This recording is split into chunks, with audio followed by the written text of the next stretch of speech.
This is a devilishly intriguing Victorian fantasy novel.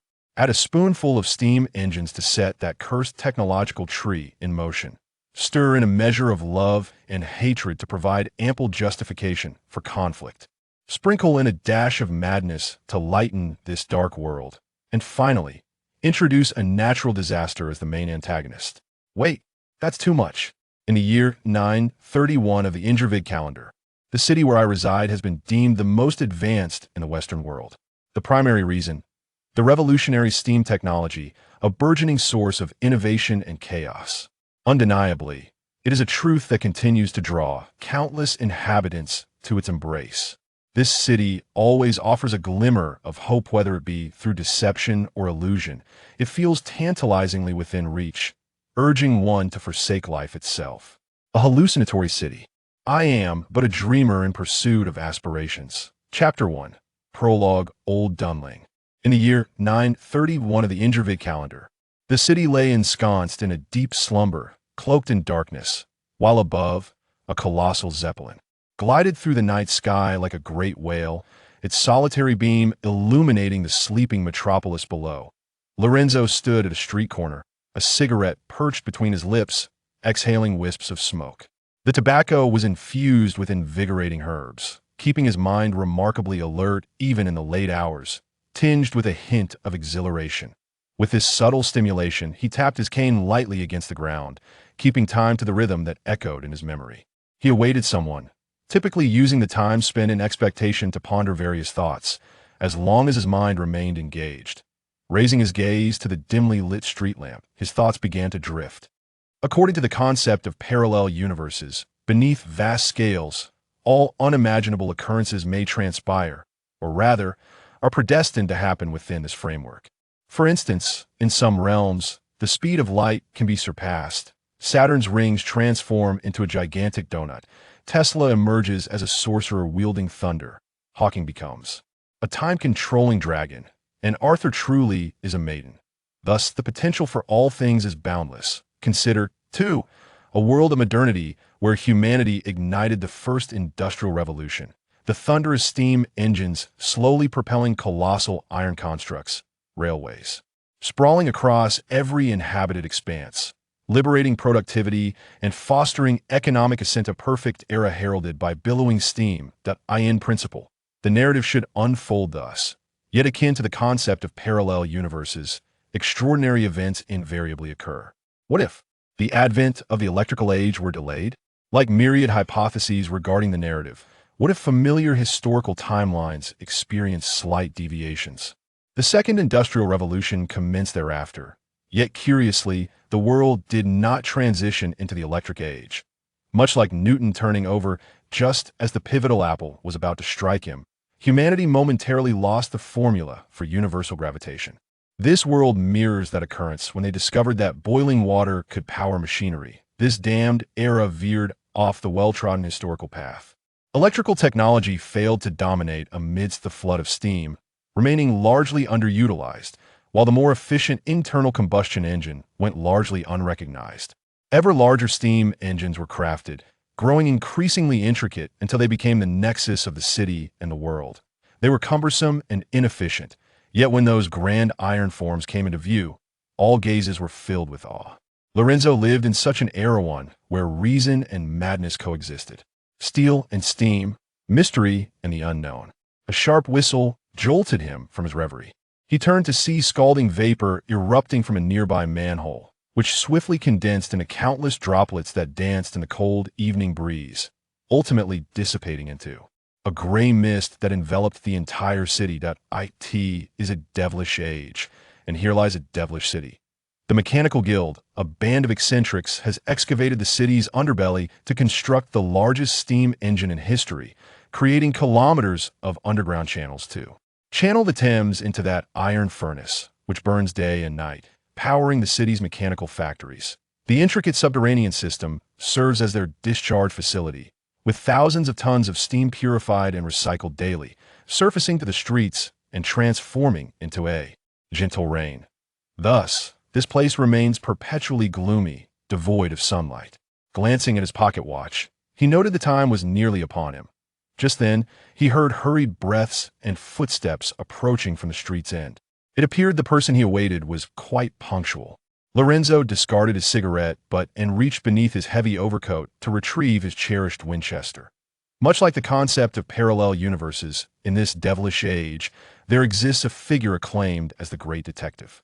Though he is the one who bestows this title upon himself, he is not a figure of high renown, nor a master of deduction, merely a second-rate detective who resorts to forceful intimidation of suspects. Those familiar with him refer to him as Lorenzo Halmers. The footsteps grew louder, drawing near, and he felt a surge of elation. "Welcome to Old Dunling, my friend." The second-rate detective burst from the corner, laughter spilling forth as he greeted the approaching figure. Then, in the startled gaze of the shadow, he affectionately pulled the trigger, the Winchester roaring in the twilight. In the dazzling flash of gunfire, the shadow fell before it could react, crimson blood seeping through the cobblestones into the drains as the echoes of the gunfire faded. Soon after, armed constables surrounded the scene, the Zeppelin's lights illuminating the area as bright as day. Yet, apart from the now cold corpse, nothing remained. Chapter 2. The second-rate detective Lorenzo Halmers arrived in Old Dunling 6 years ago and now navigates this city of steel and steam as a private detective.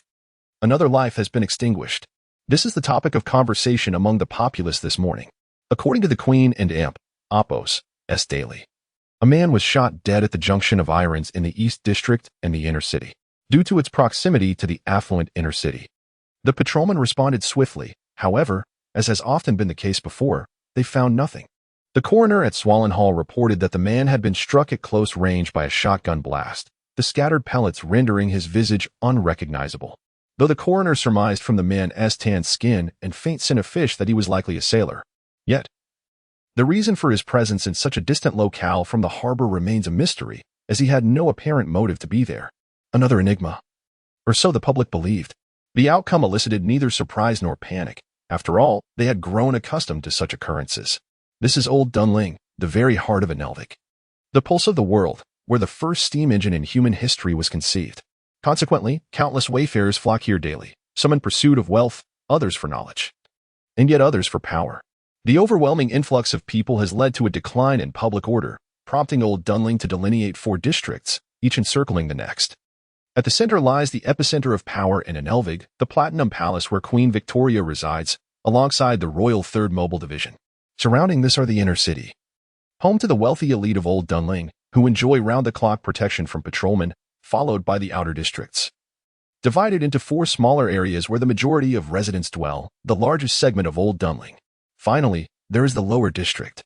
According to the documents of visitors, access to Old Dunling's various regions is granted incrementally. Should one be attired in rags, entry to the outer district is unattainable, relegating them to the lower district, which, in a sense, hardly qualifies as a district at all. Originally a slum, the lower district expanded as an increasing number of people arrived, growing to a scale that even the magistrate could no longer ignore. Thus, a chaotic and disorderly area emerged, the site of the largest black market dealings in Old Dunling.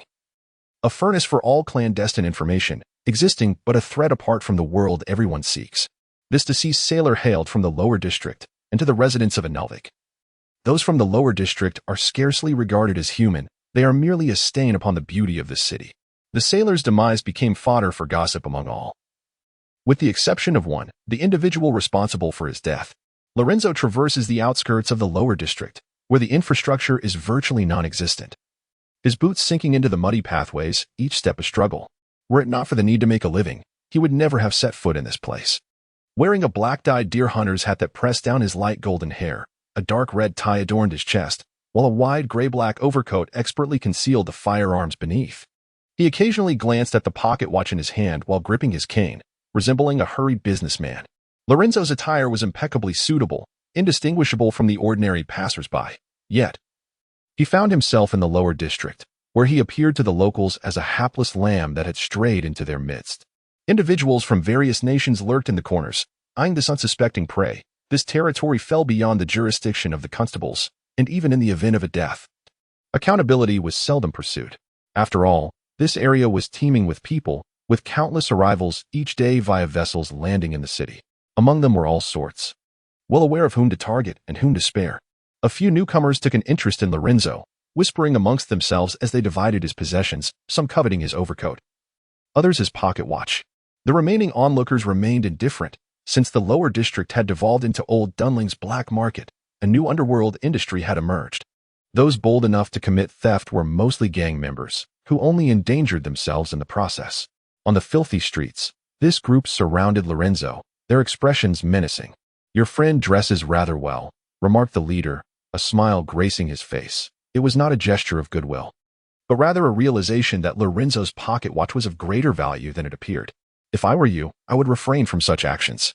His tone bore a hint of resignation, as if accustomed to the perilous encounters. Lorenzo seemed unfazed by his predicament. Such was life in the lower district, previously. He had killed a few reckless souls in front of dozens, believing he would establish a reputation, yet each time he returned, the scenario remained unchanged. Lorenzo thought he was being singled out, only to later realize that it was merely the absence of those individuals that made no difference. This was the lower district, a temporary refuge for those from afar, where, according to Inelvig's laws, the realm offered no protection, and its inhabitants were hardly considered citizens. Beyond lay the estuary of the Thames, home to Inelvig's largest port. Those who mingled in the lower district today might find themselves aboard a fishing vessel headed to distant waters the following day. Gang rivalries further complicated matters. The black market and Oppos' profits were limited, and daily conflicts erupted among gang members, resulting in fatalities. Their bodies would be unceremoniously discarded into the Thames, and after passing through the steam hub and Oppos' filtration, they would be incinerated alongside various refuse. It was not that no one remembered Lorenzo. Rather, they perished too swiftly. A glinting blade danced before Lorenzo's eyes as he pondered how to deal with the reckless thugs when the sound of urgent hoofbeats interrupted. A pitch-black carriage halted beside the street, and the coachman, witnessing the scene, wasted no time, drawing a pistol and firing at the assailants. He was indeed unreserved. After several gunshots rang out, the bodies of the thugs lay sprawled at Lorenzo's feet. The street's inhabitants fled in panic, leaving the once bustling thoroughfare desolate, occupied only by him and the coachman, Mr. Halmers. It seems that due to his advanced age, he struggles to clearly discern Lorenzo and Oppos' appearance. Yet, the recent gunfire was executed with such precision that it leaves one perplexed regarding the character of this coachman. "It is I." After casting a glance at the emblem on the carriage, Lorenzo did not hesitate to board, although he chose not to sit within the compartment, instead taking a seat alongside the coachman at the front. Observing the lifeless body on the ground, Lorenzo's expression was one of revulsion. Smugglers. The influx of smugglers has surged of late, most of whom are criminals, naively believing they can forge a new life in old Dunling, unaware that embarking on a new existence necessitates bidding farewell to their past. They retain a mentality akin to that of thugs, consequently stirring considerable trouble recently. The coachman cracked his whip, and the carriage commenced its slow journey along the muddy road. Does the Lord not concern himself with these matters? The master has been exceedingly busy lately, mediating between two factions on the brink of war over territorial disputes. Both factions possess significant enterprises. The master is indifferent to their victories or defeats, yet the conflict will inevitably impact those enterprises, for their lives are not valued so highly. That does seem to align with his style, Lorenzo remarked, nodding in acknowledgement. By the way, Mr. Halmers, should you wish to visit again, please notify me in advance, and I shall come to fetch you, thus avoiding unnecessary conflicts. The coachman added, his tone reminiscent of a considerate steward. Lorenzo nodded in silence. Although he had only just boarded, it was apparent that they had arrived at their destination. Behind a series of dilapidated buildings lay a concealed castle, constructed of assorted rubble, adorned with tattered banners and iron frames, resembling the work of a peculiar artist. Approaching the eerie castle, the half-open door swung wide, unveiling the true visage of the lower city before him. In stark contrast to the decay outside, this place exuded opulence akin to the inner city, as if he had instantaneously traversed from a slum to a palace of platinum. It was already late October, and the weather had turned chilly, yet upon entering, Lorenzo was immediately enveloped in a wave of warmth, a sensation that transcended mere physicality, resonating within his very soul. The interior was far more spacious than it appeared from the outside, adorned with exquisite paintings hanging on pale golden walls, and the floor was of marble, capable of reflecting one and Oppos' silhouette. Attendants donned in ornate masks served drinks at various gaming tables. A distant, ethereal female voice sang from a raised platform, elevating the atmosphere of the casino. Surrounding them, Delicate iron cages emitted fragrant incense, a delightful aroma laced with subtle stimulants, urging hesitant patrons to wager all their chips. This was the genuine essence of the lower city, a realm of indulgence and excess. Unlike the inner city, this place was beyond jurisdiction, transforming into a haven for many noblemen to launder their ill-gotten gains. They appeared to be gambling, yet in reality, they were redirecting their wealth into alternative channels, with the daily volume of clandestine monetary transactions here beyond the reach of ordinary folk. Naturally, many thrill-seeking aristocrats frequented this locale, all regarded as esteemed guests of the lower city. Berlot once conversed with himself, reflecting upon the law of Inelvig, which dictates that the transgressions of every individual here are sufficient to confine them to a lifetime of incarceration. Consequently, it would imply that at least one-third of the entire aristocracy of Old Dunling would face such a fate. No one obstructed Lorenzo. Unlike the ephemeral foreigners from the outside world, the inhabitants here are long-lived, fully aware of Lorenzo's true identity, pushing open a series of iron doors. Lorenzo effortlessly descended to the deepest recesses of the underground, where he encountered the employer behind this venture. The man, adorned with an exquisite silver mask engraved with thorns and birds, sat behind an oak table. The room was suffused with incense, and the melodies emanating from the gramophone flowed gently as he closed his eyes and gestured with his hands like a conductor. Until Lorenzo and Appos' arrival shattered the reverie he was ensconced in. "Welcome, my friend." Upon seeing Lorenzo, he greeted him with a warm smile. This man was none other than Berlot, the true sovereign of the lower district, to whom all gangs bowed in submission. Lorenzo took a seat opposite him without a hint of formality, launching directly into the matter at hand. The individual was utterly devoid of anything. In his final moments, he appeared deranged, leaving no inquiries nor clues behind. "Is that truly the case?" Berlot inquired, retrieving a goblet from beneath the table and pouring his favorite wine into it. "Lorenzo, you are the finest detective I have encountered. Surely, you have gleaned more than this?" Listening to Berlot and Appos' words, Lorenzo let out a resigned sigh. "It is merely conjecture." "What conjecture?" Berlot and Appos' interest piqued upon hearing Lorenzo and Appos' response. Indeed, Lorenzo Halmers had never failed to meet his expectations. I traced his whereabouts through a drug dealer, a sailor from the lower district, modestly paid. Yet he sought various dealers daily for hallucinogens. By the time I found him, the sailor had seemingly injected a substantial dose of the substance, leaving him incoherent. With the patrols prevalent in the inner city, I could not glean much information. Hence, I surmise he must have encountered something, a terror so profound that he resorted to hallucinogens for escape. Lorenzo's voice was soft, akin to recounting a haunting tale. "Why do you suspect it was fear?" For some reason, Berlot was particularly fixated on the term fear. "Because I shot him squarely in the chest.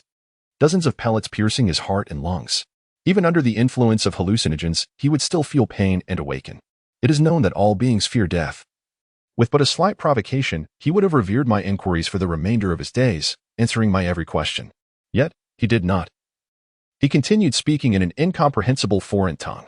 Though his face was mangled by the pellets, I perceived a sense of relief etched upon him. It was as though I had not slain him, but rather rescued him from some nightmarish realm." Berlot paused, momentarily taken aback by Lorenzo and Appos' words, neglecting to address his deductions, instead fixating on his actions. "Did you kill him? You ought to have brought him to me alive." "Ah?" Lorenzo was momentarily stunned. "You did not specify the need for discretion, and might I kindly remind you of your identity? You are the leader of the entire lower district, a role coveted by the noblemen of the council who wish for your demise, and the gangs below who yearn for your downfall. Only with your death can they ascend to leadership." He raised the glass and took a drink, continuing, "I speak with your best interests at heart. Those who are aware of my identity understand our relationship, and your insistence on secrecy suggests the weight of this matter. They all wish to bring you down. Yet I shall not provide them with ammunition regarding this critical issue. It is merely the death of a sailor. None would suspect you." Lorenzo set down his glass, spreading his hands. "So your solution is to eliminate the sole lead and then come here to drink?" The tone of Berleo remained calm as he retrieved a revolver from beneath the table, its gleaming metal surface adorned with intricate engravings, appearing more like a work of art than a weapon. "I hope you comprehend this. You are my employee, and I am your employer. Such behavior will not yield you payment, but rather a bullet." Without even glancing at Lorenzo, he proceeded to load bullet after bullet into the chamber, filling 5 and leaving 1, then spun the chamber, pointing the muzzle towards Lorenzo. "You are the most exceptional detective I have encountered. Yet your actions in this matter are truly foolish. Shall we tempt fate?" A 1 in 6 chance. Berleo's gaze was serious, devoid of jest. Lorenzo's smile faltered. Very well, you are indeed quite tedious.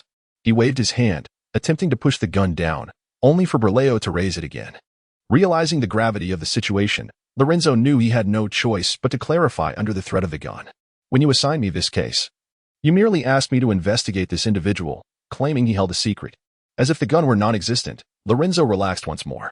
To be frank, your demands regarding this case are quite absurd. You know nothing of his secret, yet you expect me to investigate his identity, his connections. Nothing at all. He is a remarkably clean individual until I witnessed him injecting hallucinogens. What is the matter? Berleo was particularly invested in the case concerning the sailor, Wall. It's quite ridiculous, you know? Lorenzo rambled as he mimicked injecting himself in the neck. A full dose of hallucinogen is lethal for an ordinary person. He injected the entirety and continued doing so for several days. I confirmed this with the drug dealer. He purchased it daily. I initially thought it might be due to the Vikings' physique, given their ancestors' piracy directly reaching the shores of Old Dunland. At this point, Lorenzo raised an eyebrow. Sharing this bit of dark history with evident amusement, I found a Viking in the lower district and tested it. After a full dose, he was foaming at the mouth.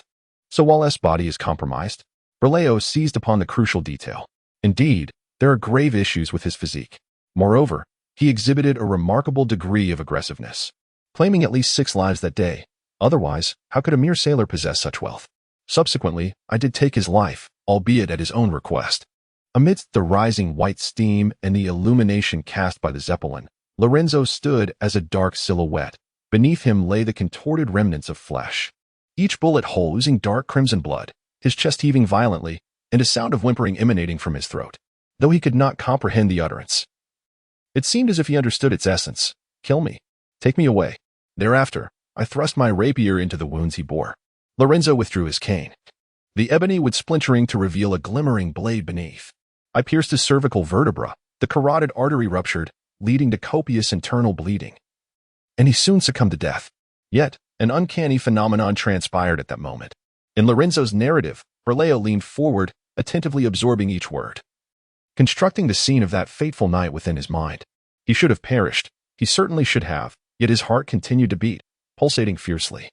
One could assert that his brain had ceased to function, while his body remained animated, relentlessly expelling blood from the bullet holes. This was an utterly anomalous occurrence. Once more, I drove my rapier through his heart. Only then did the corpse truly expire. The tale concluded. Berleo fell into contemplative silence, seemingly pondering something, and Lorenzo, unhurried, sipped his drink, well aware that only the finest offerings were presented to Berleo, and any additional libation was a boon. No need. No need?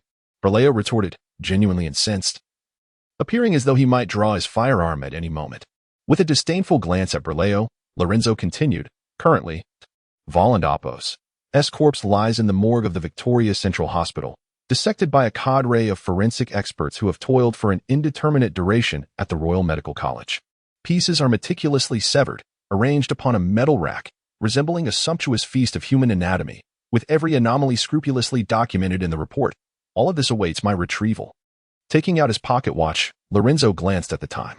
There remain 2 hours until these individuals conclude their shift. Do you have any further inquiries?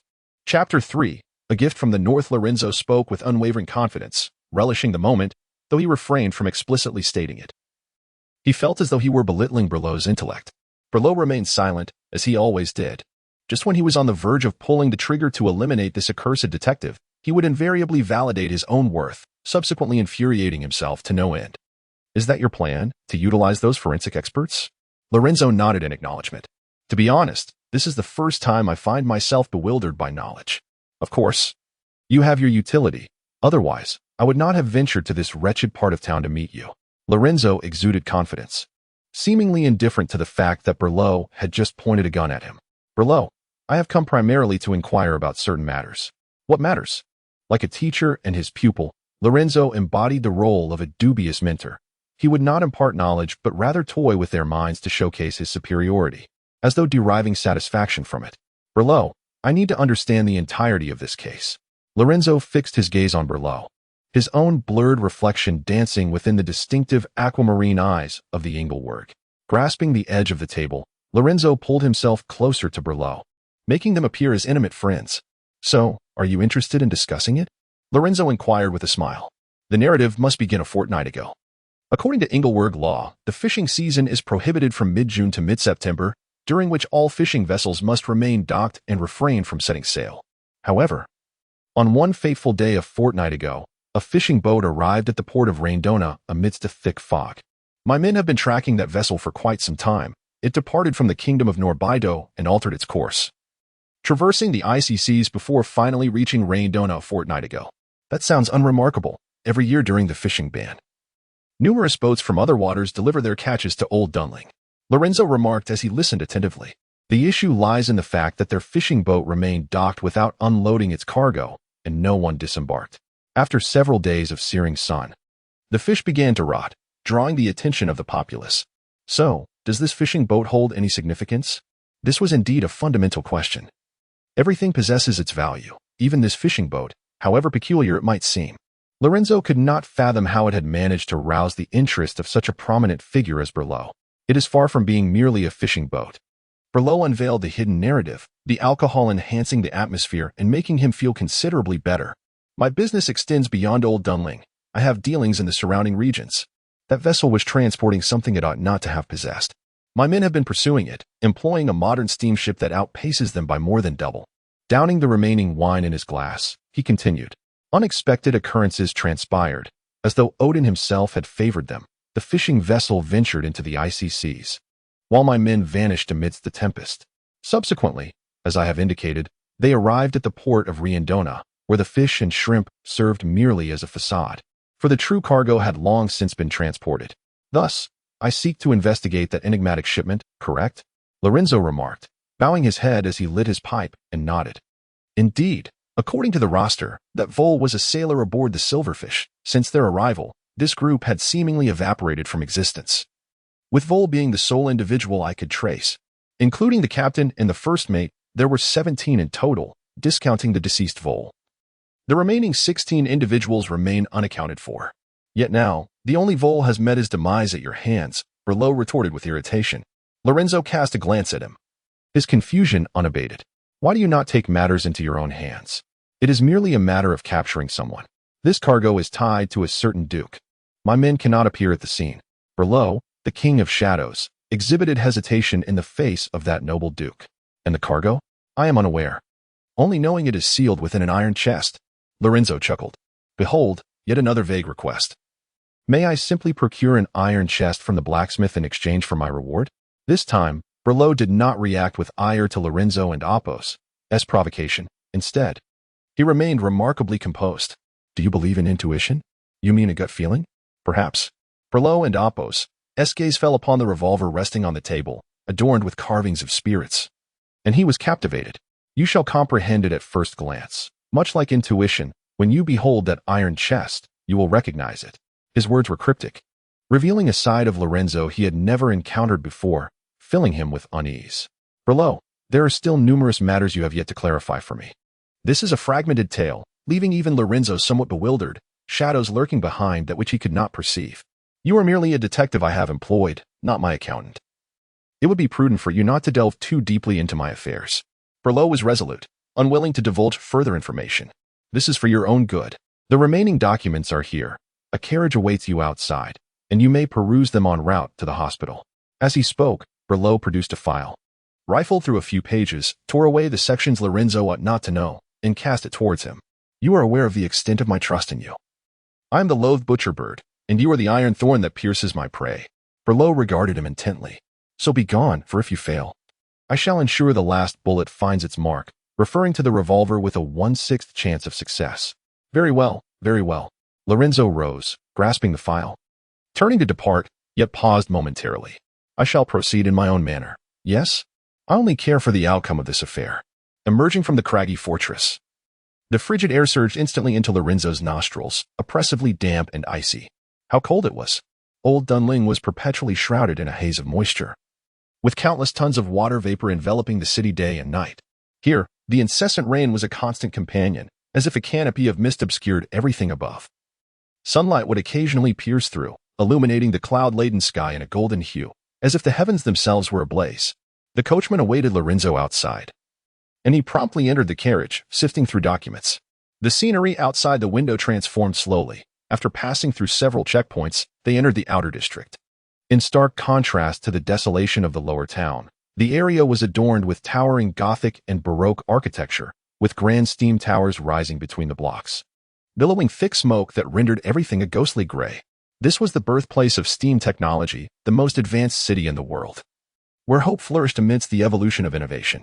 The documents were meticulously secured within an ornate iron frame, the edges embellished with tarnished brass, an artful design characteristic of the era, featuring gears and pipes that echoed the very essence of steam machinery. A devoted following revered these seething machines, believing them to embody divine power bestowed upon humanity. As Lorenzo opened the documents, he began to read intently in the swaying carriage. The contents offered far more detail than what Berlot had conveyed. Most were first-hand accounts from the subjects of investigation, their words chaotic yet invariably recorded. At this point, Lorenzo felt a measure of comfort. Previously, those handling cases had retained only the essential summaries, rendering the accounts starkly cold. His suggestion to meticulously document every utterance allowed him to confront the pages as if engaging with a living, breathing individual, one who meandered through thoughts and shared their narrative gradually. Reaching into his coat, he produced an elaborately crafted iron box, neatly filled with cigarettes. He selected one adorned with a red stripe, placing it between his lips as he scrutinized the documents. The carriage filled with swirling smoke, ascending slowly. Time seemed to decelerate, the essence of tobacco coursing through his veins, igniting a faint glimmer in his gray-blue eyes. It felt as though the carriage had traversed into another realm, the outside world dimmed, ultimately engulfed in darkness, leaving only the flickering ember of Lorenzo's cigarette as a beacon. "Show me what you hold," Lorenzo murmured softly, his fingers grazing the coarse surface of the paper, mentally reciting the words inscribed within. The concept of word spirit can simply be understood as the manifestation of spoken words, akin to the divine proclamation of light, resulting in illumination. This narrative sprang from the depths of the heart, thus fermenting the spirit in darkness. Gazing at the documents illuminated by the glow of the ember, a sudden gust of wind surged forth in the obscurity, carrying with it the briny scent of the sea. Something appeared to be approaching Lorenzo, slowly crawling along the ground, emitting a nauseating, viscous sound. Its eyes silently fixated on the contemplative man, halting not far away. A flash of lightning illuminated the darkness for a fleeting moment, shaking the very earth. Though brief, it revealed Lorenzo seated in a chair, his head bowed in deep thought, and as the vision widened, one could see he was aboard the Silver Fish. The tumultuous sea battered the nearly submerged vessel, and an eerie cold wind caressed him, while the cracked and damp deck before him was crowded with figures. As if all of this were inconsequential, Lorenzo coldly lifted his gaze to the silhouette rendered pale by the thunder, its seaweed-like hair swaying in the wind, while seawater dripped like blood. He felt no fear, as if everything were utterly ordinary. "Where have you gone?" he inquired into the ominous darkness. The vanished crew and the mysterious cargo, he sought the enigma hidden within the lines, the true force driving all of this. As the fleeting thunder began to wane, in the final glow, Lorenzo detected a whiff of ancient blood, the creature staring at him from the shadows. Suddenly turning his head, Lorenzo discovered the crucial point. His gaze swept swiftly, revealing a grotesque corner, which soon merged with a familiar visage, and a voice emerged. "Mr. Halmers?" The coachman opened the door, gazing at Lorenzo amidst the swirling smoke, his eyes vacant and hollow, as if staring at his own reflection. It was only when the ash burned Lorenzo and Apos' fingers that he jolted back to reality, discarding the cigarette. But with the coachman opening the door, that bizarre, dreamlike scene came to an end. The sky remained gloomy, and a hint of disappointment lingered on the coachman and Apos' face. "Sir, I thought you would refrain from substances like hallucinogens." The Victoria Central Hospital had arrived long ago, and despite calling out to Lorenzo numerous times, he remained in a trance-like stupor, as if lost in a reverie even upon the door and Apos' opening. Though employed by the heads of all the gangs, the coachman instinctively recoiled from hallucinogens. The youth viewed them as keys to paradise, while to him, they seemed akin to invitations to hell. "You must understand, those of us in my line of work sometimes require inspiration."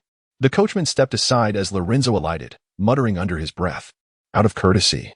Lorenzo smiled in gratitude for the coachman and Apos' concern and strode forward towards the grand, castle-like hospital. Chapter 4. The Mutated Corpse. Victoria Central Hospital.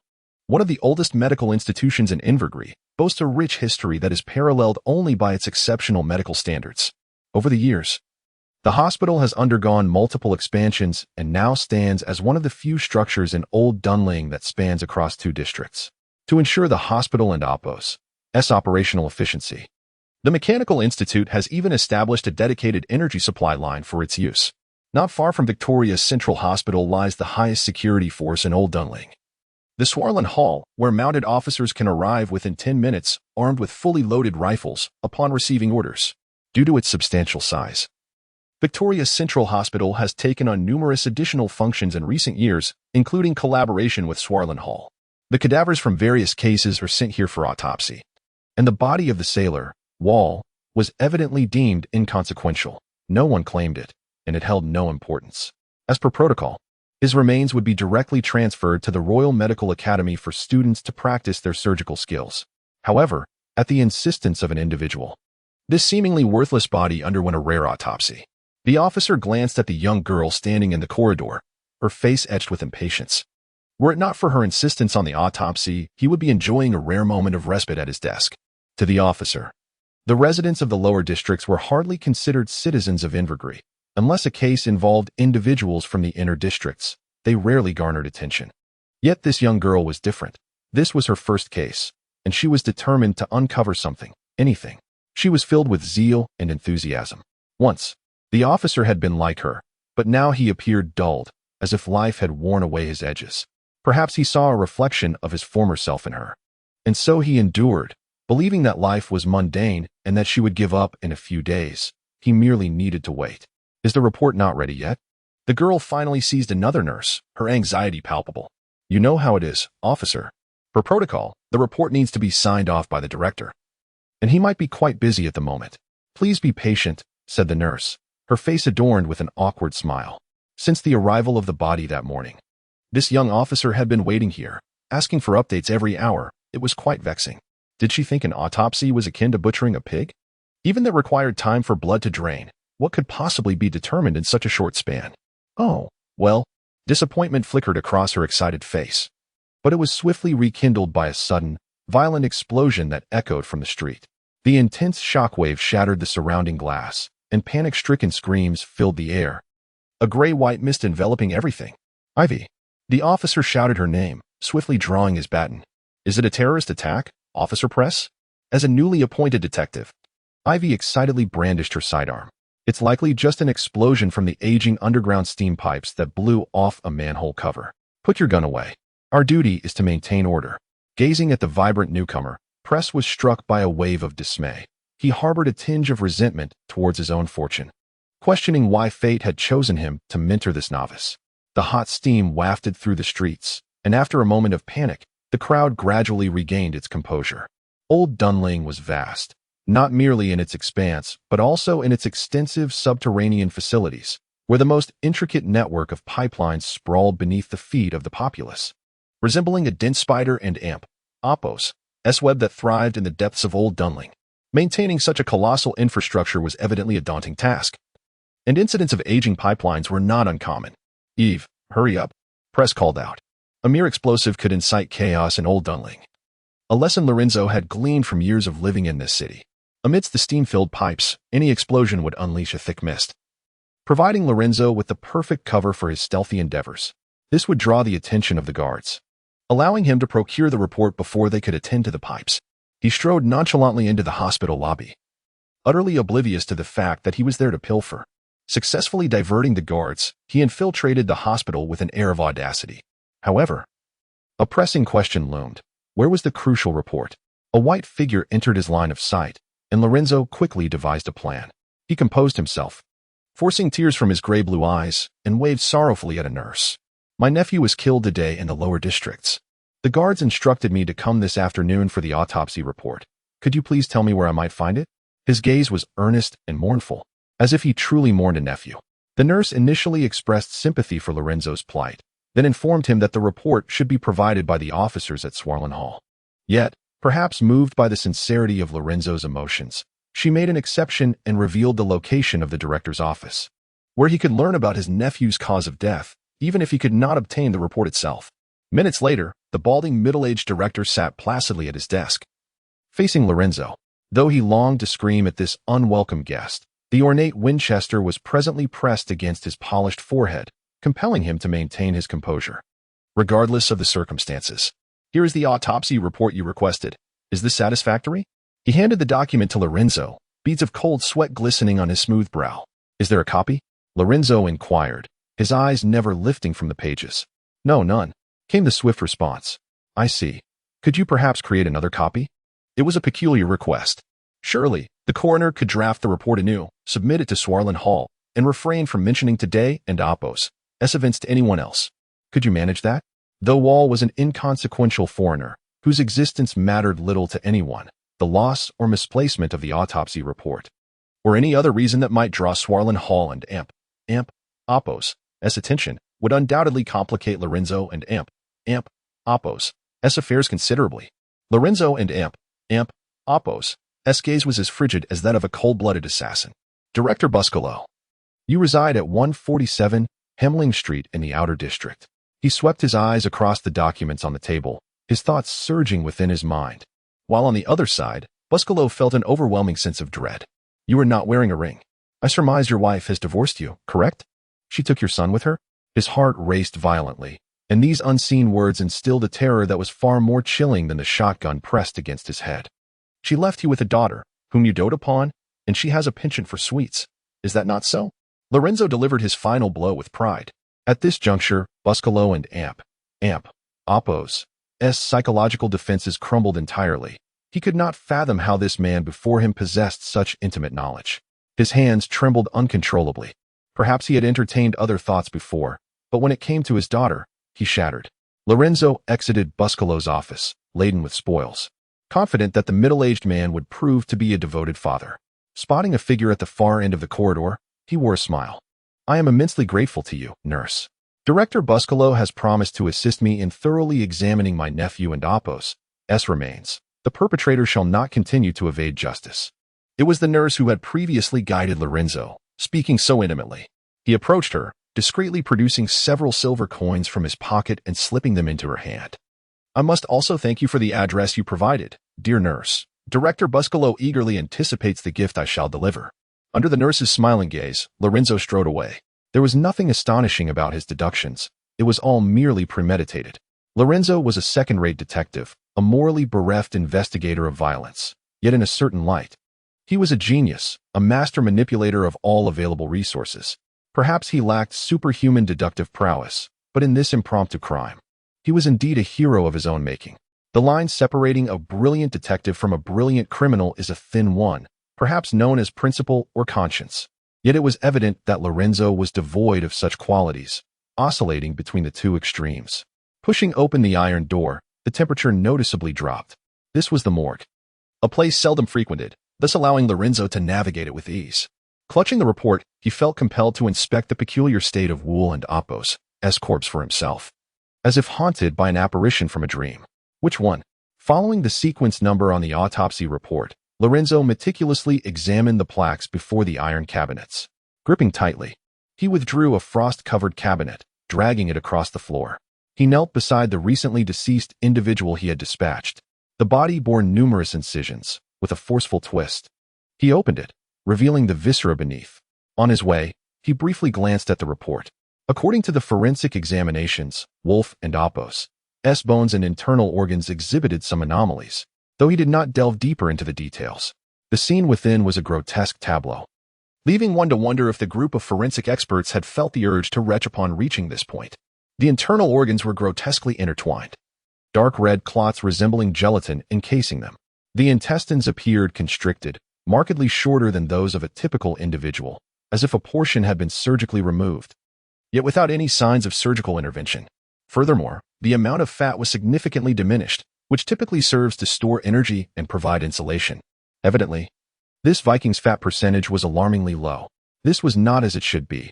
Vikings inhabit frigid environments, and such a physique would lead to immediate frostbite rather than survival to the present day. Lorenzo's brow furrowed, prompting thoughts of ominous implications. He picked up a nearby chair, seated himself, and after a moment of contemplation, retrieved his cigarette case. After careful consideration, He extracted one, and with the flicker of a flame, a haze of intoxicating smoke began to rise gently.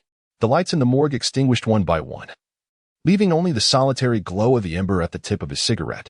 Chapter 5. The belladonna. The belladonna, an herb hailing from the bountiful lands, is more commonly known as the mandrake, according to scholarly accounts. However, in truth, these two herbs are not the same. The mandrake is a widely recognized hallucinogenic, utilized by the local indigenous peoples as an anesthetic, and has become a constituent of the rampant psychotropics in the lower town. Lorenzo's cigarettes are rolled with belladonna, which differs from the common mandrake in that this herb is meticulously cultivated by local shamans who believe that consuming it fosters a bridge to the unknown, serving as a medium to touch the arcane, often used for communicating with the deceased. In this age of advanced steam technology, the tales of ghosts and spirits have been relegated to oblivion, yet remnants of the bygone era still cling to these beliefs. Lorenzo discovered the herb's properties in an ancient tome, and with the assistance of Berleo, he procured some from a few smugglers. Initially approached with a sense of experimentation, Lorenzo, through prolonged investigations, found that this substance indeed possessed a certain efficacy. What he witnessed transcended mere hallucinations. A portion of it was undeniably real, and it was this tangible aspect that Lorenzo sought. In the darkness, a corpse began to writhe slowly, as if reviving. The glow of the ember was dim, yet within the obscurity, everything appeared vividly clear, and Lorenzo gazed intently. A hoarse voice emerged from the parched throat, reminiscent of a lament before a tragic demise.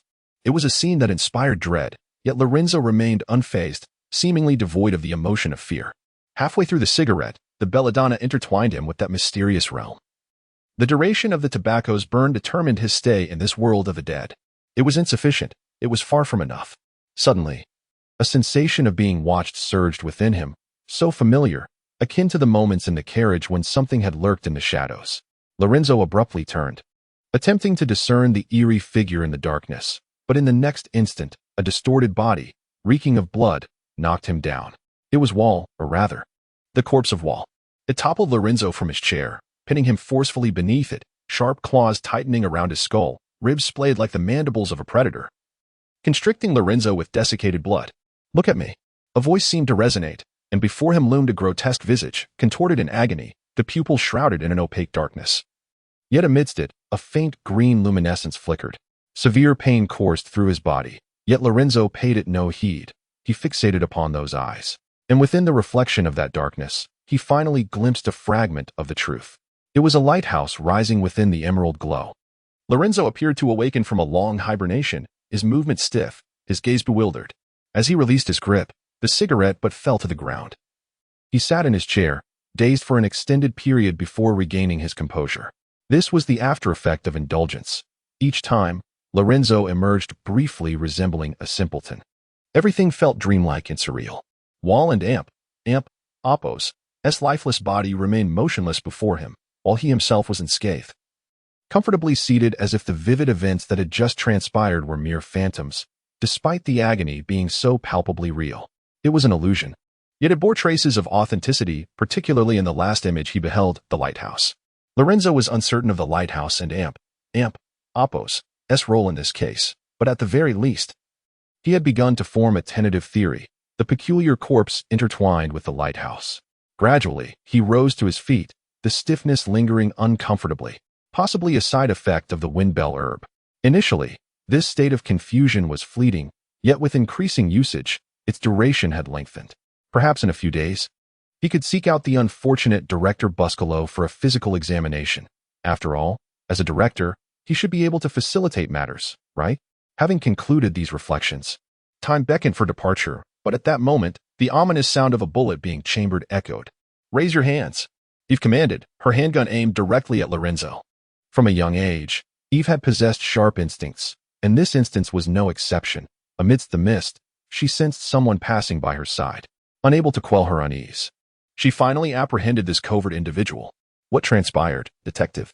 Turning around, Lorenzo and Appo's expression was a flawless blend of panic and composure, resembling an innocent citizen misjudged by law enforcement.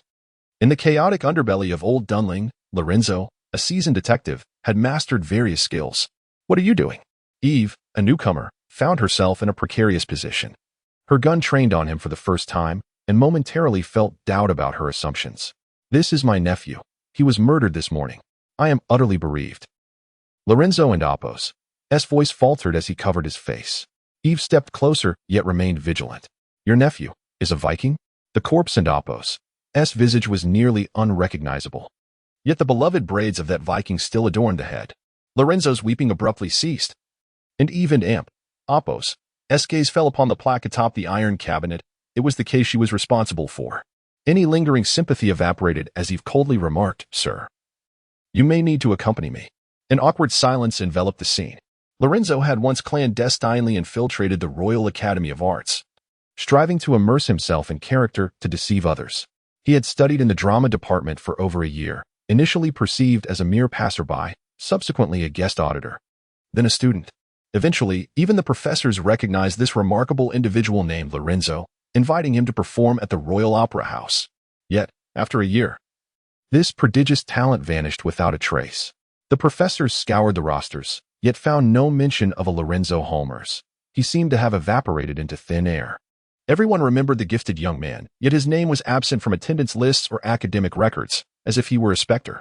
No matter how skillfully he performed or how meticulously he deceived, Lorenzo could not fool anyone in the presence of direct evidence, and he offered an awkward smile. Eve, while maintaining a facade of seriousness, was secretly elated. Indeed, this case was shrouded in mystery. Why else would this man covertly infiltrate to inspect a seemingly inconsequential corpse?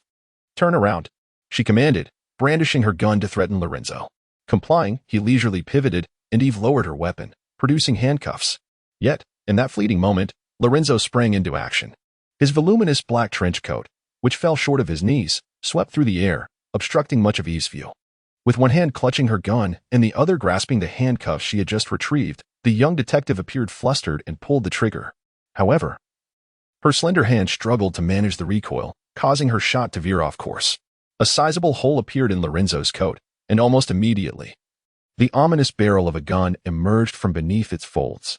"Detective, do not make any sudden movements," Lorenzo warned, holding up his Winchester, his hand resting on the iron lever as he chambered around. The situation had shifted dramatically, leaving Eve in a state of stunned disbelief. Clearly, the scene unfolding before her was overwhelming for a novice. Her very first case involved a notorious detective entrenched in the underbelly of Old Dunling, akin to placing a lamb in a den of wolves. "This is the morgue. Not many people come here. Even if I were to kill you, no one would know it was me. Do you understand?" Eve nodded in agreement, realizing that even if she fired her weapon, she could not outpace Lorenzo. Moreover, when it came to lethality, his firearm clearly posed a greater threat. However, Eve soon came to a realization. Did you kill him? Though she had never encountered such a finely crafted shotgun, it was essentially still a shotgun, consistent with the fatal wound that had claimed Walter's life. Coupled with the suspicious nature of this mysterious man's intrusion into the morgue, Eve was convinced that the man before her was indeed Walter's killer. Had she known, she would not have come alone. She should have summoned press. Although even with press present, what could he possibly do in this precarious situation? "Don't slander me, detective. I am a lawful citizen of Inelvig," Lorenzo asserted, speaking a truth that was nonetheless underpinned by a dubious identity provided by Berlot. In this regard, Berlot was reliable. For the right price, he could fabricate any identity, not counterfeit but officially recognized. While Lorenzo spoke flippantly, his mind raced with thoughts of what to do next. Similarly, Eve contemplated her course of action. She did not wish for her inaugural case to become her final one. Just then, a translucent yellow liquid flowed past Lorenzo and Apos' feet, emanating a peculiar odor from beyond the morgue and Apos' entrance. "What do you think this is, detective?" Lorenzo suddenly inquired, lowering his head. "I believe it might be oil. I think." "You are not mistaken." As Lorenzo's words fell, a surging inferno erupted from the doorway of the morgue, akin to a fiery demon emerging from the depths of hell. In an instant, the flames ignited everything around, raising the previously frigid temperature of the morgue to a sweltering heat. This was a dead end. The only exit was this door, now sealed by the encroaching flames, which continued to intensify.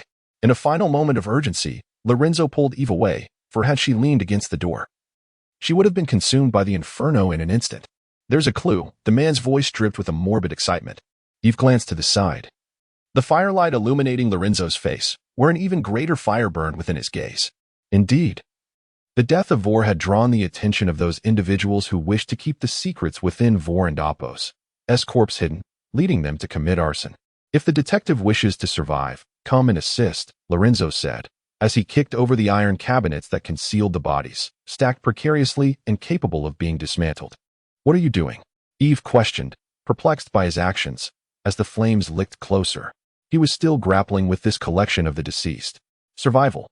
Surely you do not wish to be cremated alongside these corpses?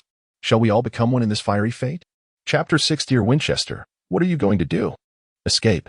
Ripping the lab coat hanging in the corner, Lorenzo used it to bind the two together. We cannot simply run out. The flames will first ignite your attire. The heat will melt your eyes, and in a moment of panic, scorching air will rush into your airways and then your lungs. Consider it, detective. It is akin to swallowing fire itself. Lorenzo depicted the harrowing demise, then shifted the assembled iron cart against the wall. Therefore, we require this contraption to propel ourselves forward. Much like riding a skateboard, I recall the path we took. It was a straight line. He gestured towards the ominous iron cabinet and waved his hand. Ladies first. Eve was somewhat bewildered. You want me to crawl in there with you? She began to pray that her family would remain oblivious to today's events. Being in the same room with a strange man, even if it was a morgue, would send her father into a frenzy, let alone in such a confined iron cabinet. We need a certain momentum to burst forth. Otherwise, we would be halted mid-flight amidst the inferno, akin to two roasted pigs. If you catch my drift. Lorenzo was far more concerned with his own survival than with Eve's apprehensions. First, the steam pipes exploded, followed by the raging fire that spread to the morgue. It appeared that no one had been harmed, yet it caused considerable worry for Press. Amidst this chaos, he searched for Eve, who had suddenly vanished. Despite her previous enthusiasm for the case, she was nowhere to be found. Press began to suspect that this was Eve's true nature, her earlier demeanor merely a facade, but soon another thought emerged. Perhaps she was at the heart of the incident? For instance, in the morgue. That unfortunate child. Press panicked, but just then, the iron chariot burst forth from the flaming passage. Before Lorenzo could halt, he dashed out, and the searing cart, with Eve inside, collided against the wall. To conceal Wall's corpse, they were willing to set the hospital ablaze. This was a facility closely monitored by the Swarlen Hall, indicating an evident obsession with the matter. Thus, it was improbable that the arsonist would merely ignite the fire and depart. He intended to ensure that no one escaped alive. The perpetrator awaited quietly in some shadowy corner for the flames to subside. What will you do now? Lorenzo and Apos, as hand slipped into his pocket, which had a slit allowing access beneath his clothing. To an outsider, it appeared he was simply resting his hand, but in reality, his fingers were poised on the trigger. Now that there are survivors amidst this conflagration, what will you do? The slate-blue depths of his eyes reflected the expressions of those around him as Lorenzo scrutinized each individual. They had not practiced deception, and there would always be moments of vulnerability. So, what will you do? Depart or eliminate me? No one would suspect that the demise of a sailor was linked to the sudden inferno at the hospital. For the disparity in value between the two was far too great. Presley exerted considerable effort to extricate Eve from the iron cabinet. The girl appeared disheveled, yet wore an expression of exhilaration, seemingly oblivious to the impending fate that awaited her and Lorenzo amidst the flames. At long last, she experienced the elation of being enveloped in her dream endeavor, that fervently palpable sensation. Brushing aside the hair obstructing her vision, indifferent to her appearance, she wiped her face with her sleeve and struggled to rise. The scene was chaotic. They were in a hospital. Although the fire showed no signs of spreading further, the atmosphere was charged with panic. Lorenzo observed intently. The crowd moved sluggishly, assessing the situation before departing. Naturally, some remained, drawn by the spectacle. Were they doctors? Patients? Most were merely relatives, but they stood as spectators, gasping in awe and then praying. Lorenzo shook his head vigorously. His thoughts were amiss. That individual required a secure position, retreating into the crowd to escape, or advancing to ascertain the presence of survivors. The arsonist had employed a substantial quantity of oil. Neither patients nor doctors could transport such a large container without attracting attention. The puzzle shattered into countless fragments, and Lorenzo meticulously gathered them, piecing them together like a broken mirror, revealing its final image. Lorenzo's hand tightened around the trigger concealed beneath his coat. He had identified the person, the one destined to go unnoticed. A janitor pushed a cart laden with oil, spilling it onto the ground before feigning to mop it up. When no one approached, he ignited the entire scene. Indeed, No one would suspect a janitor, let alone investigate his filthy bucket. With the identity established, the position became clear. Just around the corner ahead of Lorenzo, he could easily spot the area, and a step back would allow him to blend into the throng. Everyone, please make way. Lorenzo suppressed the exhilaration coursing through his veins as he approached that location. Upon seeing Lorenzo depart, Eve immediately shouted at Presley, "That man is suspicious. Do not let him leave." In response, Presley drew his firearm and bellowed, "Sir, please cooperate." Although uncertain of Eve's concerns, the peculiar aura surrounding Lorenzo raised his suspicions, as if he had encountered him before. What an inconvenience! Lorenzo cursed inwardly, and in the next moment, he surged into the crowd, fully aware of the detective's marksmanship. They would hesitate to fire amidst the throng. As Lorenzo ran, the crowd erupted into a frenzy, fear gripping them at the sight of a man emerging from the inferno with an oddly exhilarated demeanor, instinctively retreating to part ways for him. The individual was still in a state of panic. Upon witnessing Lorenzo swiftly approach a cleaning staff member, he could not suppress his growing dread and opted to retreat. As long as he turned the corner and bolted, Lorenzo would be unable to seize him. The hospital was teeming with people, and guards were arriving, leaving Lorenzo with no further opportunities. At this moment, the seventh rule from the detective code of Lorenzo Halmers was imperative. Lorenzo had always believed that his book deserved a place in the curriculum. What should one do if a suspect attempts to flee? Shoot to incapacitate them before they vanish from sight. Beneath his trench coat, the Winchester was suddenly lifted, and Lorenzo's finger rested firmly on the trigger, poised like a taut string ready to unleash its tension. No one would anticipate that beneath this man's coat lay a shotgun, the deafening roar causing every eardrum to throb painfully, dust swirling and stones scattering. The fleeing figure staggered and fell before he could even begin his escape. This was within the effective range of the Winchester, the projectile piercing through and shattering his calf, a crimson torrent erupting onto the ground, leaving him no time to scream. Only able to whimper as he crawled in agony, Lorenzo would not allow him to escape so easily, with his finger firmly on the trigger guard. The Winchester elegantly spun in the air, expelling its hot shell, before chambering a new round with a melodious, crisp sound. He adored this firearm. The shotgun's grip was short, allowing it to be concealed perfectly beneath Lorenzo's trench coat. A deeper thought would reveal that no one else in the world could fathom this. "Do not run, my friend." Lorenzo charged forward, but at that moment, a barrage of gunfire erupted. This gunfire originated from outside, where the cleaning staff member had a clear view of the hall and Oppo's situation, allowing those inside to see him as well. He was not acting alone. With the mission compromised, his accomplices resolved to sacrifice him to obscure the truth.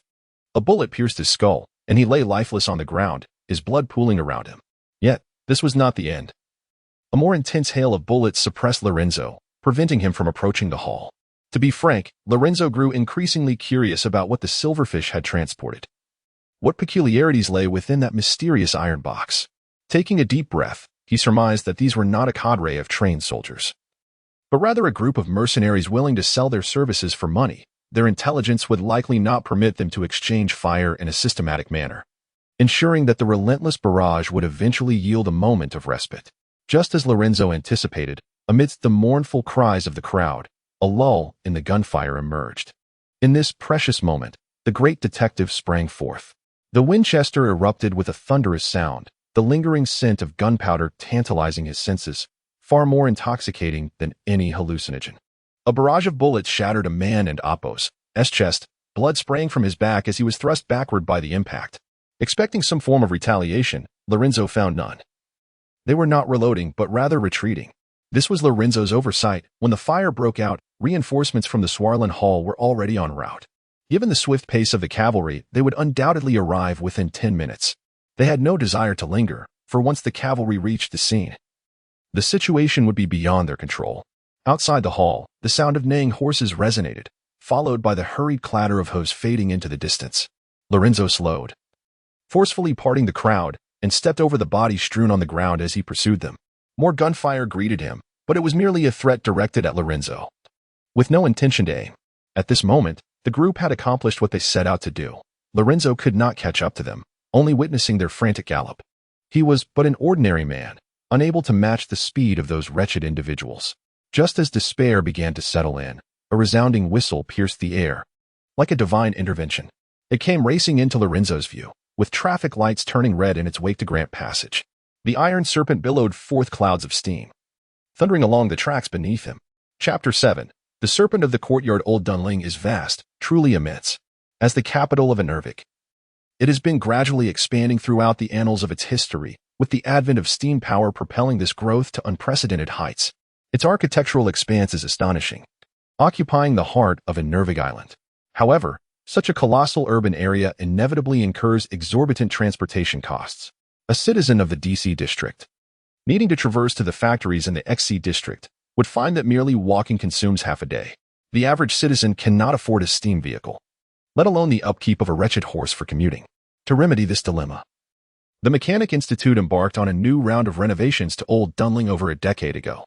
They excavated underground tunnels and established a train system that spans the city, which they dubbed the subway.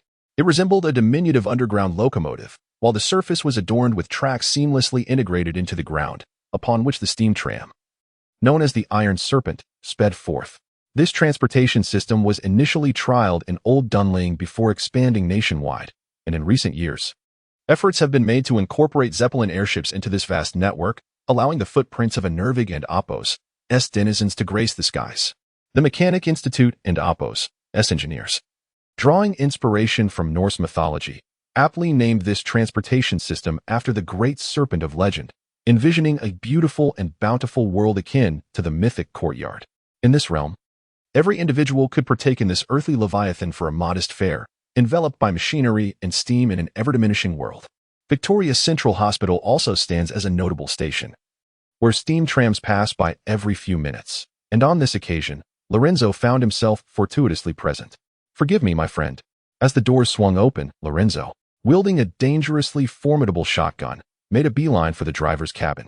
After expelling the innocent passengers, the driver offered little resistance as he was unceremoniously ejected from the steam tram.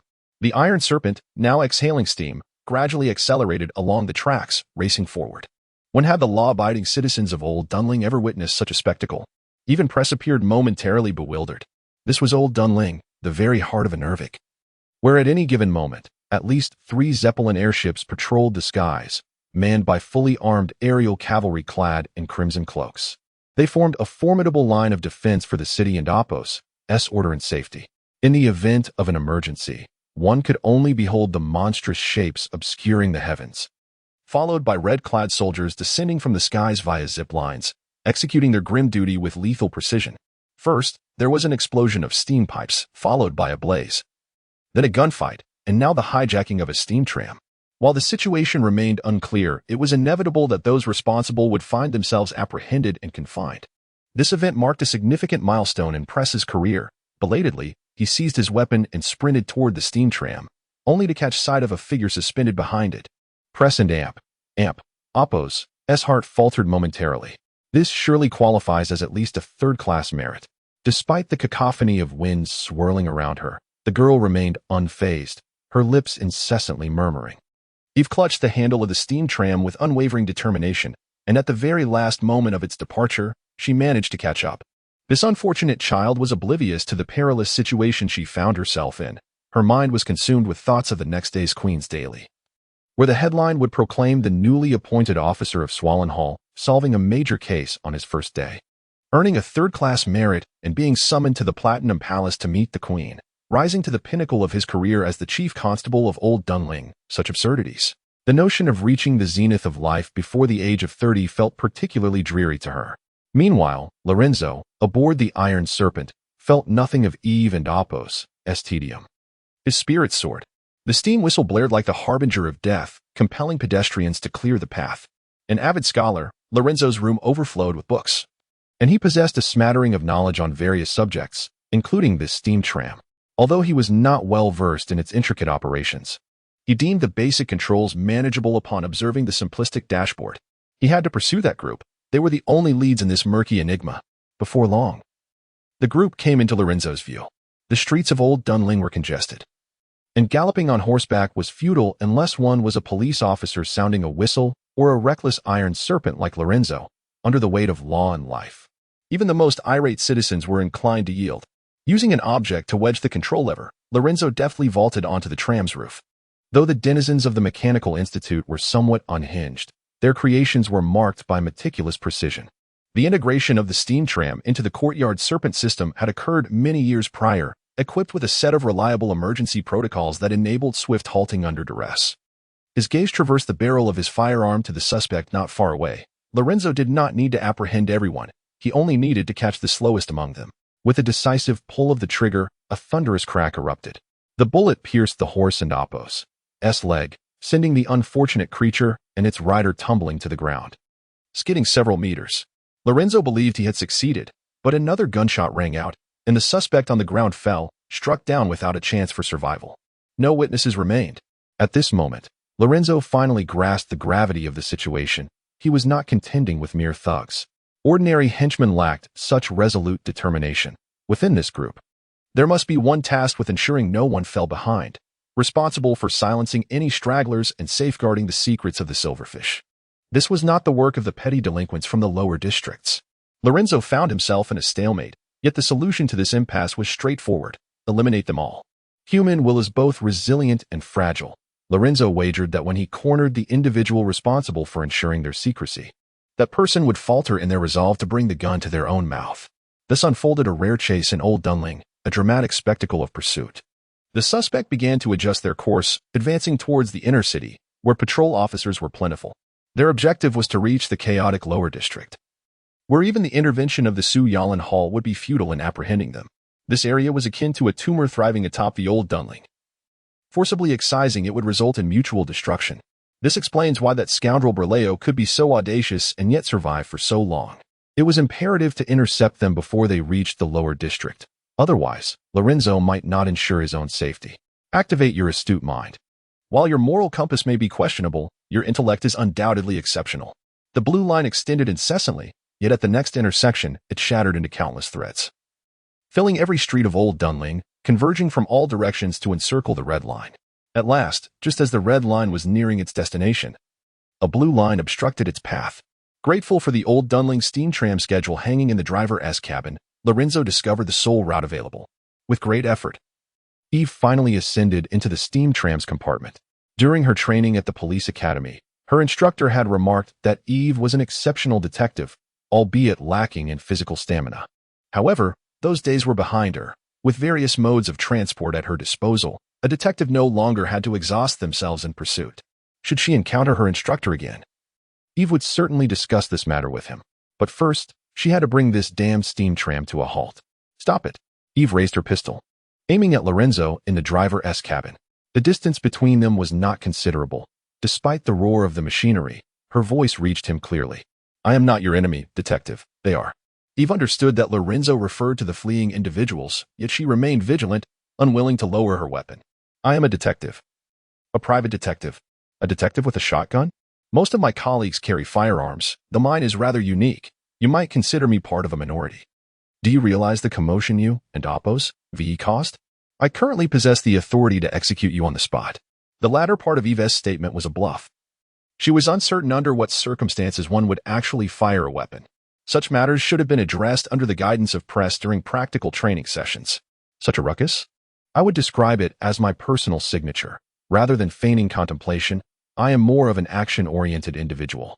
Lorenzo excelled at branding himself. A mere label could evoke a multitude of associations, a lesson imparted by his rather cheap professor at the Royal Academy of Arts. Without granting Eve a moment to ponder, Lorenzo swiftly shifted the conversation. Detective, do you know that this machine could run much faster? He gestured towards the iron contraption beneath them. Nonchalantly, as if oblivious to the gun and amp, Apos' muzzle. All technological advancements in human history have initially been military in nature before gradually transitioning to civilian use. Take, for instance, the Zeppelin airships that are set to join the Midgard Serpent system. Originally military vessels, they operate at altitudes beyond the reach of ground artillery, capable of deploying troops and conducting airstrikes under the cover of clouds. Initially, the Iron Serpent was merely a military apparatus, designed for the Queen's command to unleash devastation upon the distant continent at a moment's notice. Wherever the railway extended, steam locomotives stood ready to transport the soldiers of Inelvig to the battlefield. The steam tram beneath our feet was birthed in the darkest days of Old Dunling and Apos' tumult. With his hand resting on the control lever, Lorenzo gradually rose, leaving his shotgun on the console. deliberately raising his empty hand to demonstrate to Eve that he posed no threat.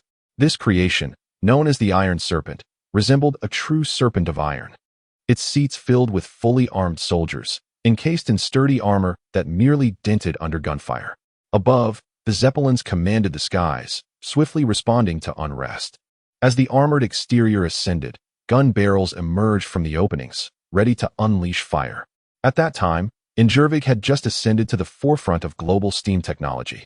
With spies and agents lurking everywhere amidst the chaos of Old Dunling, Lorenzo swallowed hard before speaking.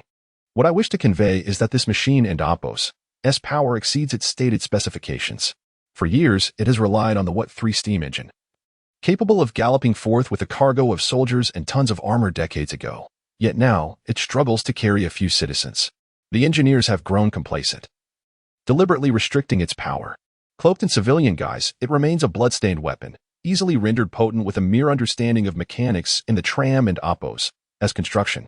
Eve sensed an unsettling shift, her intuition, which had always guided her, now firmly in tune with the moment. No sooner had she spoken than Lorenzo forcefully yanked the control lever, prompting her instinctively to pull the trigger.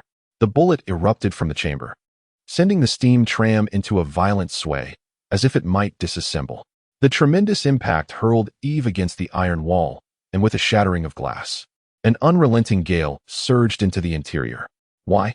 Eve struggled to lift her head, only to see that infernal detective standing resolutely in the cabin, her shot having gone astray, nearly shattering the windshield.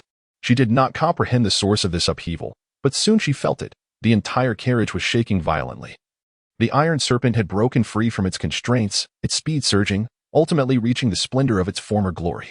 As if to answer Eve and Oppos's unvoiced questions amidst the tumult, Lorenzo gestured towards her side, where several bags hung from the iron wall. The steam tram and Oppos's journeys often spanned long durations to alleviate the monotony for passengers. It was typically stocked with Today and Oppos's newspapers and other tedious literature, for the sake of convenience during maintenance. The engineers had placed the tram and Oppos's operating manual and publicly available blueprints within, intended for public enlightenment. Yet, it seemed that only Lorenzo ever perused those dreary tomes, and today, they proved unexpectedly significant. Chapter 8. The Reasoning of Deception. The twilight of Old Dunling was far from beautiful. The sky was a somber expanse, shrouded in an endless veil of steam that obscured all beneath it. The fading sunlight struggled to pierce through the layers of gloom, ultimately revealing only a blurred crimson tide, resembling a rain of fire descending upon the earth. The Zeppelin glided through the clouds like a massive whale, its silhouette appearing as though it had emerged from the realm of myth. Lorenzo reclined comfortably in the pilot's seat, ever since he altered the route of the steam tram. The group of suspects had vanished from his sight. "Detective, we could collaborate," he proclaimed, undeterred by Eve and Oppos's condition behind him as the wind howled. "Our aim is the same, capture those individuals, and we shall unearth precious clues. We can deliberate on the rest later. What do you think?" Eve pondered for a moment, and amidst the turbulence, she chose to relinquish her firearm. Though their acquaintance had been brief, the impression Lorenzo left upon her was nothing short of breathtaking. She had never encountered anyone so composed, as if every aspect of the situation lay firmly within his grasp, profound and formidable. "Do you now agree to this proposal?" Lorenzo inquired, his enigmatic gaze suggesting that beneath the gray-blue sky, a hidden conspiracy was brewing. Lorenzo Halmers. "A name is the first step toward trust. Eve Vauchel. I am aware of your name. How do you know?" Eve's heart raced with renewed caution, regretting this fleeting alliance. "I am a detective. Such things are rather simple," Lorenzo replied, his eyes scanning her form. "Your pristine uniform and immaculate attire reveal you as a newcomer to the precinct. You ought to observe your colleagues. Most of them are in a perpetual state of inebriation. You, however, stand out among them." He appraised her as one would admire an exquisite object, full of vigor, brimming with enthusiasm, and passionately opposed to wrongdoing. "You are a quintessential graduate, filled with idealistic notions about the world, eager to make your mark in this profession." Lorenzo shook his head, a hint of sorrow in his expression. "Another child misled by the glimmering facade of the news. This vocation is not as straightforward as you imagine. It is not a world where, upon raising your hand, the perpetrator will obediently raise theirs in return. The timid will flee, while the bold may strike before you finish your words." His words were harsh yet precise, at least to Eve's ears, stirring within her a sense of indignation, as if her secrets had been laid bare to the light of day. "You are of noble descent, as evidenced by your necklace," Lorenzo remarked, gesturing toward Eve's graceful neck. The silver chain adorned with a ruby the size of a fingernail had been concealed beneath her attire but had fallen out during the violent jolt. With a smile, Lorenzo appeared increasingly enigmatic and powerful in Eve's eyes. "How do you know about the precinct?" she questioned. "The Swarland Hall is not easily accessible to just anyone. My poor nephew passed away this morning. Surely, I am entitled to report a case," Lorenzo replied with a smile. Whether in the Swarland Hall or the City Hall, Lorenzo never felt trepidation upon entering, provided he possessed the right motivation. These venues are accessible to ordinary individuals. Among the marked aristocrats, there are but a handful, and only one is a female. "Might that be you?" Eve Walsh. Eve was utterly taken aback by Lorenzo's words. Observing her somewhat fearful demeanor brought him immense satisfaction. Lorenzo Holmers, merely a second-rate detective skilled in deception, was how he perceived himself. In this world, the notion of superintelligence is a fallacy. If such a thing existed, it would not be employed as a detective, but rather confined by the madmen of the Mechanic Institute. To utilize a mind capable of advancing the technological progress of the world to combat crime? That would be an egregious waste of talent. The most exquisite form of deception should intertwine with reality.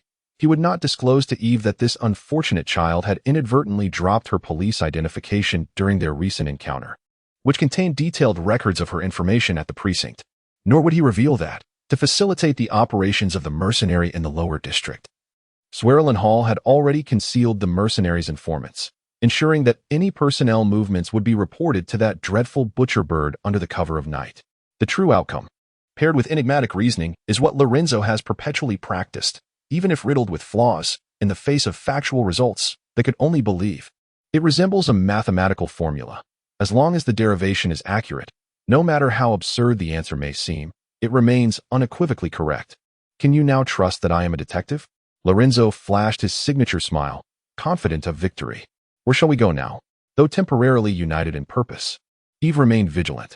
As they traversed the obstructed path, their destination was the lower district. Numerous routes could expedite their arrival, yet only one entrance would facilitate swift passage. To restore order to the chaotic lower district, the measures taken by Old Dunling involved isolation, with towering buildings and walls separating the two districts, leaving only a few broad entrances for ease of control. While it was possible to reach the lower district without using the entrances, they had long since established tunnels through the buildings for profit. However, those pursuing them on horseback could only pass through the entrance swiftly.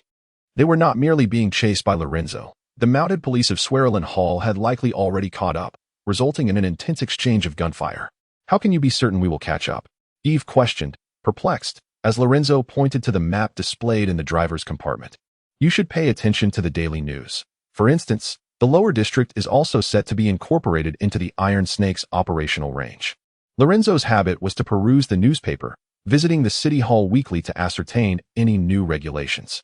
This routine stemmed from a film he had witnessed in a dream, wherein the Earth was obliterated due to a failure to check the regulations at the Galactic City Hall in a timely manner, leading to the construction of a cosmic expressway, a tale rich with dark humor. Well, forget the dreams of yore and focus on the present. Several months ago, Old Dunling resolved to extend the Iron Serpent into the lower district. Lorenzo speculated that a high-ranking official intended to take action in the lower district, reminiscent of times long past. Once the tracks were laid in the lower district, the vintage armored Iron Serpent could be deployed at any moment to cleanse the filth. However, regrettably, the operation faltered almost immediately. The tracks indeed spread across the lower district, yet not a single Iron Serpent could venture within. That band of outlaws was far more united than anyone had anticipated. Consequently, the initiative was swiftly halted, and the railway line transformed into a conduit for gang transportation, causing a significant surge in the black market economy. Lorenzo remembered how jubilant the Sparrow was during that time. Although the venture failed, the tracks in the lower district remained connected to the outer district. It was simply that no one dared to traverse that path. Overlaying the mental map with the schematic in the cockpit, Lorenzo could intercept them just outside the lower district. His hands rested on the control panel as the Iron Serpent navigated the treacherous urban landscape. Altering the points was clearly an impossible task for a mere operator.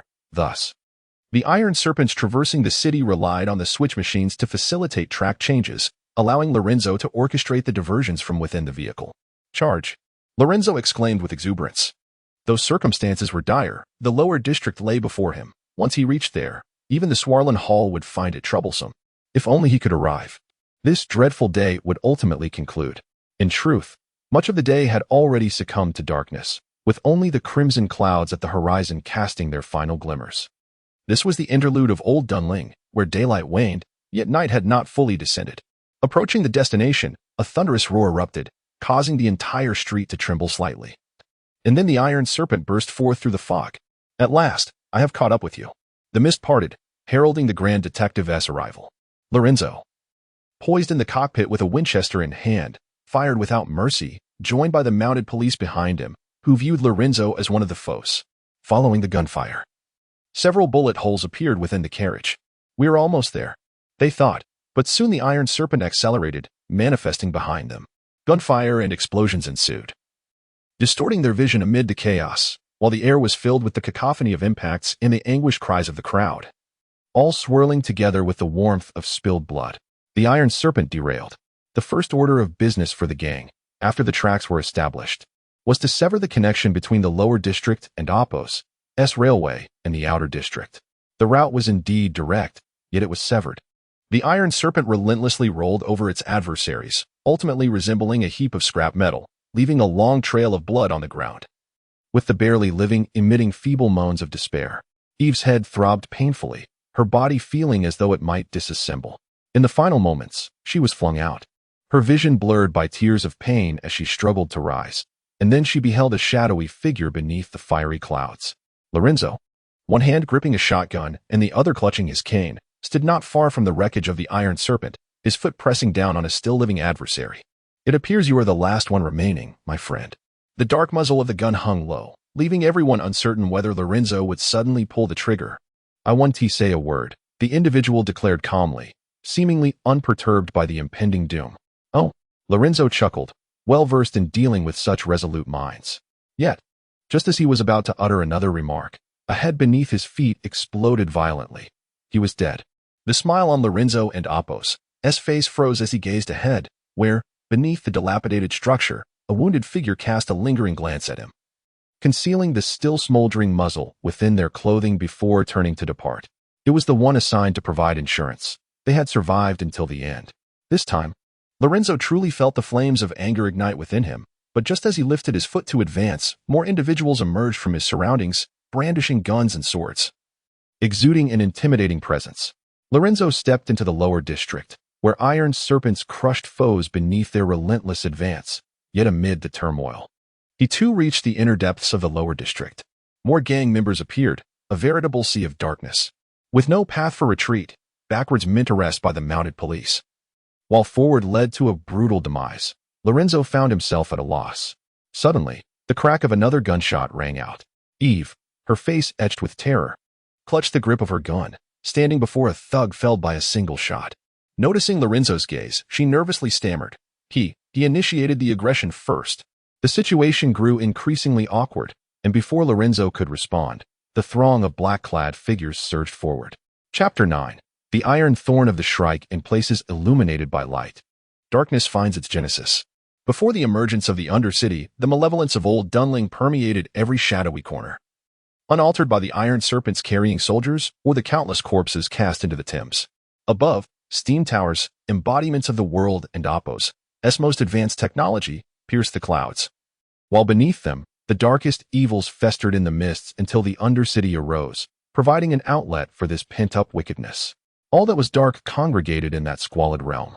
While the entirety of Old Dunling thrived in its hypocritical sanctity, the Undercity is shrouded in a unique mystique, compelling one to ponder its enigma. Due to its peculiar nature, the Swarlen Hall has established several unspoken regulations, one of which forbids officers from entering the Undercity. The reckless denizens of this place care little for their own lives. For a sufficient sum of wealth, they would not hesitate to slay any officer who dared to intrude. The mounted police, apprehensive, refrained from entering, awaiting further instructions.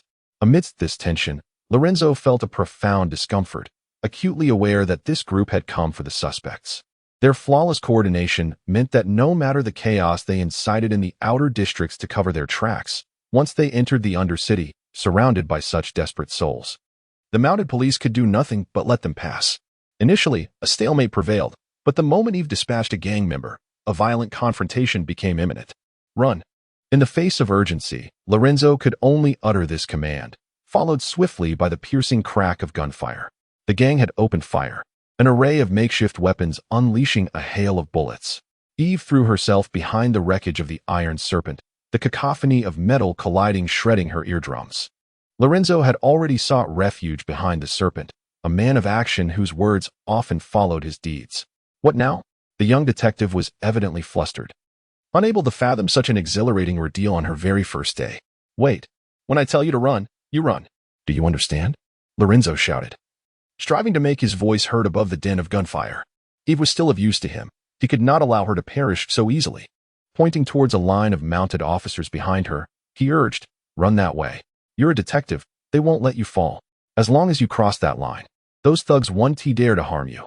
This was one of the rules. The denizens of the Undercity were forbidden from entering the outer districts.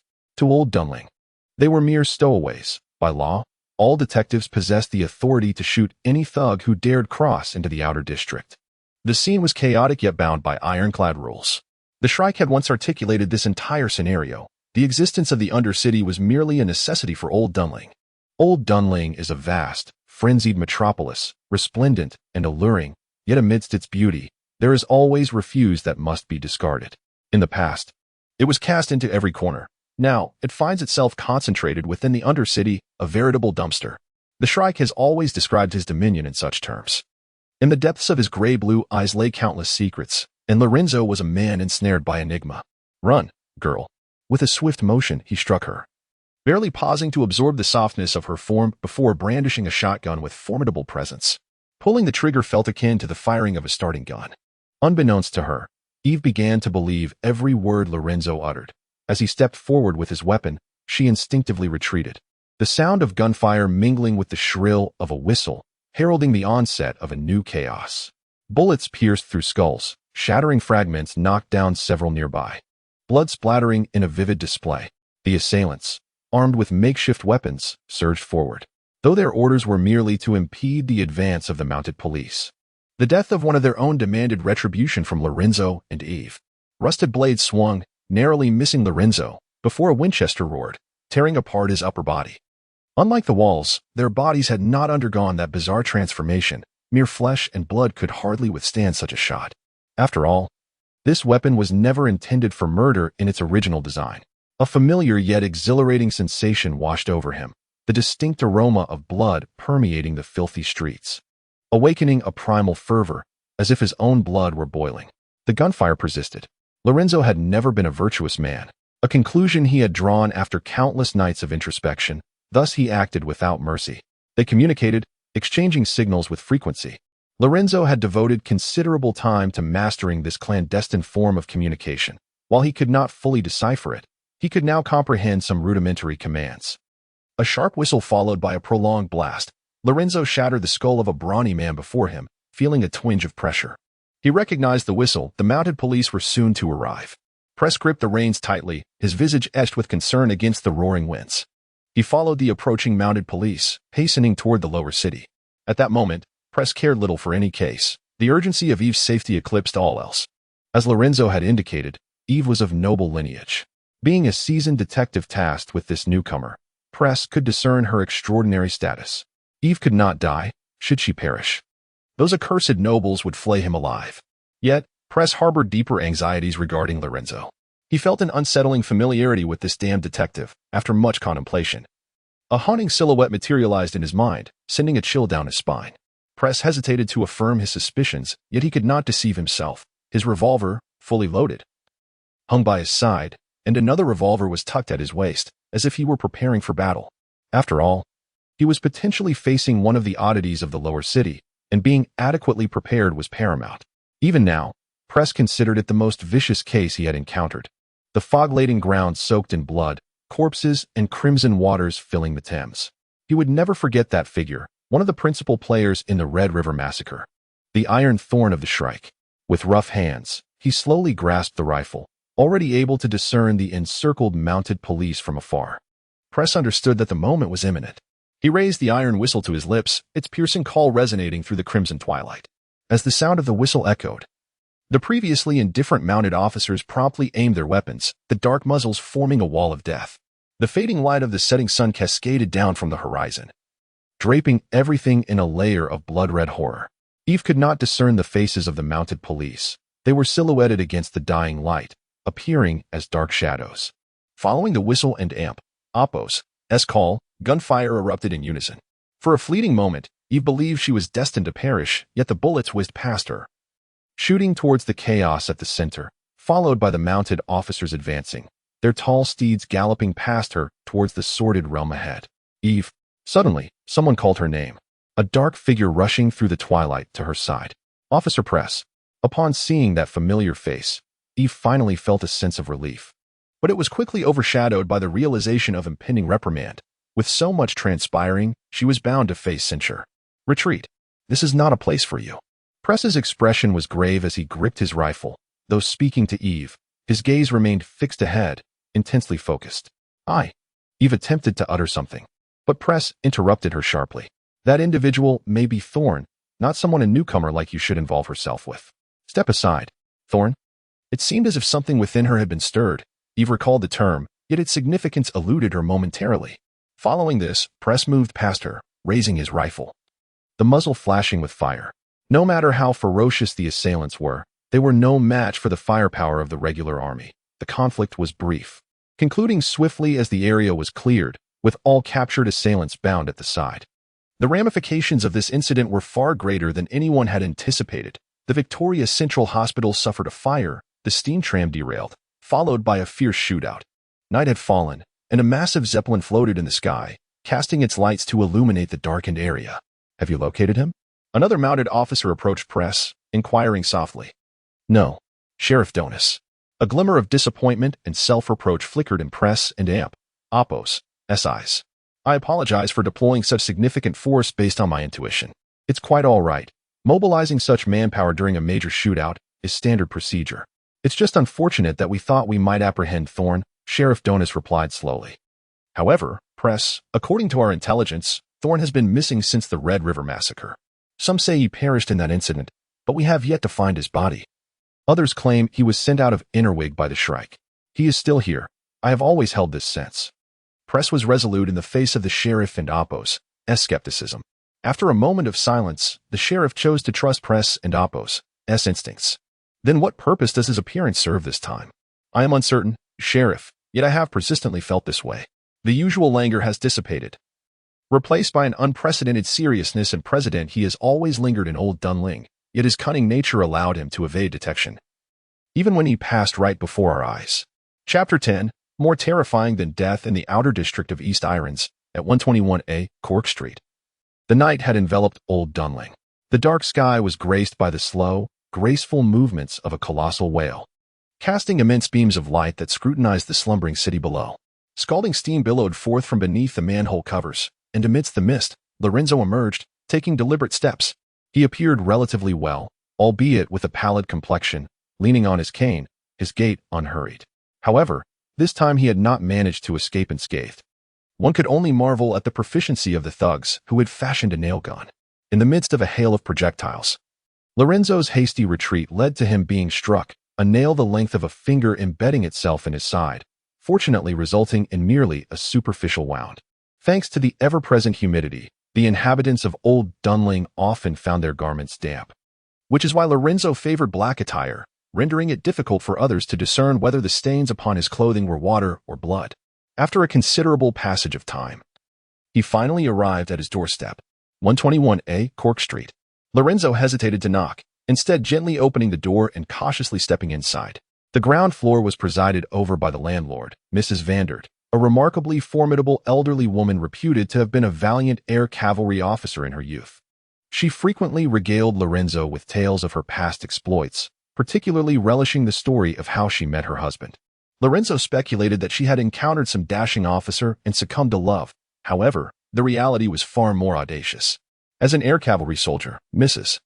Vandert had descended from the skies, clutching a steel cable, and had shot an enemy soldier dead, inadvertently capturing her future spouse in the process. You married the enemy? Lorenzo had once remarked in astonishment. He was merely a wayward youth, but under my guidance, he had turned over a new leaf. Lorenzo, you are still so young. Do you understand the concept of love at first sight? Such an audacious love story indeed. An armored heroine descending from above, poised to eliminate this unfortunate soul, yet unable to pull the trigger due to an inexplicable infatuation. Like a primitive man, she had rendered him unconscious with a blow to the head. Upon awakening, he found himself faced with two choices: either wed this woman or be executed for treason. What transpired in their marriage thereafter remained a mystery to Lorenzo.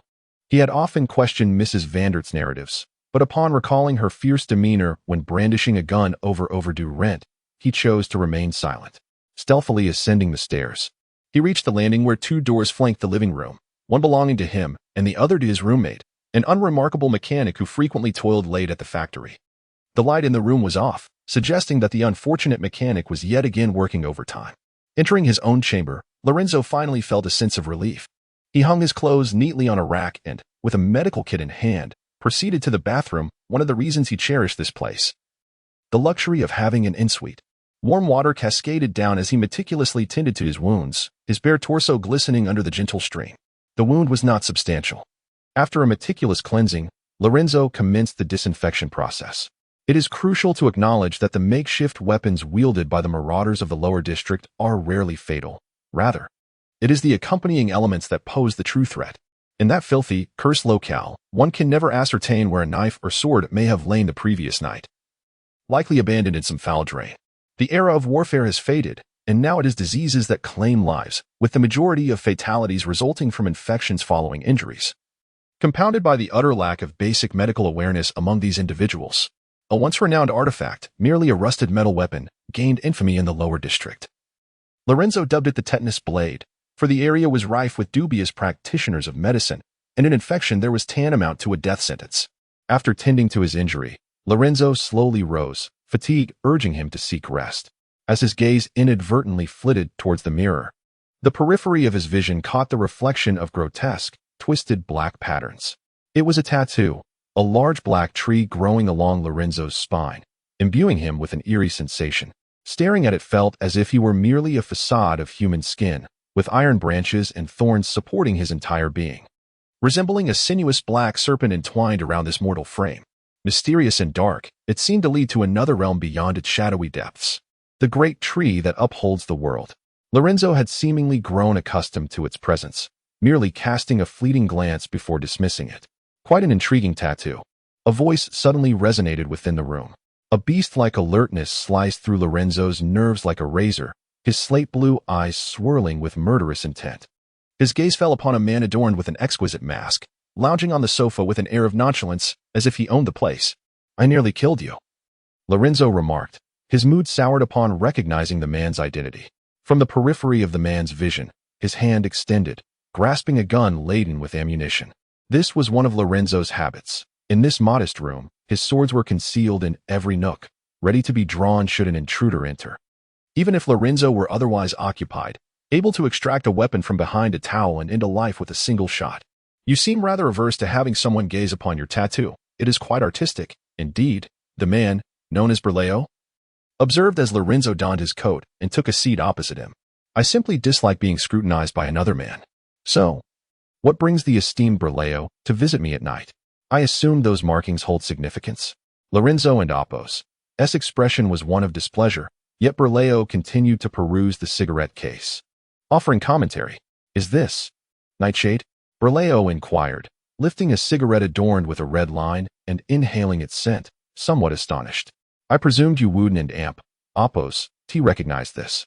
Lorenzo replied, surprised that Berleo could identify Nightshade. In his estimation, a man of Berleo and Apos' ilk should be immersed solely in wealth and fine wine. Recently, a group of shamans arrived from the land of abundance, endlessly chanting about deities and demons, speaking in riddles. The magpie continued to flip through the cigarette box, stating that their leader sought to make a living in the lower district, and thus spoke to him extensively about shamanistic practices. For instance, he mentioned the wind herb, claiming that its consumption transforms the user into a so-called and amp, Apos, medium and amp, Apos, enabling them to trigger and amp, Apos, spiritual visions and amp, Apos, and perceive things they ought not to see. with a glimmer of amusement in his eyes. He then turned to Lorenzo. How long have you been using this? None of your business, Magpie. Magpie was aware of Lorenzo and Amp, Oppo's, habits. His cigarettes were often infused with invigorating herbs.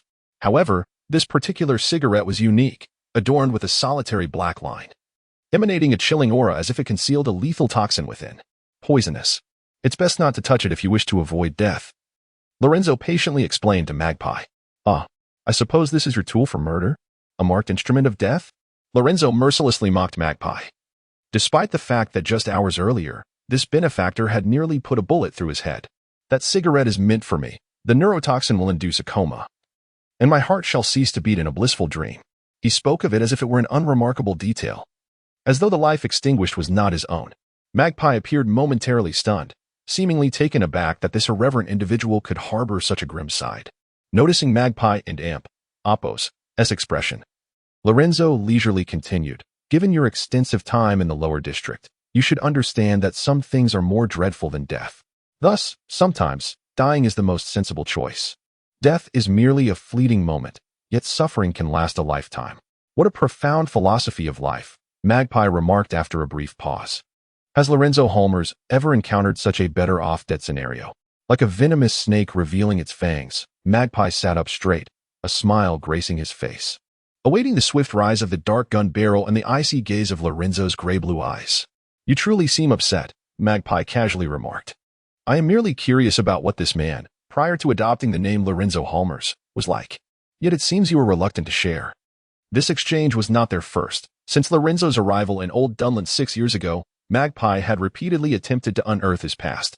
Every individual embarking on a new life ought to possess a history, yet Lorenzo was different. No matter how deeply Magpie probed, his origins remained shrouded in mystery, as if he had materialized out of thin air. Do not be angry. I still trust you. After all, you are my thorn. If you still wish to remain silent, let us change the subject. Magpie displayed indifference to Lorenzo's affront. Their relationship was unique. Although it was one of employment, they often stood as equals. Now, let us discuss the progress of today and Amp, Oppo's, case. Thanks to you, the Salalan Hall has begun to take it seriously. With a refined revolver drawn from his bosom, he aimed it at Lorenzo, revealing a benevolent smile beneath half of his mask. No one could discern whether the last bullet had been loaded at that moment. Having transitioned from personal matters to serious business, it must be said that if there were anyone capable of taking his place, Burla would truly relish the opportunity to eliminate the detective before him. Chapter 11. The spark rekindled. As you are aware, I nearly apprehended them. In a cramped chamber, two individuals sat facing each other, Lorenzo wrapped in his garments, elucidating the day's events. The gunman, serving as insurance, perpetually occupied the forefront, eliminating every laggard. Burla noted that this was unlike the petty thugs we had encountered previously. They possessed a remarkably stringent internal structure. This was not the sort of organization that could thrive solely on mutual interests. A hint of concern flickered beneath Burla's half-mask. He indeed possessed considerable knowledge in this regard. Most of the denizens of the lower city were mere opportunists, swaying with the prevailing power, willing to betray even their kin for the sake of survival. Burla spoke slowly, recognizing the gravity of the situation. Yet that group was unafraid of death, was it not? The inhabitants of the lower city did not exhibit such noble valor. His gaze shifted to Lorenzo, who awaited the detective and Oppo's revelation with anticipation. Have you uncovered any clues? I trust you did not return empty-handed. Lorenzo nodded affirmatively, promptly stating, the people of the lower city received advance notice, or perhaps this was part of their scheme. Should the operation falter, they would retreat into the lower city, while the gang members would need to emerge to shield them. Burla, you understand the territorial consciousness of these individuals. Territory in the lower city equates to wealth. Thus, these gangsters must hail from the local populace. I need to ascertain who governs that area.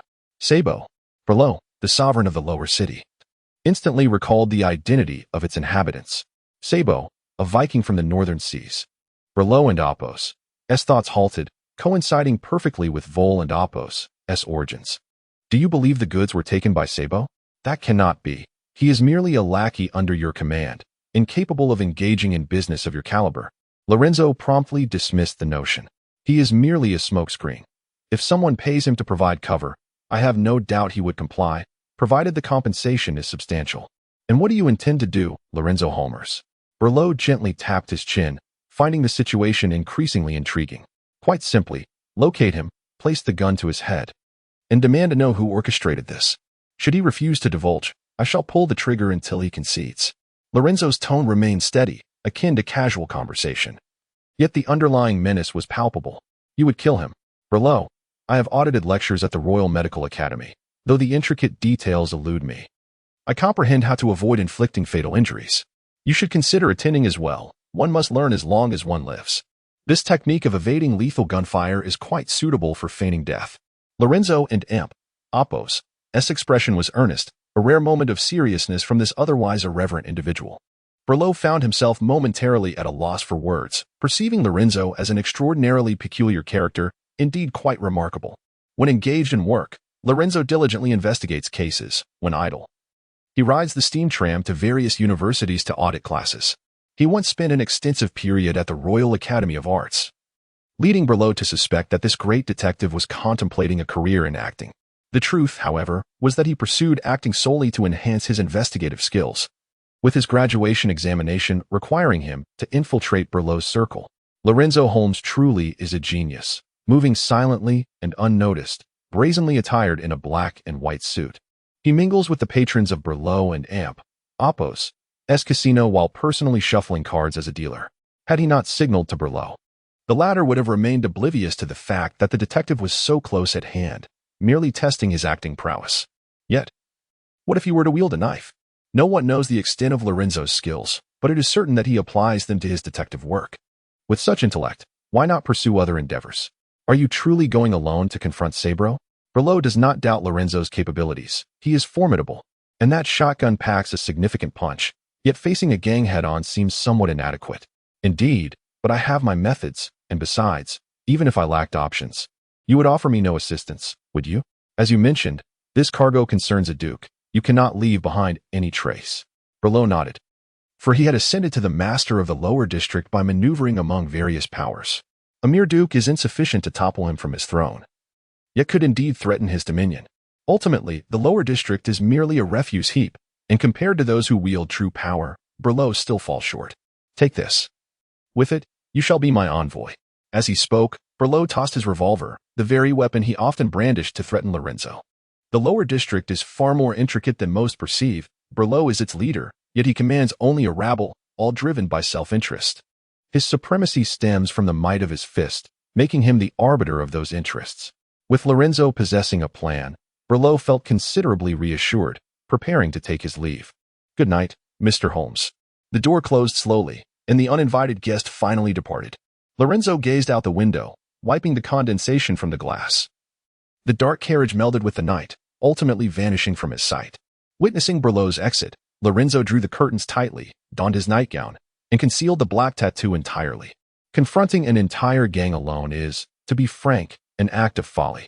Lorenzo is confident in his ability to infiltrate Sabro and Amp, Oppos, S ranks. Yet he harbors no assurance of escaping the wrath of a furious mob. Nevertheless, as Berlo surmised, Lorenzo is a genius. He never overlooks an opportunity to exploit. He retrieved from his trench coat an item he had long kept hidden, and in the light, the ruby necklace sparkled with a mesmerizing brilliance. This object transcends the realm of mere luxury. Its quality is impeccable, as if it harbors the very essence of life within, stunning in its beauty. The edges are adorned with silver embellishments, yet its most significant feature lies in the inscription upon its back. The embers reignite, Lorenzo murmured, and with his whispered words. The ruby in his grasp seemed to come alive, radiating warmth akin to that of life itself.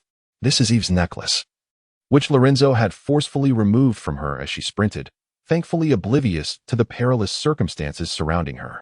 The embers reignite. Vacharl is not Eve and Oppos' surname.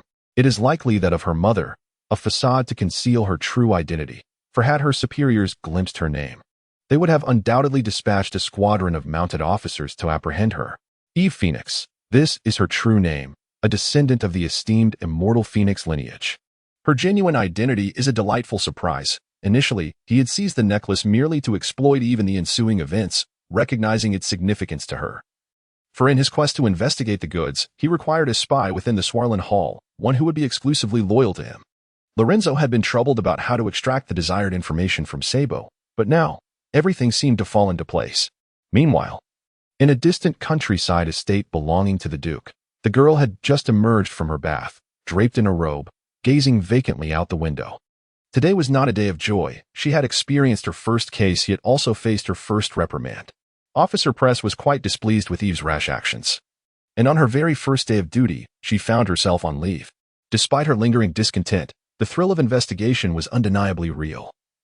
Bringing a spark to her otherwise monotonous existence, new life, new experiences, and the acquaintance of remarkable individuals. Eve endeavored to frame her encounter with Lorenzo as a chance meeting. Habitually, her fingers brushed against her neck, yet the familiar warmth was absent, leaving her feeling hollow. A look of astonishment crossed her face, quickly giving way to panic as she realized her precious necklace was missing. Where could it be? She racked her mind for answers, but ultimately, it was a blank slate. She could recall nothing at all. Chapter 12. The Wind Among the Crowds, Old Dunling, the Outskirts, the Phoenix Territory. As a distinguished protectorate family during the Radiant War, this land near Old Dunling was bestowed upon the Phoenix family by the Queen. Under generations of stewardship, it has transformed into a grand and secretive castle. To facilitate travel, there exists a railway that connects directly to the heart of Old Dunling, along which an armored train, modified by the Mechanical Institute, operates solely for the Phoenix family. Despite the considerable distance, one can reach the destination in merely half an hour. A man stood at the edge of the balcony, gazing at the horizon with a faint sigh. He was a quintessential Ervigian, his hair a snowy white, meticulously groomed, sporting a classic but now somewhat outdated sheriff's mustache. In his youth, he must have been a figure who captivated many hearts, yet time had not spared him. His once handsome visage was now etched with wrinkles. Initially, the Phoenix family acquired this land merely for retirement. The then Duke, aged and increasingly frail from the scars of war, sought a sanctuary away from the power center of Ervigia, and thus chose this place. Indeed, it was a splendid choice. Unlike the overcast skies of Old Dunling, here, one could bask in the rare sunlight. Free from the noxious fumes of coal burning, the air was fresh, and in stark contrast to Old Dunling, this land was a veritable paradise. However, as the years passed and Old Dunling continued to expand, the man could now see the towering steam stacks on the horizon from his balcony. This was far from a favorable development. Perhaps in a few decades, that cursed cloud would descend upon this land as well. The man cherished the sunlight. The longer he lingered in Old Dunling, the more precious the notion of sunbathing became. With age, he yearned for his descendants to revel in this sunlight too. After all, in the Duke Phoenix's eyes, the longer one remained in Old Dunling, the more one succumbed to dampness and decay, eventually blending into the pallid city. What a troubling thought. The current head of the Phoenix family, Duke Ever Phoenix, let out a weary lament. What of Eve? Has she finally settled down? The young lady remained in her room. Perhaps the impact of recent events weighed heavily upon her. I find it rather fortuitous. The greater the blow, the better. She should be focusing on her studies at university rather than pursuing a career as a detective. If this incident could persuade her to abandon that ambition, it would be for the best. It was evident that this father held a strong opposition to Eve's dream of becoming a detective. Perhaps she simply admires you and wishes to follow in your footsteps. My footsteps? Are you referring to becoming a soldier? The Radiant War has concluded, and the Phoenix family has suffered immeasurable losses for it. Evra and Apos, gaze fell, his expression grave. War, soldiers, detectives, anything associated with weaponry is undoubtedly undesirable. She should embrace her role as the Princess of Phoenix, find a beloved partner, and live a life of marital bliss. I have even set aside funds to purchase an island as her dowry, where she could peacefully slumber by the seashore at sunset, free from the clamor of steam engines, deadly plagues, and smoky air, a place as splendid as paradise. Though I vehemently oppose my daughter and Apos' aspirations, the affection in my words is unmistakable. This is Eve and Apos' destined path. Rather than mingling with the riffraff of Old Dunling, Evera spoke with fierce conviction. Do you know why our lineage, the Phoenix family, is termed the immortal bird? It is solely because we survived the glorious war. Only those who endure can bask in glory. The deceased are but shadows, utterly inconsequential. Informed the Swarland Hall. I am granting them 1 month to dissuade her from pursuing a career as a detective. Now, as autumn settles upon Old Dunling, the chill of winter approaches. Golden leaves blanket the ground, glistening under the sun, creating a path of gold, a sight seldom seen in Old Dunling. Eve's spirits brightened at this view. Clad in a lace-trimmed pale yellow gown, she kicked at the leaves like a child, sending them dancing in the breeze. She is the ruby of the Phoenix family. the brightest crimson feather upon the wings of the immortal bird, illuminating the gloom of old Dunlin. Yet this princess is not entirely joyful. Despite the beauty of the golden leaves, her happiness is fleeting. Touching her empty neck, an inexplicable restlessness gnaws at her heart. The lost necklace holds profound significance, especially for Eve. It originally belonged to her mother, a gift from Duke Evera upon their marriage. On the day of Eve and Apos' coming of age, the Duke personally adorned her with it after her mother and aunt, Apos' passing. The Phoenix estate is vast, so much so that two individuals living here might go nearly a month without encountering one another. Lost in sorrowful thoughts, Eve was jolted by the sound of ringing bells. In the distance, a train gradually came to a halt at the small platform outside the estate's gates, as guards gathered nearby, on alert. This is the Phoenix family's exclusive express train, designated for transporting items related to the family.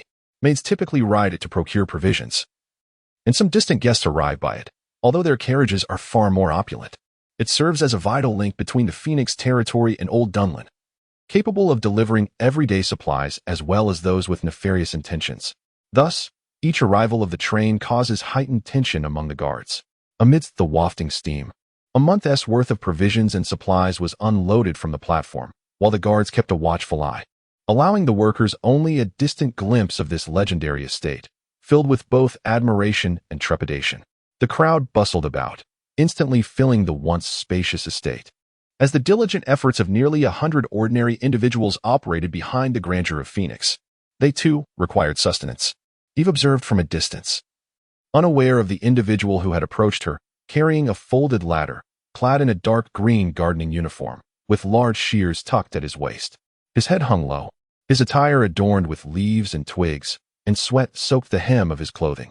He was an utterly commonplace figure, and Eve scarcely paid him any mind until that familiar voice broke the silence. "Did you know that I conducted an experiment? As long as you possess a ladder, you can freely access most places in Old Dunlin."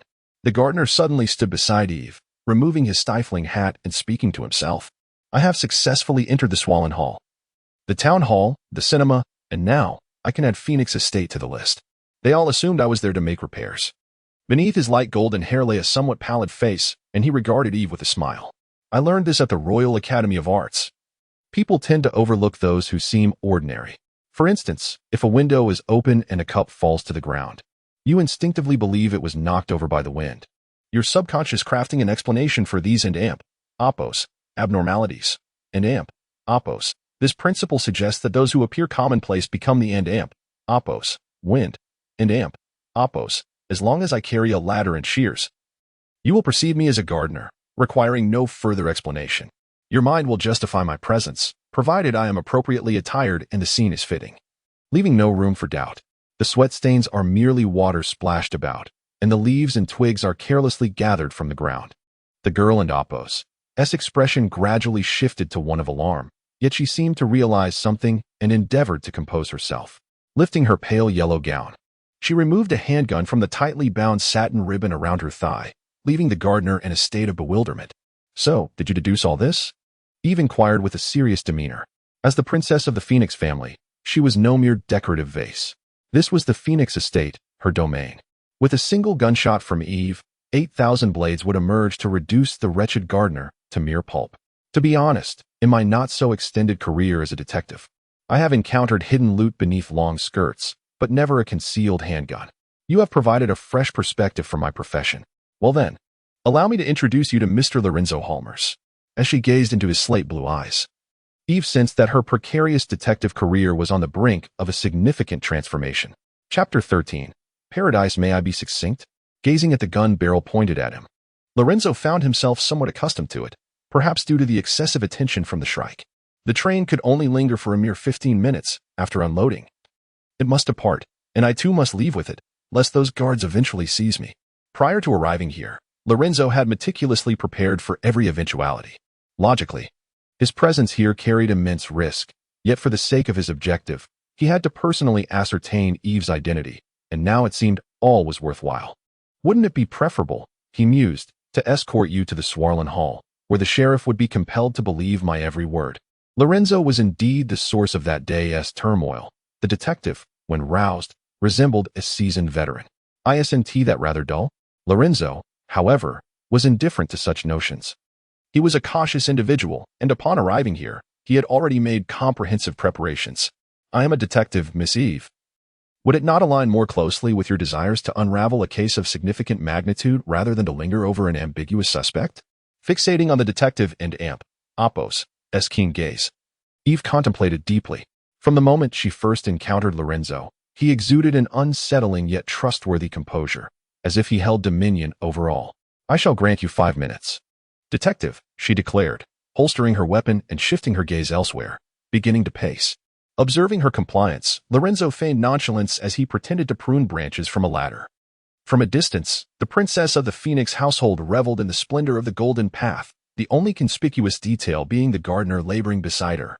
Eve Phoenix, born into nobility, poised to become the next esteemed Duchess of the Undying Phoenix. Should her father consent, not even the royal guard would be worthy of her. Yet she clandestinely embraced the role of a detective. As he trimmed the branches, Lorenzo articulated his thoughts, drawing from the image of Eve that resided in his mind. "Was it for your father? Or perhaps for the honor of the Phoenix family? Indeed, your lineage has woven itself through the annals of the glorious war. With portraits of your ancestors adorning the hallowed halls of the Platinum Palace, you grew up listening to their legends, yearning to emulate them, did you not? What precisely are you implying?" Eve's expression soured. She had discerned the irksome aspect of Lorenzo. His gaze was piercing, capable of effortlessly unveiling a person, rendering all transparent under his scrutiny. Each individual is a mosaic of labeled fragments. By stitching them together, one may glean the entirety of a person's existence from the fleeting glimmers of light.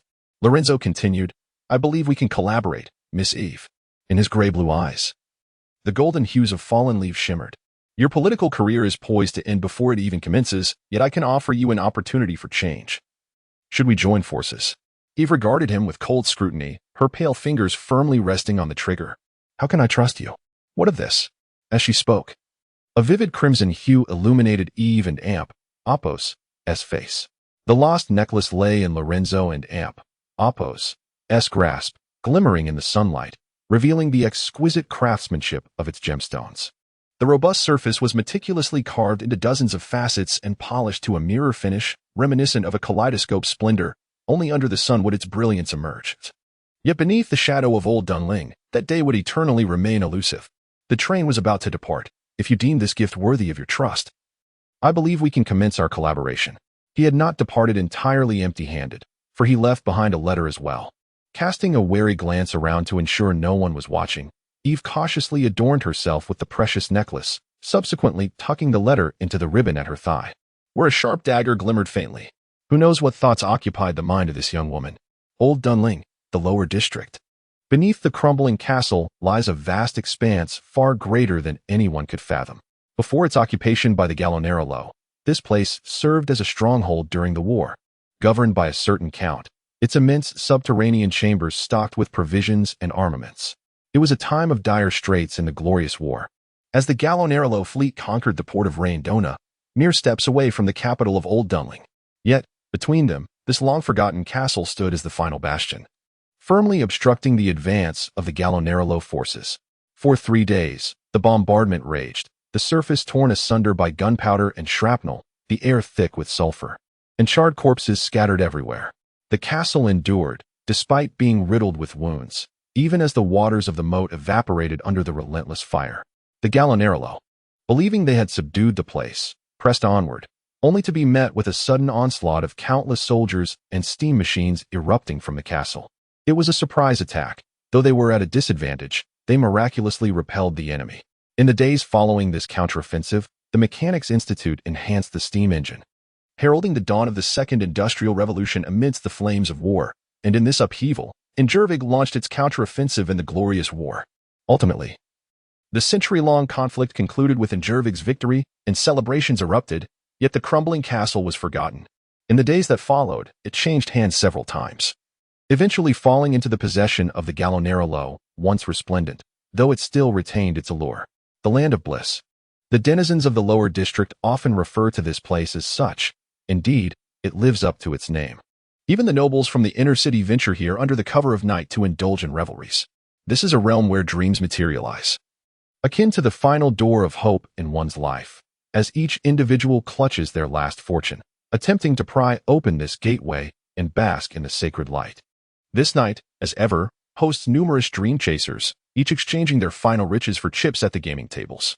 The string of small victories has ignited a fervor within them, and the air, saturated with exhilaration, leaves no room for hesitation.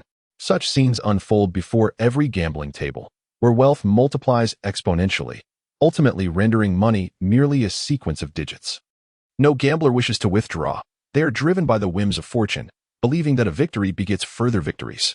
Even a hint of hesitation can cause luck to flee. There is no retreat, for to retreat is to concede defeat. They bellow as they stack more chips upon the table. Above the casino lies a concealed chamber, its dim glass shielding all who might seek to peer within. How exhilarating it is it not? The wealth flowing this very night could suffice to construct 3 war airships, not to mention the riches accumulated each evening. The tone of the secretary, below, brimmed with pride, as if they were seated in the vaults of old Dunling, atop the pinnacle of fortune. Your business appears to outshine that of the Royal Bank, he remarked. The guest reclined on a nearby sofa, surveying the gambling floor below, his interest seemingly tepid. This is hardly surprising. There are no taxes, no records. Those who come here are mere patrons seeking enjoyment, which is why they all favor me, allowing me to thrive until now. Berlot is but a humble secretary to those powerful figures, safeguarding and circulating their wealth, a task only he can fulfill, rendering him the undisputed leader of the lower city. Do you wish to delve deeper? Observe closely the placid gambling tables. Those few individuals exhibit none of the flamboyant bravado typical of gamblers. They resemble automatons, mechanically shuffling and drawing cards. Compared to gamblers, they are akin to a cadre of accountants, where fortunes shift through wins and losses, meticulously accounted for. To them, this is not a game of chance but a mere exercise in arithmetic. In the guise of wagers, wealth is transferred. Armed caravans await outside the castle, transporting crates of lion-emblazoned currency, swiftly conveying it away from old Dunling, from one vault to another. If you were to seize them now, you would be hailed a hero in old Dunling. The treasury would swell, while a once reputable family would be reduced to mere detritus. Of course, should you choose to hijack, I could assist in the aftermath. The riches you acquire would sustain generations. Berlot taunted, inciting the guest before him. Yet, there have been those who attempted to wrest wealth from Berlot. They might escape the castle, but typically, by the following day, their corpses would drift down the Thames.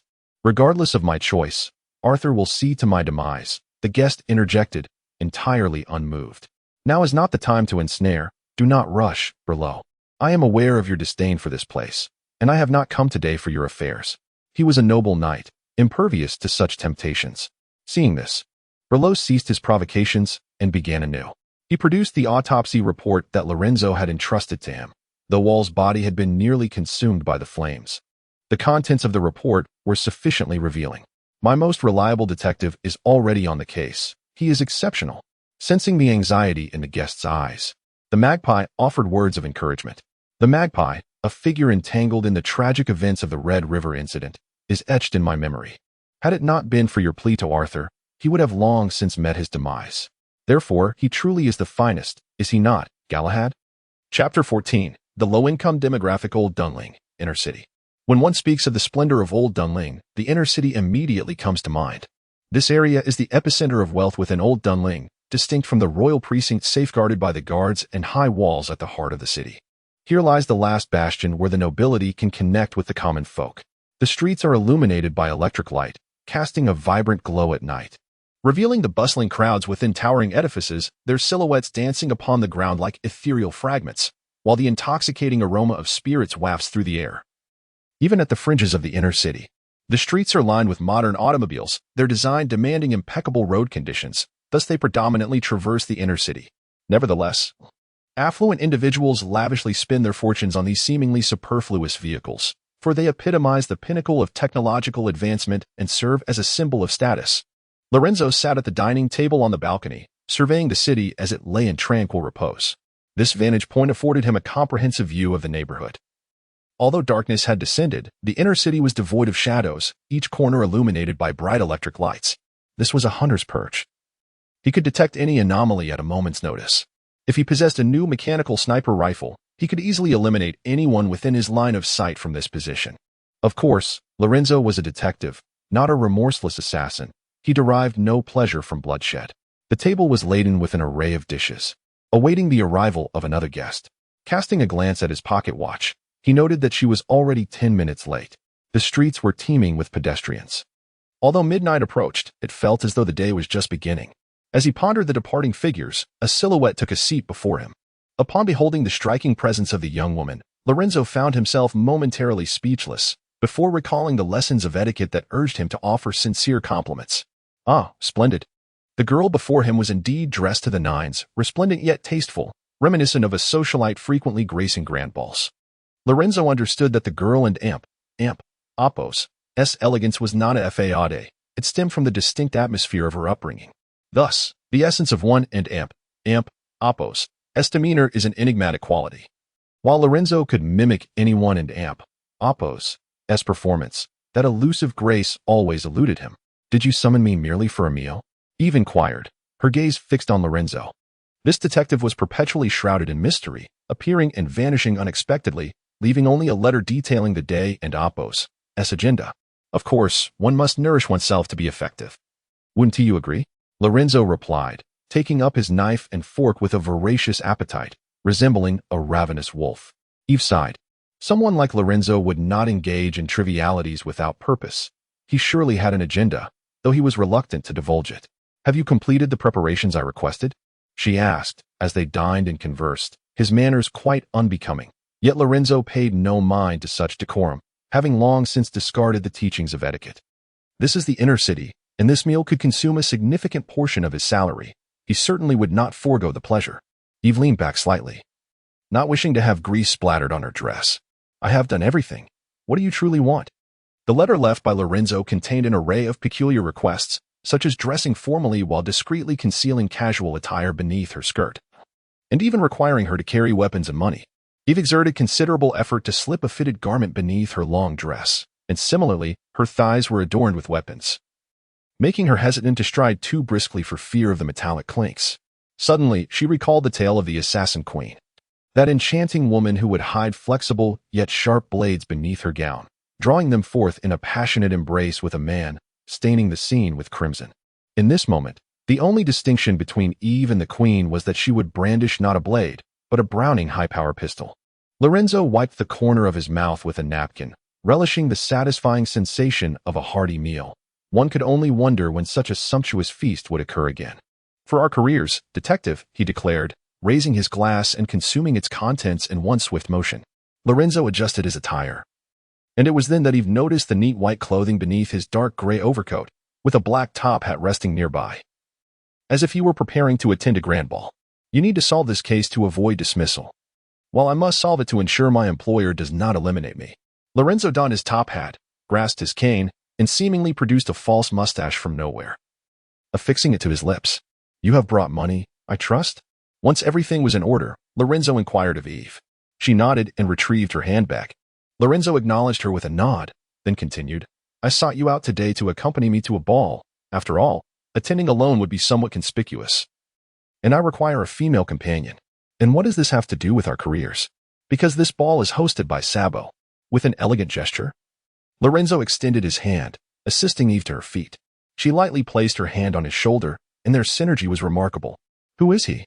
A mafia boss? A Viking? Who manages a gang known as the Green Shark, primarily dealing with the smuggling operations from the port of Rendona. Holding on to this beautiful lady, Lorenzo felt the gaze of the room upon him, though he did not seek it out. The gang that thwarted us that day was comprised of his men. Surely we can extract something from him. Extract what? Intelligence. Whether it be for whom he truly works or the cause of Wall and Apos' demise, answers will be found there. If fortune favors us, we might even bind him to the Sullen Hall. The cane tapped lightly against the ground. For a great detective, the act of kidnapping was merely child's play.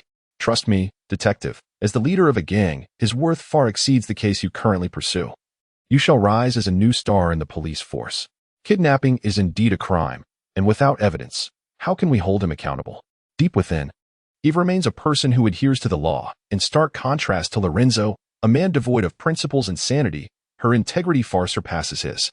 Sabo hails from the lower district, and from a legal standpoint, he is not a citizen of Englewick. Even if you were to kill him, no one would pursue justice. The Swarland Hall has long sought to establish a foothold in the lower district. They can tolerate the existence of this societal refuse, but it must remain under official control. Sabo's continued existence is merely due to Swarlenhall's inability to find an opportunity. Lorenzo displayed a somewhat depraved smile as he spoke, rummaging through Eve's handbag and extracting several coins emblazoned with a lion, official currency of Engelwig, minted under the decree of Queen Victoria. In the midst of his chatter, Lorenzo handed the money to the waiter, flashed a smile, and took Eve away. Eve watched in astonishment as Lorenzo rifled through her bag and took the money. And after a prolonged moment, she finally spoke. "What is this? You're treating me, so what?"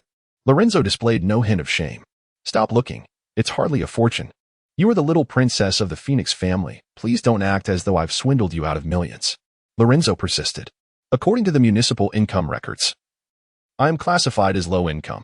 He was not lying. Lorenzo initially aspired to run a respectable detective agency, but his unrefined methods deterred most clients.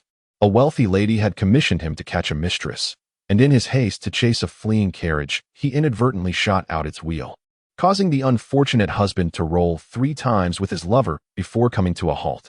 The mistress ended up in the hospital with a fracture, and upon hearing this, the wealthy lady visited her, resulting in yet another fracture for the poor woman. As for the husband, he believed Lorenzo was sent by the lady to assassinate him. But she, still harboring old feelings, spared him, leading him to repent in tears. All was well in the end. Yet Lorenzo's brutish conduct left most employers disinclined to engage him. Ultimately, only the occasional task from Burla kept him afloat. Financially strained, Lorenzo desperately needed funds for this month's rent, lest the formidable Madame Van Lude end his life with a bullet. "Do you know? I'm nearly so impoverished that I can't even afford bullets. Would you be interested in sponsoring me?" As Eve listened to Lorenzo and Apos' incessant rambling, she formed a fresh perspective of this insufferable detective. "You truly are a scoundrel. Thank you for the compliment." Chapter 15. Midnight Tram at 11:55 p.m. Only 5 minutes remained until midnight. The vibrancy of the inner city began to wane, with fewer pedestrians gracing the streets. Mounted police patrolled specific routes, their iron whistles and rifles in hand. Despite the decline in liveliness, the air still resonated with melodic echoes reverberating among the buildings, and the intoxicating aroma of alcohol sweetened the atmosphere. A thick white mist rose slowly, emanating from below, yet unlike the crude emissions of the outer districts. It silently seeped through the cracks in the ground, enveloping everything beneath its veil.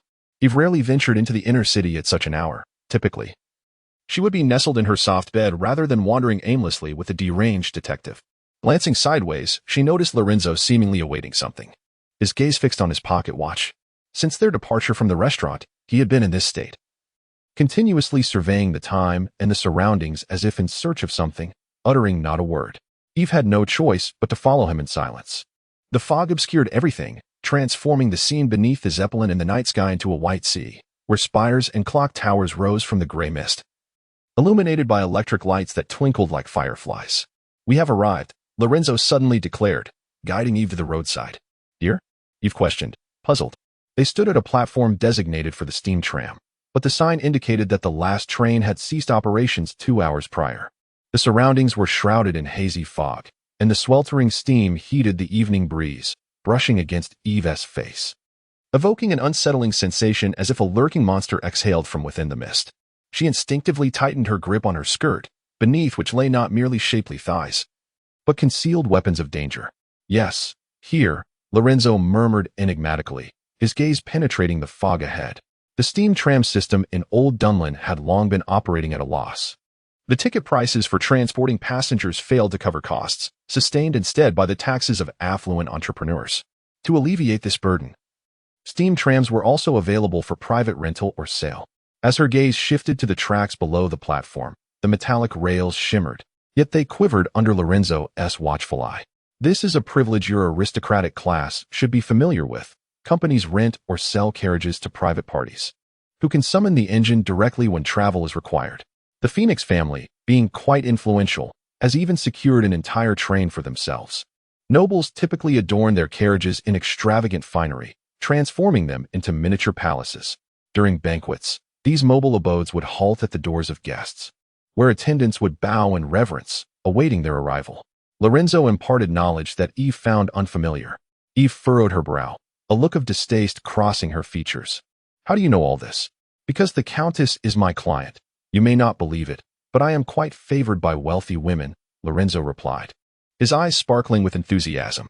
Since the conclusion of the first mistress case, that lady introduced Lorenzo to numerous distressed noblewomen, who greatly admired his brash yet comforting approach to investigation.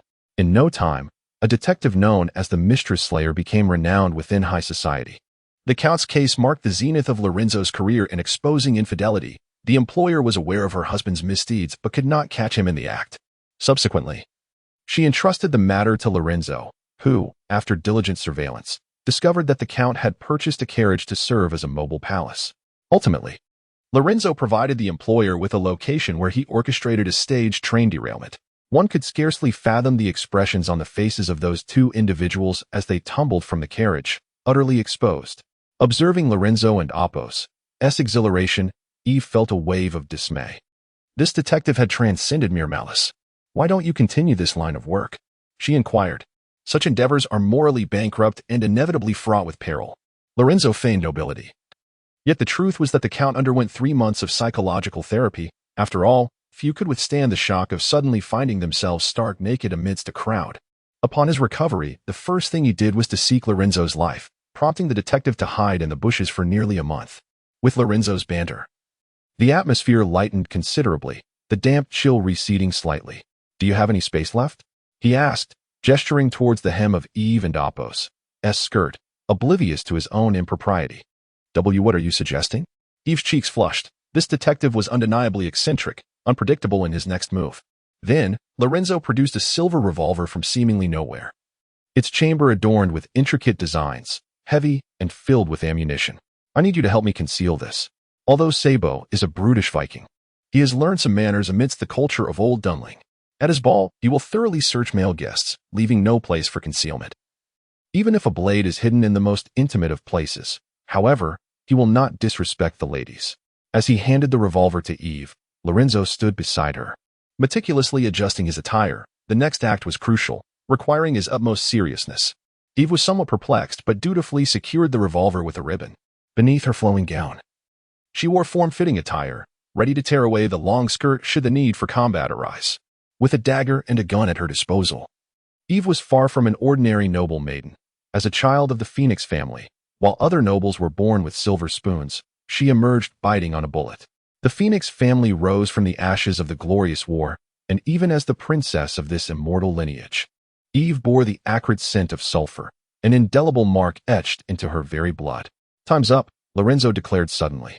Eve remained bewildered, having been in the dark about the unfolding events since she had exited the restaurant with him. Just then, the bell tolled, stirring an unsettling feeling within her heart.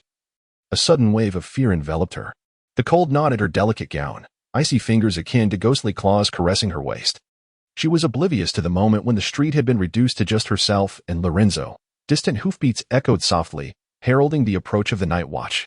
Yet, enshrouded in thick fog, Eve could discern nothing, only the streetlights diffusing into vast halos, resembling the luminous eyes of some lurking monster.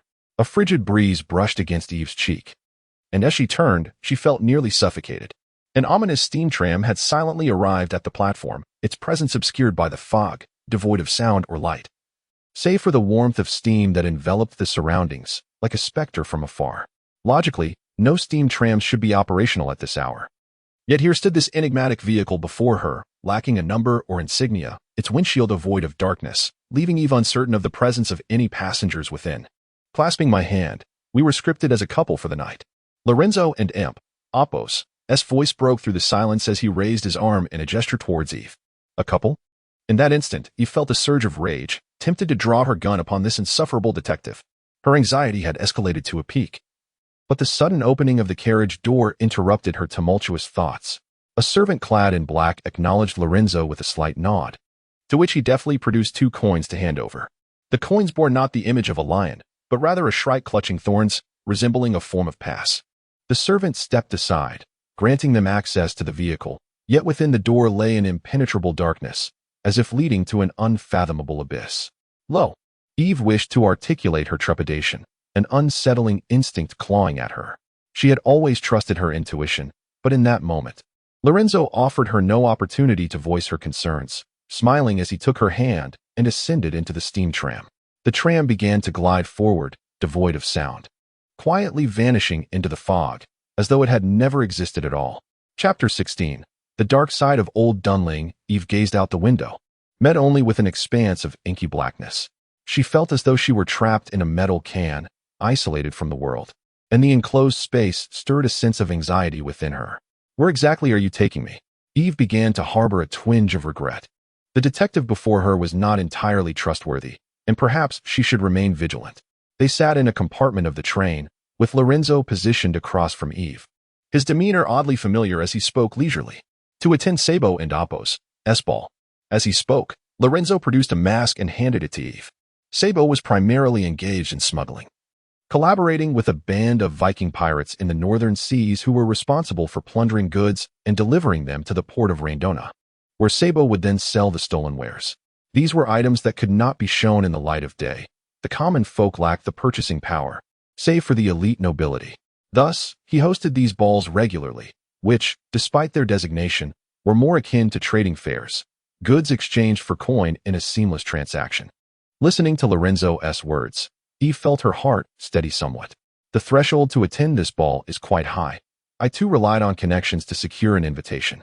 That coin. Eve recalled the coin vividly.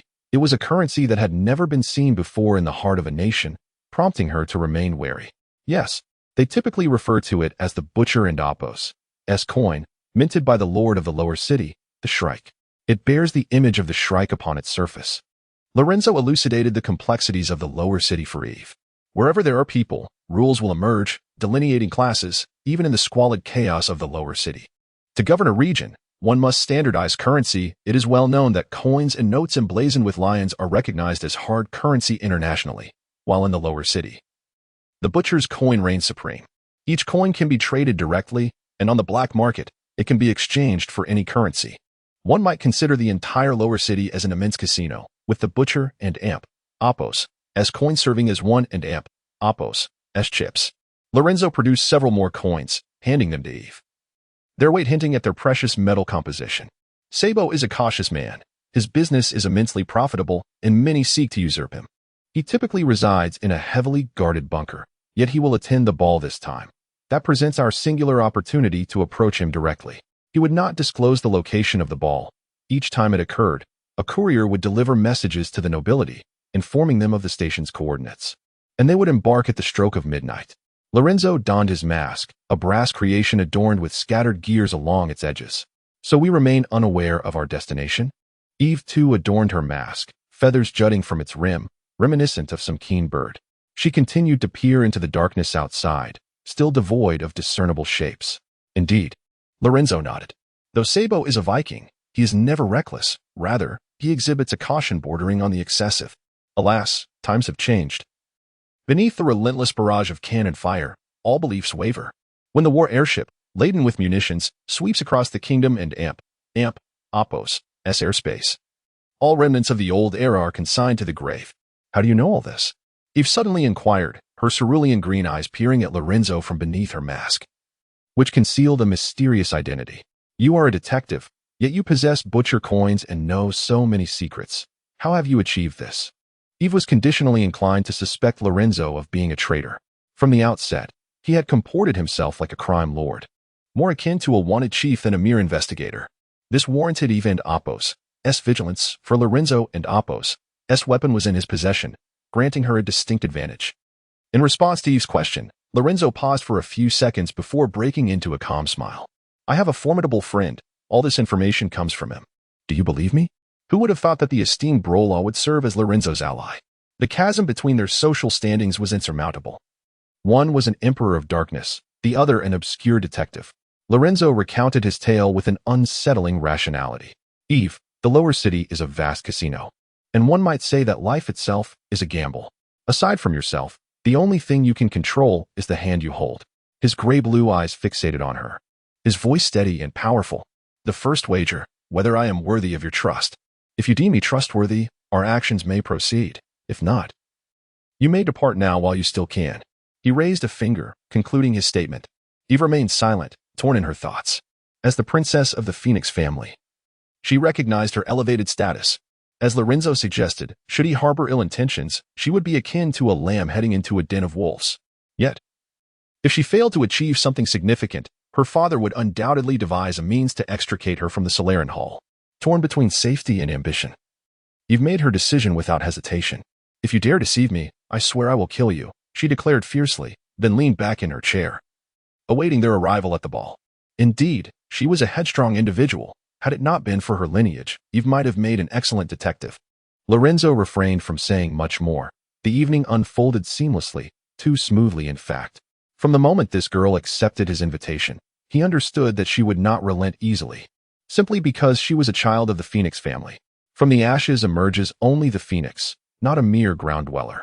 The carriage swayed gently, and faint murmurs emanated from the surrounding compartments, eventually fading into silence.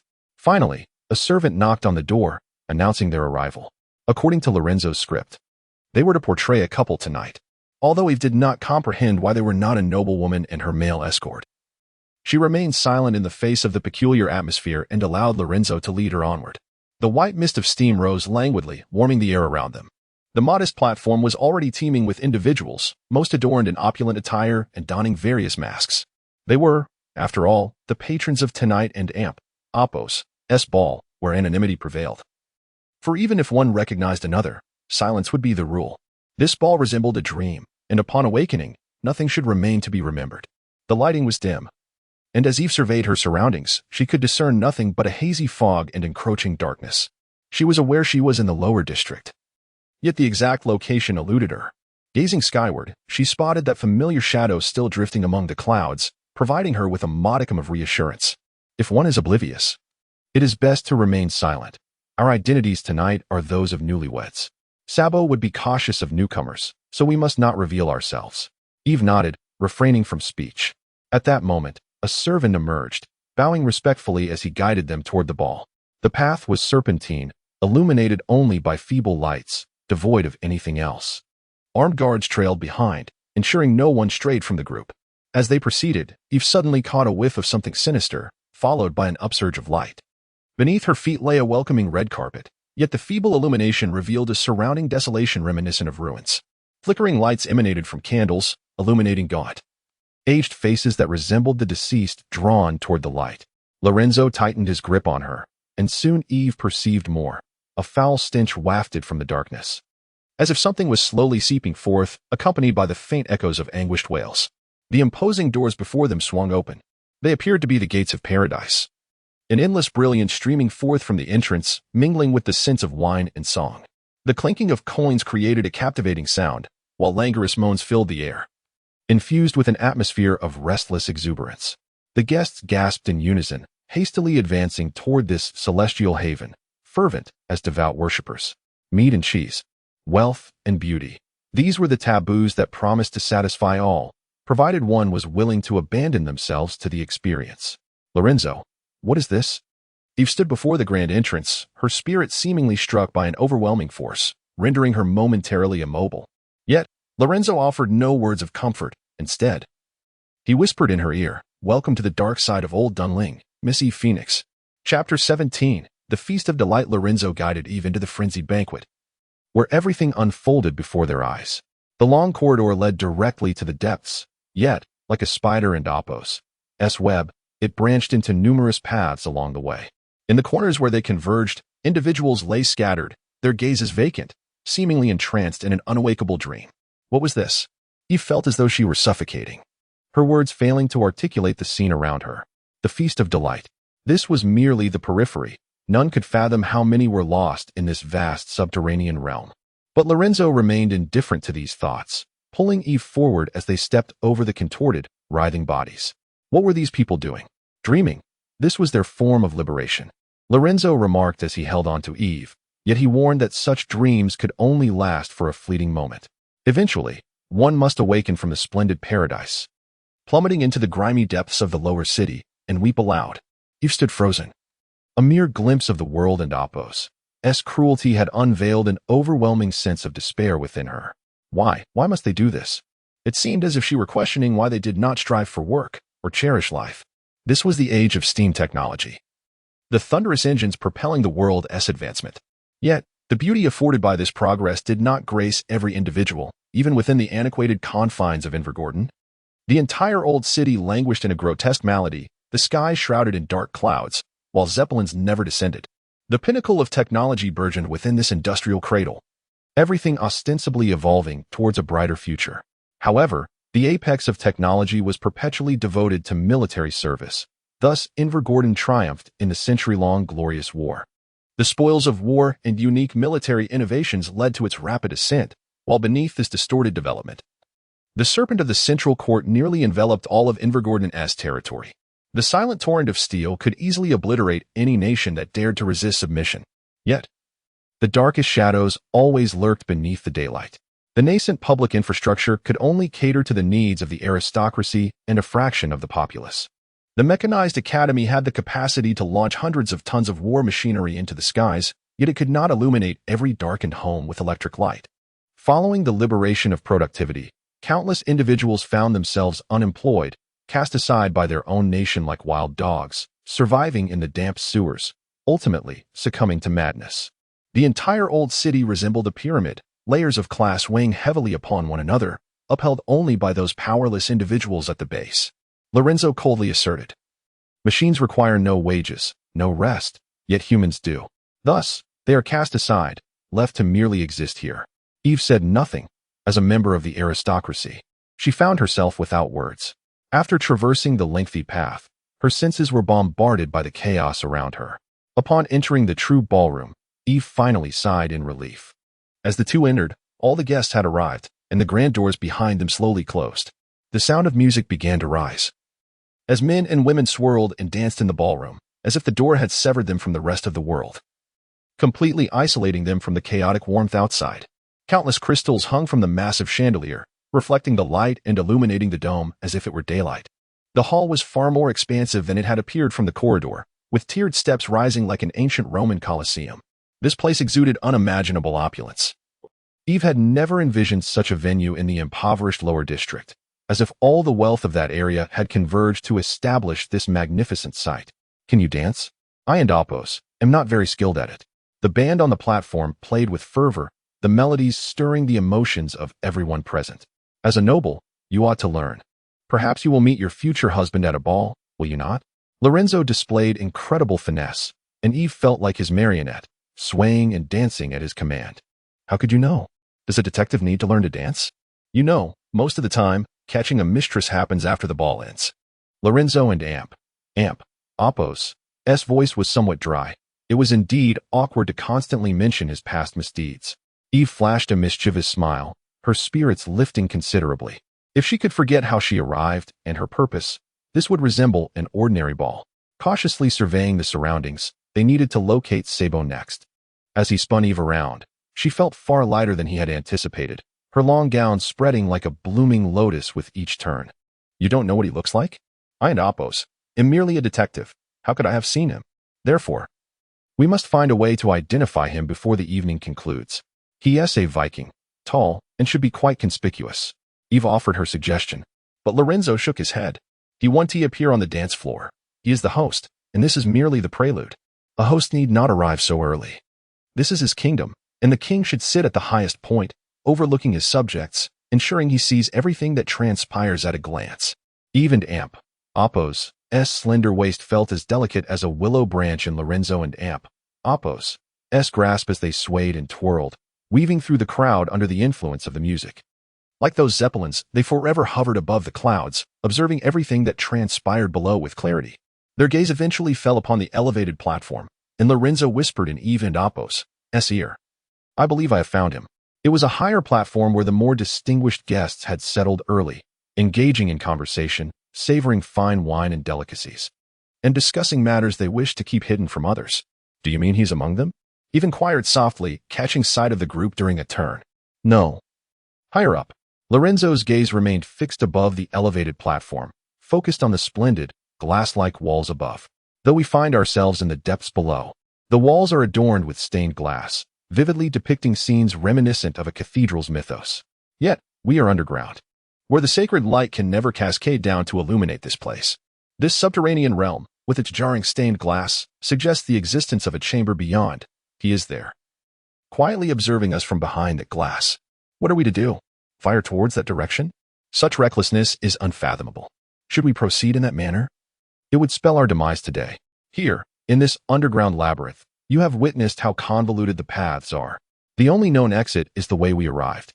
An advantageous terrain where one armed with a firearm could hold off countless foes. Even an army would find it arduous to breach. Much like the stand of Leonidas at Thermopylae, where no matter the number of adversaries, the narrow confines rendered the odds evenly matched. What, then, is our course of action? We wait. Lorenzo exudes an air of unshakable confidence. An opportunity will surely present itself. Chapter 18. No way out even the greatest detective can err. For he is but human, and humanity is inherently flawed. The stained glass serves not merely to illuminate the hall. Rather, the light refracts through the glass, casting a kaleidoscope of colors upon the confines of this enclosed chamber. The joyous melody feels profoundly distant here, as a delicate white mist rises, infused with a soothing fragrance. On the sofa, a man bows his head towards the wall, seemingly engaged in prayer, while an ominous black cross upon the wall rides eerily, as if it were a visual illusion imbued with life. The room is tastefully appointed, reminiscent of a chapel. A guest from afar, clad in black attire, dons a top hat and a beaked mask, a remnant of garments from centuries past. In the midst of the plague that ravaged Inelvig and its neighboring realms, physicians adorned themselves thus. The beak served as a primitive gas mask, filled with herbs to filter out disease. Though that dark epoch has long since faded, the attire remains a source of superstition. The physicians wielded considerable power, capable of declaring one ill, leading to isolation, while knights would torch homes. And the afflicted would ultimately find themselves interred in a mass grave, doused in fish oil and firewood, consumed along with the very illness that plagued them. All buried beneath the soil. More akin to the grim reaper than a healer, the figure exudes an aura of foreboding. Indeed, this is a reflection of the chapel from my memory, modest in size, sufficient to accommodate but a few dozen souls. Sabo slowly raises his bowed head, the light from the stained glass cascading down behind him, casting his silhouette in shadow. I had thought you Vikings worshipped Odin, he muses. The plague doctor gradually takes his seat opposite Sabo, his dark lenses seemingly harboring a gaze. Nay, when great iron ships and cannons breached the northern seas, the so-called gods perished. We charged forth, believing we would find a place in Valhalla, yet in truth, there is nothing awaiting us. Death is merely death. Drifting upon the frigid sea, utterly devoid of meaning. Sabo's voice is flat, as if recounting an inconsequential tale. That was perhaps my final voyage. I lay upon the remnants of the deck, adrift until reaching Inelvig, where a priest from the church rescued me. When I regained consciousness, the chapel resembled this very one. He describes a rather peculiar Inelvigian, truly deranged. Upon my awakening, his first inquiry was whether I had an interest in the evangelical church. Sabo chuckled at the absurdity. I am a Viking, and he dares to ask me about the church.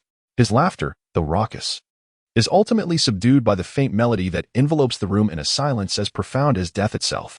And what became of that story? The doctor's voice carries an unsettling neutrality, tinged with a metallic resonance, perhaps a consequence of the plague mask he wears. As I approached the brink of death, the Valkyries did not descend, and the gates of Valhalla were firmly shut against me. Thus, I contemplated the notion of betrayal.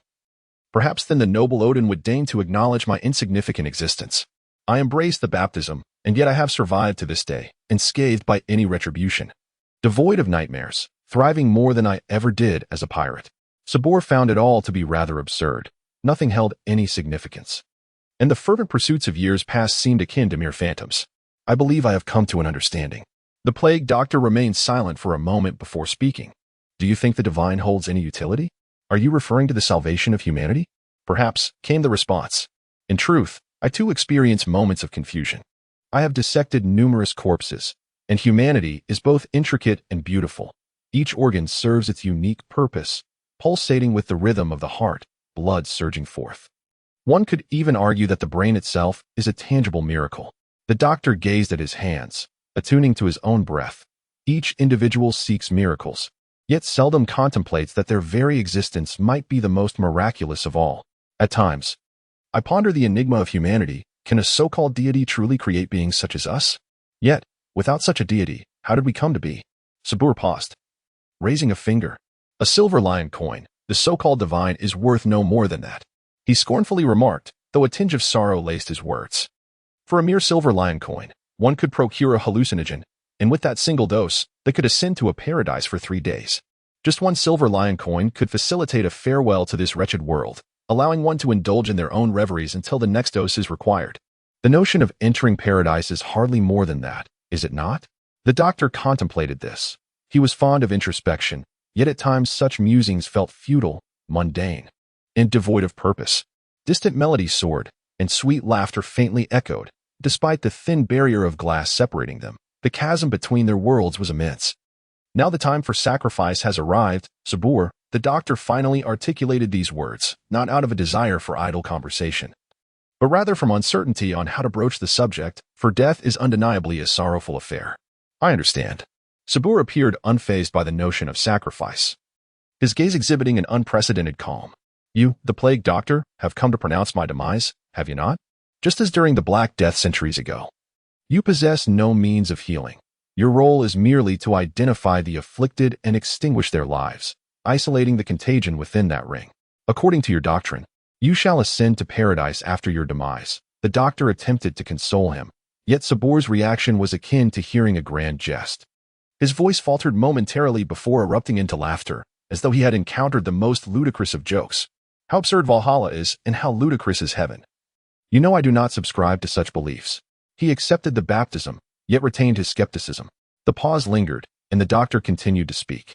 The sacred coffin has now severed its ties with old Dunling and is currently secured in a safe location. However, the relentless pursuit of the purification mechanism continues unabated. Intelligence reports indicate that the Dawn has taken flight 10 days ago, and its whereabouts remain a mystery. It could be hovering over the coast or right above us, with its thunderous cannons aimed squarely at this very spot. What must I do? Asked Sabo. Divert their attention.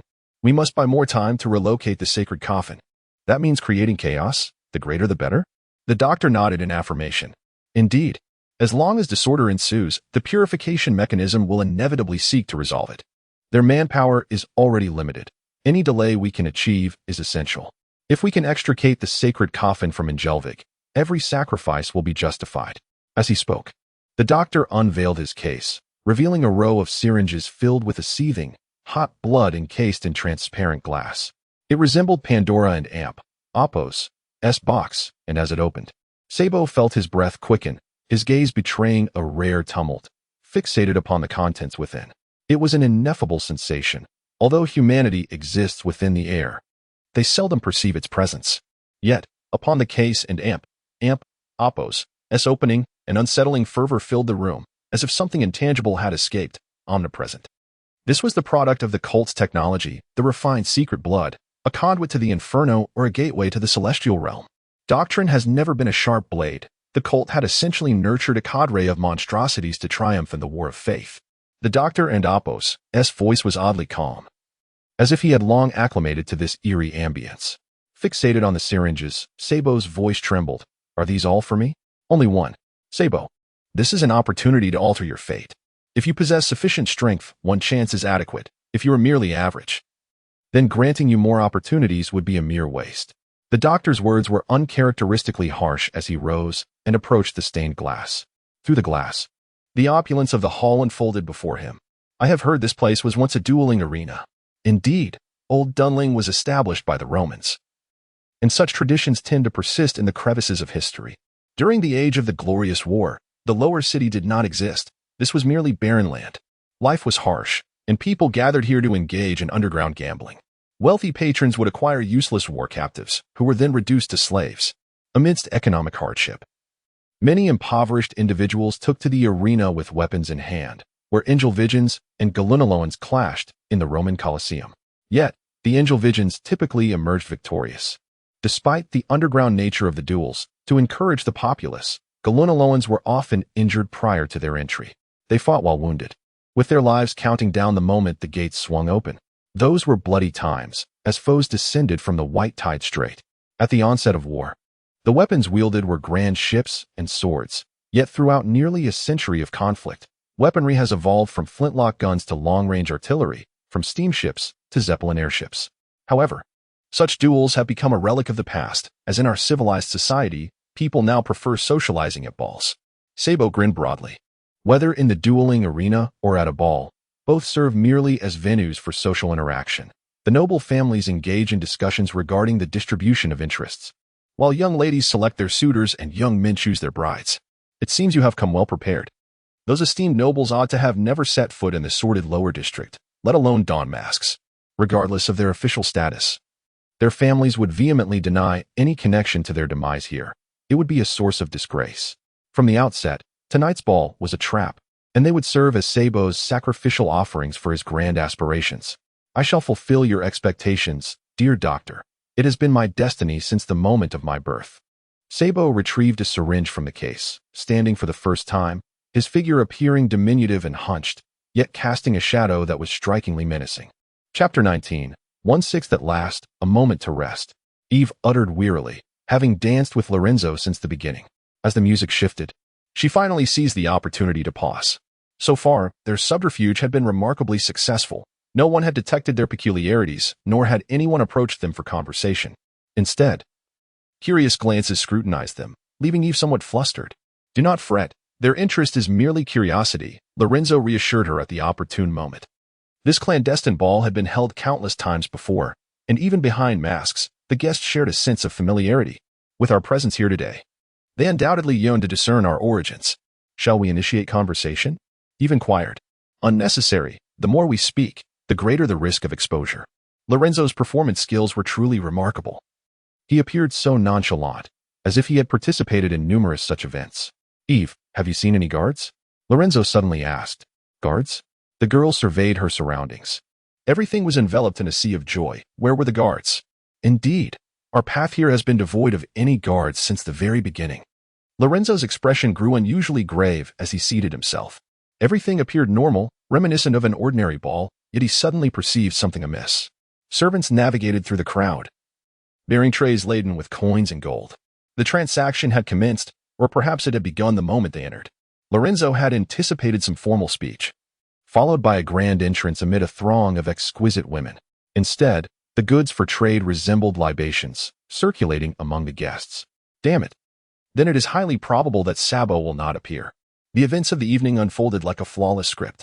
Lorenzo had anticipated everything, yet this revelation had eluded him. While Lorenzo pondered this dilemma, a servant approached, presenting a tray adorned with butcher coins and gold and silver jewelry. Lorenzo feigned familiarity, preparing to dispense his last few butcher coins to dismiss the servant when the latter spoke. Sir, someone has summoned you. The servant, masked and cold of voice, instilled a hint of unease in Lorenzo. Summoned me? Lorenzo echoed, watching as the servant stepped aside. There, atop a raised platform, stood a man in a bull mask, beckoning to Lorenzo. Eve, prepare your weapon. We may have been compromised, Lorenzo whispered as he rose. What will you do? The girl queried softly. Watching as Lorenzo retrieved his pocket watch, it was 10 and Oppos, clock in the morning. Attend to summons. Escape is no longer an option. With that, Lorenzo grasped Eve's hand and strode forward with determination. They stood at the apex of the hall, beneath the stained glass. Lorenzo recalled seeing many individuals on the platform below, yet upon his arrival, only the man who waved at him remained, accompanied by a solitary servant standing at a distance.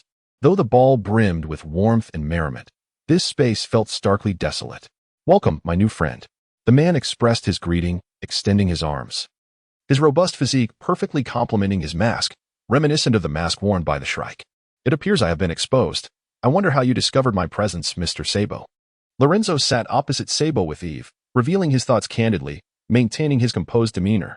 There was no need for subterfuge. Such behavior would only be ludicrous. In truth, Sabo could have easily dispatched them instead of extending an invitation. Sabo smiled faintly, the master of this domain, fully in control. From the moment you entered the vehicle, sir, you are aware that the affairs here are shrouded in secrecy. Guests typically retreat from the outside world. Even when introducing new guests, old patrons must seek my approval. Yet, in a place like this, who would dare disclose its existence? Each individual dons a mask, gracefully dancing in the ballroom. This is paradise. However, human nature is inherently greedy, and no one wishes to share this haven. Thus, the number of guests may dwindle but will never increase, not to mention the value of your butcher's coin. The Shrike and Oppos. S coin flipped on the table, ultimately revealing the Shrike's side facing up, as Sabo regarded Lorenzo, the eyes behind the bull mask seemingly aglow. Did you know, sir, that a butcher and Oppos S coin can be exchanged for 3 golden lion coins?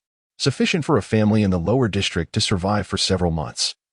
and it remains impervious to the fluctuations of the market. As long as you present it at the exchange point, it will always yield currency. Sabo spoke with an eerie calmness. The lower district is akin to a refuse heap. The impoverished conceal their butcher and appos coins in the most intimate of places, perpetually rubbing them to affirm their existence. This is their reality. Yet, look at your butcher's coin.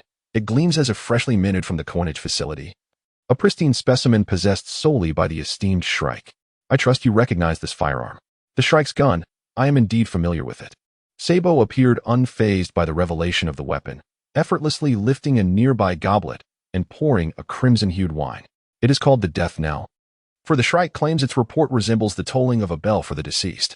When the bell tolls, the bullet is released, and the dead rest eternally beneath the earth. Lorenzo gazed at the engravings of specters on the chamber, spirits assailing the dominion of the divine, consumed by flames and reduced to ash. I merely wish to pose a few inquiries. There is no need for bloodshed. Yet, when you arrive armed, you have already prepared for violence, have you not? The two locked eyes, both reflecting a shared sentiment, akin to hunters meeting on a narrow path, fully aware of the impending confrontation. A simple conversation, yet an ominous tension constricted Eve and Apos' throat, rendering her mute since the moment she took her seat. She could scarcely move. Even as Lorenzo lifted her skirt to grasp the firearm known as the death knell, she offered no resistance.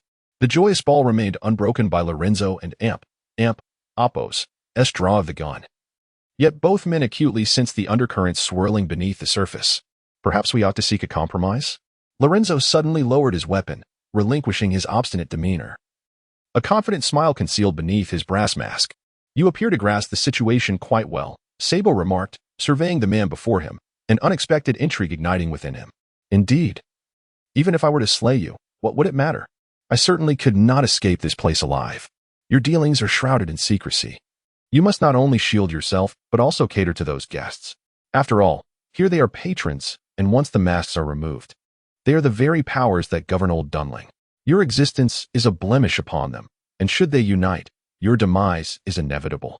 Lorenzo gazed upon the opulent hall, struggling to fathom the sum of money Sabo had invested in this establishment.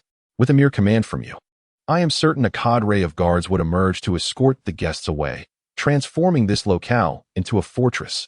No one could escape, nor could anyone intrude. Much like the thermal gates of that corridor, where one man with a musket stands guard. Even if an army were concealed within the catacombs, escape would be nearly impossible. Yet, likewise, as long as Sabo maintains his vigil over that passage, none could breach this stronghold. You shall not resist, Berleo, but your non-resistance serves merely as silence. As long as you remain mute, I shall unearth nothing. Then what shall you do, sir? Perhaps we should gamble? At the mention of gambling, Lorenzo's eyes sparkled with renewed vigor. Gamble? Precisely, for in the realm of chance, we are evenly matched. Lady Luck shows no favoritism, devoid of bloodshed and conflict. A harmonious affair. Quite intriguing. Sabo, albeit surprised, complied. He clapped his hands, and a servant approached bearing a lavish chest. Upon its opening, cards and dice of every sort were revealed. What shall we play? Lorenzo shook his head, once more retrieving his revolver, but this time, he opened the cylinder, ejecting each bullet. Truth be told, I am not particularly skilled at cards. I prefer the sheer essence of luck over mathematical calculations. 5 bullets lay arranged upon the table, their brass casings reflecting the masks of the 3 men. The cylinder was spun with force, producing a cacophony of clinks and clatters. Lorenzo's voice was soft, recalling familiar phrases from memory, before he added, a 1 in 6 chance. Chapter 20, The Bloodstained Bull, The Death Roulette? Sabo gazed at the silver revolver, its 6 chambers holding but a single bullet. You ought to be familiar with the rules of the game, correct? 1 shot for you. 1 for me. In truth, I believe the odds merely stand at 50-50, either death or survival. Lorenzo muttered, placing the revolver upon the table, directly facing the cards laid out by Sabo, as if bracing to confront an army single-handedly. Truth be told, I have no obligation to engage in this game with you. Sabo suddenly shook his head. This was his domain, where he held an unequivocal advantage, and Lorenzo was merely a pawn, easily extinguished. No, you do have a necessity. Another firearm appeared, its wooden frame adorned with exquisite engravings, silver accents embellished with intricate designs, and a line of poetry inscribed within. Eve gazed at the gun in a daze, convinced that her skirt harbored no space ample enough to conceal such a weapon. Where, then, had Lorenzo procured it? Yet, Lorenzo seemed disinclined to furnish an explanation. Dear Winchester, he gestured toward Sabo, so close in proximity that with a mere pull of the trigger, Sabo's head could erupt in a sanguine bloom before my eyes. Is this truly your intention? Indeed, to find you, to press the gun to your temple. However, such a course bears considerable risk. As the leader of the Green Shark, I cannot assure my own survival. Yet, you wouldn't wish for your long-established enterprise to come to an abrupt halt, would you? Lorenzo's gaze was frigid. Then let us not squander time, Sabo. Should I emerge victorious? You shall divulge everything. If you prevail, I shall take my leave. Sabo's expression grew increasingly frosty. Having a gun aimed at his head on his own turf was no trifling matter. However, after a brief pause, he revealed a confident smile. No, the stakes are insufficient. What of these? Lorenzo leaned forward, elbows resting on the gambling table, exuding self-assurance. Have you wagered your hands? The hands were unremarkable, black cuffs lining a white shirt, scars visible upon the slightly exposed skin. The table was strewn with chips. This time, Sabo finally regarded the man before him with earnestness. He was unlike anyone Sabo had encountered before, a peculiar gem amidst grains of sand, the seething blood concealed beneath his dark coat. Without further ado, Sabo understood he had no choice but to engage. Otherwise, this man would surely pull the trigger, indifferent to whether Sabo could escape with his life. He would do it without hesitation. I detest individuals as resolute as you. Grasping the revolver, Sabo fixed his gaze intently upon the man before him, his finger poised on the trigger, awaiting a reaction. Yet, the eyes behind the brass mask revealed no emotion, evoking memories of the northern silent sea, where the waters remained perpetually placid. Yet upon contact, the bone-chilling cold eclipsed any tempest. I have played this many times. The essence of the game lies not in fortune, but rather in the degree of one's fear of death. If you succumb to fear, you have already lost. Sabo pulled the trigger, yet nothing transpired. Cold sweat trickled down through the seams of his mask, but he remained composed, placing the revolver in the center of the table. I understood that this was a psychological battle, where the victor is invariably the one with unwavering resolve, or the reckless madman unafraid of death. Lorenzo took the revolver and, without a moment and pause, pressed it against his own temple. What sort of person do you believe yourself to be? A resolute individual or a madman? Sabo inquired. You will find out. He pulled the trigger. It was an empty chamber. Lorenzo tossed the revolver back onto the table. 2 shots had been fired, and the lethal bullet lay concealed among the remaining 4. The atmosphere had grown unexpectedly heated, the music swelling with fervor, akin to a martial march, surging with passion like crashing waves. Gazing at the bas-relief on the chamber, the spirits seemed to animate, battling and roaring, ultimately reduced to ashes amidst a raging inferno. You possess great courage, Sabo acknowledged, raising the revolver once more. Yet this time, the weight of the gun felt significantly heavier. He had to muster all his strength to grasp it. At that moment, Lorenzo's voice resonated softly. Do you know? All gamblers are desperate souls, relying on sheer audacity, unable to show any sign of fear. The moment you reveal even a hint of trepidation, you have already lost. Much like a swordsman whose hesitation may lead to his own decapitation. Do you think I am afraid? Sabo retorted, feeling a surge of anger as if mocked. He attempted to pull the trigger, yet beneath the icy touch, it remained immovable, regardless of his exertion. He was meant to be fearless, yet a torrent of emotions surged within him. Across the table, Lorenzo's gray-blue eyes remained as cold as the familiar northern sea. Once again, it was an empty chamber. Ultimately, Sabo squeezed the trigger, and by fortune, no bullet was present. Your turn, he feigned calmness. With 3 rounds remaining, according to the sequence. Even if the next round held no bullets, the final round would inevitably fall to Lorenzo, sealing his fate. Slowly lifting the gun, Lorenzo seemed to grasp the gravity of the situation, hesitating to pull the trigger. Are you afraid? It is not too late to stop. I will take your hands. Yet you will still live, Sabo urged, recalling his initial statement. This was a psychological warfare. If he could shatter Lorenzo and Apos' resolve, he would be defeated. He envisioned Lorenzo, stripped of dignity, begging for mercy, while his other hand gripped the gun tightly beneath the table. Desperate souls are always reckless. Sabo had to prepare for the possibility that Lorenzo might refuse to honor the wager and instead choose to fire. Eve, pale-faced beside them, grasped Lorenzo's arm, hoping to dissuade him from this madness. If this continued, the probability of death would escalate infinitely. She knew all too well that the so-called 50-50 chance was mere nonsense. Have you lost your mind? Lorenzo turned his head to gaze upon her. The girl was undeniably beautiful, worthy of being the Princess of Phoenix. Even the mask she wore could not conceal her radiance, reminiscent of his journey aboard the steam tram to the outskirts of that city, where vast green fields met the azure sky, devoid of steam towers and dark clouds, a paradise that brought solace, much like this girl before him. Today is my lucky day, he mused, not just today, but beyond this night as well. As he spoke, the anticipated pleas for mercy did not materialize. Lorenzo was unaware of the insane excitement that had overtaken his visage, that frenzied sensation palpable even through the mask, reminiscent of a gambler and Apos' demeanor. Delirious at the brink of despair, he pinched the girl's fair cheek with intensity, then turned his attention to Sabo before him. You have already lost. I have lost? Sabo had imagined Lorenzo would invoke the name of the lark to plead for mercy, yet he had not anticipated such a declaration. Indeed, this is a psychological game, as you pointed out. But when you seek to unsettle my resolve, does it not suggest that you are uncertain of your own victory?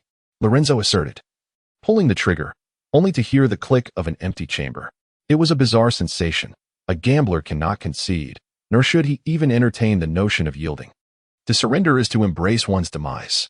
Sabo, I have won, he proclaimed triumphantly, squeezing the trigger once more. The chamber rotated violently, gears meshing together, igniting faint sparks. Yet ultimately nothing emerged. The deathly bullet remained nestled within the chamber, and fortune had not forsaken him. This was a scenario destined for mortality. Yet Lorenzo seemed to possess an uncanny awareness of the bullet and Apos' position, bypassing two empty chambers, reserving the final deathly shot for Sabo. The last opportunity, now loaded. Aimed squarely at Sabo. Beneath the bull mask, cold sweat streamed down. Throughout this cursed game, the control lay firmly in this man's hands. The very reason he had chosen this perilous contest. A resolute will could never triumph. Only a madman could emerge victorious in such a game. Let us honor the wager. Sabo. With the gun aimed at him, Lorenzo exhibited no signs of trepidation. For this man, the precipice of death had become a familiar threshold. Are you not afraid I shall retract my commitment? Sabo retorted coldly. Only if you are willing to forsake your dignity can you retract. Such is the price. Dignity varying from person to person. For some, it is worth dying for, while for others, it has never existed. Sabo, a Viking, despite the advancements of modernity, clung to the vestiges of ancient belief. Relinquishing dignity would forever bar him from the halls of Valhalla. Their eyes locked, akin to swordsmen gripping their hilts. They encountered each other on this narrow path. Only one would emerge alive. Eve observed the bull mask, large beads of sweat cascading from its edges, staining the tablecloth like blood. This was an exceedingly difficult decision. Dignity, or the revelation of everything to Lorenzo. Damn it. Sabo, in a fit of rage, drew the gun hidden beneath the table. But Lorenzo was swifter. In the blink of an eye, the silver bell of death was pressed against his temple. Yet Sabo hesitated. Pulling the trigger would yield no intelligence. And he would perish here. Just then, a swifter blade sliced through the air. It was an outstretched arm, brandishing a handgun that had yet to fire. Blood splattered, staining the entire tabletop crimson. Sabo barely had time to scream before the blade severed his throat. He died without uttering a sound, slain by the ghostly sword that had appeared out of nowhere. His lifeless body slumped over the edge of the table, and a man took his place, seating himself across from Lorenzo. The bloody dagger was placed gently on the table, its jagged edge hinting at the countless lives it had claimed. Mr. Lorenzo Halmers. It is a pleasure to meet you, the man said, his features grotesquely contorted, wearing a disconcerting smile as he picked up the mask from Sabo and Apos' lifeless form and donned it. The bull mask, stained with blood, bore crimson rivulets that traced its intricate carvings. Under the blood and Apos' saturation, the mask seemed to come alive, concealing a ravenous demon within. Well then it is a pleasure to meet you, Mr. Sabo, Lorenzo replied, momentarily taken aback, his smile growing wider. The air felt as though it had solidified, pressing down upon him like a leaden cloud. The night's wager was far from over. Chapter 21. The Dragon of the East. A thick shroud of ominous clouds obscured the moon, casting an extraordinary darkness over the old city of Dunling this night. Towering edifices loomed in clusters, resembling a grotesque and twisted forest under the faintest glimmer of light. The Zeppelin continued its nocturnal patrol in the sky, its brilliant illumination cascading downwards, yet it chose to withhold its radiance from the lower city, which was shrouded in such profound darkness that little could be discerned. This night was marked by a state of martial law, with each entrance to the lower city under stringent guard. However, the sentinels stationed there were not mounted police, but rather the heavily armed royal guard, whose arrival had gone unnoticed until their presence became undeniable. Clad in crimson cloaks, the soldiers bore the formidable new Dragon Roar rifles from the Mechanical Institute, described as artillery masquerading as rifles. Each discharge unleashed a 3-foot plume of flame from the muzzle, followed by a thunderous roar as heavy projectiles were propelled at high velocity, capable of piercing both enemy combatants and the very decks upon which they stood. Originally conceived for sieges, these weapons rendered brick fortifications utterly feeble under their barrage. A metal whistle hung from his mouth, and amidst the night, the eerie cries of watchmen echoed like the cawing of crows, as if heralded by the grim Reaper himself. They will not dare to enter the lower city, will they? Berleo inquired, stifling a sneeze. High above the fray, he stood on a platform disguised as a steam tower, though in truth it served as his lookout, granting the commander a panoramic view of the battlefield to issue directives. Despite the seething steam enveloping him, Berleo felt an undeniable chill, tightening his garments against the cold. Their duty was to enforce a blockade. Under the roar of the dragon, none would escape the lower city before dawn. There were many secrets this night that must remain undisclosed, even to the royal guard. Galahad observed the flickering light in the distance, his gaze steady and prudent. As was his nature, what if the enemy is numerous? Berleo expressed his concerns, apprehensive about the proximity of the lower city to the outer districts, where hell and paradise intertwined perilously. This is Dunling. We cannot allow a single demon to escape, nor permit them to breach the subterranean sanctum, Galahad stated. Fully aware of the impending events, a short distance ahead lay the ruins of a once great structure. Yet both men understood that the euphoric revelry was taking place beneath the surface, where the revelers remained blissfully ignorant of the death that loomed outside their doors. We are in the age of steam, where the cacophony of gunfire is sufficient to obliterate any foe. Do you recall the winged cavalry who nostalgically clung to the bygone era?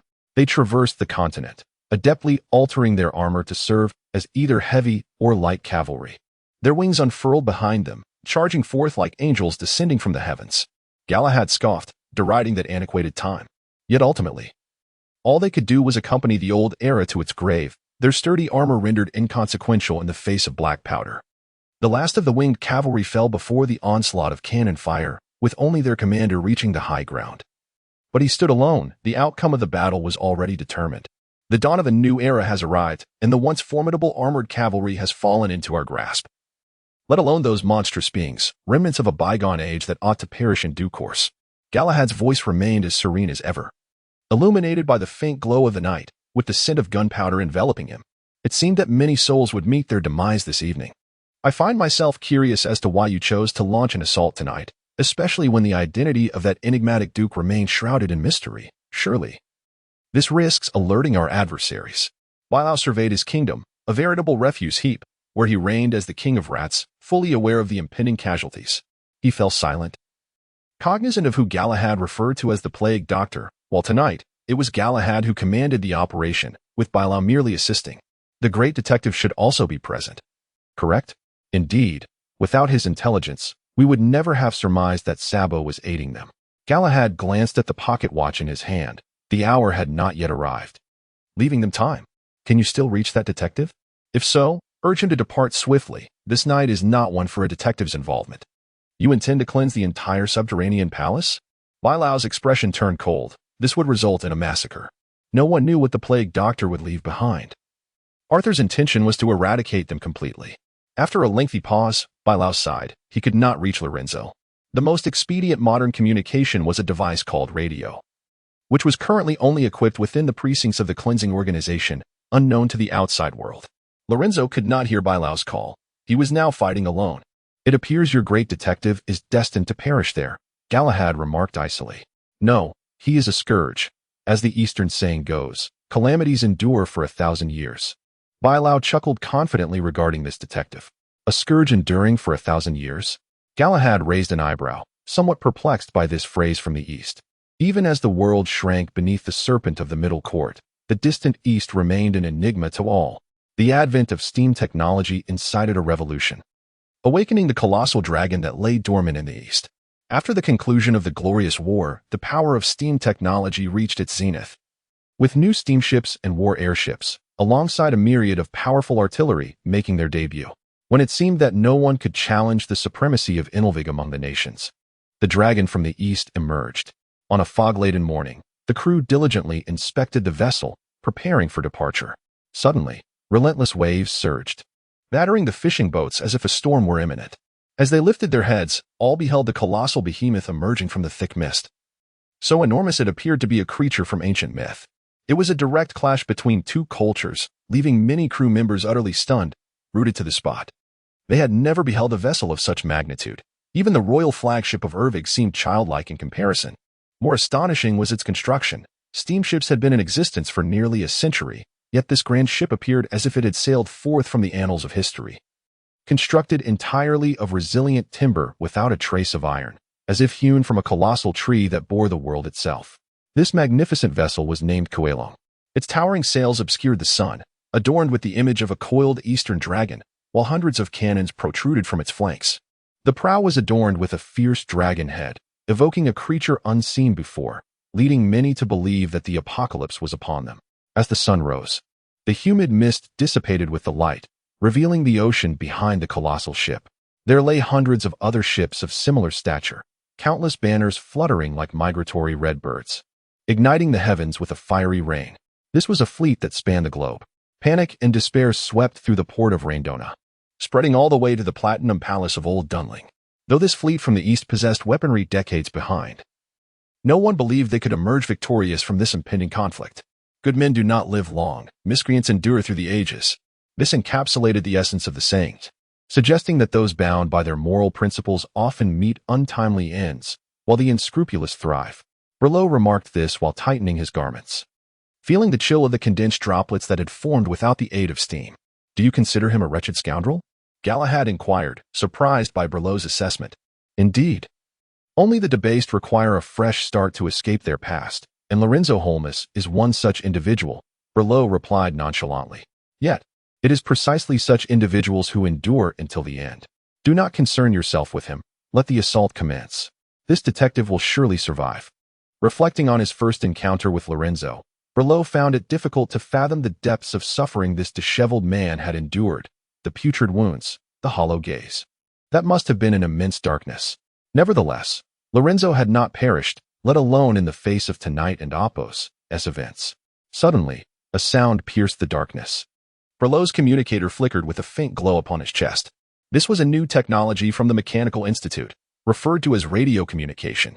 With this device, messages could be exchanged even across the entirety of Old Dunling, swifter and more mobile than a telephone, a potential game-changer on the battlefield. Though currently only equipped within the Purification Agency. As Berlot listened intently to the message relayed through the communicator, his expression grew increasingly grave. Despite the enveloping darkness, Galahad sensed Berlot's shift in demeanor. "What has transpired?" he inquired. "For squads of cavalry attempted to enter the lower district, but have been intercepted by the Royal Guard. Under normal circumstances, only night patrols would be present at this hour. The simultaneous appearance of 4 squads was decidedly unusual. Has the Swarland Hall also succumbed to corruption?" For the first time, anger surfaced in Galahad and Apos' tone. "No, it is that scoundrel." Berlot appeared even more incensed than Galahad, cursing vehemently. "Delay the assault. There exists a significant target within the catacombs." "What significant target?"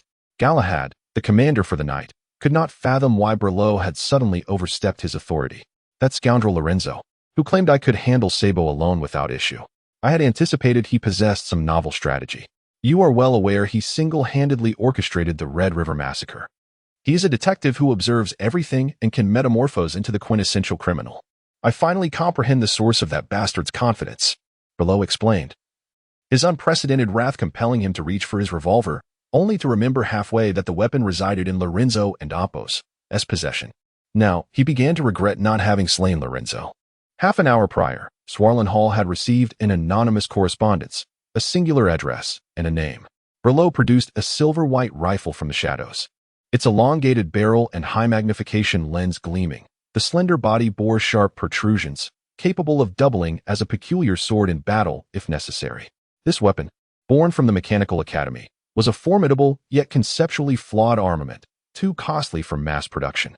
Its rarity on the battlefield was attributable solely to its owner, Berlot, the king of the underground, When a king unsheathes his sword, it heralds a war of paramount significance.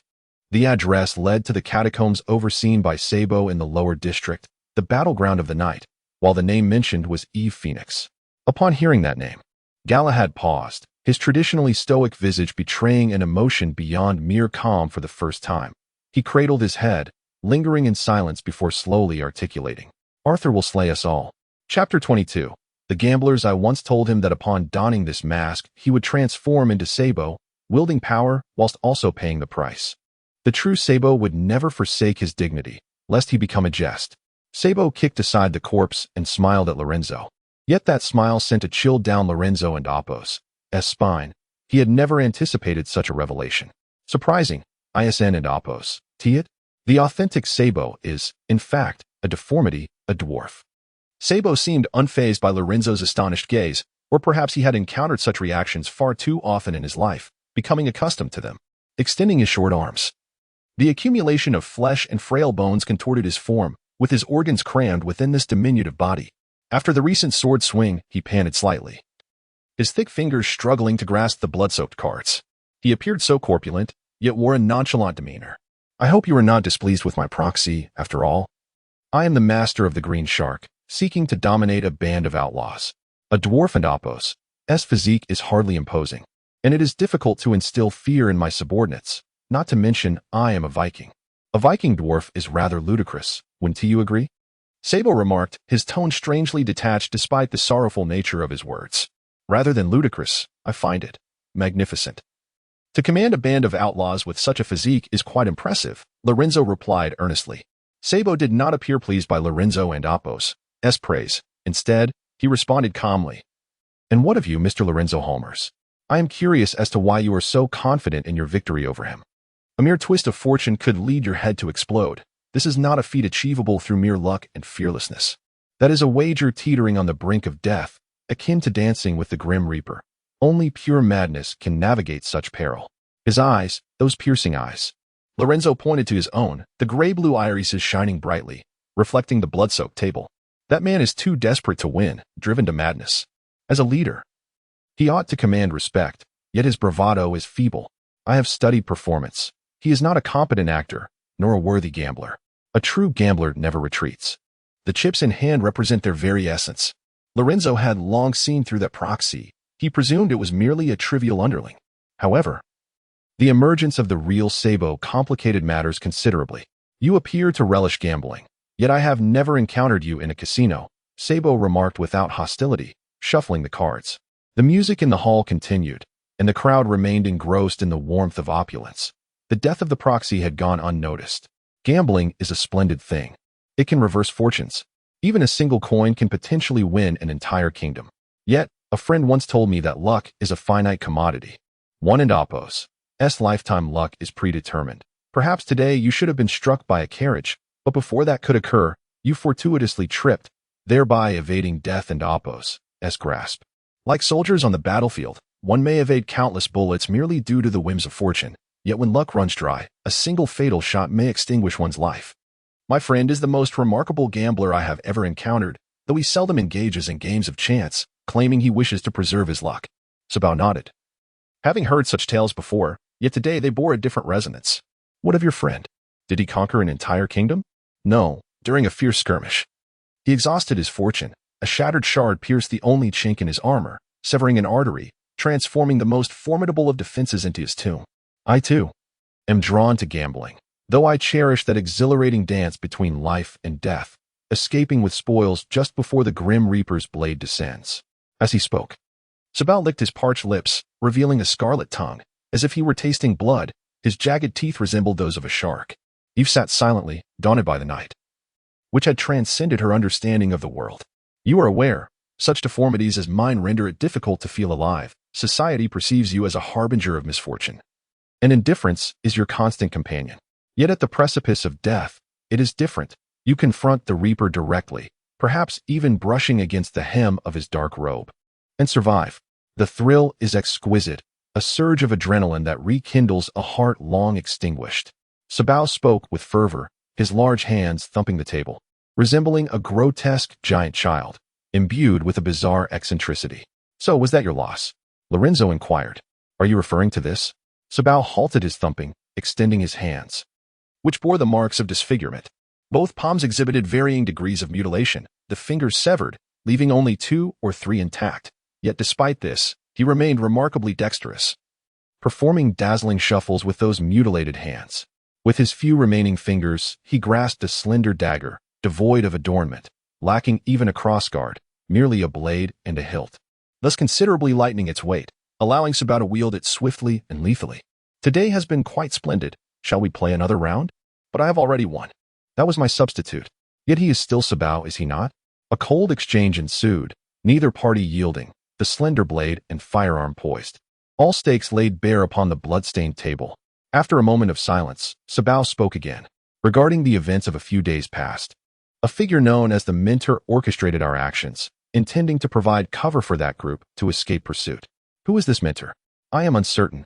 I only know he possesses numerous identities, all of high standing, whether in Inelvig or beyond. And what of that group?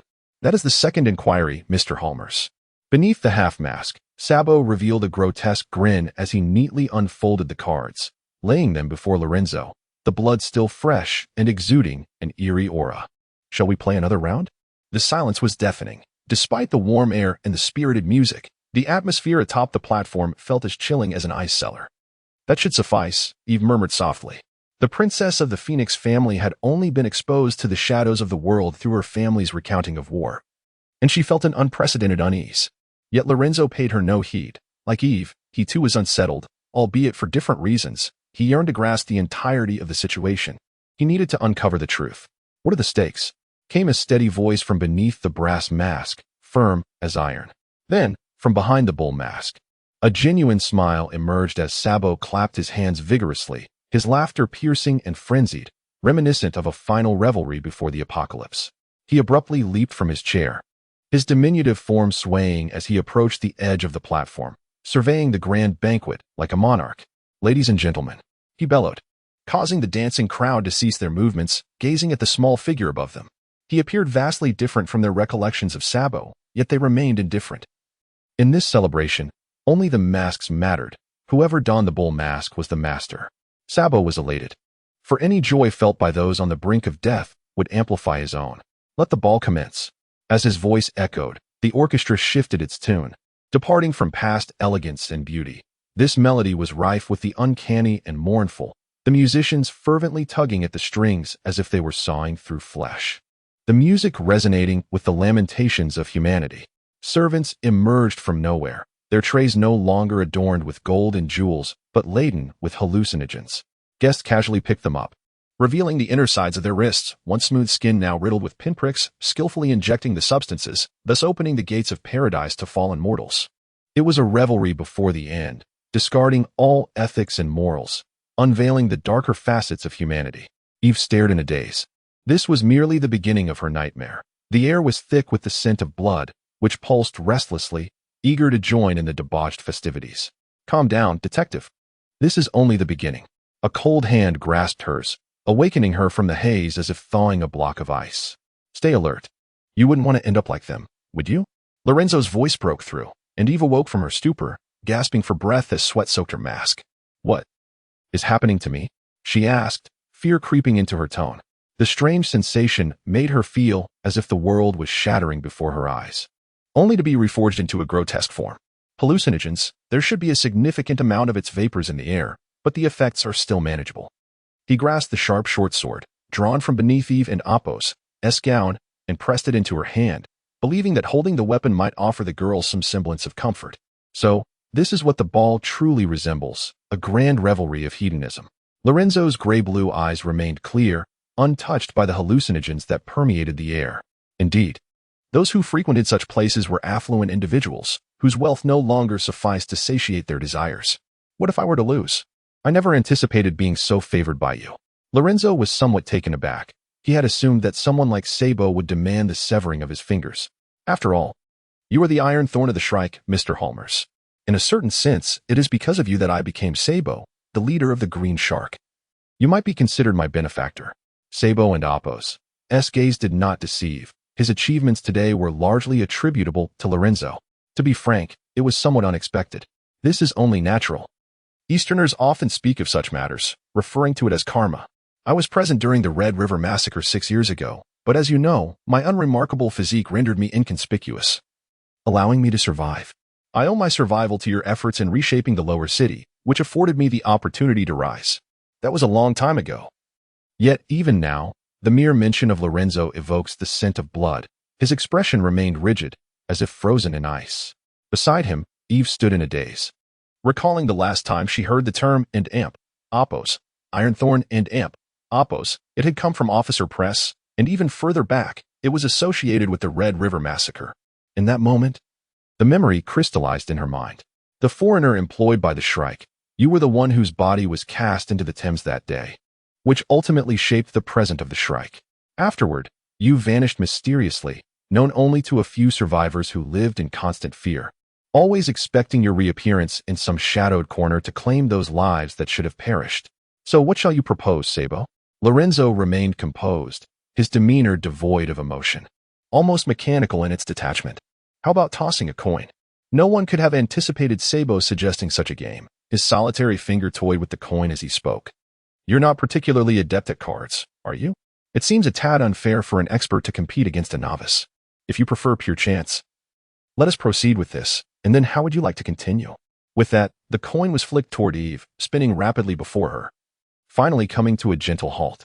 The metal surface, worn and mottled, reflected a glimmer of light, suggesting it had seen many years. The engravings upon it, dulled by time and touch, faintly revealed the images of an axe and a shield. Chapter 23. The lucky coin. Eve gazed at the coin before her. A currency she had never encountered before. She was uncertain if it belonged to a specific nation or was merely a commemorative piece. A flicker of panic crossed her face.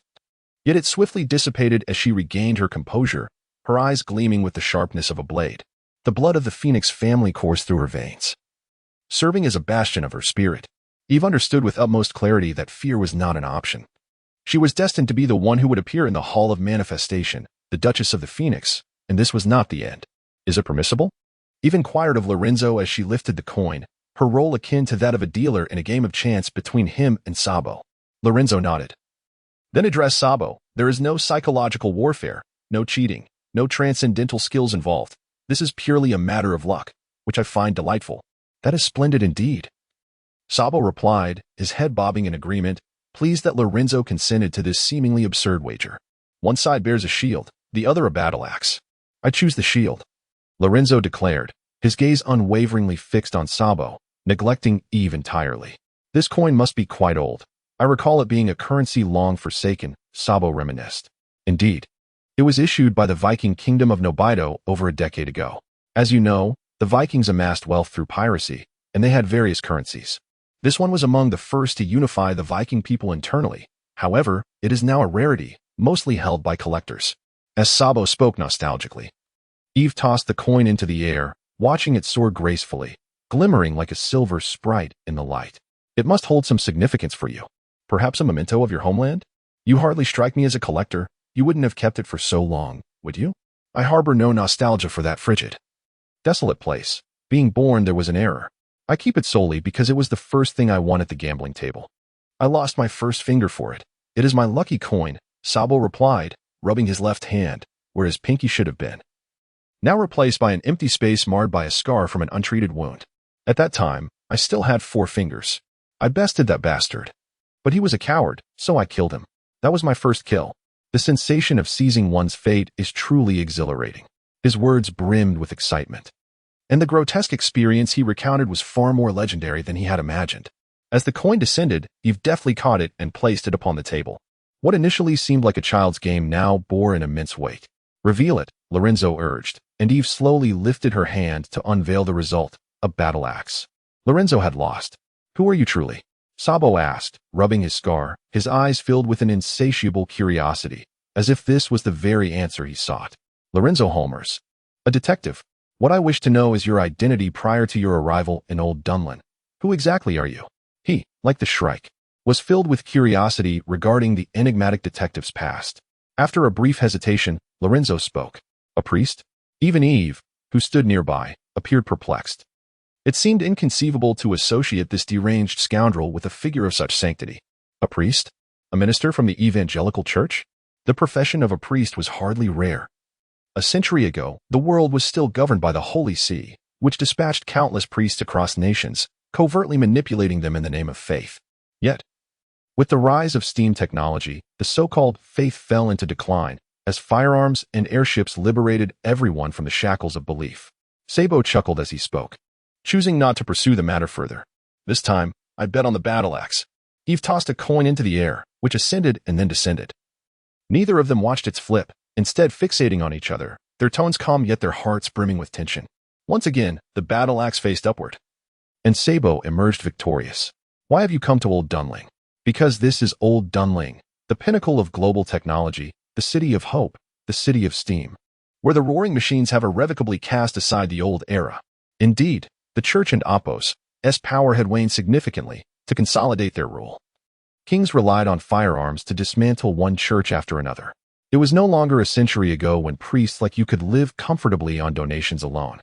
Lorenzo seemed nothing more than a gold seeker drawn by the name of Old Dunling, which Sabo found somewhat amusing. I never imagined that a butcher like you could have once been a priest.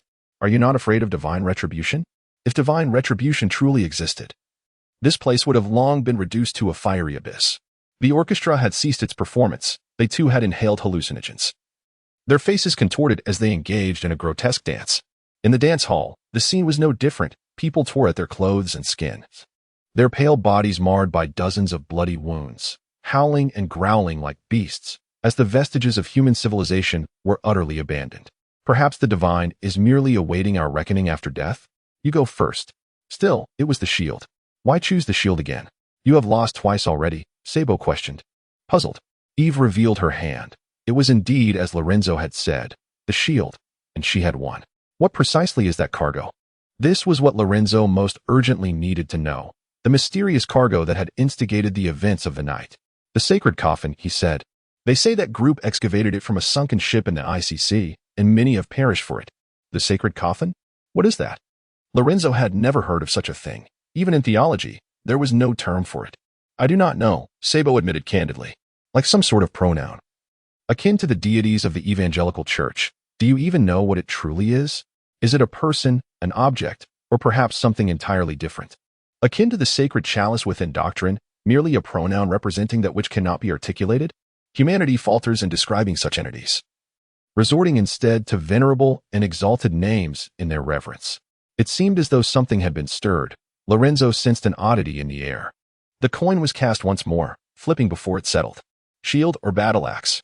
This time it was Eve who inquired, as neither party spoke first. Shield, Sabo suddenly proclaimed, having chosen Lorenzo's shield this time.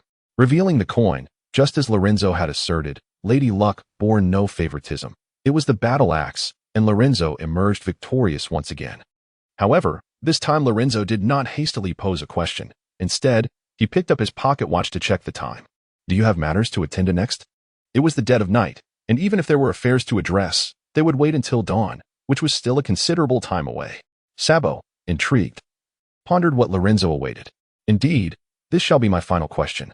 This practice of winning and departing is hardly commendable. Sabo's gaze turned icy. Such behavior was the gravest taboo at the gaming table, victors fleeing the scene. Although gamblers are not renowned for their virtue, this bordered on the actions of a rogue among them. Please forgive me. It is unavoidable, Lorenzo remarked as he rose and approached the edge of the platform. The vantage point was splendid, taking in the entirety of the scene below. The initial splendor had faded, revealing a multitude of disheveled bodies beneath the hall. The hallucinogens had thoroughly numbed their senses, rendering them incapable of even standing. Sprawled upon the carpet, their eyes clouded with confusion. The once noble aristocrats now resembled wretched beggars, stripped of their glory and dignity, akin to pitiful livestock behind a fence. How do you typically handle these individuals? Is this a matter of stakes? Certainly not. I am merely curious. You will indulge this curiosity of mine, will you not? With that, Lorenzo cast a benign smile toward Sabo, appearing genuinely intrigued. A rather splendid conclusion, is it not? It does sound rather pleasant. Lorenzo nodded in agreement, then posed his final inquiry. What of those individuals? The crew of the Silverfish, who transported the sacred coffin, and those who obstructed me that day, where are they now? This was Lorenzo's last question, and he yearned for an answer.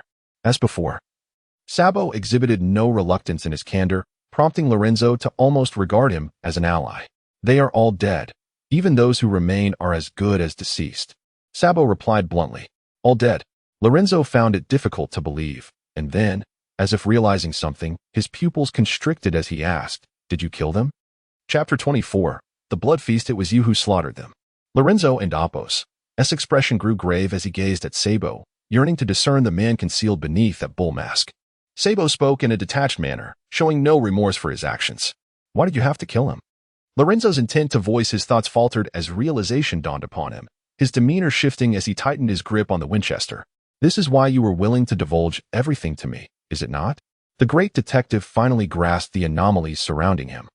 There is never such a thing as nameless benevolence. This holds true for both Lorenzo and Sabo. Indeed. Sabo nodded, his tone betraying neither joy nor sorrow. Lorenzo had witnessed this expression before. Those on the brink of death at Victoria's Central Hospital often bore such a countenance, impervious to the world's disturbances. They felt neither elation nor despair, only a resigned acceptance of their impending demise. That was a predetermined fate, devoid of any possibility for alteration. It was something beyond the reach of mere mortals. Merely comprehending its existence was a grave sin, much like the blazing sun. Even a glance could exact the toll of searing one and amp, Apos, eyes. So this is their price? Death, Lorenzo mused. Death is a form of liberation, far superior to the torment of existence. You do not comprehend what it truly is, great detective. So, this is the reason for your sudden benevolence? Those who are aware of such matters must perish, whether it be the crew of the Silverfish or ourselves at this moment. Everyone here tonight is destined to die. Is that not so? This explains Sabo and Amp, Apos, S. candidness. Lorenzo and Amp, Apos, S. arrival was merely a fortunate coincidence. Those who step into this revelry tonight must meet their end. As a sacrifice for transgressing the taboo, only blood and flesh can bring it solace. With a lethal shotgun aimed at Sabo, Lorenzo and Apos, S. gaze was entirely fixated upon him. Should he pull the trigger, the shotgun would unleash a cone of projectiles, and Sabo's diminutive stature would render him unable to evade the onslaught. And you? You too are aware of all this. Does that mean your death is also imminent tonight? Lorenzo inquired. For if that sacred coffin indeed housed something ineffable and untouchable, Sabo should be among those to be reckoned with. Yes, I too shall die tonight. From the very beginning, Sabo had no intention of allowing anyone to leave alive. The prior wager was merely a final game for the dying. A few fingers grasped the dagger, and with a gentle flick, it sliced through the air with a shrill whistle, blood cascading down like rain. Stop. Eve seized the revolver from the gambling table. A single bullet primed and ready within the chamber. At that moment, 2 guns were aimed at Sabo. Their victory seemed assured. Wait, Eve. Lorenzo abruptly halted her actions. His icy gaze momentarily clouded with confusion as he grasped the gravity of the situation, his expression turning stern. So this was your objective. This is why you were so leisurely engaging us in a game of coins, is it not? Sabo nodded, the blade in his hand maneuvered with a few deft fingers. Sharp and lethal. You are Lorenzo Holmes, the notorious figure behind the Blood River Massacre, where you dispatched countless gang members with both gun and sword. Compared to a detective, you are nothing short of a skilled assassin, while I am but a grotesque figure, ill-equipped to confront you directly. Yet, your need for information grants me precious time as the hallucinogen begins to take effect. This intoxicating substance, though initially of low concentration, has permeated the air. Under Sabo's deliberate manipulation and delay, Lorenzo has inhaled a significant amount, and illusions now cloud his vision.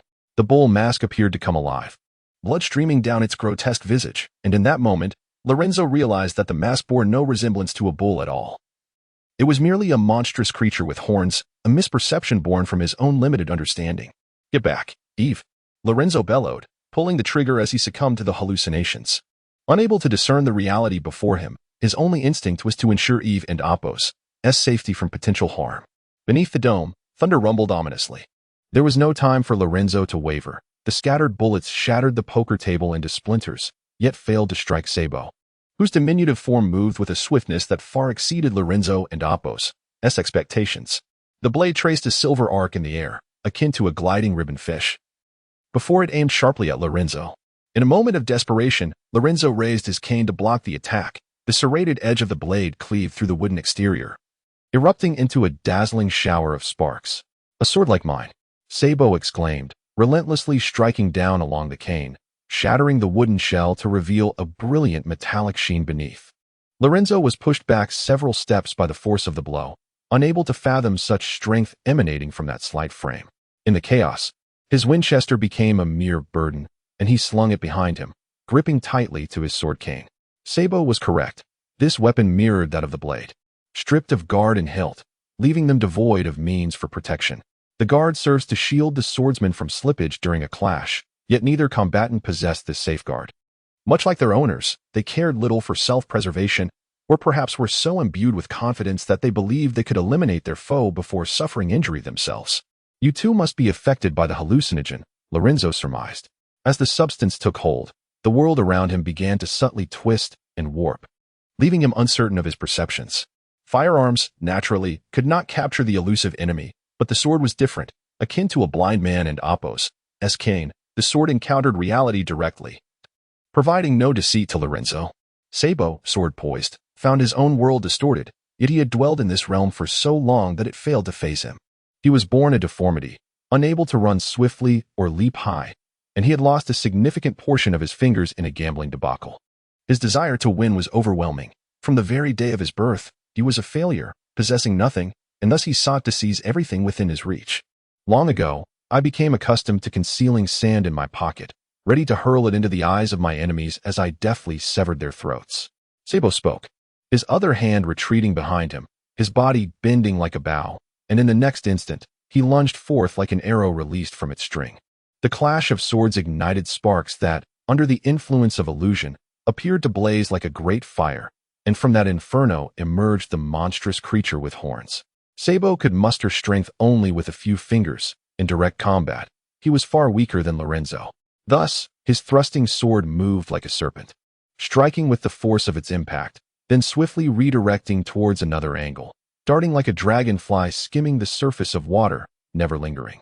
The sword followed closely behind Sabo. But as he leaped and spun, the hand that had been concealed behind him suddenly sprang forth. Lorenzo had been waiting for this moment. As Sabo flung the sand from his hand, Lorenzo swiftly lifted his coat to obscure Sabo and Appos' vision. Unexpectedly, what flew forth was not sand but a cloud of fine dust. In that confined battlefield, a crimson haze enveloped them in an instant. As Lorenzo inhaled the first breath, he realized the peril he was in. This was a hallucinogen, a potent one at that. Holding his breath, Lorenzo rolled out of the cloud, while behind him, Sabo stood there, oblivious, breathing steadily, utterly unaware of his actions. His nerves were under siege. Lorenzo created distance, trembling hands withdrawing a cigarette from his pocket, his favorite, filled with invigorating herbs. Though uncertain how long it would combat the hallucinogen, it was better than nothing. Yet, before Lorenzo could ignite the cigarette, a hellish vision engulfed him. The ground beneath his feet began to soften, his skin felt a searing heat, and the chandelier above blazed like the sun. You will see such things after indulging. What paradise is this? Lorenzo had not witnessed such a sight in a long time. It resembled a blasphemous ritual of hell, where the bodies of people beneath the dance floor rotted and decayed, grotesque beings gestated within them, and the joyful moans transformed into endless screams. Amidst this chaos, Sabo emerged slowly from the haze, his metallic mask seemingly fused with his skull, iron, and flesh merging as one. Along with his sinister laughter, the mask gradually cracked open, revealing a pitch-black maw. Are heaven and hell not relative concepts? To me, this already feels like paradise. Gazing at this crimson world, Sabo and Appos' voice intertwined with dissonance, raising the sharp tip of his sword directly at Lorenzo. Mr. Halmers, were you not once a priest? Pray for your own salvation. The diminutive figure twisted into a snarl, the air around them growing increasingly suffocating, as if they were bathing in molten lava. Lorenzo was acutely aware that these were mere illusions. Yet he could not discern the way out. His senses began to betray him. He believed himself to be standing, when perhaps he had already fallen. The sword he clutched in his hand no longer commanded his trust. As for prayer, could such a thing truly inspire belief in anyone? Chapter 25. Death and madness, like the return of hell, chaos and distortion permeate the air, and under the influence of hallucination, all things seem to come alive.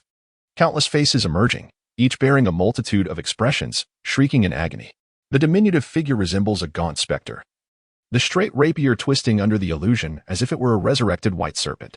This place was once a battleground where gladiators stood in the shadows, listening to the cheers from above, bathed in the first beam of light as the chains of the lift tightened.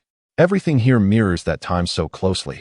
The two men embodying the iron-willed warriors, with only one destined to survive. Without any warning, the rapier lunges forward, its technique as flawed as its wielder, barely revealing glimpses of skill, yet appearing as if it had been borrowed and tainted with personal flair. The blades collide, a crisp sound reverberating through the air, as Lorenzo grips the hilt tightly and deftly slides his weapon to the side. He meets the deadly gaze, the rapier slicing past him, and with a swift motion, his weapon rises and strikes down with ferocity akin to the guillotine and Apos' blade. Leaping back agilely, Sabo gazes at Lorenzo in shock, his arm numbed by the immense force, struggling to fathom that this detective possesses such strength. This assault concludes with Lorenzo's triumph. Sabo looks down at his rapier, noticing a distinct chip on the blade. A mark left by Lorenzo. Had his weapon been just a tad heavier, akin to a proper sword, that last strike would have resulted in the decapitation of both the rapier and Sabo himself. Is it possible that even a priest must learn the art of swordplay? This is not something a mere detective could master, let alone a priest. In Florence, the priesthood merely represents a social class, much like those knights of the altar, who were predominantly priests before their elevation to knighthood. Slowly raising his sword, the tip droops forward, a stance of swordsmanship, courage, strength, skill, and cunning.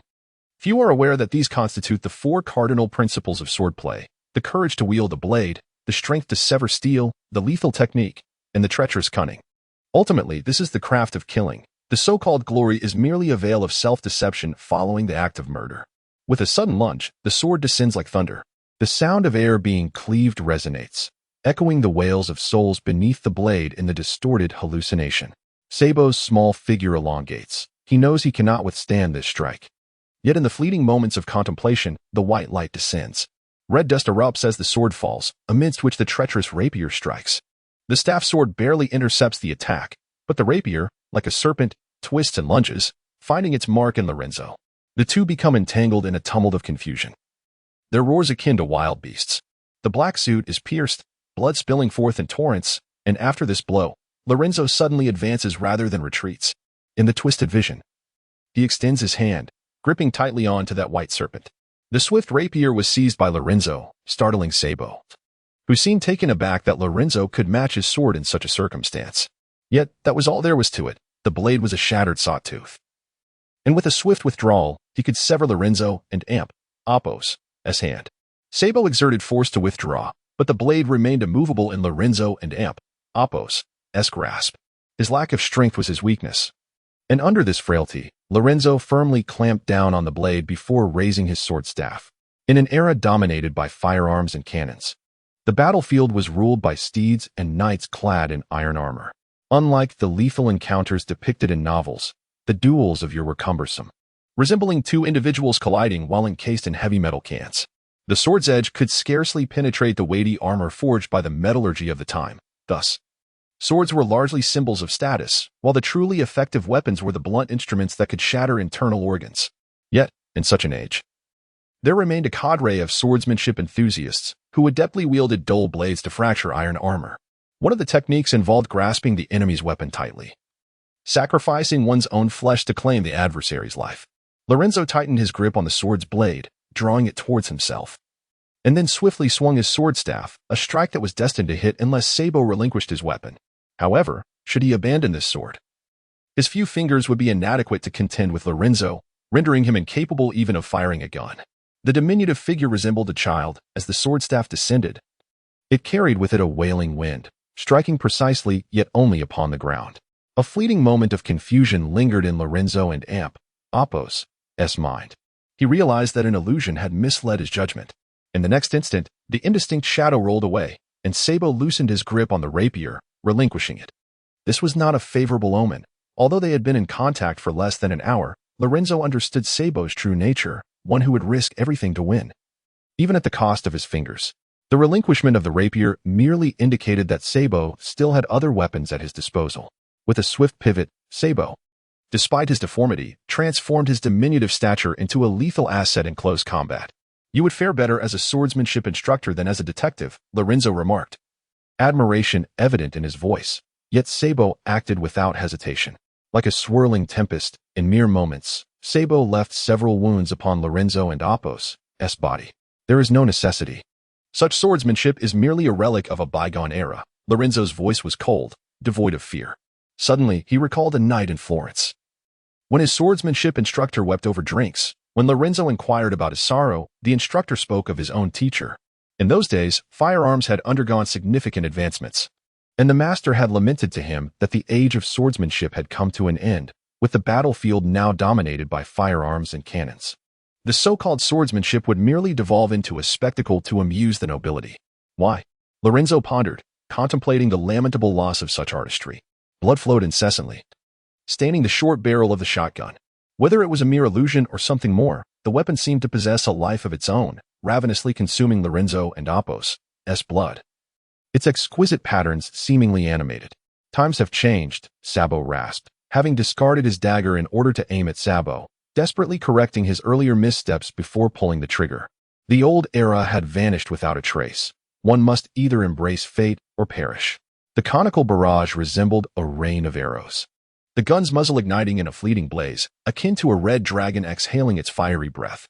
Sabo exerted every ounce of strength to evade to the side, simultaneously raising his dagger to shield his heart. As long as it still beat, he could continue to fight.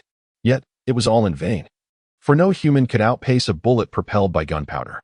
After the deadly confrontation, one side of Sabo's body was left drenched in blood, multiple bullet holes gushing forth. The kinetic energy of the projectile stifled his movements, slowing him down. He pulled the trigger once more, thunderous echoes reverberating until Sabo and Apos' body was shattered, his already battered form teetering on the brink of collapse, pushed back by the relentless impact of the bullets. Ultimately leaning precariously against the edge of the platform with his dagger. It seems I have triumphed. Lorenzo, having exhausted his ammunition, slowly lowered the shotgun, his gaze chilling. Sabo, bowing his head and coughing blood, felt the acute pain bringing him into stark clarity. Though death was imminent, he suddenly emitted a hoarse laugh, his voice laced with an unexplainable allure as he looked at Lorenzo. "This is not the end, detective," he declared, like a stubborn child. "But you are already dying." The figure before Lorenzo appeared utterly desolate, and he could scarcely believe survival was possible. Indeed, that is precisely what makes it so terrifying, is it not? Death is far from the conclusion of the tale. Struggling to lift himself, Sabo and Apos' movements caused even more blood to pour from the bullet wounds. An unfathomable quantity for a human body, seemingly endless. Run, great detective, confronting it is akin to flipping a coin. The strange, steely gaze bore a frenzied intensity as he scrutinized Eve, who stood nearby, her eyes wide with terror, gripping the coin tightly. One side foretold death, the other, madness. Chapter 26. Not the end. Before the words could fully escape his lips, the dagger lunged forth like a striking serpent, swift and lethal, its blade slicing through the air with a piercing whistle. Hallucinations clouded Lorenzo and Apos' mind, momentarily rendering him unable to keep pace with Saber, while the girl merely observed Saber and Apos' approach, raising her revolver. It was a revolver named Death Knell, and in Eve and Apos' eyes, the world appeared equally distorted. Yet this did not imply that she would resign herself to inaction. She pulled the trigger, but contrary to expectations, the anticipated toll of the death knell did not resonate. Eve paused, momentarily stunned, before a sudden realization washed over her. She felt an overwhelming urge to curse Lorenzo, a man who truly epitomized scum. From the very beginning, the revolver contained only 5 bullets, much like how he had manipulated circumstances at the Phoenix Manor with a mere ladder, exploiting human naivety. This was why he exuded such confidence, for the bastard had known all along that the chamber was devoid of ammunition. What a sham of a gambler. It was all part of his deceit. The sharp dagger struck with alarming swiftness, its edge grazing Eve's cheek as a gust of wind accompanied it. Fortune favored no one. Saber's assault faltered, hampered by blood loss and hallucinations, before the keen blade pierced his body, emerging grotesquely from his back, akin to a spear of execution, pinning Saber firmly to the ground. "Eve, don't just stand there," Lorenzo shouted, seemingly unwilling to elucidate his wretched trickery. Eve was initially oblivious to Lorenzo's actions, but soon she heard the cacophony of hurried footsteps approaching from all directions. The sound of heavy treads upon the cobblestones filled the air, accompanied by the soft, sinister murmurs of the damned, resonating like a mournful dirge. Looking down at the throngs below the platform, she beheld the fallen rise in an eerie manner, their bodies contorting in ways unfathomable to any living being. Their eyes were a haunting, ghastly white as they moved with a zombie-like gait. Is this an illusion? Eve's resolve wavered, teetering on the brink of collapse. Under the influence of the hallucinogen, she struggled to distinguish between illusion and reality. I don't know. I only know we must leave, Lorenzo said, his cigarette clenched between his teeth as he took a deep drag, the invigorating herb beginning to clear his vision. That person, Lorenzo.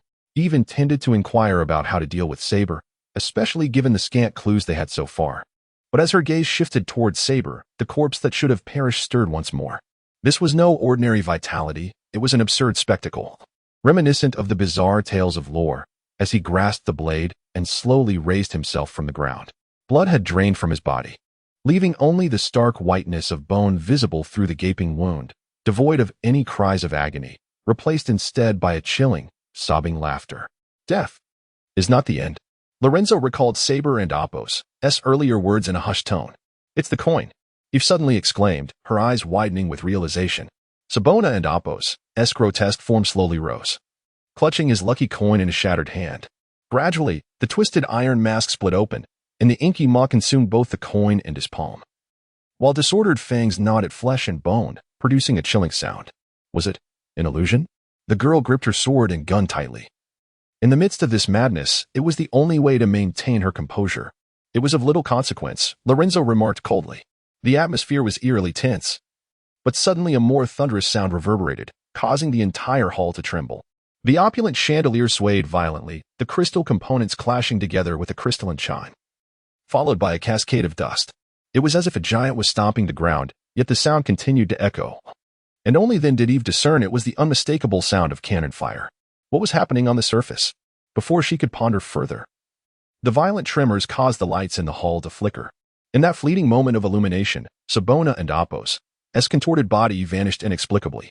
Perhaps it was the overwhelming strangeness that forced Eve to regain a semblance of calm. He has disappeared.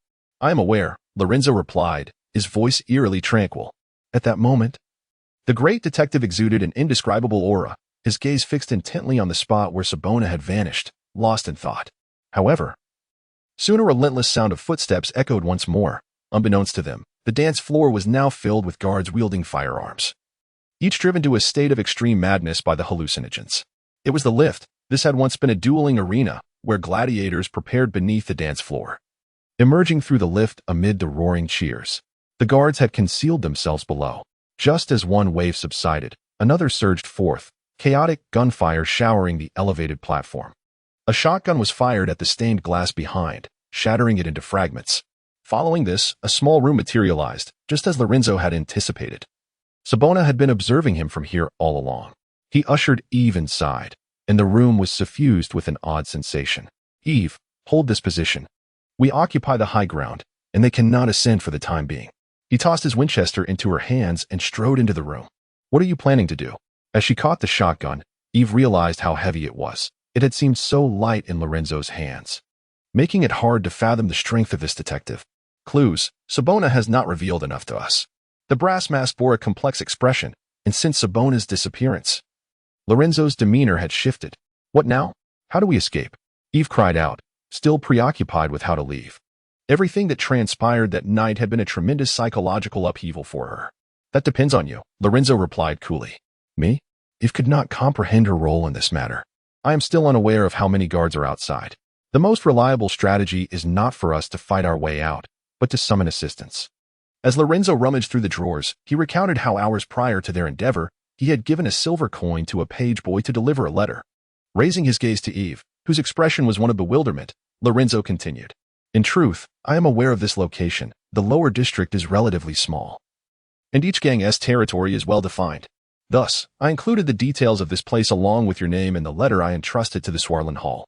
Imagine an anonymous missive revealing that the princess of the Phoenix family has appeared in the lower district, and she is also a detective from Swarland Hall. Were I the sheriff, I would dispatch all the mounted officers to storm the lower district. Otherwise, the wrath of the Phoenix family would be upon him. Everything is under control. Upon learning of Eve and Apos' true identity, Lorenzo had been preparing for this moment. As long as Eve remained by his side, no matter what Swarland Hall proclaimed, they would rescue him.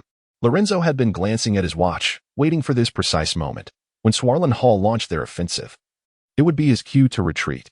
Moreover, the authenticity of this situation could easily be verified. Swarland Hall need only call the Phoenix Manor to inquire about your presence. Everything is orchestrated so meticulously, so seamlessly. He shot the guard, the bullet exploding his head, and his corpse tumbled down the stairs. After absorbing all this, the girl suddenly fell into a daze, and then, in a fit of rage, she exclaimed, "You've used me. This is a win-win.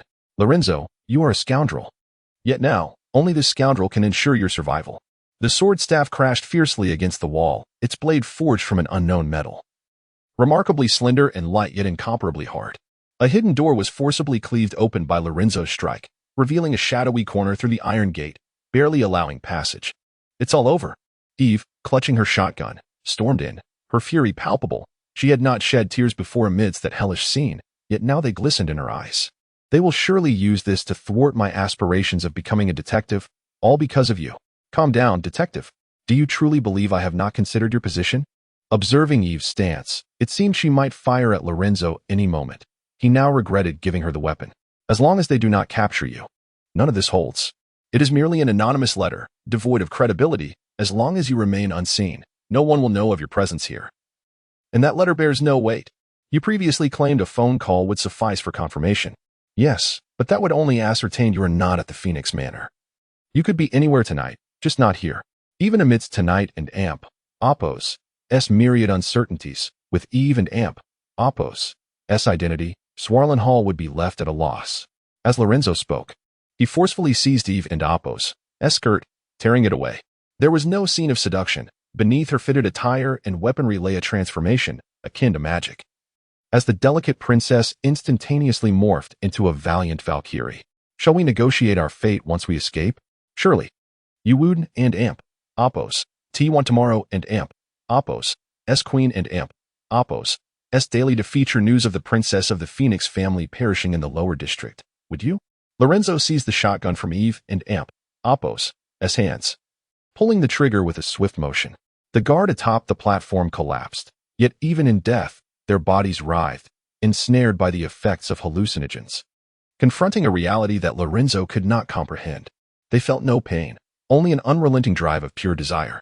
In an instant, a surge akin to thunder coursed through Lorenzo. A chilling sensation emanating from the depths of his heart, as if an instinctual warning reverberated through his very being, alerting him to the impending chaos. He beheld it all. In a heartbeat, all light vanished, plunging his vision into darkness. This abrupt night evoked memories of his clairvoyance, where light also faded, enveloped by shadows. Without a moment and Oppos' hesitation, he thrust Eve into the dark passage, following closely behind. The shotgun's muzzle erupted in a brilliant flare, the solitary beacon amidst the night, illuminating a grotesque corner of the darkness for but a fleeting moment. As the light extinguished, a tremendous force surged from behind the door at the moment it sealed shut. A jarring sound that sent tremors through him, a sharp, low hum slicing through the air, reminiscent of countless nails scraping against the door. What was that? The girl and Oppos' voice in the darkness seemed rendered speechless, yet Lorenzo remained composed, or rather, it would be more fitting to describe him as adept. He was all too familiar with this scenario, even foreseeing what would transpire next. Was it an illusion? Illusions directly affect our minds, thus we cannot perceive the same phantasm. Unable to see the same phantasm, the girl seemed to grasp something profound, her voice trembling. "Are you suggesting that it is real?" The illusion intertwined with reality, the nightmares of ancient legends manifesting this very night. It was something untouchable, incomprehensible, and unapproachable. Pulling the trigger once more, the shotgun's flame illuminated the dark corridor, bullets perforating the iron door, blood gushing from the searing holes, as flesh attempted to seep through the gaps between the iron. Delicate appendages swaying slowly with the flow of air like strands of hair. Those involved would either perish or descend into madness. Lorenzo and Oppos' whispered words erupted into a roar as he seized Eve and propelled them deeper into the passageway. In that moment, the iron door shattered, a tide of crimson, reeking of iron and despair, poured forth from within. Chapter 27. The demons I have bestowed upon you the authority to tread upon serpents and scorpions, and to triumph over all adversaries. Nothing shall be able to harm you. In the inky darkness of the night, it appeared as though whispers were echoing. Press strained to discern the murmurs. They were words from the gospel. Before the rise of steam technology, the holy gospel papacy reigned over the Western world. inciting strife and warfare in the name of God. Empowered by faith, the Crusaders traversed islands and continents, leaving destruction in their wake wherever their iron steeds galloped. Under divine will, they executed their theocratic mandates until Inelvig emerged victorious in the glorious war.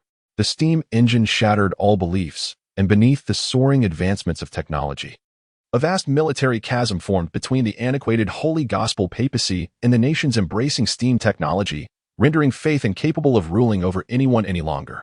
Nevertheless, the influence of the gospel church persisted. After all, Old Dunling was initially established by the Romans, and the majority still harbored reverence and faith towards it. They whispered together, their collective prayers converging into a torrent. At this moment, Officer Press knelt upon the ground, bewildered by the events of the night. Hours prior, the sheriff had summoned all personnel, uncertain of the unfolding situation, aware only that it was the first time in several years that such a significant police force was mobilized in Swearland Hall. He had prepared himself for battle, believing it to be a covert operation, but upon the arrival of the cavalry, they were met instead by the Royal Guard. Press seldom encountered the soldiers clad in crimson cloaks, who during the glorious war were Inelvig's elite. Rumors suggested their cloaks were originally black, stained red by the blood of enemies, who, in their fear, referred to them as the Redcoats. The Red Guard sealed off the entire subterranean palace and its surroundings, raising their firearms into formidable bastions of artillery, ensuring that no unrelated persons could witness the scene or any unforeseen events. Moments before, the Mechanized Institute had severed all power to the area, extinguishing the lights and plunging the people into darkness, isolating them from the sordid secrets that lay hidden. No resistance emerged. Indeed, it was unnecessary. Before the cavalry could ascertain the situation, the Royal Guard had subdued them. A contingent of Swearland Hall and Oppos' cavalry found themselves disarmed and kneeling in the frigid night of Old Dunling. Something significant had transpired tonight. An eerie silence enveloped the surroundings, broken only by the sound of iron boots and the breathy whispers of prayers. Suddenly, one of the cavalry stood, and several guard soldiers aimed their weapons at him, arms unlike any Press had seen, likely the secret creations of the Mechanized Institute. He dared not linger on this thought, acutely aware that knowledge could hasten one's demise.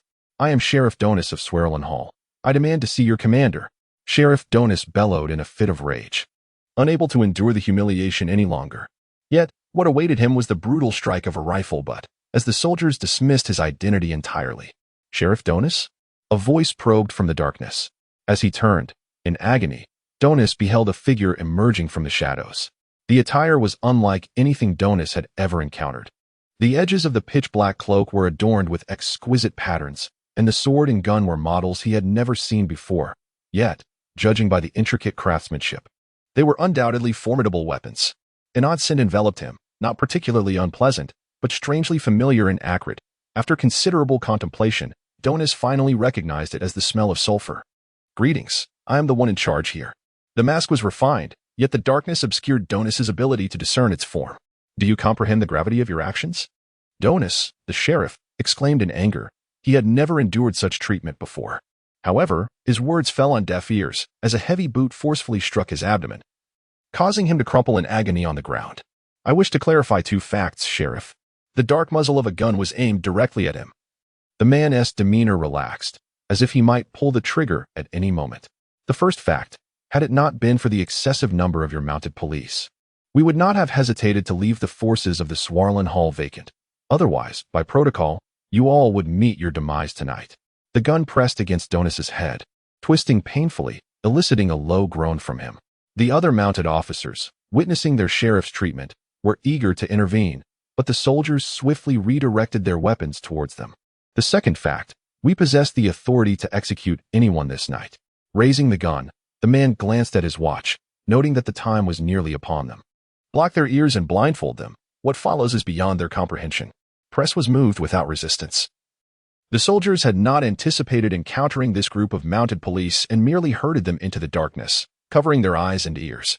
However, when it came to Press, the man suddenly ordered a halt, instructing the soldiers to bring him forth. What is your name, officer? The man surveyed the outer district behind him, seemingly awaiting something.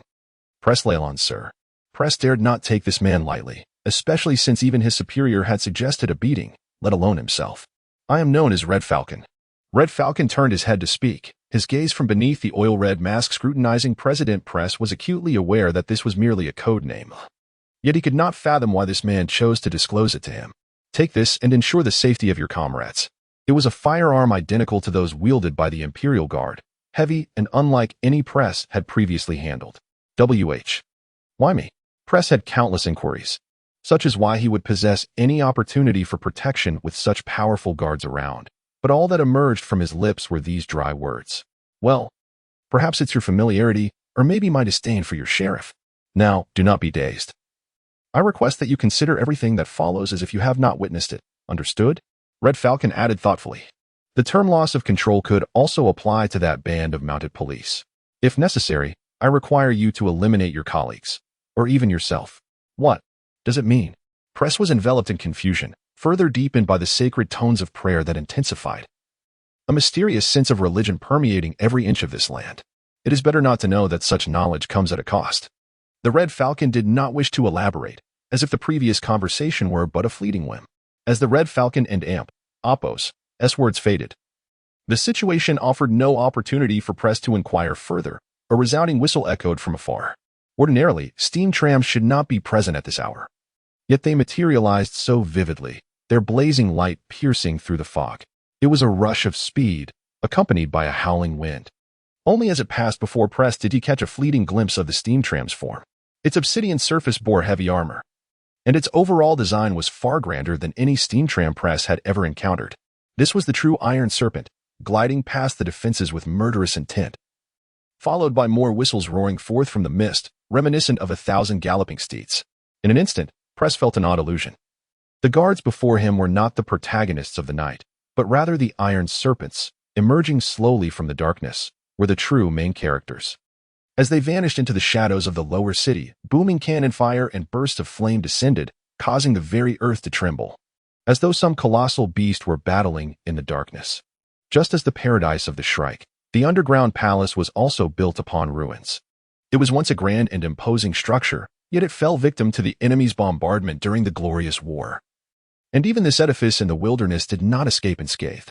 Soldiers clad in similar attire to the Red Falcon guarded every corner near the underground palace, their silent, cold gun barrels aimed at its direction.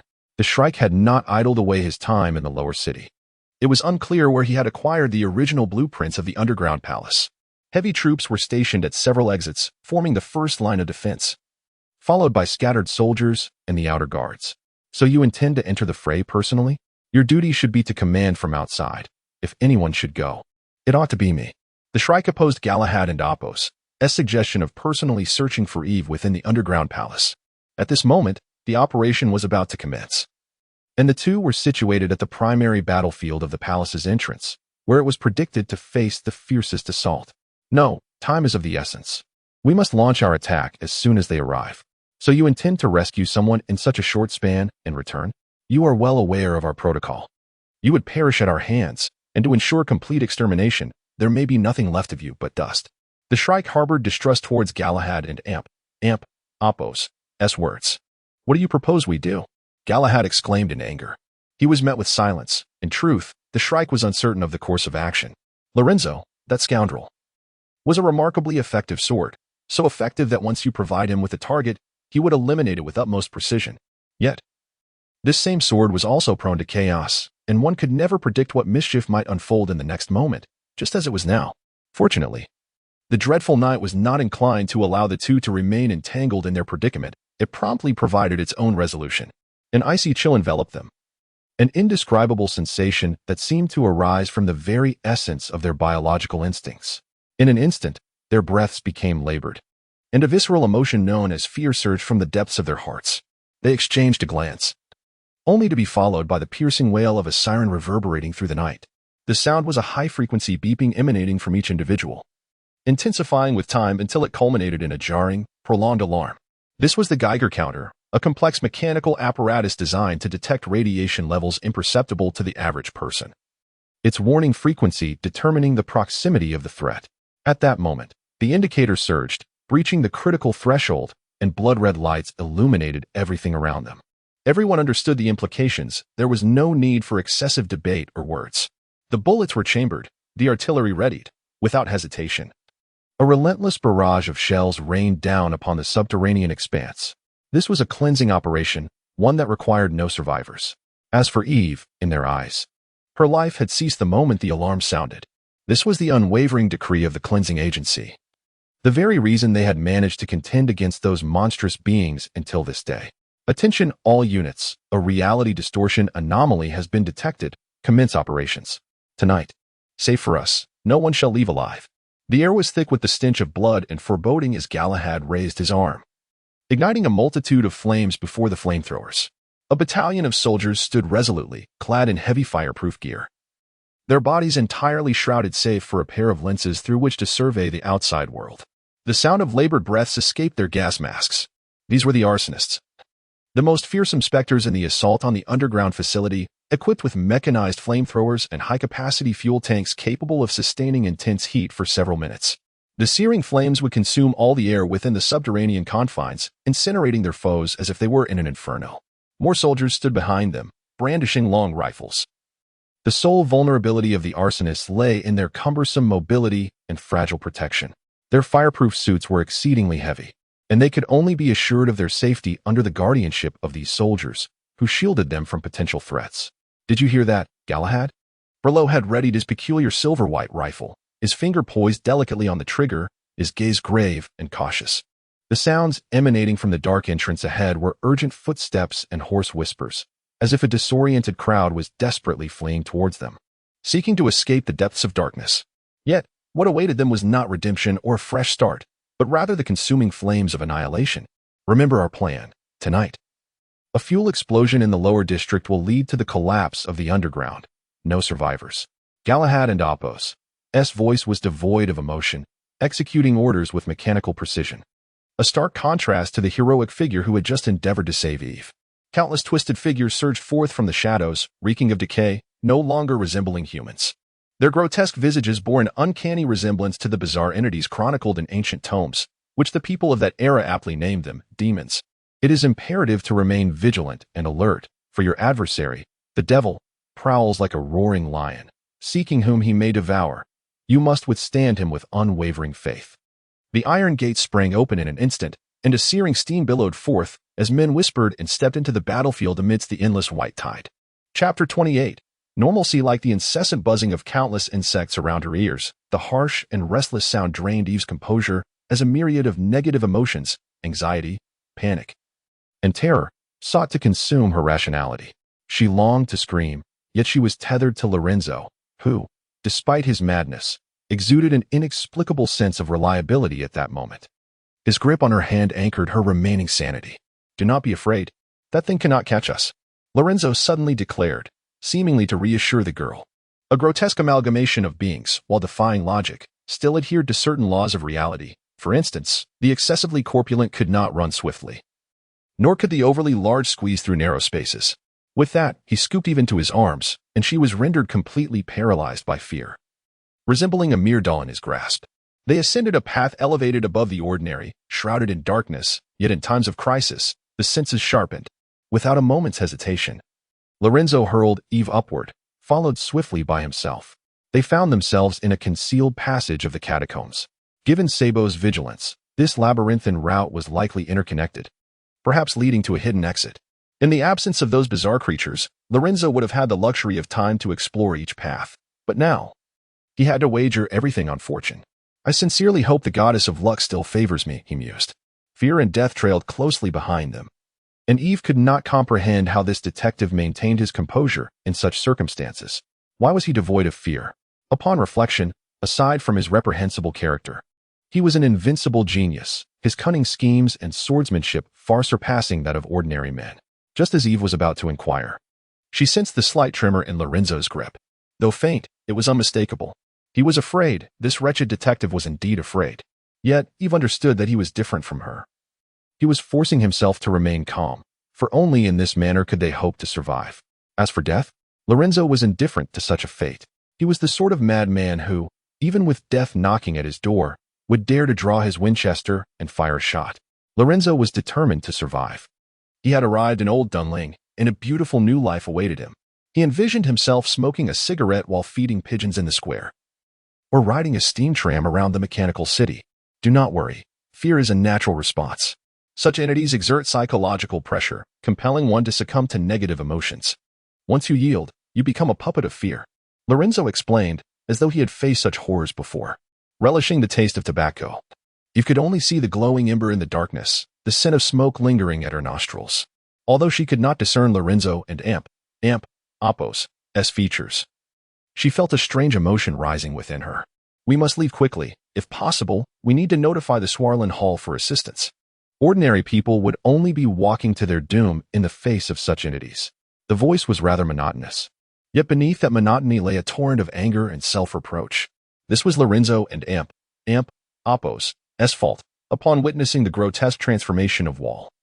He should have recognized the gravity of the situation. Wall had inexplicably begun to mutate into a monster during that period, but fortunately, his demise had come swiftly before the transformation was complete. It was likely that at that moment, Wall had implored Lorenzo to end his life precisely for this reason. He had grasped the reality of his divergence and wished to evade becoming part of that abomination. Lorenzo ought to have remained perpetually vigilant.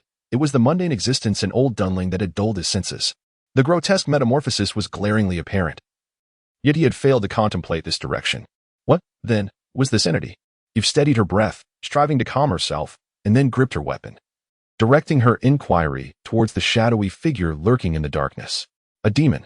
Let there be light, the divine decree proclaimed, and thus light emerged. This is the opening line from the Gospel, often recited by the faithful to comprehend the grandeur and sanctity of the divine. However, what the Gospel omits to record is that the birth of light necessitates the existence of darkness. Some philosophers interpret this as a reflection of the dualities within the world.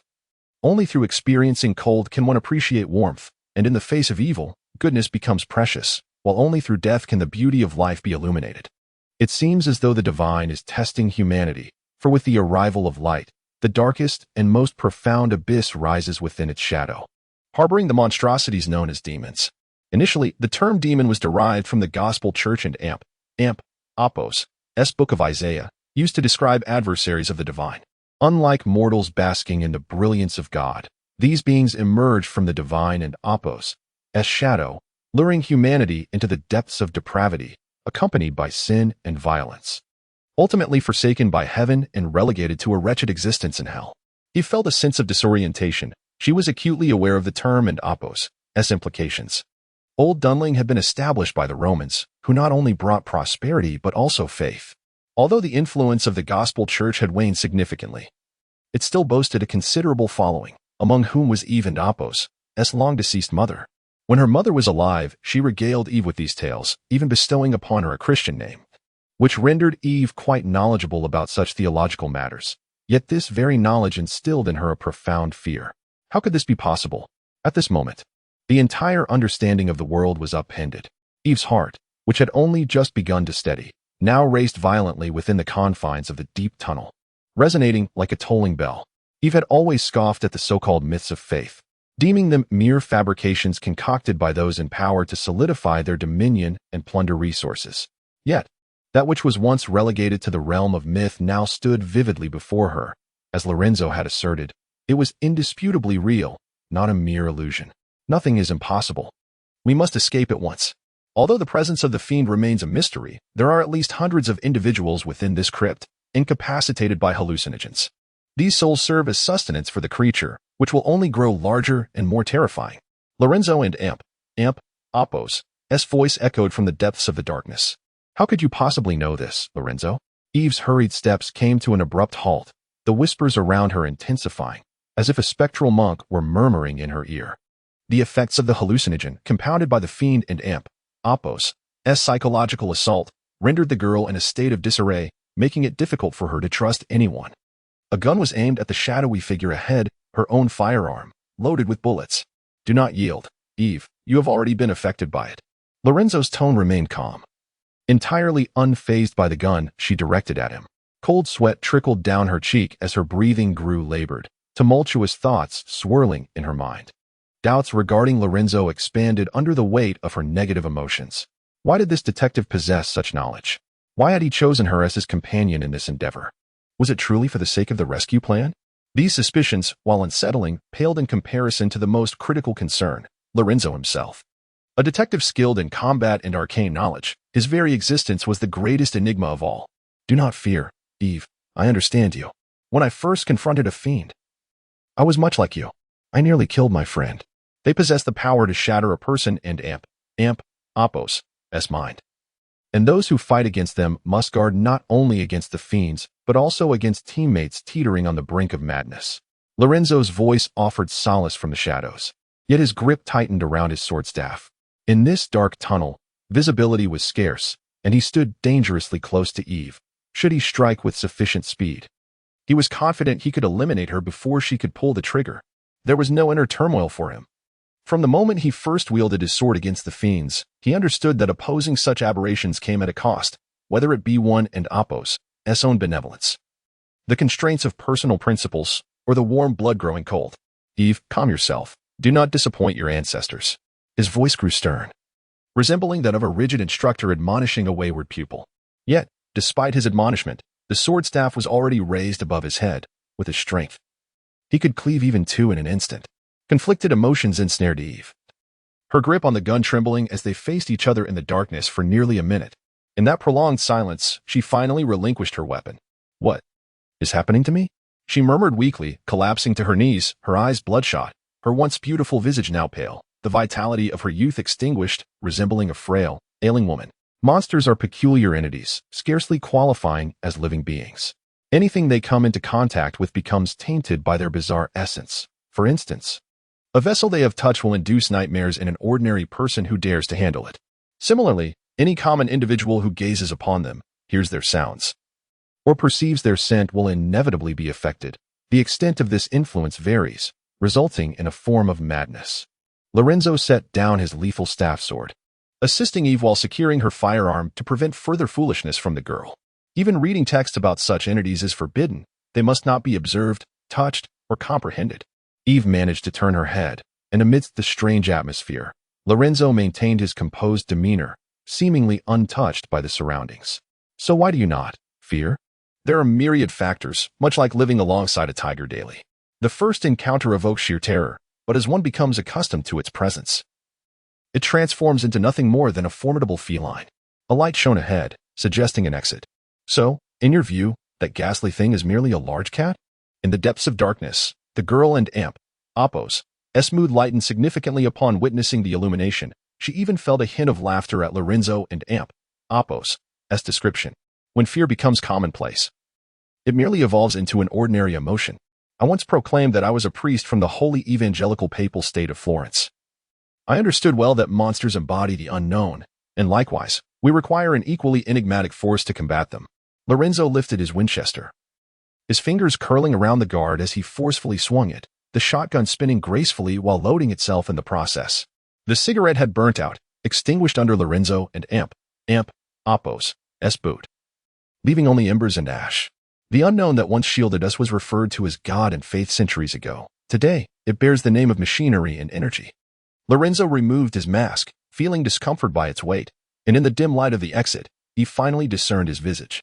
She had long believed that Lorenzo, too, harbored fear, merely possessing the psychological fortitude to maintain calm. Yet the reality was starkly different. His face bore the unmistakable mark of rage, a countenance unbefitting one who should be fearful. His hand, gripping the gun, trembled uncontrollably, not from fear, but from an overwhelming excitement. He understood the reason behind this sensation. Akin to a hunter reclaiming a long-stored firearm, all the trees had been reduced to charcoal, the hunting grounds lost to the annals of history, and the so-called hunters left behind by the new era. Yet one fateful day, while meandering through life in a daze, one discovers that the dark forest still exists, teeming with the very aberrations that ought to have perished in flames. You retrieve the dusty shotgun, welcoming the dawn of a new beginning. Chapter 29, The Stomach Herb and the Demon. Despite our endless struggle against it, the true nature of this entity remains elusive, its origin, its essence, its purpose shrouded in mystery. Perhaps some possess the knowledge, yet they have carried their secrets to the grave. This is all I know, yet every being deserves a name. Even that wretched creature. Thus, the saints have bestowed upon it a name derived from the mythological adversary of the divine. The girl breathed heavily, maintaining her silence as she listened to Lorenzo's words, reluctant to utter anything further. As Lorenzo had remarked, this was forbidden knowledge, and given Eve's current state, it was prudent to avoid delving too deeply into it. Is that the exit? In this moment of despair, the glimmer ahead grew ever brighter, and Eve felt a sense of disorientation as she trudged forward with weary steps. It was as if she had grasped a flicker of hope, regaining a modicum of strength as she desperately surged ahead. She sensed it was the exit. Once she escaped this place, she could bid farewell to the bizarre entities that haunted her, and this cursed nightmare would come to an end. Yet, as Eve drew near to that radiance, Lorenzo suddenly restrained her, pinning her down. She attempted to speak, but he sealed her lips with a firm hand. Silence. Something is amiss. Lorenzo and Apos' voice was low. Yet the calmness in his eyes dominated the excitement of their situation. Eve did not resist much. Under Lorenzo and Apos' grip, she could only hear his cold voice. In the face of madness, one could only cling to reason, absolute reason. Do you understand? His admonition was stern. Lorenzo had faced this scenario countless times. After enduring immense pressure in the darkness, every soul would lose their sanity upon encountering the light, much like those who had long dwelled underground embracing the sunlight upon surfacing. However, such an outcome would not be pleasant. The blazing sun could sear the eyes accustomed to darkness in an instant. Perhaps, beyond the veil of darkness, an even more terrifying monster awaited Eve. Under Lorenzo and Apos' control, they advanced slowly, and at last, she shifted her gaze toward the brilliance ahead. Contrary to what Lorenzo had warned, there was nothing there, only a deep pit. The passage where Eve and Lorenzo stood was perched above this vast chasm, connected by a staircase that ascended along the pit and Apos' wall.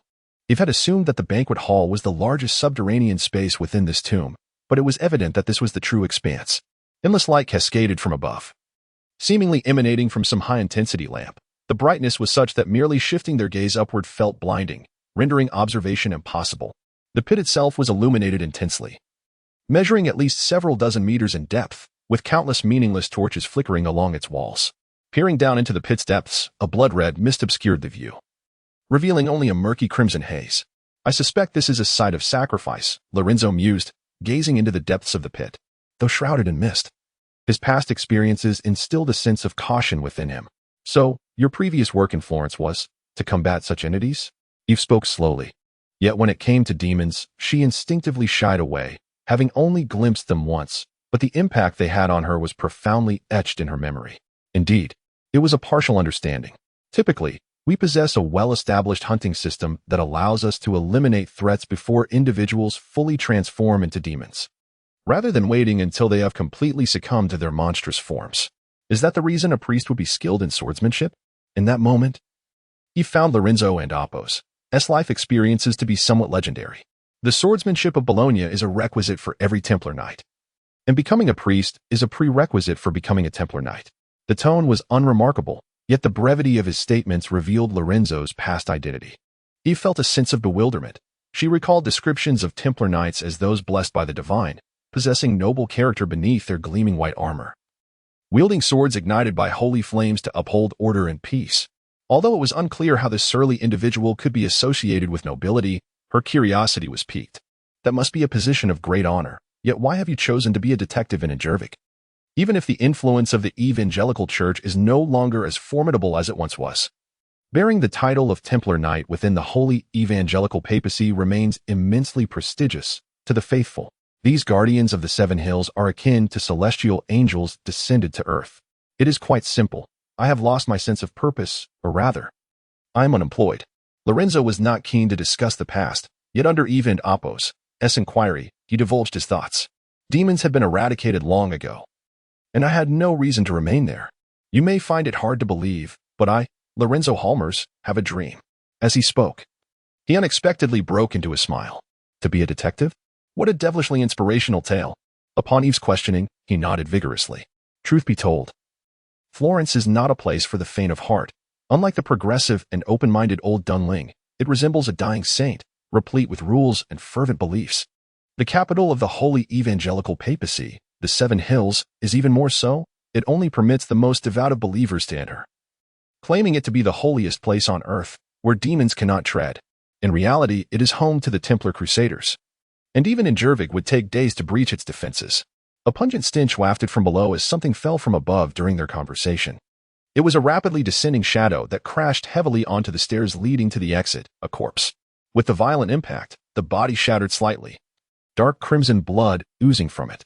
Lorenzo, while speaking, strode purposefully outwards. Of course, those matters are for another time.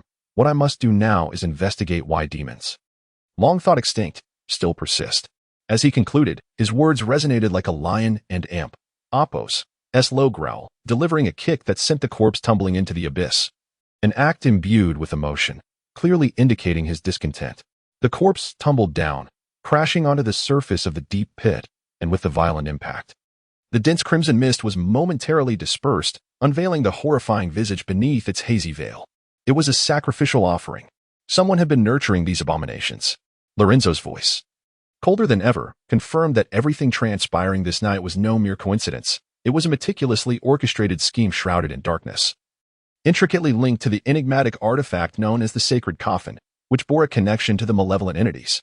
This was merely the tip of the iceberg, with darker and more sinister depths remaining concealed from human knowledge. Eve peered into the abyss below, seemingly witnessing something crawling out from within her very being. Unable to restrain herself as she leaned over the edge and retched. The ground was a grotesque tapestry of bones and flesh, reminiscent of the sanguine tide that had pursued the two hunters, the putrid meat covered in tiny, downy fibers. Once the corpse had fallen, the flesh appeared to animate, as red filaments, akin to silk, began to entwine around the body, accompanied by faint sounds of gnawing. Within mere breaths, only a heap of white bones remained. This was the stomachwort, a demon resembling a plant, lacking mobility but perilous due to its predatory nature. Once ensnared by its fibrous tendrils, it would pierce the skin and feast upon the body. Lorenzo stood at the edge of the staircase, the sensation of revisiting old haunts unsettling. Be cautious. These creatures may be immobile, yet they develop symbiotic relationships for predation, akin to the evolution of life forms. They are accompanied by other mobile demons responsible for hunting, while the lethal stomachwort provides them refuge. Eve steeled herself, summoning courage despite her fear, for as Lorenzo had stated, if she wished to survive, she must compel herself to be resolute. What should we do? Are you suggesting we kill it? Eve asked, her voice trembling with fear. The demon she had glimpsed had instilled such profound terror within her that the mere thought of striking at it with a sword was unfathomable. Even if she mustered the courage to wield a weapon, could such a grotesque and twisted entity truly be vanquished by blade or bullet? That vast expanse of blood-red demon grass loomed ominously. Do you know? Demons tend to share a common trait, an aversion to light and a fear of fire and silver. This knowledge has been accumulated over millennia by the Church, residing now within Lorenzo's mind. But what good is it? Here, we have naught but a few flickering torches to illuminate our path. Eve, these are creatures kept in captivity. Observe the surroundings at the pit and Oppos' base. They churn and seethe yet remain contained. Though they lack mobility, their expansion is alarmingly rapid. The Church and Oppos' records tell of a single stomachwort that consumed an entire village, prompting the Church to incinerate the town to regain control. Are you suggesting something is restricting its movement? Indeed. I believe I am beginning to grasp the true nature of tonight's events. Sabo is poised to launch a premeditated assault against all of Old Dunlin. The detective and Oppos' expression soured significantly. How many souls resided in Old Dunling? 1 million or 2? As long as there was ample flesh to consume. It was merely a matter of time before the gut-sucking grass flourished throughout Old Dunling. This was precisely why he proclaimed that no one would survive the night. Forget the underground palace. Once these entities escaped, the entire lower city would succumb to ruin by nightfall. Lorenzo seemed to grasp a crucial point. He realized that the sacred coffin had once lingered here. Sabo had obliterated those connected to it, and now he aimed to destroy this place as well, solely due to its association with the sacred coffin. Bailu, what have you unleashed?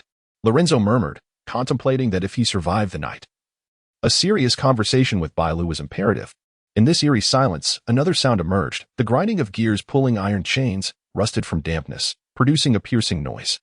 Eve lifted her gaze. The once vibrant light had dimmed, allowing her to observe her surroundings. Above, a funnel-shaped iron grate crowned the deep pit, with tightly clustered fluorescent lights overhead.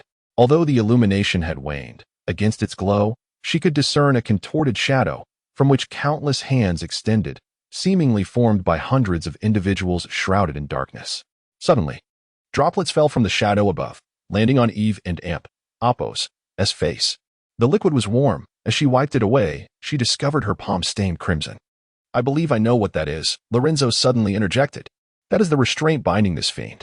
The dense array of fluorescent lights constituted the intense illumination, which had, to some extent, curtailed the vitality of the gut-sucking grass. Now, as the lights extinguished and the iron grate fell away, the objects within became starkly visible, countless corpses. The earlier, fortuitously fallen body had tumbled from among them, and now they all lay at the bottom of the pit. In the next moment, the lights vanished entirely. Much like when they encountered the demon in the hall, darkness enveloped everything around them. Their breaths grew heavy. And then an uncountable sound of gnawing emerged from the shadows. The fiend was feasting, reveling in a banquet most sumptuous. What is happening? Just as Sabo had foretold. The true essence of No Survivors was about to commence. Chapter 30. The cost. It was destined to be a moonless night, a realm engulfed in darkness, illuminated solely by the beams of light cast by the airship, resembling a solitary island amidst a vast ocean of shadows, isolated from the world. With only the madness of a desperate struggle remaining. The battle had commenced, the night filled with the cacophony of countless gunshots intermingled with the rising flames. The arsonists had begun their grim task, dozens of flamethrowers converging to form a wall of fire. Essentially, they were not merely unleashing flames, but igniting a torrent of incendiary oil as orderly bullets pierced through the inferno, striking the creatures lurking in the darkness. Beneath the thick lenses, one could only discern countless silhouettes writhing in the sea of flames, flesh and blood burned to cinders, driven by a ravenous desire to surge forth from the fire line, only to be struck down, lifeless, by the relentless bullets. The soldiers donned disinfecting masks, the heavy breaths emanating from the filters beneath, instinctively avoiding the fallen figures. Black ash danced in the night breeze, settling on their fireproof suits, leaving dark stains in its wake. Inform the scavengers, after tonight, we shall require a thorough purification. Galahad mused, observing the warm ash in his hand, his emotions flickering momentarily before fading away as he shook it off with a wave of his hand. The process was already underway. Prior to the operation, the Mechanical Institute had poured 50 tons of neutralizing liquid into the furnace column, and after a day of steam discharge, the agents should now be accumulating in the clouds. In a few hours, a localized artificial rainfall would ensue, mingling with the agents to cleanse and neutralize the remnants entirely. As Berlot spoke, he retreated a few steps, unwilling to be touched by the residue. Such was the peculiar nature of the demons, anything associated with them. Even the ashes of the deceased would yield adverse effects. After each task linked to the demons, Berlot would endure several nights of haunting nightmares. According to the Geiger counter's readings, this was merely an appetizer to the forthcoming tumult, the fiercest combat still lying ahead, spent shells clattering and ashes swirling about. Casting his gaze to the side, Berlot observed the approaching man with keen interest, seemingly taken aback by his presence. "You are late, Robin," Galahad remarked bluntly as the iron serpent came to a halt, watching the man emerging from the thick steam. "It has been quite some time since we dealt with anomalies within Old Dunling. Transporting that thing took considerable time to ensure adequate firepower." Robin offered an explanation. Resembling a devout acolyte, his dark cloak adorned with an iron cross. Following the direction of his finger, Galahad's gaze fell upon a steam-enshrouded vehicle. It was another iron serpent, entirely enveloped in steam, revealing a sharp edge as the evening breeze caressed it. Emergency mobilization from the armory had been requested. It was said to have been modified by the Mechanical Institute and was ideally suited for use against such inhuman entities. As Robin elaborated, the object was unveiled before all, revealing a meticulously crafted smoothbore cannon, its dart barrel adorned with a floral pattern painted in a mixture of gold dust. Had it not been for the nearby crate of shells, it might have been mistaken for a piece destined for an art gallery. The individuals from the Mechanical Institute are invariably so. They craft perilous weapons while simultaneously bestowing upon them an artistic refinement. In total, 3 landslide-type smoothbore cannons and 2 carriages containing 4 tons of oil. Arthur's intent is for us to set this place ablaze completely, as the transporters of this cargo. Even the Nightingale was taken aback upon realizing the nature of our load. As for safety, rest assured, prior to our departure, we conferred with the Mechanical Institute, which adjusted the output of the furnace columns and the electrical routes along our path. Now the streets of Old Dunling are shrouded in scalding steam. Visibility reduced to no more than 3 meters, and none are aware of what we have transported. Galahad nodded, yet soon after articulated his concern. "My worry does not lie with this matter, but rather with the elite forces. The Geiger counter's readings have not only breached the critical threshold, but continue to ascend steadily, indicating that the anomalies within the catacombs remain unresolved, and those fiends are still undergoing transformations. This is undeniably grim news." as the potency of these monstrosities subtly surpasses our initial projections. The purging mechanism, and even the Demon Hunter Guild refrain from disclosing the existence of these entities to the outside world, one significant reason being their contaminative nature. Even the tomes documenting their knowledge can drive one to madness, let alone the thought of introducing a living demon into Old Dunling. Galahad spoke with apprehension. We have undergone training and specialization merely to withstand such abominations. Ordinary individuals would stand no chance against them, succumbing directly to madness and corruption, potentially transforming into the next demon. Old Dunling serves as the nexus of the world. Should this madness spiral out of control, it would spread throughout the globe via the transportation system of the Midgard serpent. You are aware of the peril that lurks behind this, are you not? This is precisely why such bizarre creatures remain unknown to the world. To recklessly engage with them is to court death, which is why the purging mechanism, a clandestine organization, securely confines them behind the city walls, preserving the sanity of the world. Regrettably, the battlefield lies perilously close to the urban area. Otherwise, Galahad would not find himself so restrained.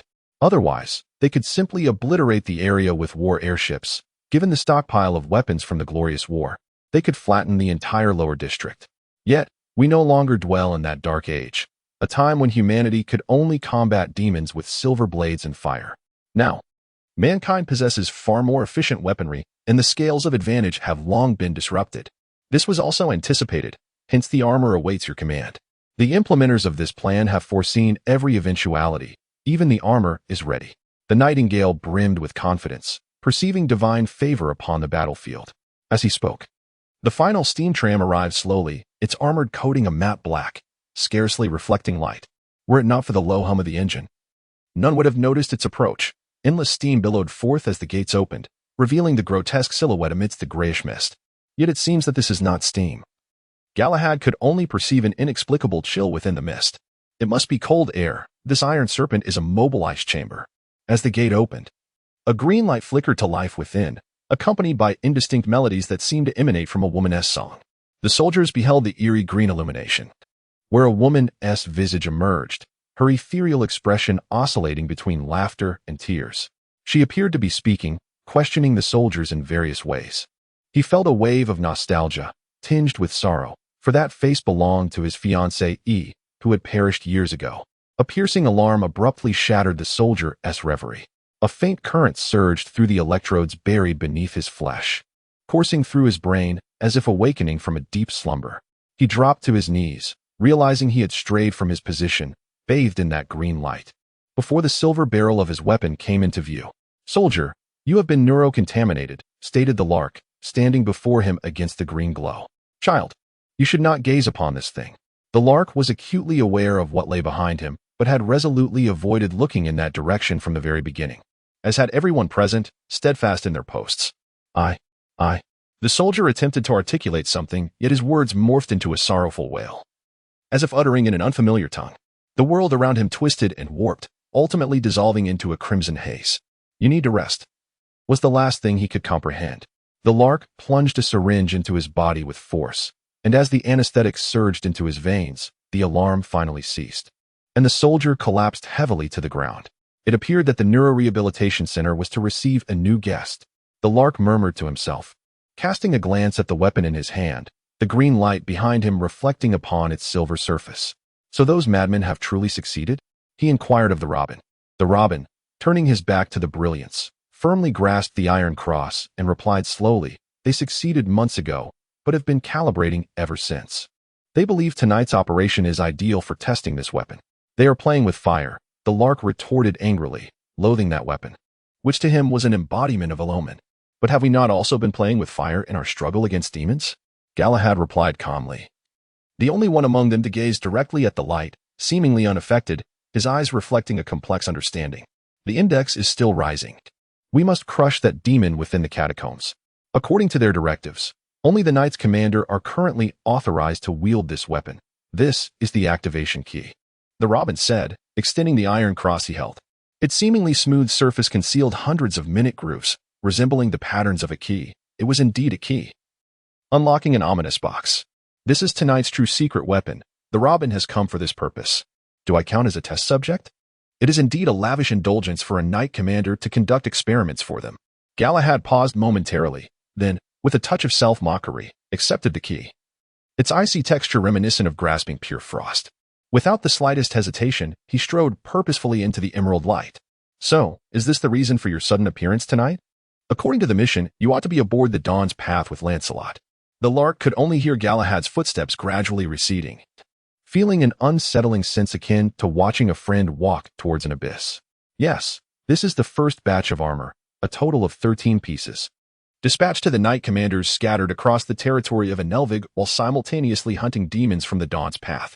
Arthur believed this could be the weapon to turn the tide of battle, and even the queen consented to its distribution. The thrush spoke with resignation. Yet for the sake of victory, there was no alternative. I understand you, Lark. You despise that thing, but it is the sole means for us to confront the demons. Just as Arthur proclaimed when we first became knights, engaging in battle with demons is a process fraught with continuous sacrifice. The eyes beneath the mask carried a hint of weariness, as the arsonist ignited a blazing sun amidst the night, illuminating his vision with unparalleled brightness. We pay with blood, with pain, offering all we can until we perish with nothing left. As the thrush spoke, a smile emerged, and he glanced at the lark, making the sign of the cross upon his chest. I suppose I shan't meet such a dire fate. After all, I am a believer and engage in combat against demons. I trust one shall ascend to heaven after my demise. As for you, Lark, I run a casino, commit murder and arson, and partake in various smuggling ventures. I have practically violated every law of Inelvig, yet I know I am a good person. Whether I ascend to heaven is of little consequence. The lark stated plainly, for he held no belief in deities. Rather than pray daily, he preferred to earn a bit more to find solace. The green light ultimately extinguished. Yet a contorted shadow emerged from within, its footsteps echoing with a metallic resonance, hot steam swirling around its form, rendering its visage indistinct. It advanced directly, and as it passed the thrush, the latter calmly uttered, Galahad, once fully activated, you will have merely 10 minutes to act. Slay that accursed demon and return alive. The figure hesitated slightly, as if two eyes within the searing steam scrutinized him, but the sensation vanished swiftly. The silhouette continued onward, surpassing all, and made a beeline towards the depths of the fiery inferno, while none dared to gaze upon that loathsome figure.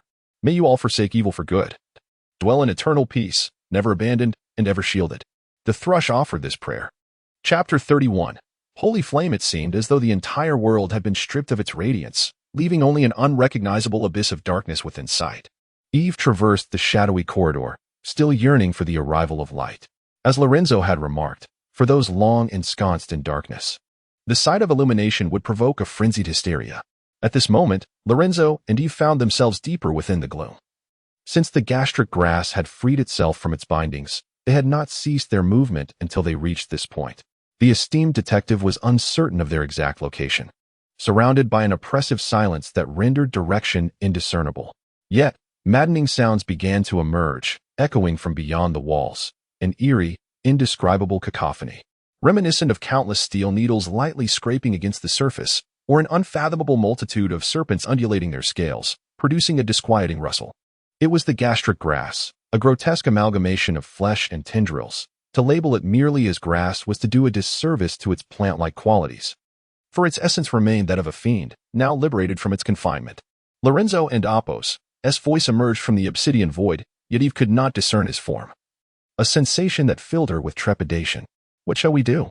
Ascend. We must find our way out. In this place, we will inevitably be consumed by the gastric grass. In the darkness, a hand reached out and grasped Eve. Lorenzo had ignited a cigarette, allowing Eve to confirm his presence. The corridor branched in myriad directions, and the path was easily identifiable. They merely needed to continue upward. However, as they ascended, the corridor began to tremble violently, reminiscent of the earlier disturbances in the hall, as if someone were bombarding the subterranean chambers. Could it be their saviors? In this perilous moment, Eve had pushed aside the memory of Lorenzo and Apos' earlier manipulation of her. All she wished for was to escape this nightmarish realm. It cannot be, she reasoned. Logically, the Swillen Hall should not possess such artillery. Yet tonight, only the Swillen Hall is aware of our presence. To mobilize such heavy weaponry, they would require military authorization, and even if granted, there would be no justification for such a swift deployment. Dust cascaded from the walls of the corridor, layer upon layer, as if the very structure were on the verge of collapsing. Unless there were another faction present. The entire situation began to crystallize in Lorenzo and Apos' mind as he struggled to move forward in search of an exit. This night had little to do with him. It was a contest between Sabo and another force. The fiends were not prepared for their own benefit but were rather intended for those assaulting this place. Lorenzo and Eve were but unwitting lambs drawn into this conflict. Do you smell that? Eve inhaled deeply, sensing something amiss. Lorenzo removed the cigarette from his lips. The fragrant aroma of tobacco had clouded his judgment to some extent. A clear intake of breath resonated from the darkness. The silence lingering for a brief moment before Lorenzo's voice pierced through once more. One piece of good news, and one piece of bad news. Grasping Eve's hand, Lorenzo sprinted down the corridor, indifferent to the sounds emanating from the gastric grass, as if they were racing toward their demise. The good news is that a group of more skilled individuals has arrived to rescue us. They are aware that sealing the underground chambers with kerosene can instill fear in the demons, as they dread fire, which significantly weakens them. Lorenzo shouted loudly. The bad news is that we are also within the underground chambers. They will incinerate us alongside the demons. The thick stench of smoke is already palpable in the darkness. And at such great depths, it is difficult to fathom what is transpiring above. Shall we continue upward? Eve was suddenly struck with panic. Advancing further would inevitably lead us into the inferno, yet retreating downward would only prolong our suffering without a glimmer of hope. Downward? The underground is so profound. Capable of sustaining so many, it must possess its own ventilation system, and we need to locate it. Lorenzo quickly devised a new route. Having prepared meticulously before entering the underground, having navigated the old dunling for so long, he had absorbed all knowledge pertaining to it. In matters of escape, this detective exhibited an extraordinary reliability. He now cast aside pretense, wielding his sword staff to cleave open the iron door at the end of their sight. After running for so long, this was the first door Lorenzo had encountered, and regardless of what lay beyond, he was determined to venture inside. As the iron door shattered, dense smoke billowed into the passageway. The moment they stepped in, they felt an intense heat. This seemed to be beneath the grand hall, and at the dark end. Flickering flames appeared, rapidly approaching. The creature was ablaze, emitting a mournful wail as it advanced, its appendages scraping against the walls, producing a sound akin to scales grinding. I surmised that must be the demon associated with the stomach wort. Lorenzo and Apos' expression soured. Much like the blossoms of nature, stomach wort provides shelter for demons, but similarly, its seeds can parasitize the demons, sprouting iron-like red grass upon their grotesque forms. Raising his shotgun, Lorenzo pulled the trigger, unleashing a torrent of pellets that struck the flesh with tremendous force, blood splattering forth. Yet almost immediately, more appendages sprouted from the wound. Driven by excruciating agony and an insatiable hunger for flesh, compelling the misshapen demon to advance. Run. If you see anything resembling a water channel, hold your breath and jump in. Lorenzo did not falter, coldly instructing Eve. And what about you? Eve was perplexed. Did Lorenzo intend to confront the demon alone? Run.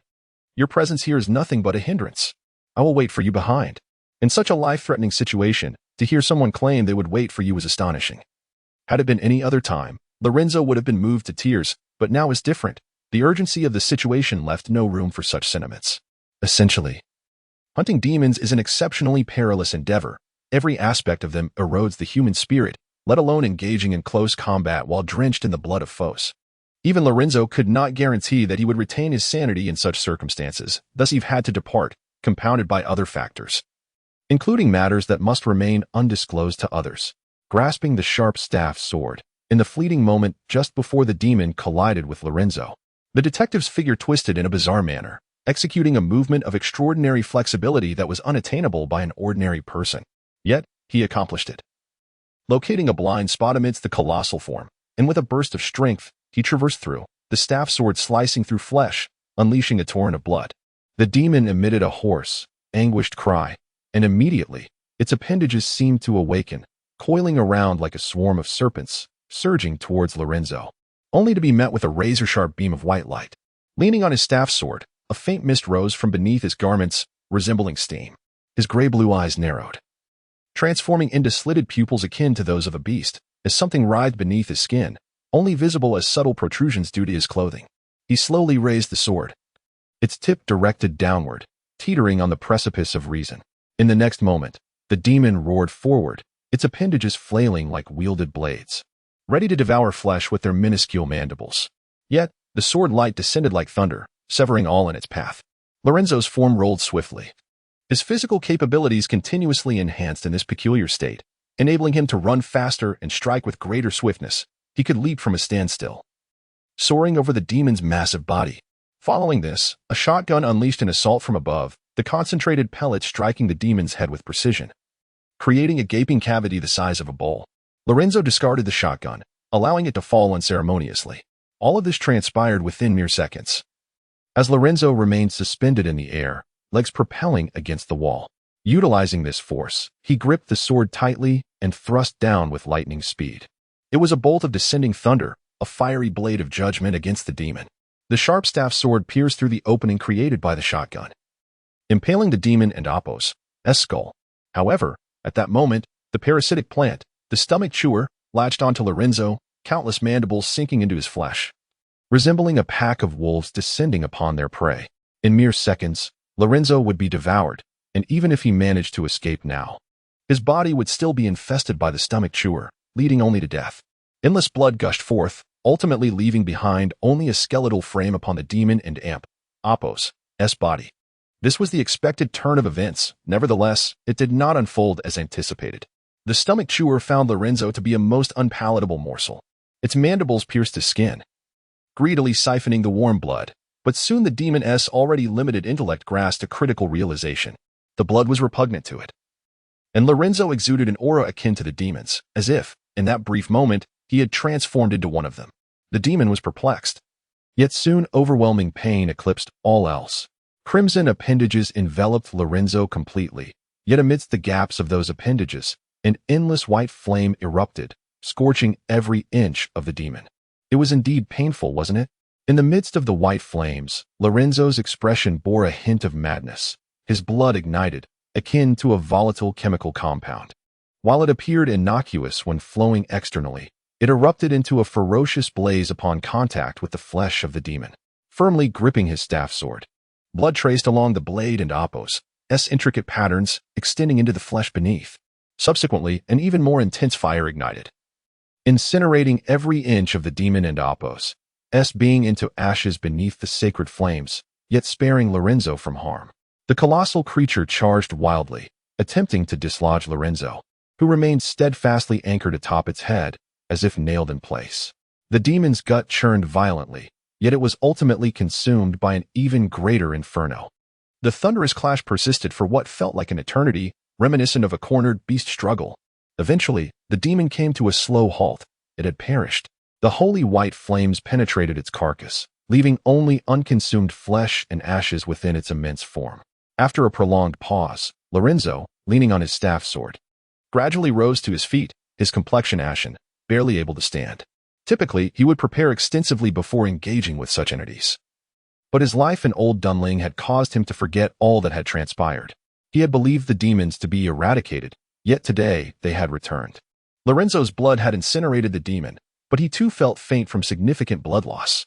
He picked up the shotgun, using his staff sword as a makeshift cane as he advanced slowly. His hand grazed his back, where his spine resided, distinctively protruding unlike that of an ordinary individual. The silver bindings remained intact. He sighed deeply, uncertain of the source of his relief. Just as Lorenzo was about to lower his guard, an instinctual warning surged anew, emanating from the direction of Eve's departure ahead. Chapter 32. Courage do not perish, Lorenzo Halmers. Eve fervently repeated in her mind as she sprinted forward.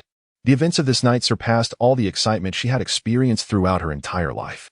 The monsters lurking in the shadows and the valiant souls battling them painted a picture of a world far more intricate than Eve had ever imagined. This realization filled her with anguish, yet the presence of Lorenzo ignited an unprecedented sense of inspiration within her. Perhaps he was the bravest person she had ever encountered. His disposition may have been irascible, but he faced the monstrous entities that could shatter one's psyche with unwavering courage. In comparison, he felt utterly diminished in his luminous presence. Uncertain of how long she had been running downward, she suddenly heard the cascading sound of water. It was the waterway Lorenzo had mentioned. The girl halted abruptly, surrounded by darkness, illuminated only by the dim glow of a solitary light bulb in the modest space. Lacking Lorenzo and Apos' erudition, she could not discern what lay around her. It was then that she fully grasped his significance. Without that detective, she might have perished long ago. At that moment, The ominous sound that had relentlessly pursued her resurfaced, the slithering, faintly discernible sound of scales. The rushing water rendered it difficult for Eve to pinpoint the source of the noise. Clutching her firearm tightly, she remained vigilant, scanning her surroundings. Lorenzo had warned her that this creature would exert an inconceivable strain on her mind. Yet if she could acclimate to the terror, even the fiercest tiger would merely be a perilous house cat. Her thoughts raced through a myriad of reflections. She pondered the possibilities of surviving and the implications of death. There was nothing to fear, merely an abundance of regrets. In that fleeting moment, an unfamiliar sense of disorientation enveloped her. Eve found herself questioning when she had transformed into this version of herself. She recalled a time long ago when she was a typical girl who delighted in dresses and dolls. When had she begun to wield a sword and a gun? Eve was born after the War of Radiance, but prior to her arrival, she had 3 brothers, as the tales of war often recounted. They had all perished before her birth. Her parents gazed at her with a hint of sorrow, regarding her as a cherished gem. It was somewhat ironic. The loss of her brothers cast a perpetual shadow of grief over their home, yet their demise led her parents to shower Eve with boundless love. Her childhood was akin to growing up in a confectioner and Appos' shop. What, then, had caused her transformation into this being? Eve struggled to comprehend. In the encroaching darkness, the sharp claws of danger drew near, emanating a chilling presence. Nevertheless, Eve summoned a modicum of bravery. She evaded the attack and retaliated with gunfire. Dark crimson blood surged forth, pooling upon the ground. Her heart raced violently, yet unlike before, when fear had paralyzed her, Eve began to adapt, dragging her stiffened body. She sprinted towards a corner of the darkness, just as Lorenzo had instructed her in the corridor. According to the chronicles of the cult, humanity initially coexisted with demons upon this earth. Humans fortified themselves behind sturdy walls, retreating into sealed sanctuaries when night fell, stifling their fear and suppressing any sound. Lorenzo once expressed it this way: "In the darkness, we trembled until the first flame ignited, illuminating the shadowy forest, guiding the lost souls wandering in the night. Yet, it also revealed our presence to the lurking demons, proving that light does not always offer protection. To slay a demon, one must first become one, infiltrating the very darkness." The sound of scales scraping grew more intense, and Eve could even detect the pungent scent that pervaded the air. Pressed against the wall of shadows, she resolved to guard her immediate vicinity. She must survive, at least until Lorenzo arrived. This space resembled a circular chamber, where the curved walls reflected sound, intertwining the echoes of water and scraping, rendering direction indiscernible. Something seemed to brush against Eve and Appos' face, yet when she rubbed her sleeve, she found nothing. Perhaps it was merely falling dust. The girl thought thus and suddenly lifted her gun, firing into the dark above. The muzzle erupted in brilliant flames, illuminating the entirety of the darkness and revealing the demon that loomed above, a grotesquely twisted form, pallid bones intertwined with exposed muscle. Several hands gripping the wall with a vice-like hold, sharp teeth protruding from a gaping maw, and an array of eyes densely packed within. The bullet struck true. During her training at the police academy, Eve had excelled in marksmanship, and at such close range, she hit the demon's head directly, shattering several eyes that emitted a hoarse wail. "Calm down, Eve, calm down," the girl chanted to herself before rolling aside to evade the descending demon. Her pupils were bloodshot, her hands trembled slightly, yet she still clutched her weapon tightly. Rationally, it was challenging to perceive this twisted nightmare as merely a dangerous feline. This encapsulates the terror of demons. Every moment spent battling them is a test of one and Appos' psyche, and the moment one falters, death awaits. A fierce wind howled behind her, heralding the approach of sharp claws, adorned with rings, hinting at a former humanity now transformed into a demon under the night's sinister influence. Eve spun around, acutely aware of her impending doom. Drawing her short sword, she swung with all her might, yet her strength was pathetically inadequate against the demon. The clash of the sword against the claws left her with a numbing sensation in her hands, and the blade was effortlessly knocked away, leaving a shallow yet painful gash on her slender arm. The demon, seemingly invigorated by the scent of human blood, emitted a cry of excitement, its jagged maw gaping wide, its twisted arms ensnaring Eve with a vice-like grip. The monstrous jaws of this creature unfurled before her, and it seemed inevitable that she would meet her demise here. Was this truly the end? It seems that this is the only way it can end. Several arms, like shackles, tightly grasped Eve, their slender claws piercing through flesh, driving her sanity to the brink of collapse, as if she would plunge into madness at any moment. It was indeed a wretched night. Had she heeded her father and Appos' words, Perhaps she would now be nestled in a warm bed, oblivious to the so-called demons, joyfully growing until she encountered a beloved counterpart. Spending the rest of her days on a picturesque island. It should have been this way. When exactly did she transform into this? Was it after her mother and Apos' death? When her father succumbed to nightly intoxication? No, he had been this way since her birth, mourning for her brothers. Familiar frames emerged in her mind. Yet Eve could not recall the faces within. She only knew they were her brothers, and that she was the princess of the Phoenix family, a phoenix reborn from ashes. Yet, it was she who survived, while they became ash. Every moment of breath, every heartbeat she enjoyed was a consequence of their demise. Perhaps it was the realization of this that led to her current state. As the sharp mandibles descended, an incredible power erupted within Eve's body. Enduring the pain of the claws, she forcefully broke free from her bindings, and with a single punch, she thrust her gun into the descending jaws of the demon. The pain was nearly numbing, yet Eve remained indifferent. In extreme fear, some succumbed to madness, while others dive into a frenzied bravery. The intense gaze of the creature reflected the ferocity and courage of the girl, her pupils constricting in rage, akin to the vertical slit of a beast. Die, she roared, pulling the trigger. A bizarre, fleshy cacophony echoed as bullets relentlessly pierced the demon's body, tearing through its flesh from within. It hurled Eve violently against the wall, a torrent of blood gushing from its maw, its raspy voice grating on the ears. Eve crashed heavily against the wall, feeling as though her entire body was shattered. Her arm was gruesomely injured, yet the demon across from her was also suffering, though merely discomfort. It was a demon. The agony would only incite its primal instincts. As the parasitic tendrils within it writhed like a frenzied swarm of serpents, the once timid heart found its courage. Eve gritted her teeth and struggled to stand. Even in death, she could not let the Phoenix family and Apos' legacy falter. The demon charged at her once more. Eve attempted to move, but the searing pain nearly caused her to faint. Nevertheless, she forced herself to evade the imminent collision just in time. Gray dust swirled violently as the creature descended, its grotesque shadow twisting and thrashing in the airborne debris. Gasping for breath, Eve had survived, gaining a few more precious seconds of life, yet that was sufficient. She must endure, at least until Lorenzo arrives. Although she had known the detective for only a short time, the image of him standing alone against the demon was indelibly imprinted in her heart.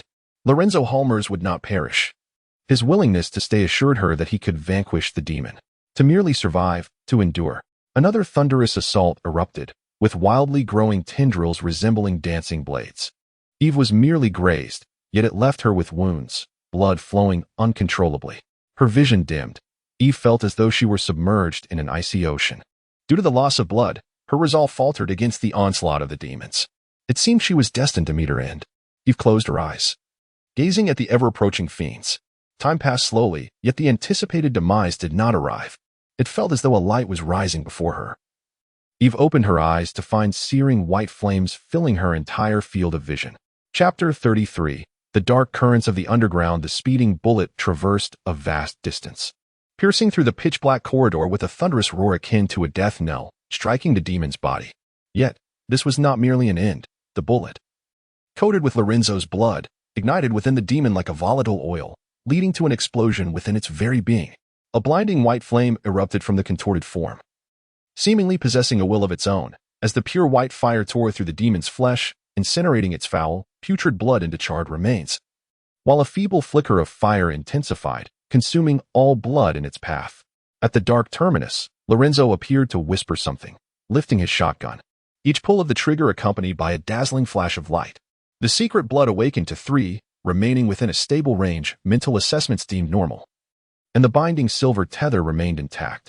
With a glimmer in his eyes, Lorenzo murmured enigmatic words, advancing towards the demon while unleashing a barrage of shots. Like a grand display of fireworks, beneath the pure white exterior, the demon emitted a wretched cry, perhaps the unquenchable holy flame, determined to incinerate all evil in its wake. "Eve, get away," Lorenzo bellowed. Eve, summoning every ounce of her strength, managed to shift slightly aside. Meanwhile, the demon violently slammed against the surrounding walls, charging towards Lorenzo. Unlike the space Eve occupied, this was a straight corridor, and a collision between the rampaging demon and Lorenzo was inevitable. Yet, Lorenzo appeared entirely unconcerned. The grotesque figure, accompanied by white flames, advanced, and in a fleeting moment of confrontation, a flash of white light surged. At the last instant of impact, Lorenzo executed a slide beneath the demon, simultaneously raising his sword staff. The blood-stained blade blazed like a sunlit torch, cleaving through the soft abdomen, unleashing an endless torrent of white flames that wholly consumed the demon. "Can you still walk?" Lorenzo inquired, somewhat astonished at the battered girl before him. He had anticipated Eve would perish at the hands of the demon, for such was the common fate for most who encountered these beasts for the first time. Yet, Eve was different. Astonishingly, she had not succumbed to the terror, but rather summoned the courage to wield her sword. "I think I might have a fracture." Eve stifled her pain in tears, struggling to rise. Initially, with no path for retreat, death seemed unthreatening. Yet now, having survived, a chilling sensation enveloped her. The complexity of surviving such calamity was overwhelming. What could it possibly be? Lorenzo supported Eve as they ventured deeper into the darkness. Although Eve did not voice her thoughts, Lorenzo understood her inquiry. "The forbidden technologies of the old era. You have witnessed it. Those demons run faster than leopards, possess strength greater than bears, and some even possess intellect comparable to humans. Not to mention their nearly indestructible nature and the malevolent force that shatters the spirit." At times, Lorenzo found it almost absurd. In comparison, demons might be considered the most perfect beings. Speaking casually, he leaned on his sword staff, remaining vigilant against the encroaching shadows. In the past, humanity and Oppos' struggle against demons relied solely on the sacrifice of lives, a truly brutal era. To survive the night, humanity paid an unimaginable price. And this technology emerged as a product of that cost. In pursuit of victory, the actions of the church were hardly more benevolent than those of the demons. Yet, as Lorenzo and Oppos' mentor once proclaimed, certain malevolence is necessary. Only through the present cruelty can the survival of others be ensured.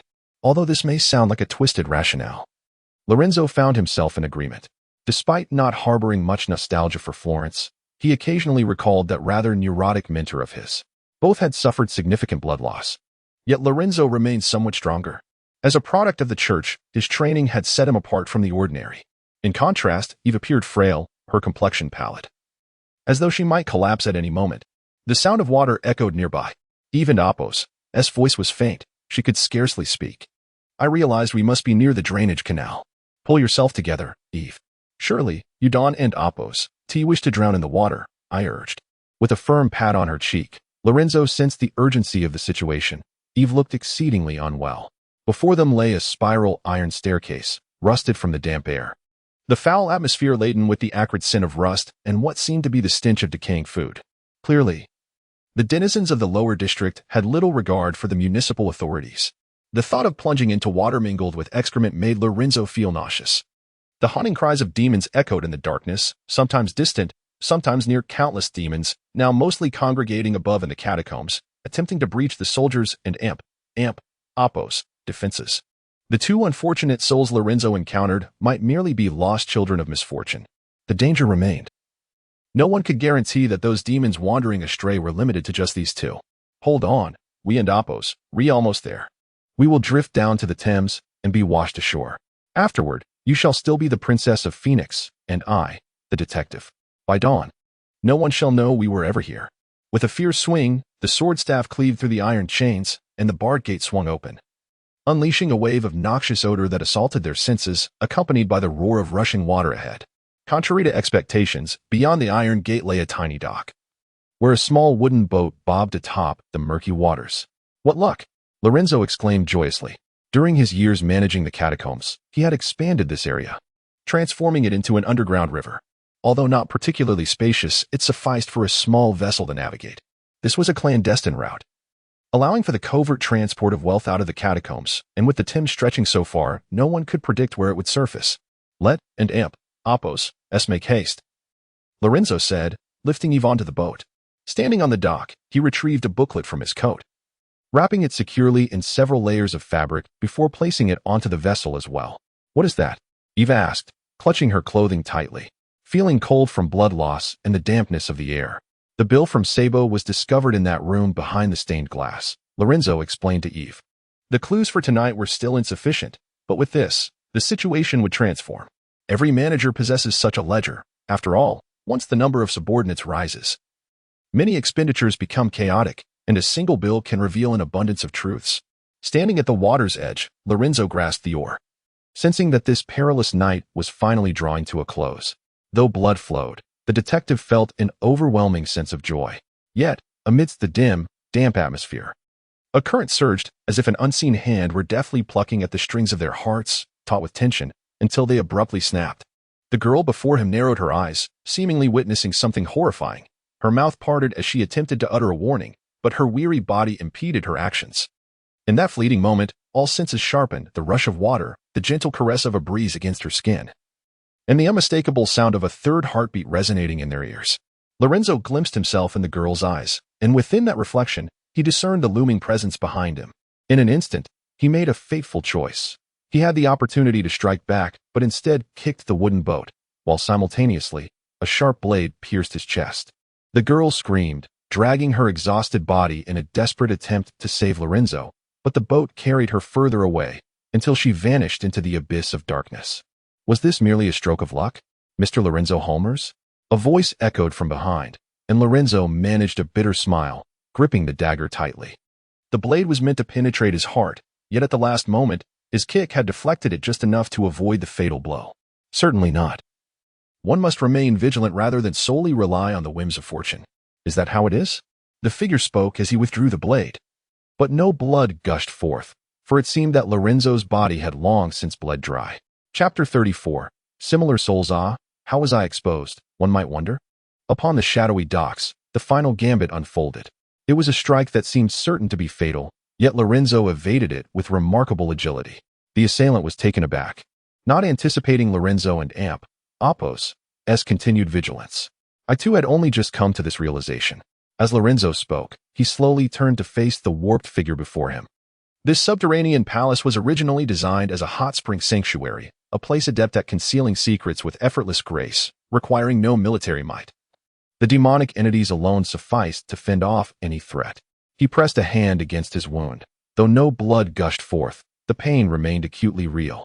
Yet, you had left yourself an escape route, just as you proclaimed. No one shall survive. You claimed this included yourself, but this hidden river has betrayed you. You do not wish to perish. Thus your previous state was merely a feigned death, was it not?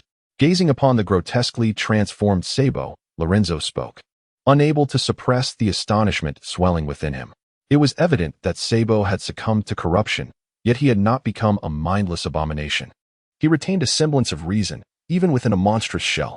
The once diminutive form had vanished, replaced by elongated limbs and grotesquely thickened fingers, allowing him a firmer grip on the sword and Appos' blade. The mottled, spiked sword bore sinewy flesh, pulsating with a life of its own, as if animated by some frenzied force. Indeed, I cannot die. No one has the power to bring about my demise. Sabo and Appos' voice, hoarse and reverberating, conveyed his near-inhuman state. Yet he clung to the last vestiges of sanity. I am a deformed Viking, cast aside by Odin from the moment of my birth. My mother abandoned me in the wilderness, perhaps believing I would perish, yet I survived. His eyes were grotesquely compressed by the brutal growth of fleshly tumors, beneath which dark crimson veins coursed, directing a feeble gaze toward Lorenzo. Mr. Holmers, I am one whom the divine has forsaken from birth. Yet I am also one who has been in rebellion since inception. The icy winds of the north could not extinguish my spirit, nor could the wretchedness of existence crush me. I bartered 3 fingers for the ticket aboard Inelvig and Appos' ship. Many have sought my life, yet none have succeeded. I shall endure, outlasting all others. It was akin to a harrowing oration, with each utterance, viscous liquid dribbled from the sharp crevices of his teeth, coursing with madness. Sabo was born to fight for survival. Life was his only treasure. How could he abandon it at the behest of a plague doctor's words? Speaking of which, I am still a believer of the gospel church. Reflecting on the past, Sabo rasped a laugh. You were once a priest. Thus, Mr. Holmers, have you also been forsaken by your deity? His murky gaze bore sorrow, struggling to comprehend that within the demonic figure, Lorenzo discerned a flicker of compassion. I have never believed in divinity. I was born in Florence, a place where only 2 types of souls exist, the faithful and the clergy.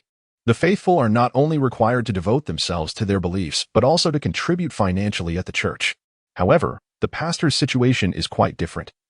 He works only on Sundays, and, when funds run low, he discreetly takes a bit from the collection box, leading a rather comfortable life. Lorenzo, once a pastor and even a knight of the sanctuary, harbors no reverence for the so-called divine. Then why did you leave that place? Sabo inquired. As a madman. Your words seem rather excessive. Lorenzo coldly dismissed him. Suddenly, a vitality emerged from his body that belied his injuries. He swiftly raised the shotgun and fired.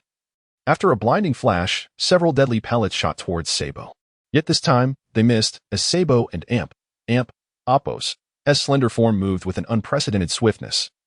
An agility unattainable by that grotesque shell. He deftly evaded the lethal shots and then struck down with a sharp blade. I merely feel we are quite alike, Sabo remarked. Observing Lorenzo as he slowly sheathed the blade, which, despite its speed, had failed to end Lorenzo and Appos' life. The blade shattered the wooden planks supporting the dock, and the splintered debris made their footing increasingly precarious. I told you, it was you who shaped me, which is why I have always been curious about your origins. I have exhausted numerous methods, and the information I obtained merely indicated that you arrived in Inelvig 6 years ago. Sabo spoke with deep emotion, gazing at the figure standing at the edge of the dock. A bloodied outsider. At that time, no one believed you could survive such injuries, yet you did. Like me, we both fight for survival, having come to Inelvig, to Old Dunlin. I am not like you, Sabo. Lorenzo replied, his gaze fixed upon the suspended monstrosity, his emotions unperturbed. What is the difference? Sabo shouted hoarsely, when gazing into the abyss gazes back at you. We are of the same kind. Accompanied by a chilling sound. White sacs swelled at the ends of his arms, which then burst, revealing newly formed limbs. You possess the same essence as me, Mr. Holmes. Secret blood flows within you, he cried out, before violently thrusting the new arm into his own abdomen. With a sound of splintering bones, a pair of sharp ribs were extracted, akin to unsheathed blades. In a heartbeat, the grotesque figure plummeted, 3 blades descending from above, overwhelming the frail wooden planks which could not withstand such force and splintered under the pressure. We are the same, Mr. Holmes. We are of one kind, willing to do anything to survive, even to consume secret blood. The monstrosity roared forward, and as the two engaged, the dock lay nearly in ruins, leaving only rows of wooden posts for their footing. Bone blades clashed with the sword, followed by another bone blade and the sharp sword attacking from different angles. Lorenzo attempted to evade, but Sabo seized him with his free arm. And soon the bone blades and the sharp sword pierced the mortal body. In truth, I have aged considerably. I am nearing 50 years of age. Yet, due to my diminutive stature, it is difficult for others to perceive this reality. Throughout my life, I have fought relentlessly for survival, only to find myself ensnared within this grotesque form. My internal organs are failing, my breath grows labored, and I find myself utterly incapable of hoisting the sails once more. Sabo, in his anguish, fought valiantly. As he articulated, he recognized a kinship with Lorenzo. They were 2 famished wolves confronting one another on a narrow path, with only Lorenzo capable of comprehending his plight. So, is this the reason for your consumption of the forbidden blood? Lorenzo's visage betrayed not a hint of anguish. Even as the blade pierced through him, he directed a query towards Sabo. Indeed, it is only through this means that I can persist. Even if I must take on a monstrous guise, Sabo remains alive, and for him, that suffices. Sabo uttered these words and erupted into a maniacal laughter. The forbidden blood had severely corroded him. He had transcended mere flesh into a demonic entity, and even his will began to succumb to madness. His words seemed to mock, reverberating in the air as a shotgun discharged with a thunderous roar, shattering the demon's form. A searing pain coursed through every fiber of his being. It was a pale flame, emanating from the gaping wound, reminiscent of a heretic consumed by the flames of a pyre. Lorenzo embraced Sabo, both of them enveloped in the sanctified fire. With a heart-wrenching howl, Sabo struggled to extricate himself from Lorenzo's side, the keen blade severing the ignited flesh, leaving his crimson skin riddled with blistering burns.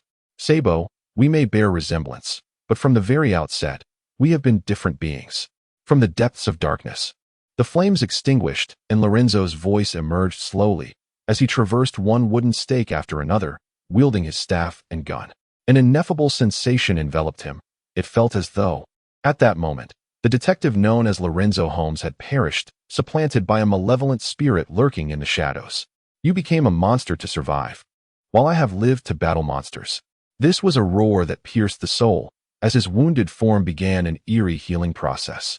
The tattoo sprawling across his back seemed to awaken, as if it had acquired a life of its own, writhing upon his pallid skin.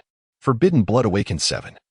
Deviating from stable range, the binding silver tether begins to dissolve. A blinding radiance surged from his slate blue eyes.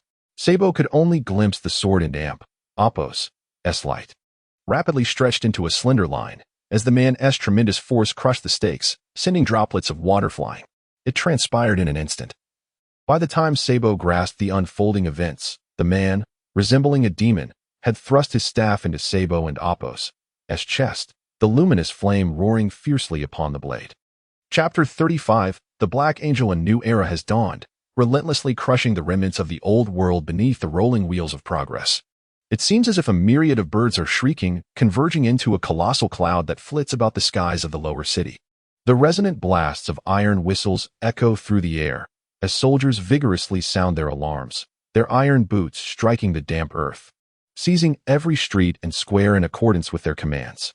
Endless shadows sprint from the inferno's edge, accompanied by inescapable murmurs and wails, as if no amount of flame or bullet could prevent their return from the abyss of nightmares. Increase firepower. The commanding officer barks, as the dark steam-powered trams unveil their armor, unleashing a barrage of formidable cannons welded together. The thrumming whispers of the thrushes offer prayers of hope, their sonorous tones resonating within the communication devices of each soldier. Amidst this cacophony, piercing alarms occasionally erupt from the ranks, prompting the officer to deftly raise his weapon and fire tranquilizers into the fray. This too is a product of the Mechanized Institute, embedding electrodes beneath the flesh, as direct currents stimulate the cerebral cortex. Initially intended for psychiatric purposes, these devices have been repurposed in the cleansing machinery as a safeguard against the demons. When a soldier succumbs to the taint of madness, the electrodes discharge, forcibly interrupting the descent into insanity, ensuring the soldier regains clarity amidst the turmoil. However, it also serves a darker purpose. Should a soldier truly spiral into madness, the officer would find it easier to eliminate them. This strife has persisted since the days of yore, steeped in blood and suffering. Even with the cleansing machinery at its zenith this night, casualties continue to mount under relentless interception. Blood trickles down the scorching barrels, as most soldiers' hands are already battered from the recoil of fired bullets. Despite the protection of gloves, their conditions deteriorate steadily. At long last, the Geiger counter's readings stabilize, signifying that the demons within the catacombs have ceased their transformations, or rather, that Galahad has slain them. Thus, the muffled footsteps emerge from the searing inferno. It is Galahad. The thrush exclaims with a hint of joy. Each return from the depths of hell is laden with immense blessings. As the thrush prepares to advance and greet him, the officer halts him with a firm grip. The complexity of emotions is evident within the eyes behind the mask as he queries through the communicator, "Galahad, I need to ascertain your consciousness. Speak. Quickly." His silver barrel is aimed squarely at the figure amidst the flames, his finger poised firmly on the trigger. This time, it is not tranquilizers that will be unleashed, but live rounds of iron and gunpowder. "What are you doing, Berlo?" He bellows once more into the communicator, yet only the occasional crackle of static answers him. Leaving the air as still as the Dead Sea, it felt akin to sinking into an icy abyss. Despite the searing heat of the flames having thoroughly drenched Berleo and Appos' garments with sweat, an unprecedented chill enveloped him instead. After a brief silence, it seemed that Berleo had reached a momentous decision, the complexity in his gaze replaced by an unwavering coldness akin to steel. A communique was dispatched. Galahad had succumbed to neural corruption and had descended into madness, now classified as a hostile target, with command temporarily assumed by Berleo. He bellowed into the communicator, then unleashed a barrage of fire upon the figure engulfed in flames. The silver muzzle erupted with a thunderous roar as the bullet spiraled forth, striking the fiery silhouette, yet it was as inconsequential as a stone plummeting into water, merely stirring faint ripples. "Third squad, fourth squad, suppress fire on Galahad." His words were weak, and the figure amidst the flames became enveloped in a torrential downpour of bullets. Unbeknownst to them, all had retreated from the vicinity. For in the face of the unhinged Galahad, their presence was but a futile sacrifice. "I warned you. That entity is an embodiment of omen. Wielding such a thing comes at a price." Berleo shouted as he darted towards the iron serpent behind him. The Robin was utterly stunned, incapable of fathoming how Galahad, once a comrade, had instantaneously transformed into an adversary. A hoarse roar erupted, seemingly a release of immense torment, and then the burning gaze turned towards them. "Do not hesitate. We must eliminate him. Should Galahad break free from his constraints, he will become a more formidable demon." Berleo yelled at the Robin, but it was too late. The Robin felt an oncoming infernal wind. Years of instinct prompted him to draw his blade in an instant, yet even before it was fully unsheathed, The sound of shattering metal echoed in his ears. The broken sword shattered the Robin's mask, blood staining his vision, and then the razor-sharp blade pierced through his chest. It was a searing breath, as if a monstrous terror were exhaling before him. The obsidian armor enveloped the man before him, although it was merely armor. It appeared almost alive. The crimson muscles woven between the gaps of the strange metal resembled fabric, while the sharp plates undulated as if breathing. Seemingly growing from within Galahad's very body, his form was doused in flammable oil, flames rising like a demon emerging from myth. Galahad. The Robin attempted to call forth the humanity that had been lost, but in those eyes lay only an abyss of endless darkness, devoid of any glimmer of light. Like a bottomless chasm. This reminded the Robin of a phrase he had come across in a book, one that was widely quoted. When you gaze long into the abyss also gazes back at you. A grim smile surfaced on the Robin's face. He remembered that he had read this during his university days. A phrase often parroted by those attempting to appear knowledgeable, yet many were unaware of its preceding half. Beware that when you fight monsters, you yourself do not become a monster. The sharp blade was violently drawn back, sending the Robin's body soaring like a kite with a severed string, only to plummet helplessly to the ground. I told you that thing was utterly unreliable. Anger-laden words brimmed with self-reproach. Had one intervened more decisively, none of this calamity would have transpired. The resounding crack of steel echoed forth. Without a glance, the Shrike was acutely aware of the fate that awaited the Robin. In the ceaseless struggle against the fiends, humanity has unearthed an abundance of forbidden knowledge, akin to Pandora and Apos' fateful box, an ominous harbinger from the moment of its emergence, yielding only endless calamity and a fleeting glimmer of hope upon being unsealed. Clinging to that slender thread of hope, humanity has battled the demons until this very moment. And Galahad is undeniably a byproduct of that disaster. Let the royal guards assume command of the front lines. Everyone, restrain Galahad. The Shrike bellowed while sprinting, deftly vaulting over myriad obstacles to land atop the Iron Serpent, a reinforced vehicle from the Mechanical Institute, sturdier than one might have imagined. Designed for the transport of these formidable weapons, the fierce wind whistled past as the Shrike exerted every ounce of strength to slide beneath the vehicle, and in an instant, the sharp black blade pierced the resilient chassis, embedding itself deep into the earth below. Galahad, the Shrike called out from atop the carriage, addressing the dark-cloaked old comrade. Amidst the inferno, that figure withdrew the blade, not gripped in hand, but rather a mass of crimson muscle intertwined with the arm. This was no mere sword. It was merely a bizarrely elongated piece of iron armor, with scale-like projections resembling a blade unfurling like wings from his elbow. Accompanied by the clattering sound of steel against steel, the dark wings spread wide in the blaze, both abhorrent and sacred, akin to a black angel emerging from the gospel. Chapter 36. Recovery. The will, now spiraling out of control, beheld the figure atop the carriage, a dark gift from the abyss. The frailty of mortal strength was utterly incapable of resistance. The odds were insurmountable for Berleo, just as Galahad prepared to rend the figure into fragments. A colossal wave of wind enveloped him, followed by the distant sound of mountains crumbling. The resounding impact, arriving from afar, bore the force of 1,000 suns, unleashing a cataclysmic shockwave that rippled through the air. A 30-kilogram projectile, launched at an astonishing velocity, struck the already uncontrollable Galahad. Such an assault was akin to being struck head-on by the latest heavy armored train. Even that ominous force struggled to withstand this immense kinetic energy. Galahad's form twisted grotesquely before being violently hurled away. The projectile dragged him forcefully into the earth, where the tip detonated, releasing a tremendous surge of thermal energy from the explosive charge. The internal projectile, nestled within, detonated as well, vaporizing the flowing mercury in an instant, enveloping the explosion site in a cloud of lethal mercury vapor. Berleo's heart raced. This gambit, luring danger unto himself, was fraught with peril. A single misstep could lead to him being shredded by Galahad's wings. Meanwhile, wisps of smoke drifted from the muzzle of the smoothbore cannon. The tremendous recoil caused the vehicle and Apos' frame to begin tilting. The soldiers hastened to reload, as the weapon had been transported to eliminate large targets. Yet it was now turned upon their own. Load the ammunition. We cannot allow him to recover. There was no trace of compassion from the moment Galahad spiraled into chaos. Berleo ceased to regard him as the familiar figure he once knew. Galahad's body, distorted by the impact, should have crumbled under such force. Yet, a terrifying vitality governed this vessel. Fractured bones were realigned by sinewy muscles, and he slowly rose to meet the next assault. The thunderous roar returned. And amidst the blinding flames, shattered blades cleaved through the milky white mercury vapor. The deadly gas held no sway over Galahad. His armor not only commanded him but also shielded him.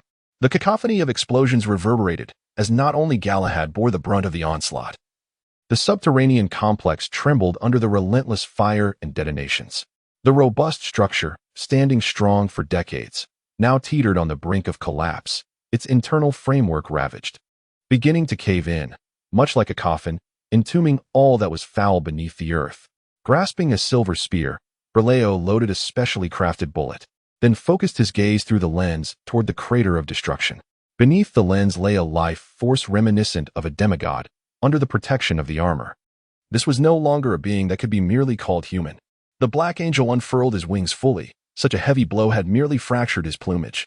With the sound of flesh squirming, new blades extended from his elbows, restoring the fullness of his wings, while beneath the steel feathers, a fabric akin to biological muscle tissue split open, revealing dark red seams, from which gray-white steam escaped like a release of pent-up heat. The steam billowed upward, swiftly enveloping the crater. Berleo lost sight of him. Continue the suppression. As the impending danger dawned upon him, the protagonist let out a desperate roar, only to be drowned out by the thunderous sound of cannon fire. In that critical moment of life and death, all of his senses seemed to sharpen to an extraordinary degree. He beheld an astonishing sight. The Dark Angel, wielding a myriad of swords that glimmered with white light amidst a haze of gray vapor, rushed forth with alarming speed. The steel feathers emitted a piercing shriek, creating an almost gliding sensation upon the ground. Meanwhile, deadly projectiles spiraled towards him, and instinctively, he twisted his body, raising his hand in a wild motion, causing the myriad of swords to strike heavily against the oncoming bullets. The explosion was blinding, the shockwave sending him sprawling. In the fading vision, the Dark Angel spread its wings, emerging from the searing flames, with milky white mercury vapor trailing along its razor-sharp edges. Its eyes were pitch black, akin to a harbinger of death. In the next instant, the Dark Angel descended beside him, its sharp steel feathers descending like a cage, sealing off all avenues of escape for the protagonist. A silver-white gun barrel pressed against his heart. Burdened by immense psychological pressure, he raised his head, only to find Galahad's face marred with tiny scales, his eyes devoid of light, and an expression of unfathomable sorrow etched upon his pale visage. "Awaken, Galahad!" The protagonist silently screamed in despair, his spirit tortured to the point of silence. As the blade descended, it pierced through his body like a long nail, warm blood seeping away from him. Seemingly aware of his sorrow, Galahad recognized this once familiar friend and gently bent down to embrace him. The multitude of swords plunged deeper. It seemed that the protagonist was destined to perish, to die at the hands of Galahad. Strangely, as death approached, he felt no fear. Rather, a profound sadness enveloped him. Galahad had slain the Robin, and now he was to take his life as well. Once a friend and a warrior against the monsters, Galahad had ultimately transformed into one. How ironic. The sharp blades in his sight magnified, but at that moment, a spear laced with circuitry pierced through the iron cage, striking Galahad's body. Though it failed to penetrate the sturdy armor, the sharp hooks sprang forth, tightly ensnaring him. "Little bird, take flight." Brilliant flames streaked before his eyes as steel feathers melted one by one, molten iron dripping onto the protagonist, causing him to roar in agony. Yet, despite the pain, he seemed to survive. A hand reached through the melting cage, grasping him firmly and pulling him out. The figure donned a white coat, a gas mask equipped with a filter canister obscuring their face. Realizing the protagonist was looking at him, the weary eyelids of the dark-ringed eyes struggled to lift, revealing an expression of morbid excitement as they greeted him. As the man's words fell, the raven felt a tingling sensation, and the floating particles in the air before him began to emit a faint glow before extinguishing. His hair slowly lifted, as if someone were gently caressing him. In the next moment, a surge of electric light rushed past the two, illuminating all things, as if the god of thunder had descended. The wings emitted a low hum, and the multitude of swords leaped forth. Yet Galahad was ensnared by a spear. Just as the last distance remained, a tremendous current pierced through him. The brilliance illuminated the weary eyes of the raven. These spears, each connected to a cable, were never intended to penetrate Galahad. Their purpose was to establish a power connection. "Put it on," the man said, as if admiring a landscape, providing the raven with a gas mask identical to his own, followed by the sound of gunfire. The electricity completely halted Galahad and Oppos' movements, and one iron can after another fell beside him, releasing a pale yellow anesthetic that enveloped his fearsome body. His frenzied actions began to slow, akin to a trapped beast in a struggle for survival. "What are you doing here, Nikolai?" The Raven, observing this madman, felt no elation at his near escape. Nikolai pointed towards Galahad, engulfed in electric light, his tone weary, fluctuating between high and low, as if he had lost his voice. Galahad could perish, but the original sin armor he donned was quite expensive, and we still required experimental data. More individuals descended from the Iron Serpent at the rear, fully armed and well-equipped. At that moment, the Raven realized his mistake. The original sin armor was not meant for a single person to wear. These damned lunatics had been in that compartment from the beginning, never hesitating to sacrifice lives for their so-called progress. Tonight, Indapos' operation was merely a weapon trial for them. "What on earth are you doing?" The Raven shouted in anger, but Nikolai remained unfazed, casually replying, "These knights are all specialized. They can withstand far more neural contamination than a little bird like you." Yet, clearly, not everyone is Lancelot. At present, aside from him, no other knight has managed to control the armor, and Galahad is even more incapable. He is, in fact, under the armor's control. There was no trace of remorse in his tone. To Nikolai, everyone was simply a test subject. The gas mask reflected the dark figure amidst the thunder. As more individuals passed by them, clad in garments entirely composed of iron chains, their bodies forming a personal Faraday cage to avoid potential electric shocks, dragging the cables. They moved Galahad as if he were a wild dog. The once unstoppable Black Angel was subdued by professionals, and subsequently, a dark coffin was lowered from the Iron Serpent.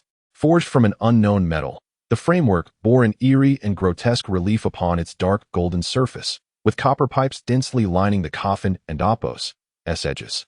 It resembled a breathtaking masterpiece. Angels descended, yet it also seemed as though endless demons were rising from the shadows. The coffin's hexagonal lid rose one by one, revealing silvery nails resembling mechanical fasteners.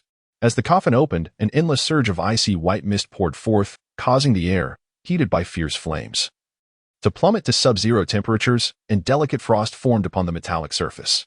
Galahad, resembling a lifeless dog, was dragged to the edge to subdue this uncontrollable knight. The Iron Serpent employed hundreds of meters of electric cables, the continuous electric shocks paralyzing Galahad's muscles and suppressing all his movements. Yet, as he was confined within that frigid coffin, his weary body erupted with an unbelievable force. His dark eyes fixated eerily on the other side, and his deep red muscles tensed once more. In an instant, sharp steel feathers sliced through the soldier's iron armor, and the high-voltage current incinerated them into charred remnants. The sword then descended, severing several cables. "Anyone who can move, lend a hand," Nikolai exclaimed in a panic. According to the experimental data, the original sin armor should have already lost its mobility, yet the reality was astonishingly different as the blade rose high, mercilessly slaying one after another of those who bound him. In a desperate struggle, the sound of a collapsing mountain echoed one last time. A speeding projectile struck Galahad. But with this cannon fire, the Iron Serpent, loaded with a smoothbore cannon, finally toppled over under the relentless bombardment. Berlot struggled to his feet, and in the final moment, he hefted his silver-long rifle and struck Galahad with great force. The rifle bore sharp barbs, akin to thorns. Amidst the bombardment and the heavy blows, the recently freed Galahad lost his balance. At that moment, a new electric spear struck him, akin to using a torch to drive away a beast. Nikolai drew forth his heavy revolver. Despite his frail physique, the tremendous recoil failed to budge him even slightly. One shot followed another, the projectiles battering Galahad, forcing him to retreat step by step. As he fired the last bullet, the unsteady Galahad was ultimately compelled back inside, and the coffin was sealed shut. The silver nails that had sprung up fell one by one, reinforcing it doubly. A dull thud echoed from within, reminiscent of a malevolent spirit knocking at a door. Nikolai sighed deeply, removing his gas mask, his pallid face biting into a cigarette as he leisurely sat atop the coffin, his hand gently gliding over the frost-covered metallic surface. The impacts persisted, shattering the icy exterior, and countless tubes extended from the Iron Serpent, connecting to the coffin within. What they injected inside remained uncertain, but after several minutes of turmoil, the coffin gradually settled into silence, and the incessantly shrieking Geiger counter fell quiet. The frenzied demon had finally been appeased. "Nikolai, I require an explanation." Berlot managed to stand, each wound on his body bleeding profusely, yet he cared not, fury radiating from beneath his mask. "Do not rush. All of this has been sanctioned by Arthur and the commander. Nikolai found Berlo and Amp, Oppos, S. Rage amusing, continuing his discourse. In approximately a month and Amp, Oppos, S. time. Arthur will convene a roundtable conference at the Shattered Dome, where all your inquiries shall be addressed. However, prior to that, you must find a way to survive until then. Berleo's expression appeared peculiar. He seemed poised to utter something more, yet chaos engulfed his vision, and the culmination of excessive blood loss and injuries erupted at that moment. Observing the incapacitated Berleo, Nicola let out a sigh, but soon a group of soldiers lifted him up. As a high-ranking knight of the purification mechanism, Berleo was not yet destined to perish. Chapter 37. The reason in his eyes burned a pure white fire, warm yet agonizing. Suddenly, a long-forgotten tale surged forth from the depths of memory, accompanied by thunder and torrential rain. I recalled how the Vikings had no intention of taking me to Inelvig. Their only concern was their own wealth. I had fought with them aboard the ship for what felt like an eternity, yet ultimately, I was cast into the sea. I once believed that would be my end, but when I awoke on the shore, the land of Inelvig lay beneath my feet. That was indeed the moment when dreams were realized. As I rose from the beach, the sun before me felt both warm and searing. The flames illuminated the darkened space as Lorenzo gripped his staff sword, its blade embedded halfway, poised to pierce Sabo and Amp, Oppos, as heart. Yet, at that final moment, Sabo raised his weapon, his forearm seizing the staff sword from various angles. He could only ignite Sabo and Amp, Oppos, S. chest, unable to incinerate his innards completely. Mr. Holmes, do you consume the secret blood to slay beings like myself? Sabo and Oppos, S. reflection mirrored Lorenzo and Oppos, S. grotesque visage, dark tattoos writhing across his skin like serpents, while his gray-blue eyes shimmered ominously. Are you so willing to become a creature akin to the demons you battle? Sabo displayed a grimace before forcefully throwing Lorenzo aside, his barbed appendages swiftly advancing across the rocky wall, subsequently vanishing into the darkness. Lorenzo landed upon a wooden post, grasping his sword and gun. So, Mr. Holmes, will there come a day when you shall slay yourself? The voice, laced with sarcasm, echoed from the surrounding shadows, leaving Lorenzo unable to discern its source due to the cavern's hollowness. This secret blood was bestowed upon me by a physician. He claimed it was derived from the techniques of the order. The visage of the plague doctor surfaced in his mind, reminiscent of that enigmatic mentor, strange and fearsome. The order was among the earliest to confront the demons, adhering to noble virtues while hunting the monsters lurking in darkness. Even in death, they strove to drive silver-forged weapons into the hearts of these abominations, truly divine followers. It brought tears to my eyes. And yet, Lorenzo pressed, Sabo, the secret blood is long gone. Who exactly is that physician? His voice rang with a rare fury, revealing that he possessed knowledge far exceeding Sabo's understanding. Humanity is inherently greedy. Fishermen hunt whales, extracting combustible oil from their bodies, just as the orders have derived forbidden substances from the demons. This is the root of all evil. Those who battle monsters ultimately transform into them. This is the order in Oppos. As folly, it is a power beyond your control. And yet you believe you can wield it? Sabo's piercing roar shattered the air as a jagged sword descended from the darkness above Lorenzo's head. With a powerful push, Lorenzo propelled himself upward, just as the jagged blade cleaved the wooden post beneath him, sending a torrent of water splashing upward. The explosive projectile, ignited by gunpowder, pierced the watery curtain and struck Sabo. The blinding white flame not only served as a weapon of destruction, but also illuminated the darkness, granting Lorenzo clarity in discerning Sabo's position. The grotesque fiend tore through the watery veil, its body grotesquely transformed, relentlessly advancing upon wooden stakes. It brandished a piercing sword and a bone blade, the clash of iron resonating in the darkness like a fleeting meteor, momentarily illuminating the abyss. You remain utterly oblivious to your actions. Within Pandora's box resides nothing but calamity. Amidst the sword strikes, the shotgun discharged once more. In the chaos of scattered projectiles, Lorenzo's figure eerily froze mid-air before he swung down with ferocity, the fleeting radiance striking Sabo's abdomen, cleaving through flesh and bone, inflicting a gaping wound. Yet within that ceaseless disaster, was there not a glimmer of hope? Sabo and Oppos' voice emerged, thick and muddled, as the blade descended from above, wounding Lorenzo and Oppos' chest. Blood splattering, a brutal exchange of injuries, imbued with a tremulous aura of death. Mr. Holmes, I had believed you would comprehend my plight. The hand, slick with viscous fluid and marred by scars, gently brushed over the immense wound on his abdomen, revealing no organs, merely a mass of writhing flesh, which even now was incessantly healing, or rather, growing uncontrollably, proliferating without restraint. Sabo gazed sorrowfully at Lorenzo, a distorted voice emanating from his throat. Mr. Holmes, since the moment of my birth, I have possessed nothing, merely a pure fugitive, unloved and untouched by any ethereal deity. I am devoid of past and future. All I possess is this fleeting present. His words became indistinct as the blood-pressed eyeball succumbed to the distortion, crimson tears flowing forth from the fissures, akin to weeping sorrow. Thus, for a fugitive with nothing to lose, does it truly matter what lies within that box? The demon questioned the demon hunter. One cloaked in darkness while the other ignited with blazing light. After a brief silence, a voice emerged. It hardly matters, Mr. Holmes. It appeared to chuckle. A chilling crack resonating as a new bone blade was extracted from its chest, slick with blood and viscera. Endless calamity and a sliver of hope, much like a traveler on the brink of freezing to death. Confronted by a sea of flames, then as long as there exists a flicker of warmth, what does it matter if one perishes in that comforting inferno? After all, it is no longer of consequence, is it? It mocked itself with laughter. Lorenzo gazed deeply at Sabo across the expanse, a hint of a smile betraying his cold demeanor. Indeed, for the fugitive, it had ceased to matter. The answer was irrelevant. What truly mattered was that only the survivors could adjudicate right from wrong. Words were unnecessary as sword light and thunder converged.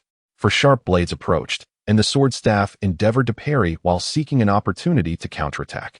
Lorenzo's blood gushed forth, cascading onto Sabo, igniting a fierce blaze. The two clashed beneath the shroud of white flames, akin to moths drawn to a fire.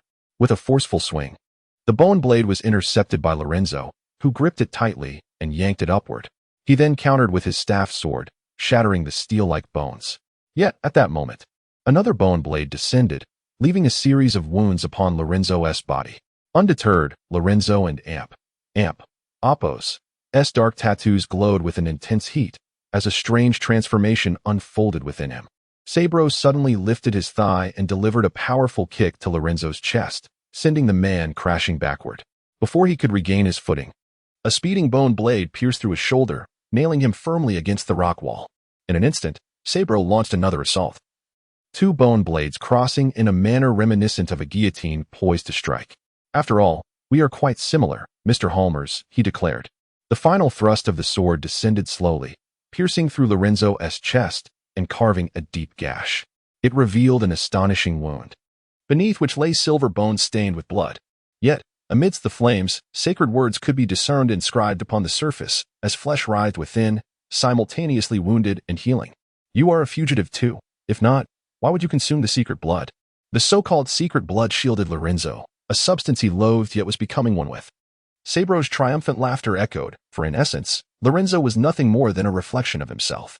There will always be a reason. Lorenzo maintained his icy demeanor, seemingly impervious to any disturbance.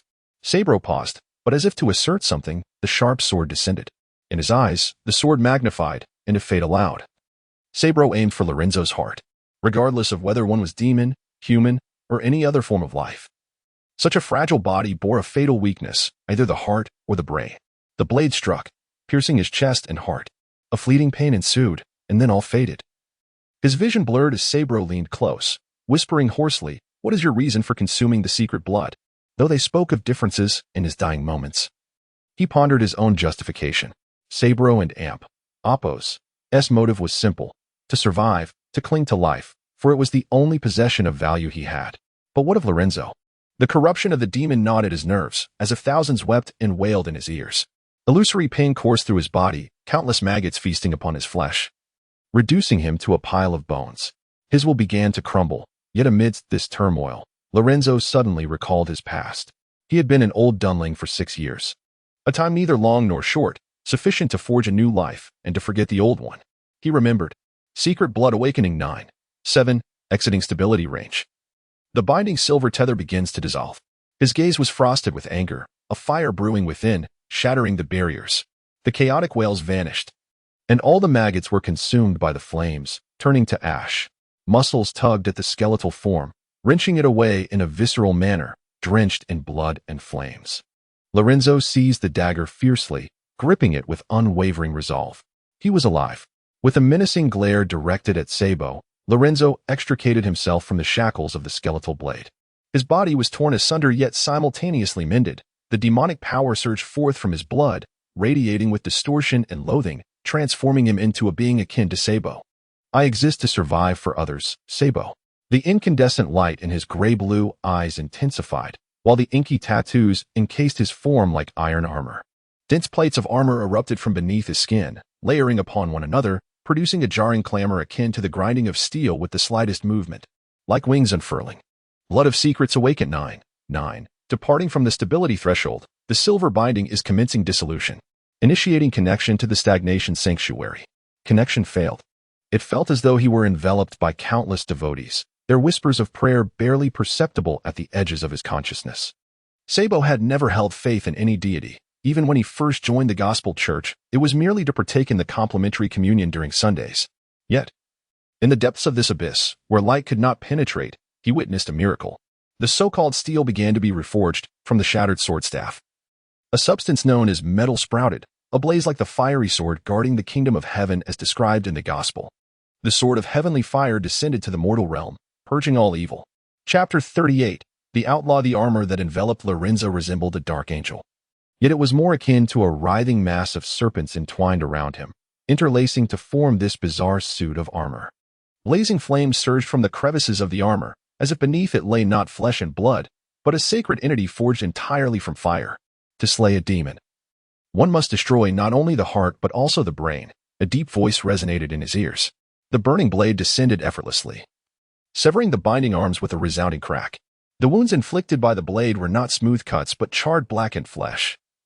The extreme heat obliterated every cell at the moment of impact, reducing them to drifting ashes. Soon after, the light of the heavens pierced through the enveloping darkness. Lorenzo stood amidst the flames atop a wooden stump, the searing heat igniting the surroundings. Yet his injuries were gradually healing. Although the process was not swift, he was not fated to perish just yet. Was this a glimmer of hope from the box? As he gazed upon the silencing light, tears brimmed in Sabu's eyes. Ultimately, you remain unlike me. I have been bestowed with this distorted form from the blood of secrets, while you can embody such sanctity. In the end, even the ominous secret blood rejected Sabu. Despite sharing the same blood as Lorenzo, their fates diverged completely. The grotesque body slowly curled inward. His head bowed like a disappointed child. A mere effade of sanctity. The flaming sword drooped, and Lorenzo arched his body, an omen of the impending strike. Dawn was approaching, illuminating all, rendering darkness powerless. Yet, akin to the final revelry before death, the darkest hour precedes the dawn, an unfathomably deep night, the last counterattack emerging from the shadows. The rock ceiling above turned arid, every droplet of water evaporating under the heat emanating from above. The inferno, purging the mechanisms, had reached the lowest depths. Whether demon or human, none would survive the lethal temperatures, their bodies turning to charcoal inch by inch, disintegrating into ethereal ashes, destined to rest beneath the earth. The entire world teetered on the brink of collapse, the fragile catacomb crumbling layer by layer, akin to an aged elder, its organs succumbing one after another. It was nearing its demise. Soon, the weight of the stones above would crush the lowest level, leaving little time for the two of them.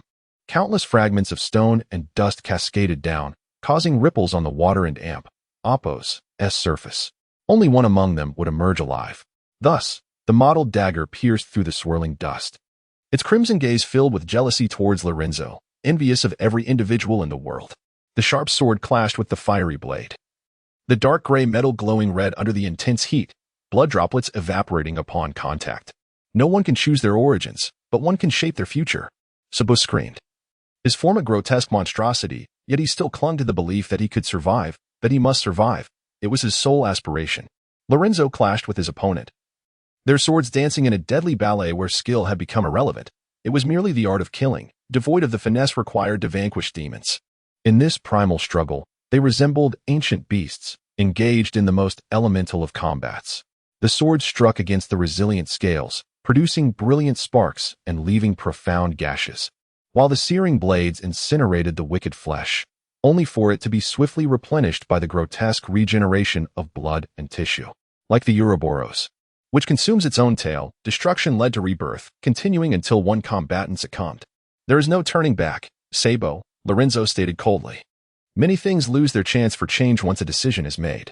This night's turmoil stemmed from the sacred coffin.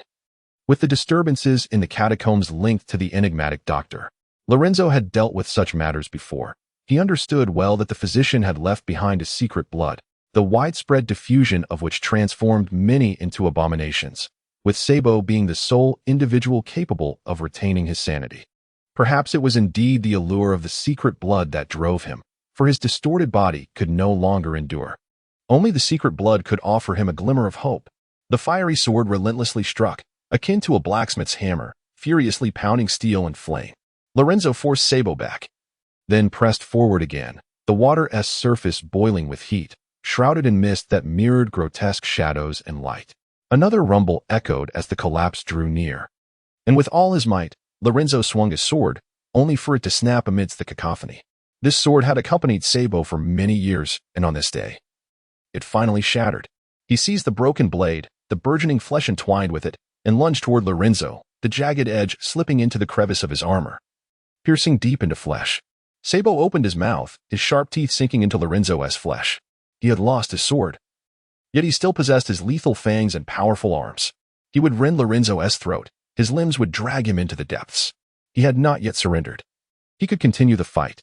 The weight above could no longer be sustained. The rock face began to crumble, countless stones cascading down, obliterating the subterranean river. The fierce struggle between the two was abruptly interrupted by this unforeseen upheaval, as the water surged and crashed against the protruding stones, dragging them into the depths. In the murky depths, the searing fire continued to blaze, and in a frenzy reminiscent of a drowning man's desperation, their figures intertwined. After a brief pause, they resumed their savage combat in the torrent, transcending the bounds of human conflict, resembling feral beasts instead. Heavy debris pressed upon them, dark crimson blood oozing from the seams of their armor and flesh, flowing with the current as the tremendous pressure of the depths battered against the surrounding walls. Sabo clawed and bit at Lorenzo with his sharp hands and teeth, the black iron armor shedding like scales, releasing searing flames from within. The burning sword repeatedly constricted around Sabo's abdomen, a cycle of death and rebirth, relentless in its torment. The air was filled with anguished howls as he relentlessly grasped Lorenzo and Apos' skull, refusing to relinquish his hold, even as the searing flames scorched his palm. Like a vice, he pressed down, forcing him against the protrusions at the bottom of the water. Lorenzo's assault faltered, as though something had ensnared him, rendering him incapable of fully transforming. The flames subsided, yet in a final act of defiance, Lorenzo broke free from Sabo and Apos' grip, disregarding his injuries. His burning hand clutched Sabo and Apos' head tightly, the intense heat vaporizing everything in its wake. In the chaotic, murky azure depths, flickers of light persisted, but the overwhelming current swept away all remnants of their struggle. Exhaustion seemed to envelop both combatants, blood loss and wounds, the frigid water and suffocation sapping their strength. They relinquished their hold on one another, swept together to the precipice of the sewer's outlet. There was no grand curtain call, only two figures washed ashore like lifeless dogs. Moments stretched into what felt like eternity, until one body stirred, a contorted hand grasping the edge of the bank. Sabo struggled to crawl ashore, gasping for breath, the flesh of his abdomen twisted and writhing. The icy air filled his lungs, tears streamed down his face. Despite the agony, he was alive. He was alive. He had lost everything, once again reduced to a fugitive. Clawing desperately at the ground, dragging himself forward, leaving a trail of blood behind. His vision was clouded, and Sabo could only discern direction by the gentle caress of the breeze. The final blow from Lorenzo at the riverbed had nearly melted his skull. Though he had not triumphed, his fragile eyeball lay shattered, and he required time to recover. Sabo was but a step away from freedom. This escape route was of his own making, and he knew precisely what to do next. Beyond the narrow sewer lay the Thames River, where small boats typically glided by, landing at needed points. Once Sabo entered the Thames, he would be free. No one could stop him then. Behind him, Lorenzo had also crawled ashore. Retching, his blood mingled with river water spilled forth, his complexion ashen, his black armor nearly shredded. The sword staff had been lost in the skirmish, yet he still clutched the Winchester tightly. Sabo, you have nowhere to flee, Lorenzo sneered, leaning against the wall, watching the struggling figure with derision. He struck the shotgun, its barrel soaked with debris and water, rendering it useless.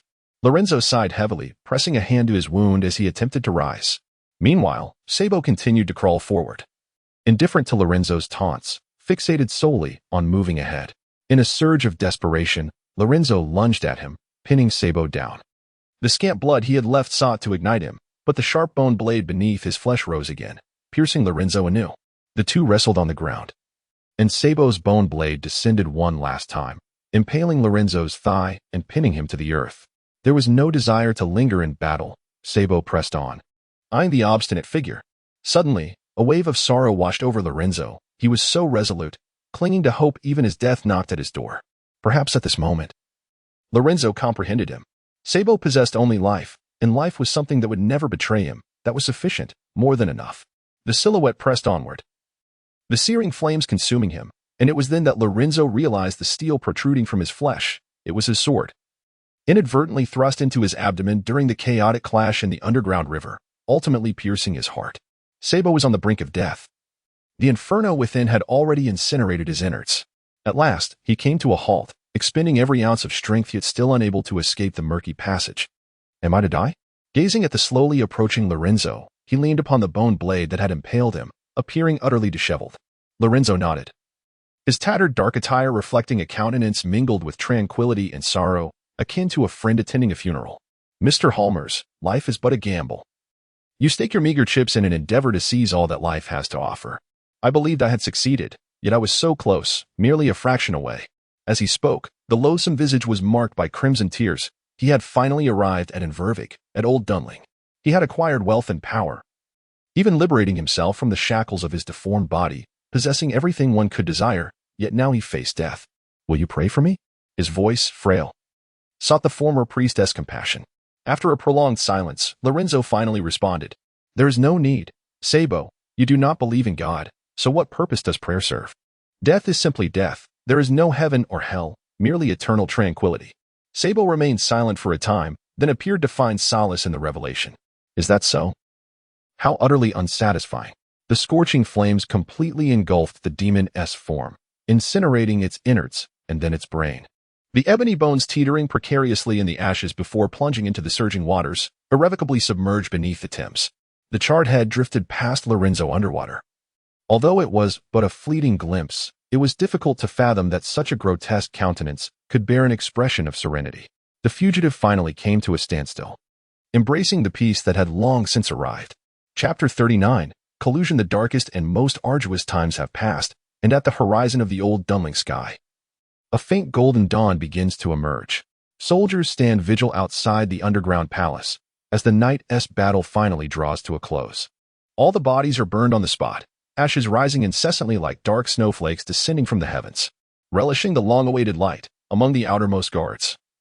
The Red Falcon extends his hand, gently catching the black snowflakes, only for the falling rain to wash them away. It is raining. A soft drizzle descends from the gloomy sky, thoroughly purifying the ashes of the demons.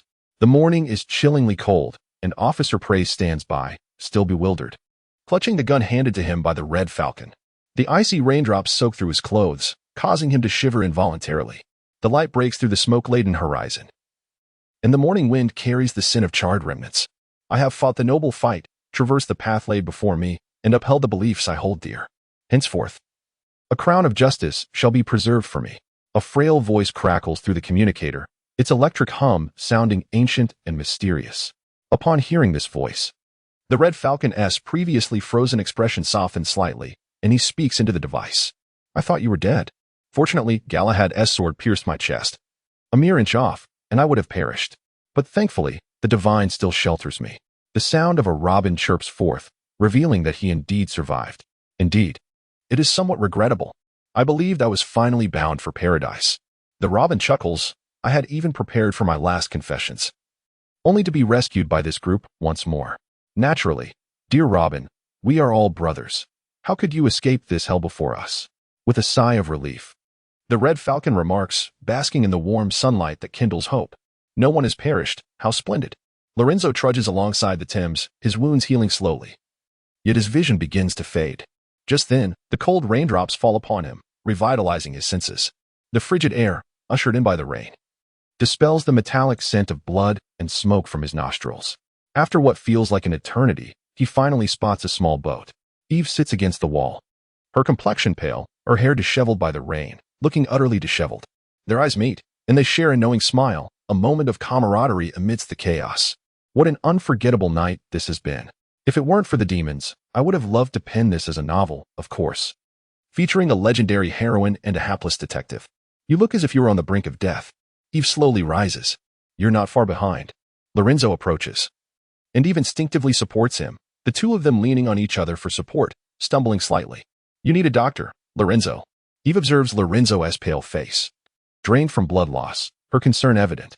Though she too bears wounds, they are not life-threatening, whereas Lorenzo's condition is dire. Anyone else with such injuries would have succumbed long ago. I cannot go to the hospital. Lorenzo firmly objected, harboring within him a secret blood that was beyond the reach of any ordinary person, even a physician. But you need to bandage your wounds. Eve reiterated, understanding Lorenzo and Apos' reluctance. Yet fearing for his life if things continued as they were. Lorenzo was acutely aware of his precarious condition. However, he remained resolute. The secrets he bore were of a significance far beyond what anyone could fathom. He was a living prison, tightly locking away these truths within his very being. Yet, he could not succumb to death. Should the jailer perish, the contents of the prison would inevitably escape. His gaze wandered aimlessly down the street. And as if the goddess of fortune were watching over him, Lorenzo's eyes caught sight of something that drew forth an awkward smile. Amidst Eve's puzzled expression, Lorenzo mustered a modicum of strength and raised the Winchester. The firearm was little more than a prop in that moment, yet it served well to intimidate. Thus, he halted before a door, its polished plaque reading 147, Hammering Street. After a short while, a resounding knock roused the inhabitant of the house. Director Buscolo, irate, descended the stairs, having endured several nights of nightmares since the peculiar individual had threatened him with a shotgun days prior. Just as he had finally managed a peaceful sleep, he was abruptly awakened at dawn. Furiously flinging the door open, he was prepared to unleash his pent-up fury, only to be met by a familiar face and a well-known shotgun. Good morning, Director Buscolo. Lorenzo skillfully pressed the shotgun against his temple, his pallid visage displaying a warmth reminiscent of a long-lost relative. So, shall we consider this a home invasion? No, this is merely a visit to a friend. Do you truly believe that holding a gun to someone's head and barging in qualifies as visiting? This merely attests to the closeness of my friendship with Director Buscolo.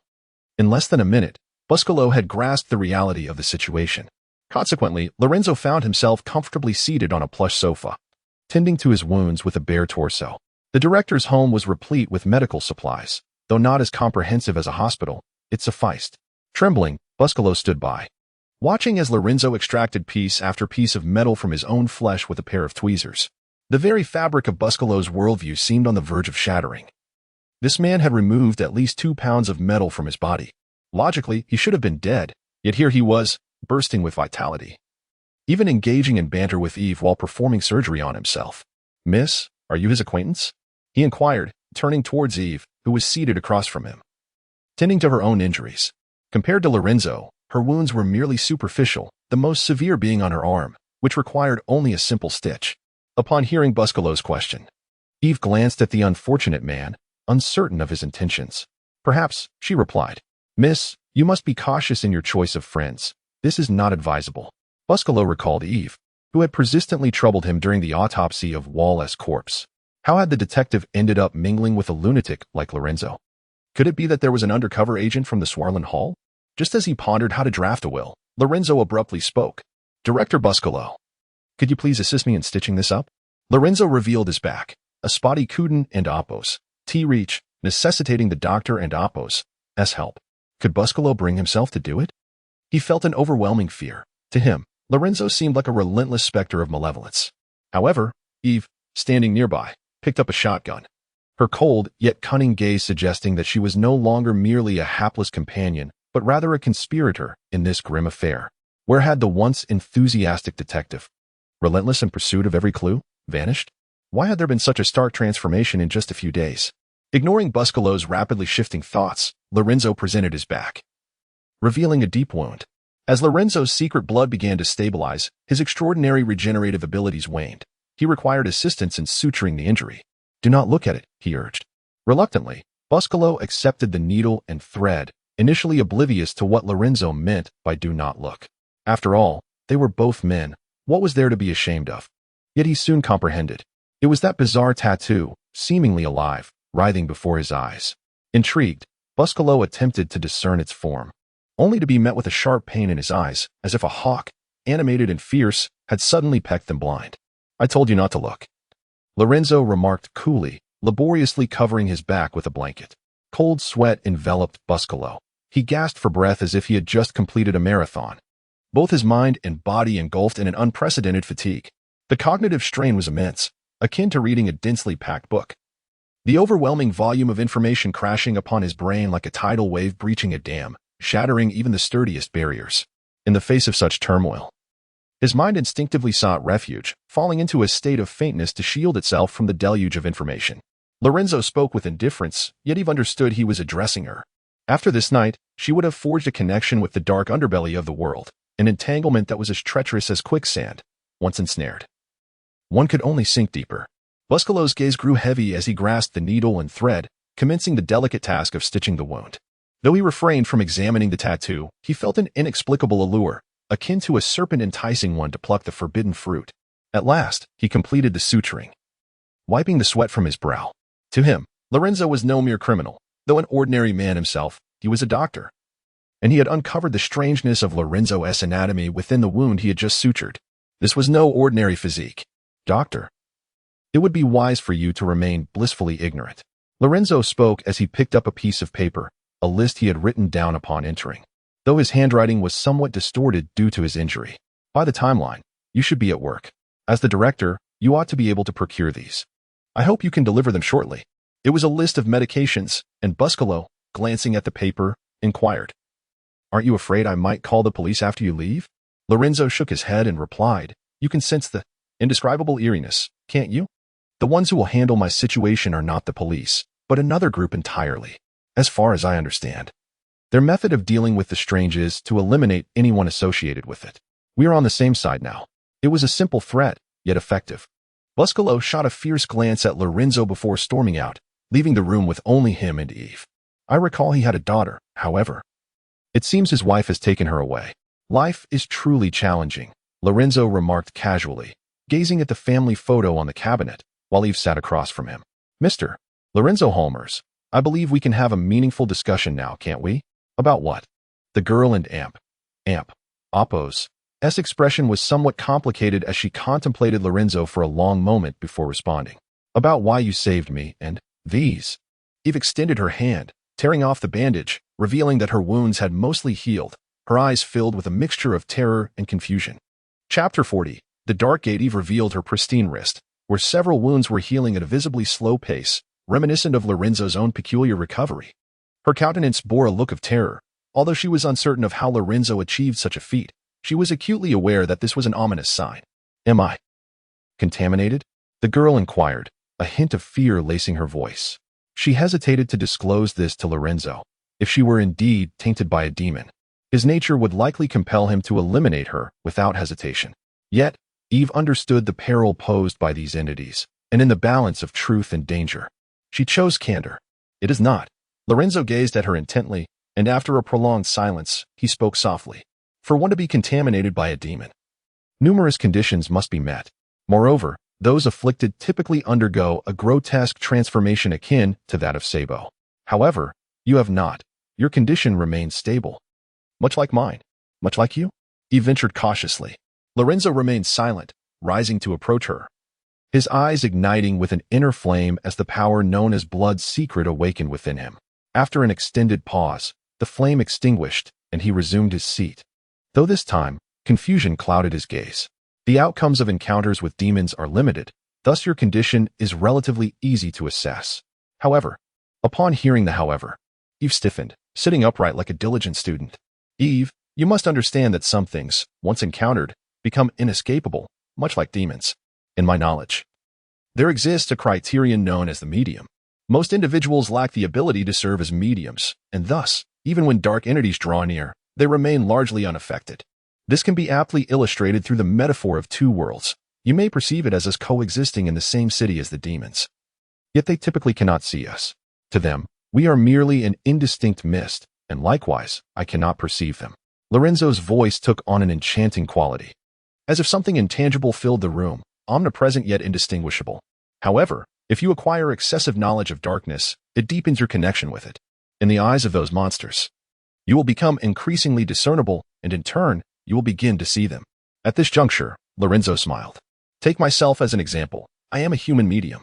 With just a hint of herbal assistance, I can awaken my spiritual sight, perceiving things unseen by the living. Eve, should you wish to comprehend your state, you will inevitably delve into that knowledge. Gradually, you will find yourself ensnared by darkness, and the demons lurking within that mist will become clear to you.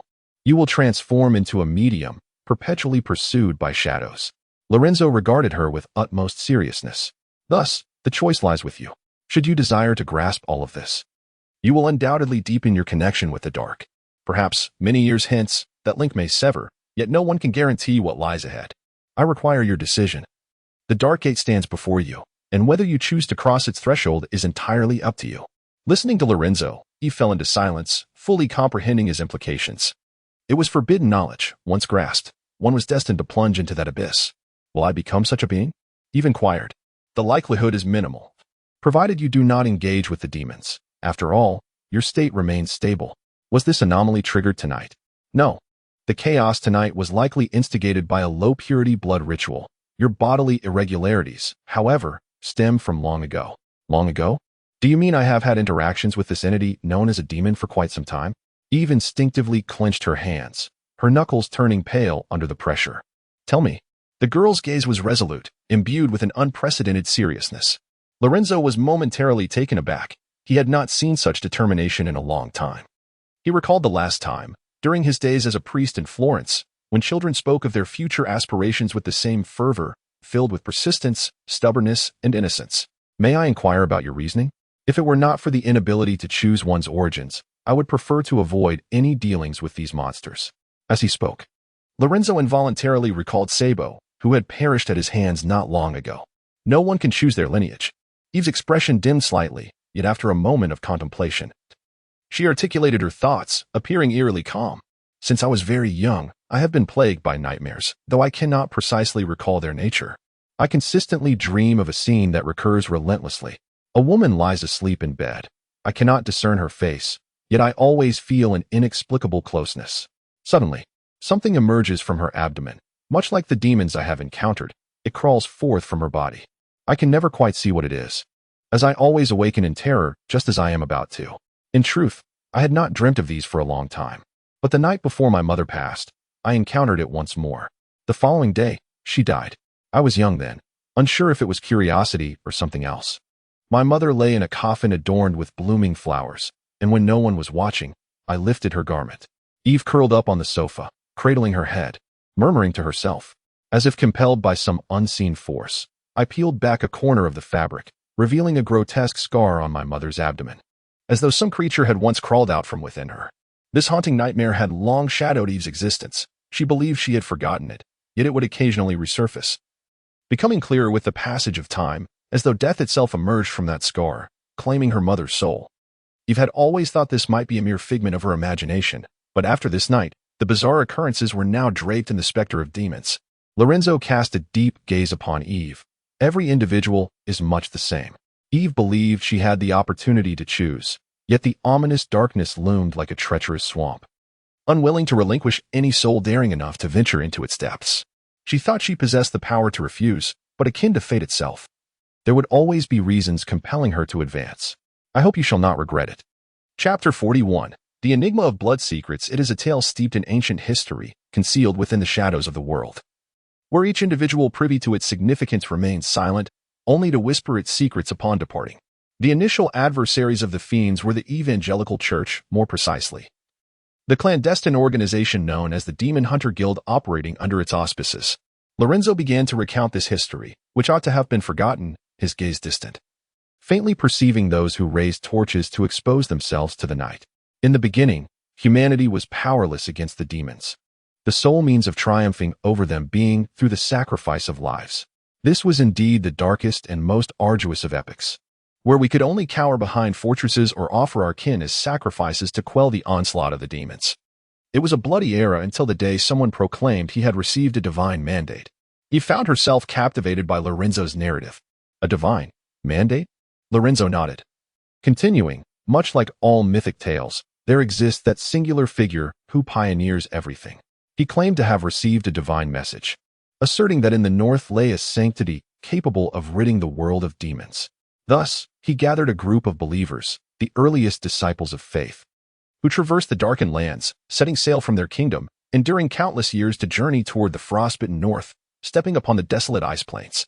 Within this realm lay tomes inscribed in an ancient tongue, comprehensible only to the man who had received the divine directive and those faithful companions who journeyed alongside him. After many years, they finally deciphered the text. As Lorenzo's whispers flowed, the connection to this enigmatic narrative deepened, and Eve experienced an extraordinary sensation, as if she had entered a new world. They named this tome the Gospel, thus the evangelical church emerged, established atop 7 hills, rising from that barren land, leading to an expansion of faith as the holy evangelical papacy took its place on the world stage. This was the genesis of that ancient collective, imbued with mythic resonance and epic grandeur, causing Eve to momentarily forget her own peculiarities. Of course, I would not place my faith in such tales. They are mere stories, easily fabricated by anyone. Yet, it is undeniable that the Gospel is not as straightforward as it seems, for it comprises 2 volumes. The first is the Gospel known to all, proclaiming the divine and faith, while the other is circulated solely within the church's confines. Lorenzo took a deep drag from a cigarette, the smoke spiraling upward, revealing the true essence of secrecy. The title of the second volume is Revelation, which, much like the Gospel established the evangelical church, birthed the demon hunter guild from the darkness. It speaks not of gods or faith. Rather, it contains knowledge solely pertaining to demons. This is knowledge of the most arcane nature, deriving from the depths of the world, yet Lorenzo casually divulged it, as if this treasure, acquired through the blood of countless souls, were of little consequence. With the advent of faith, the evangelical church unified the vast majority of the populace, establishing a divine realm for humanity amidst a dark world. Yet, this was not sufficient in the battle against malevolent entities. Thus, the faithful of that era, invoking the name of the Almighty, opened the pages of the Revelation and formed the demon-hunting brotherhood. In the face of death's looming threat, humanity proved to be far more terrifying than we could ever comprehend. Lorenzo chuckled once more, his laughter laced with sarcasm, abandoning ethics and morality, devoid of any boundaries, merely to cling to existence. What have you done? Eve sensed an unsettling chill. Her body felt cold, as if serpents were coiling around her, their icy scales scraping against her skin. To slay a demon, one must first become a demon. The resonant proclamation struck Eve and Appos, S. heart, deepening a connection that was both inexplicable and palpably eerie. The world had transformed for her. Akin to a machine for summoning spirits, she had once been a mere operator. But now a multitude of functions lay before her. Demons are insidious. Their vitality is astonishingly resilient, requiring little sustenance. They possess the strength to rend armor asunder and the capacity to erode our will. Even with flames to incinerate and swords to cleave, we struggle to vanquish them. In comparison, humanity appears so fragile. That dark portal opened wide. You've sensed an impending revelation, yet she dared not voice it. A fearsome emotion surged from the depths of her being, akin to a word spirit. She felt that uttering the dreadful truth would render it real. Lorenzo smiled faintly, seemingly unprepared for Eve's swift reaction, and he spoke. This technique is known as secret blood. We slay those demons and extract their blood through a complex process termed alchemy, then consume it. It grants us strength akin to that of demons, but it is fraught with uncontrollable aspects. According to the Brotherhood's records, the initial consumers of secret blood were expendable. Their sanity lasted mere minutes before they succumbed to darkness, becoming part of the demonic horde. This is utterly insane. Merely listening to Lorenzo's account, Eve felt the weight of despair envelop her. She curled up on the sofa like a frightened creature. Are you able to accept this? Lorenzo continued. In comparison to humanity and Appos' ability to live free from fear, the cost is indeed trivial. The dark history was beyond the reach of casual judgment. Such experiments persisted for centuries, culminating in the emergence of the first generation of stable subjects who could harness demonic power while retaining their sanity. They were the qualified recipients of secret blood, the inaugural demon hunters, marking humanity and Appos' first possession of the strength to confront demons directly. Raising his hand, Lorenzo and Appos' wound gradually healed, and he gazed at Eve with a smile. The demise of Sabo was solely due to his inadequacy. His body could not withstand the pressure of the secret blood. In contrast, Eve, I surmise that you became a suitable candidate long ago. yet remained oblivious to it. This is the very reason Lorenzo perceives. For Eve is also a bearer of the secret blood, having lived for so long without ever realizing this truth. How could this be? This is the only outcome. Akin to a mathematical equation, no matter how absurd the conclusion may seem, the formula does not deceive, and it is the singular correct result. Just like you, endowed with the secret blood, you have survived and thrived for so long. Were it not for the events of this night, your secret blood might have remained dormant within you, never awakening until the day of your demise. The great detective articulated his deduction, as if it were a fate cruelly ordained. At some moment in your past, you must have encountered it. From that point onward, you forged a connection with the darkness. He spoke, but suddenly halted, cold sweat trickling down his brow. Lorenzo raised his gaze to the intricately patterned ceiling, his eyes seemingly piercing through the material to reach the celestial realm above, attempting to glimpse that person, the one who manipulates fate. There appeared to be some unknown entity. Perhaps it was a deity or something entirely different, orchestrating the delicate threads of destiny from the shadows. Long ago, Eve had already established a bond with the darkness, which had never relinquished its hold on her. Only the timing had been postponed until now. In a sense, it was not Lorenzo who discovered Eve that ignited this frenzied night, but rather that ancient connection which led her to be found by him. Like the fateful Gungnir, it had been cast forth many years prior, entwining Eve's destiny, culminating in this chaotic evening. This was a destiny preordained. Chapter 42. Contamination. Are you suggesting that I touched the secret blood long ago and became that so-called amp? Opos, qualified one and amp. Opos. Eve exclaimed in disbelief. In her recollection, the first half of her life had been remarkably untroubled. She was the princess of Phoenix, and the entire old Dunling awaited her maturation. Whosoever wed her would possess half of the illustrious Phoenix lineage. Indeed, that seems to be the only conclusion.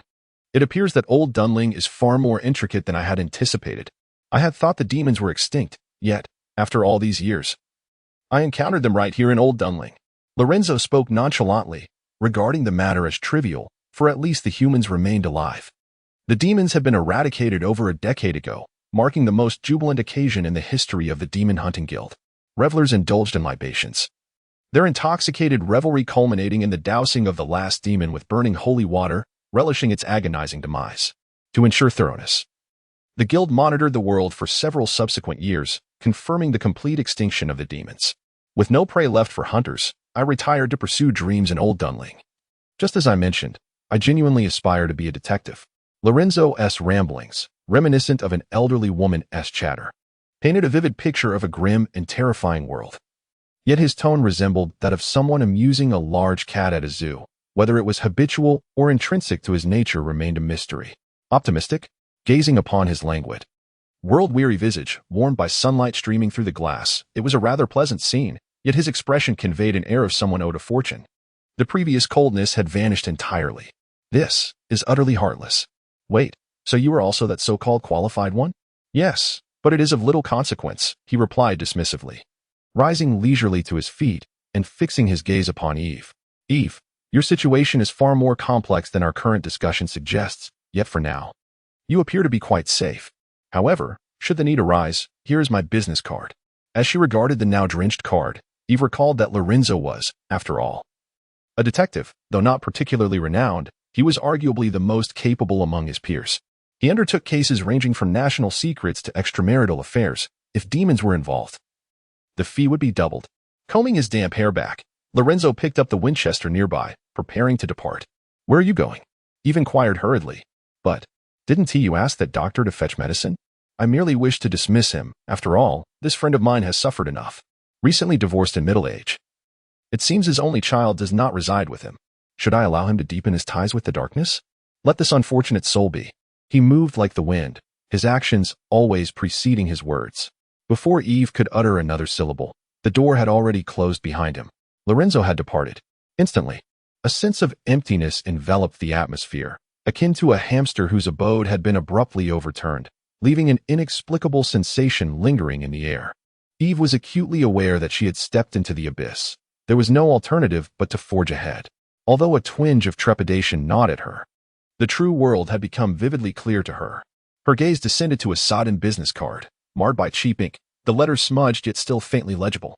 It read, Outer District, East Irons District, Cork Street 121A. Lorenzo Halmers.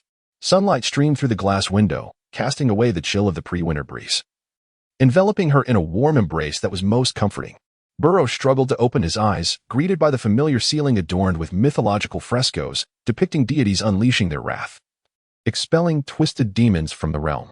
As he gazed, a smile unexpectedly crossed Burrow's lips. He mused that should anyone paint again, they ought to depict airships and cannons, for they were far more effective than ethereal gods.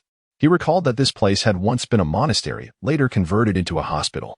Each time he succumbed to injury and unconsciousness, he would awaken here, as if it were a reset point in life, albeit each revival was accompanied by an unpleasant aftertaste. Attempting to move, Burrow found his hands seemingly bound, rendering him immobile. "Indeed, you're awake?" A familiar voice resonated from the other side. Burrow turned, momentarily disoriented, and beheld the robin lying on the adjacent bed, its chest swathed in blood-stained bandages, connected to a respirator, emitting a sound akin to a malfunctioning fan, punctuated by a harsh wheeze. "You're actually alive?" Burrow felt a mix of joy and incredulity, considering the sword strike should have been fatal. "Yes, Galahad's thrust went awry," Robin replied, casting a sidelong glance at Burrow. Despite the nonchalant tone, the gravity of his injuries was apparent, even turning his head appeared laborious. "It's good to be alive." "What transpired?" Burrow inquired. "It was Nikolai. You know that the minds behind the perpetual motion pump were utterly unfathomable. They treated the battle as an experiment in original sin armor, which ultimately failed. Galahad went berserk, and we exerted considerable effort to subdue him. As for his current whereabouts, I remain uninformed." Burrow spoke slowly, still haunted by the events of that fateful night. The dark angel had opened its arms to him, its razor-sharp wings nearly shredding him to pieces. However, one thing was certain, he was likely living a fate worse than death. For in the eyes of the perpetual motion pump, they were mere subjects, devoid of human rights. Burrow yearned to unleash a tirade of curses. Yet the mere act of speaking sent waves of pain coursing through his body, a sensation that felt perilously real. "I hope you can comprehend their motives. They are merely a cadre of visionaries trading ethics for knowledge. Our society requires such individuals, albeit in limited numbers." Red Falcon entered the ward, a knight stationed in Old Dunling, feeling compelled to visit his two fortunate comrades. "Thank goodness this mad world still needs you. Otherwise, I would have consigned that lunatic faction to a madhouse for eternity." The robin beside him spoke weakly. The Red Falcon approached the beds of the two individuals. Although their injuries were severe, at least they had regained consciousness. At that moment, a group of nurses entered, pushing a complex apparatus. Upon seeing this device, the Shrike felt a throbbing headache. He attempted to escape from the bed, but the nurses offered him no opportunity. The head nurse strode over and abruptly pulled back the Shrike and Appos as covers, revealing a white hospital gown and bandages underneath. His limbs were tightly bound with restraints made of leather and linen. "Sir, please cooperate. This is standard procedure. We need to ensure you have not been contaminated," the head nurse said as she positioned the equipment beside the Shrike's bed, while the other two looked on with malicious glee. The contamination from the demons was peculiar. Anything associated with them could serve as a conduit for infection. With years of accumulated knowledge from the Purification Agency, they discovered that contamination initially attacked the nervous system, corrupting the will before distorting flesh and blood, ultimately transforming the victim into a new source of pollution. To prevent this viral outbreak, the Purification Agency conducted a will assessment for all participants after battles with demons. This method was devised by the perpetual motion enthusiasts, which only fueled the Shrike's desire to eliminate them. The Red Falcon provided outer protection, while the robin was too gravely injured to endure further disturbance, making this assessment solely focused on the Shrike. The nurses expertly took scissors to trim a portion of the hair at the back of the Shrike's head, subsequently inserting the electrode of a needle gently into the exposed area. "This may cause some discomfort," the nurse announced. "I've been through this. I am well aware of how painful this contraption can be," the Shrike replied with resignation. More unbearable than the pain was another sensation he could not quite articulate. Before he could finish his thought, the head nurse flipped the switch, and with a few sparks erupting from the machine, the Shrike felt as if he were being seized, his entire body plummeting downward. First came the soft mattress, then the concrete layer, and deeper still, he continued to descend into darkness. Chapter 43. The individuals who changed the world. It felt akin to plummeting into a profound, icy abyss, where the interminable cold and darkness enveloped one's warm body. No matter how fervently one struggled or stretched out a hand, the distant glimmer above remained tantalizingly out of reach. A suffocating heaviness constricted the throat, leaving only the inexorable descent into the depths of despair. Ultimately, nothing remained except the biting chill and the thoughts that swirled in the darkness as time lost all meaning, until even the last vestige of consciousness succumbed to the void. Commencing the will assessment. Electrodes activated. Recording values. Galahad erupted into a violent cough, spewing forth a trickle of blood from beneath the translucent respirator. He gasped for air as the machine roared to life, delivering a mist laced with analgesics into his mask. Infinite, perpetual operation. This was the concept proposed by the inaugural director of the Mechanical Academy, who had invented the magnificent steam engine. He envisioned a machine that, once set in motion, would operate eternally without the need for any subsequent energy source. He referenced the Ouroboros symbol and christened the device the perpetual motion machine. Despite Galahad's rudimentary understanding of mechanics, he recognized that such a creation defied the law of energy conservation. It was a mere impossibility, yet akin to humanity and Oppos, as wild fantasies. The director was convinced of its existence. Thus, he established the perpetual pump atop the Mechanical Academy in pursuit of this ideal machine, a quest that endures to this day. I had thought you would remain unconscious for at least a week. I did not anticipate your swift awakening.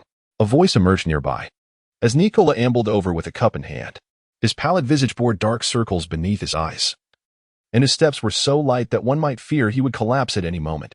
How do you feel? Seated to the side, Galahad attempted to move, only to realize he was ensconced within a semi-transparent chamber, filled with a pale green liquid that enveloped him. Leather and steel bound him securely, while his grievous wounds gradually healed in the soothing liquid, although metallic cables protruded from the other side, immersed in the fluid. It feels like a nightmare, Galahad murmured weakly. Noticing his gaze, Nicola continued, Please forgive me. You have been corroded by the original sin armor. Should you lose control a second time, we scientists will be unable to contain you. With a smile, Nicola surveyed the surroundings, where a cadre of similarly attired individuals moved like phantoms, their footsteps silent, devoid of idle chatter.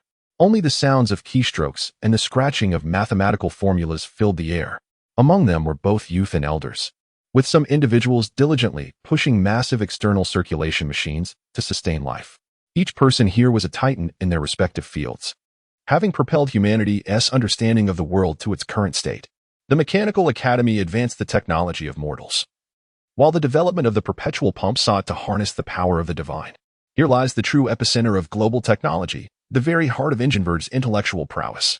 Should these individuals perish, the advancement of Ingenverge and Oppos' science would stagnate for at least a decade. So, is this your form of insurance? Galahad summoned a modicum of strength to gaze at the cables submerged in the liquid. Indeed, above us resides the pillar of the forge, by the Queen and Oppos' decree. We possess the highest priority for power supply.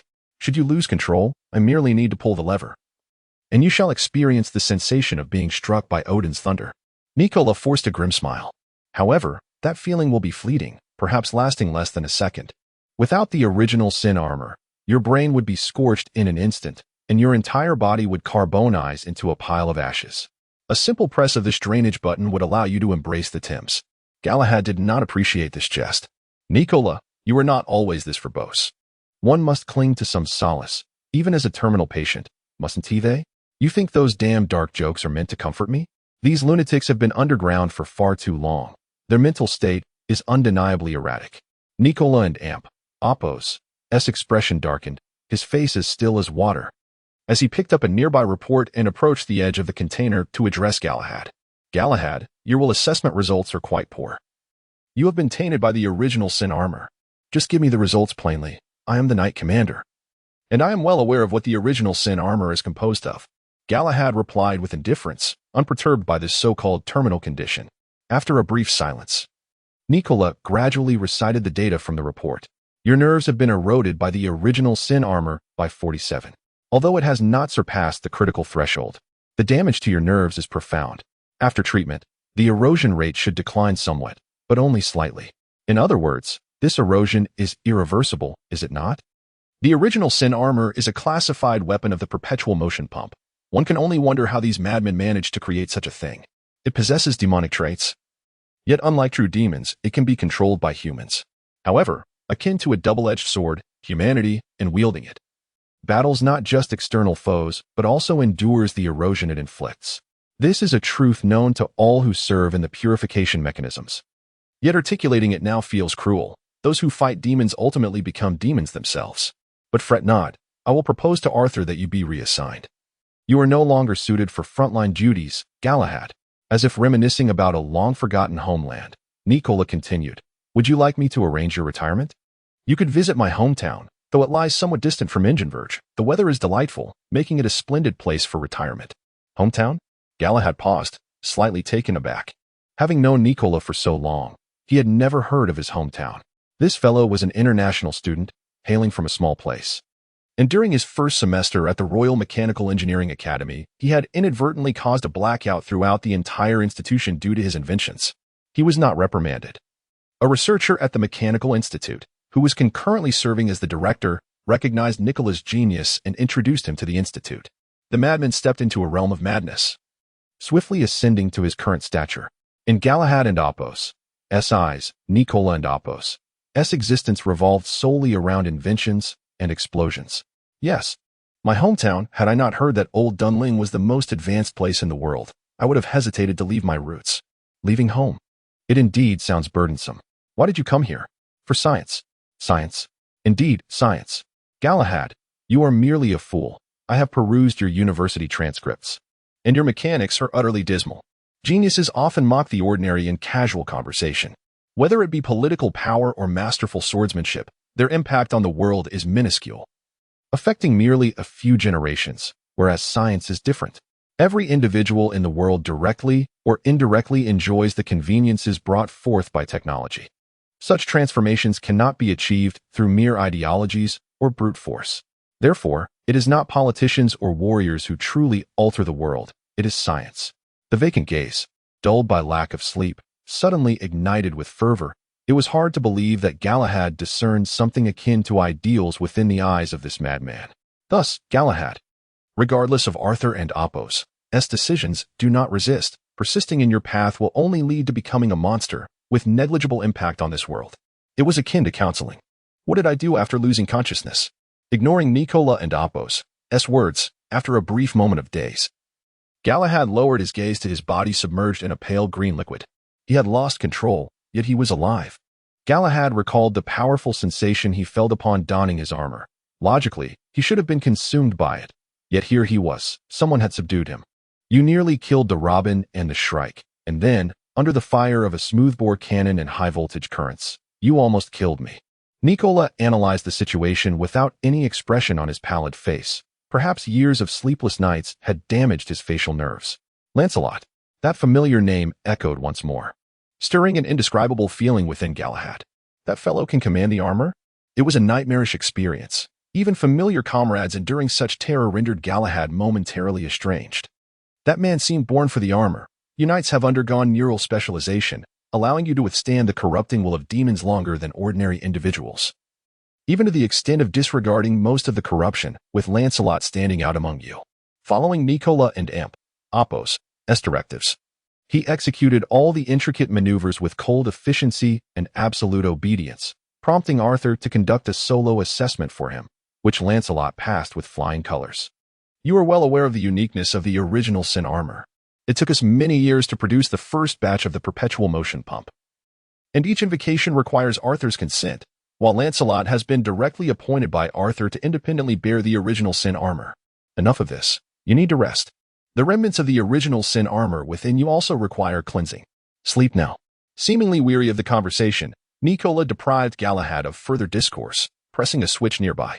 Fresh gas surged into Galahad and Athos' trachea through the respirator, and in mere seconds, his consciousness sank once more into darkness, succumbing to a deep slumber within the container.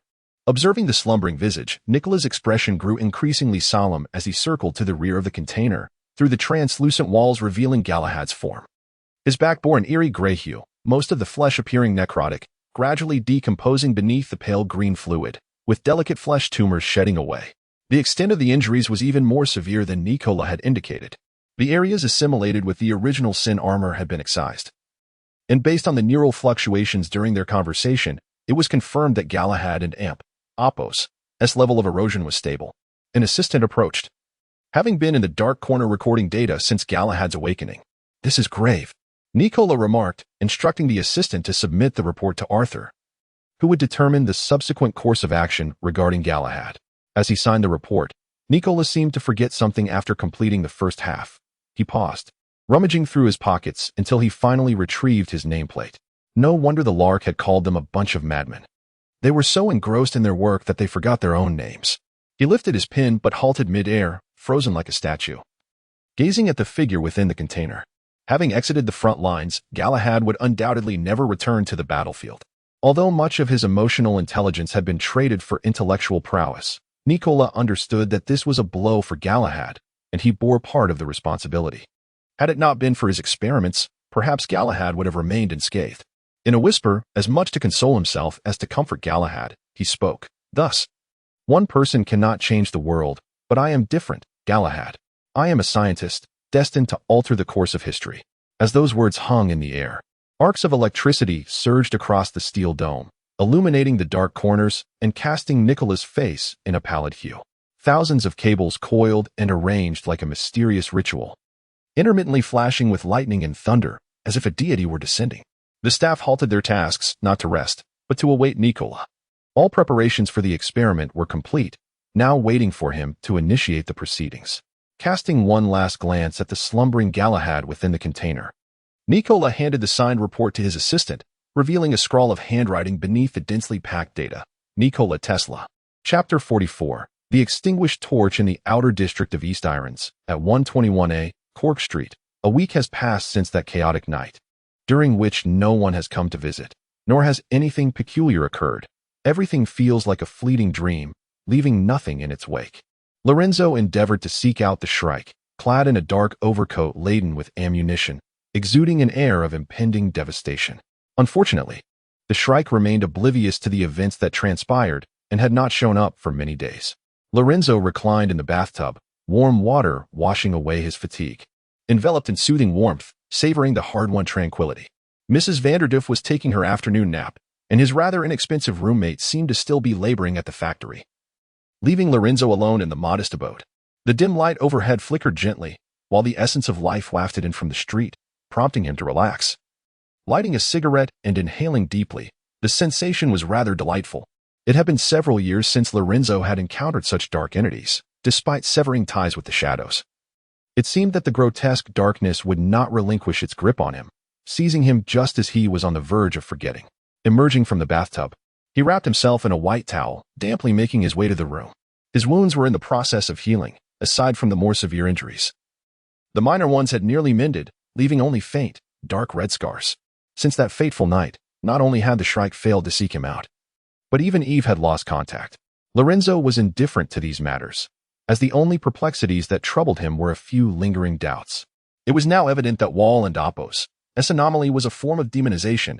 He was a crew member of the Silverfish and had come into contact with that mysterious sacred coffin. It was certain that all aboard the vessel had been tainted, implying that at least 16 potential demons were prowling the city. The next point of contention was the enigmatic organization that had attacked the catacombs that night. He recalled encountering a significant mass of stomach grass in the secret passageway. Yet after that night, Old Dunling exhibited no further anomalies. The conclusion was singular. That mysterious organization had managed everything flawlessly, underestimating their capabilities. Lorenzo surmised that their scale was unlikely to be smaller than that of the Demon Hunters Guild. What a predicament! The situation became increasingly clear. This was a game between two clandestine organizations, and he was merely an unfortunate pawn caught in their web. The only aspect still shrouded in uncertainty was the Shrike's role in this affair. Lorenzo had always perceived him as an underground emperor, amassing wealth through smuggling. But now it appeared that the Shrike was also enveloped in enigmas. With a sigh, Lorenzo donned his clothes, tidied himself up, and departed his home. Concealed beneath his overcoat was a Winchester, pressed close to his body. A black deerstalker had pulled down firmly, partially obscuring his slate-blue eyes. His sword had been shattered during the skirmish with Sabo, and a new weapon was still being forged by the blacksmith. What a rarity! He lifted his gaze. Infinite light spilled from the oppressive sky. Incredulously, today Old Dunling was graced with a touch of clarity. Although dark clouds still lingered, they had at least parted slightly, allowing rays of light to pierce through.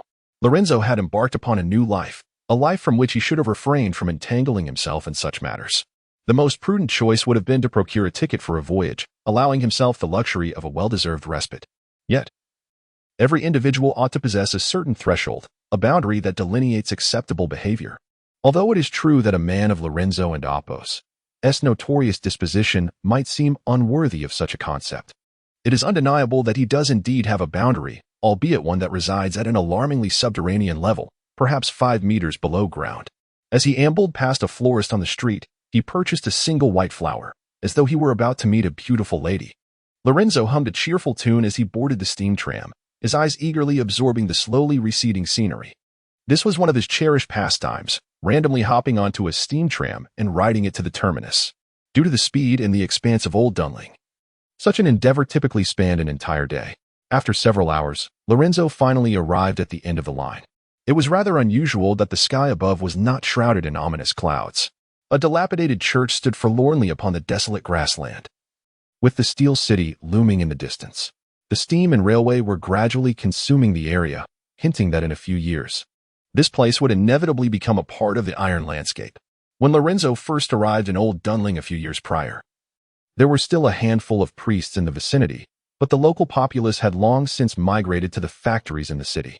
Gradually, the residents departed, and ultimately, even the priests abandoned the site, leaving only Lorenzo to occasionally visit and pay his respects to a friend.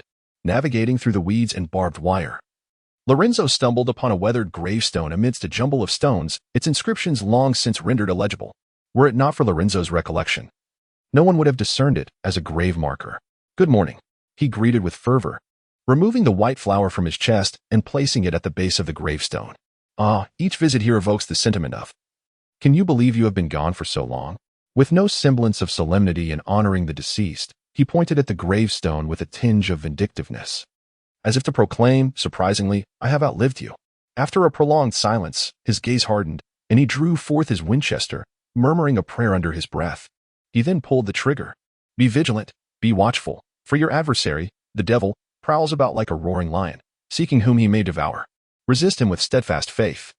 The somber prayer reverberated alongside the thunderous crack of the bullet as the solid stone began to crumble, revealing a grotesque entity within. A surreal, nightmarish illusion engulfed Lorenzo, as if he had unleashed a demon, yet he felt no trepidation. There was nothing left to fear. As the final bullet discharged, the impenetrable barrier shattered entirely, and the obsidian box lay bare before Lorenzo. Despite having sealed it away for many years, its surface gleamed as though it had just been placed within. Dark golden patterns swirled across its exterior, a multitude of sacred words inscribed upon it, extolling the divine and the holy. With reverence, Lorenzo lifted it and pressed it into the familiar indentation, and it responded with a soft click. Long time no see. The cold, glimmering radiance enveloped Lorenzo and Apos' vision, sparkling like diamonds under the light. Yet, upon closer inspection, these were blades, each impeccably crafted, resembling Lorenzo's own sword staff, merely a simple amalgamation of blade and hilt. Elongated and slender like silver nails, the smooth edge reflected the depths of Lorenzo's eyes, intricate patterns etched upon it, poised to transform into the most vivid scarlet canvas upon contact with blood. In the shadowy hall, the only illumination came from the skylight above the massive round table, casting a faint glow. Gazing upward at the azure sky beyond the skylight, Lorenzo occasionally found himself lost, unsure of his whereabouts. This was the most clandestine location of the Purification Agency, and despite his status as a high-ranking knight, he was always blindfolded upon arrival. He had not moved far, so he must still be within Old Dunling. Yet Old Dunling did not boast such a cerulean sky. Beside him, the Shrike mirrored his confusion. Despite his long tenure at the Purification Agency, he had visited the shattered dome only a handful of times. At times, he yearned to defy the rules and escape the confines of this meeting room to explore the world beyond. Today might have offered a splendid opportunity, but his injuries were yet to heal completely, and he had arrived in a wheelchair. "Our situation is dire." A voice resonated from the far end of the round table. Following the scars etched into its surface, they discerned the presence of someone shrouded in darkness. They both knew well who occupied that seat, the supreme head of the Purification Agency, King Arthur. The two knights felt an overwhelming sense of trepidation. How could mere high-ranking knights be summoned to converse face-to-face with Arthur? What could be the nature of this summons? The urgency of the matter must be grave if he had called upon us, especially with a bedridden individual present. A reckless voice broke the tension. and only then did Lorenzo realize there was another individual nearby. This person revealed no intent to conceal herself, bathed in soft light. Her graceful figure adorned in a resplendent blue-violet gown. Were it not for the familiar mask she wore, Lorenzo might have mistaken her for an aristocratic lady who had inadvertently wandered into this place. Blue Emerald? The Shrike was taken aback, not expecting to encounter her here. Now, let us refrain from reminiscing, Arthur interjected, his tone lighthearted, yet the three immediately adopted a serious demeanor. The knights stationed at Old Dunling had mostly been dispatched, leaving their forces considerably weakened, while the enemy remained elusive. Since the emergence of the sacred coffin in Inelvig, various territories had erupted into chaos with demonic anomalies, and the knight commanders were overwhelmed. This was clearly a calculated disruption. Their hidden adversaries sought to safeguard the sacred coffin.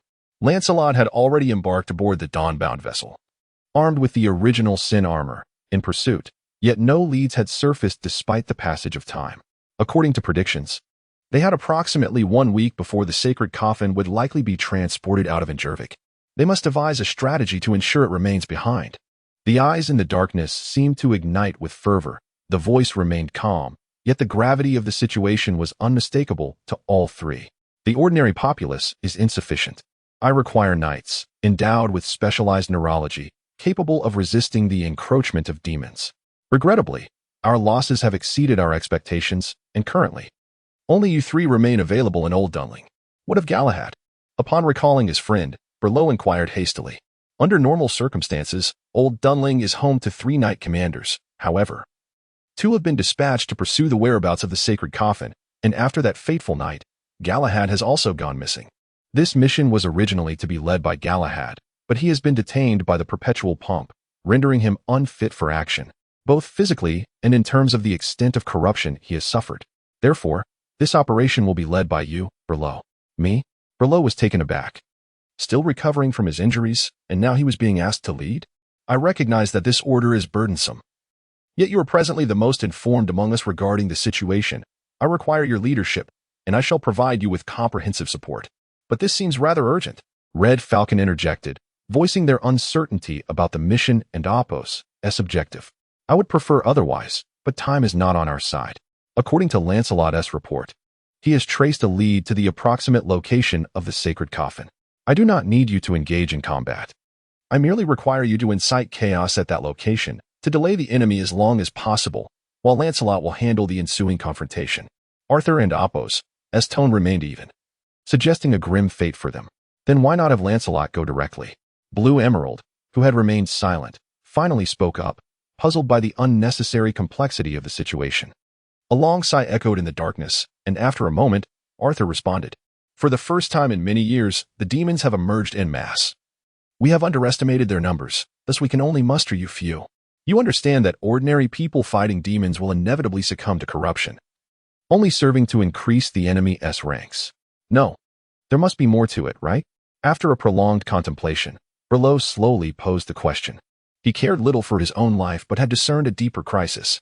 Inelvig is our home turf. Even if we mobilize our forces, we could easily crush them. Why complicate matters? Is it truly fear of so-called contamination that would lead to the collapse of our army? As he spoke, Berlot and Oppos' hand rested on the edge of his wheelchair, near a compartment that housed a firearm. In his memory, Arthur had always been the epitome of rationality, never engaging in futile sacrifices. Yet today, his words were riddled with inconsistencies, compelling Berlot to remain vigilant. After all, in a battle against demons, it was not unheard of for a leader to lose their sanity. Indeed, Arthur slowly rose, emerging from the shadows, his eyes heavy with fatigue. His once youthful visage now bore the marks of age, white hair and wrinkles transforming him into a figure reminiscent of a battle-worn lion. I was not initially this anxious. After all, we possess the most advanced fleet in the world, and the sacred coffin had no chance of escaping by sea. However, this intelligence has altered my perspective. As Arthur tossed a document across the table, it landed with a thud, revealing a seal of utmost secrecy upon the brown parchment, one that individuals like Bela and others had no authority to examine. Behold, this is no longer a secret, he proclaimed, for after resolving these matters, I intend to convene a roundtable meeting to disclose this information to all. He retrieved a cigarette from within his pocket. Typically, Arthur refrained from smoking. Yet under the weight of pressure, he found himself succumbing to a few puffs, as if attempting to escape the burdens of life. I am aware that some of my recent actions have drawn your criticism, such as endorsing the development of original sin armor and conducting specialized neural experiments. Yet these measures were unavoidable.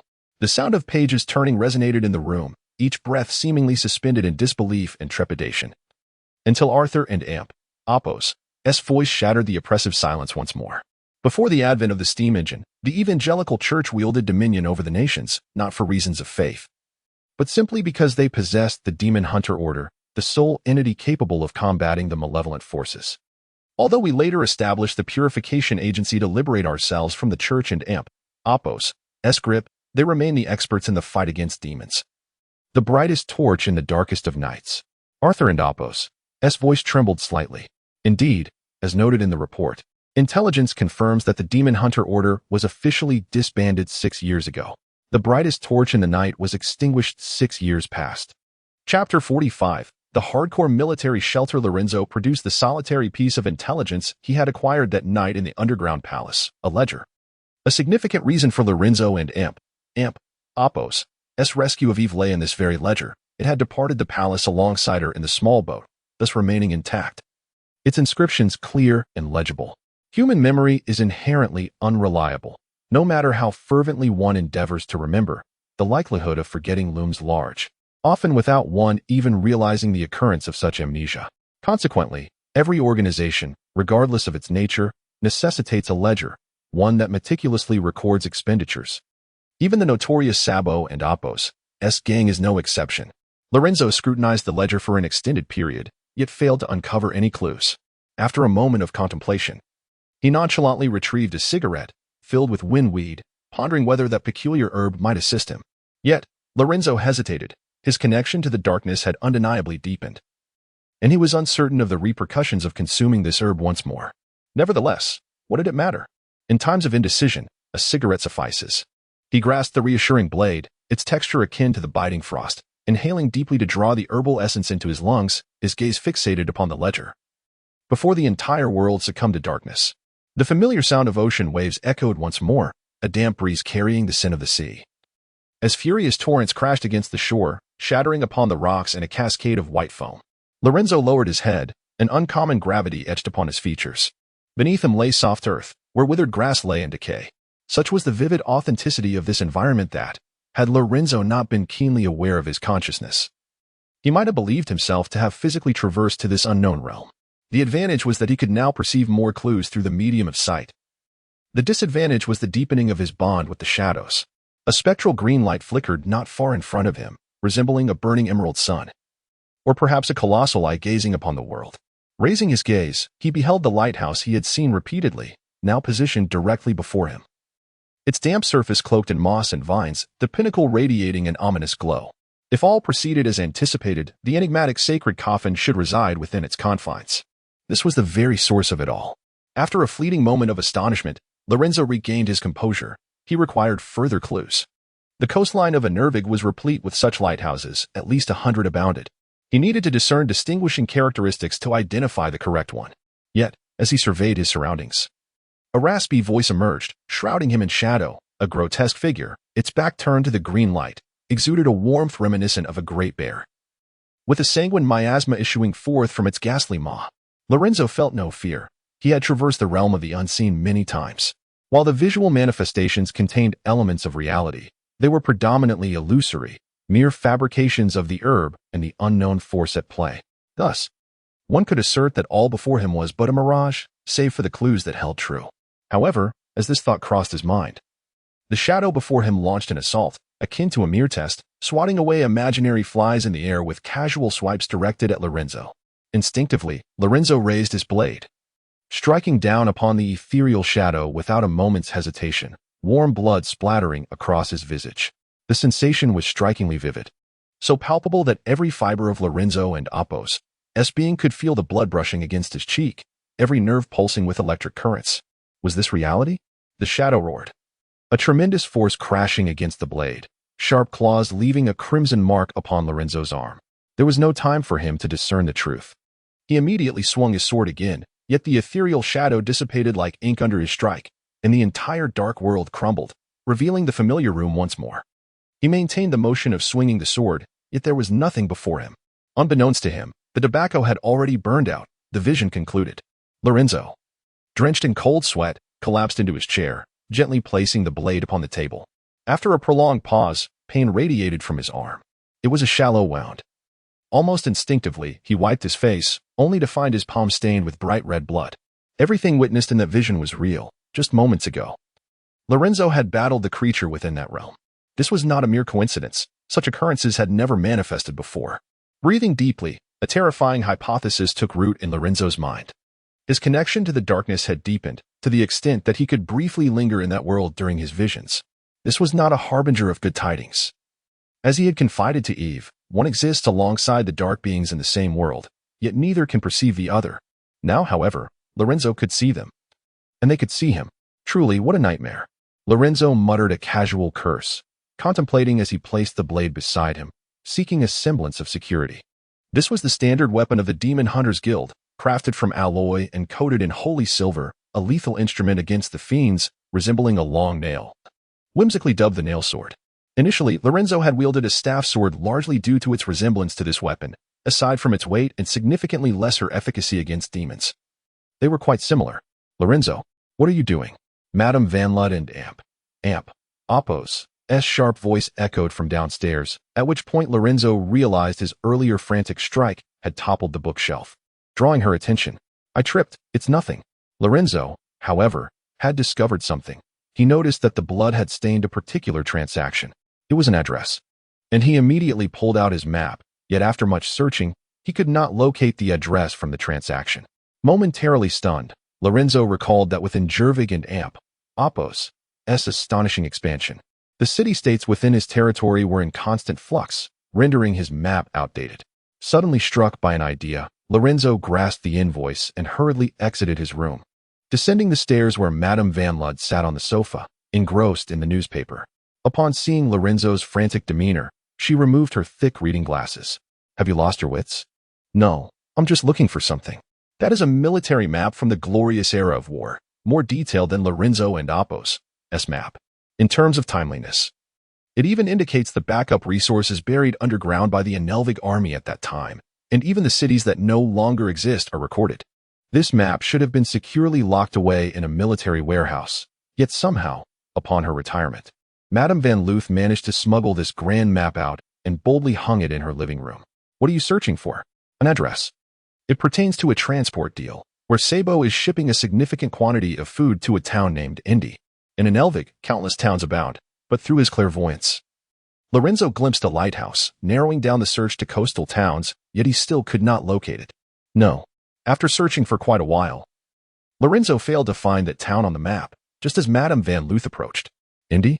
She inquired, peering through her thick reading glasses, her eyes squinting slightly. Are you looking for this town? Yes, a coastal town, but it's not on the map. Coastal? Of course it isn't. Madame Van Luth immediately responded upon hearing the word coastal. Why not? Lorenzo turned his head, perplexed by her assertion. Having lived through the war, Madame Van Luth possessed far more knowledge on this matter than Lorenzo. Her withered fingers glided over the map as she explained. Military maps must be viewed in conjunction with a legend. We typically use symbols and numbers to denote locations. This way, even if the map falls into enemy hands, they cannot comprehend it without the legend. Look at those triangular symbols. They signify places that were once towns. There were no city names along the coast.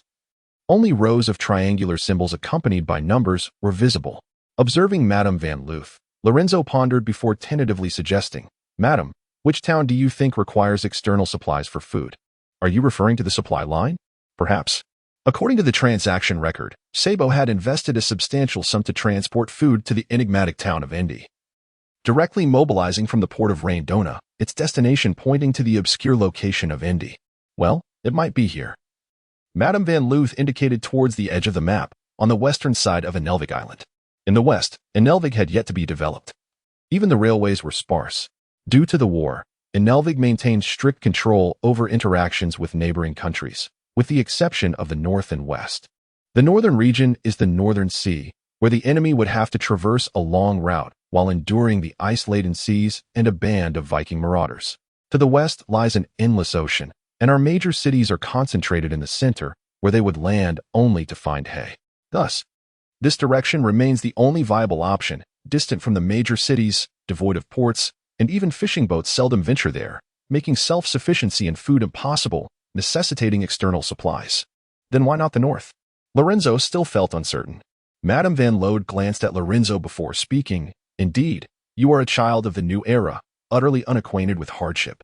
Inelvig and Appos. Northern regions lie under a perpetual blanket of ice and snow. Prior to the advent of the modern steam engine, the frozen earth there was utterly inhospitable to development, let alone the establishment of towns. In recent years, however, with the expansion of the port of Radona, the north has proven to be devoid of any development potential. Listening attentively to Madame Van Lode and Appos' words, Lorenzo nodded, his gaze fixated on the western expanse of Inelvig. There, the triangular symbols were sparse, just as she had indicated. The west had seen little development, and the symbols became increasingly rare until they vanished completely. Suddenly, one symbol caught Lorenzo and Appos' eye, a representation of a town emerging from the waters. A settlement established amidst the sea. Madam, do you have any idea what this might be? He inquired, perplexed. There is a triangular symbol denoting a town. Yet it is situated upon the ocean. This is a military map, and I cannot fathom it being a mere cartographic error. It is likely a town submerged by the sea, quite common, really. At times, the water levels along the coast rise, inundating lower lands, only to reveal them again when the tide recedes. Thus, that symbol could represent such a place. Is that so? Lorenzo mused, feeling an odd sensation. Although he had previously been uncertain of the location of town, hearing Madame Van Lode and Appos' explanation instilled in him a firm conviction that this was indeed the spot. A sudden recollection of the initial words spoken to him by Berthel struck him, an intuition, as if that sacred coffin was beckoning him forth, urging his instincts to pursue it. By the way, are you planning a journey? Madame Van Lode inquired curiously, glancing at Lorenzo. The west is rather desolate. Perhaps, he replied. Well, I would recommend this route. She gestured towards a dashed line traversing the west, an indication of a railway. This is a military line, initially. Everyone believed we could not prevail in the glorious war.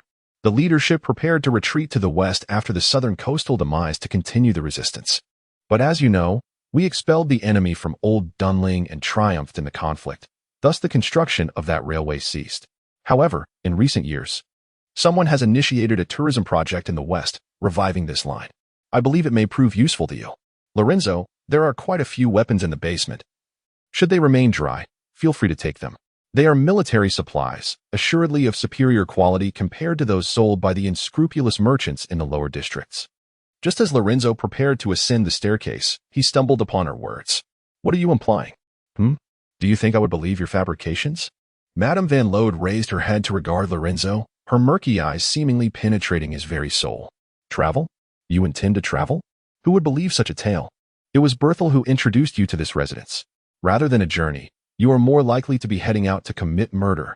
Lorenzo had always presumed he concealed his true self well before Madame Van Lode, only to realize that this astute old woman had seen through him long ago. No. More pressing than that. Military supplies? Lorenzo felt bewildered, realizing he had been living atop an arsenal for 6 years, oblivious to it all. The atmosphere was somewhat awkward, and Madame Van Lode was grumbling incessantly. This old woman had encountered far worse than mere specters. Lorenzo had never witnessed anyone so brazenly exploiting the nation's resources. She believed she could amass a fortune, but upon discovering the goods were military supplies, even the most fearsome denizens of the lower district were too intimidated to take the risk, leading to the current predicament. After a moment and Appos' contemplation, Madame Van Lode added, By the way, Lorenzo, let it be known in advance if you happen to meet your demise out there. I shall sell the belongings in that room to cover the rent. Lorenzo and Appos' expression darkened. That accursed old woman. Chapter 46. The passport of life. Another day has drawn to a close. Eve leaned over the balcony's edge.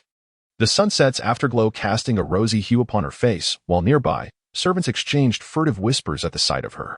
Surely, there must be something amiss in her life. Where could a beautiful youth possibly emerge from? The only male she had encountered was the eccentric Lorenzo. The turmoil she felt stemmed from the secret blood coursing within her. In Lorenzo and Appos' words, the Phoenix family must be intertwined with the supernatural. This so-called secret blood required the refinement of alchemy, a technique known only to the demon hunters and Appos' guild. leaving a shroud of mystery hovering over the Phoenix household. Reclining upon the soft bed, she gazed at the chandelier above, its warm light enveloping her entire field of vision.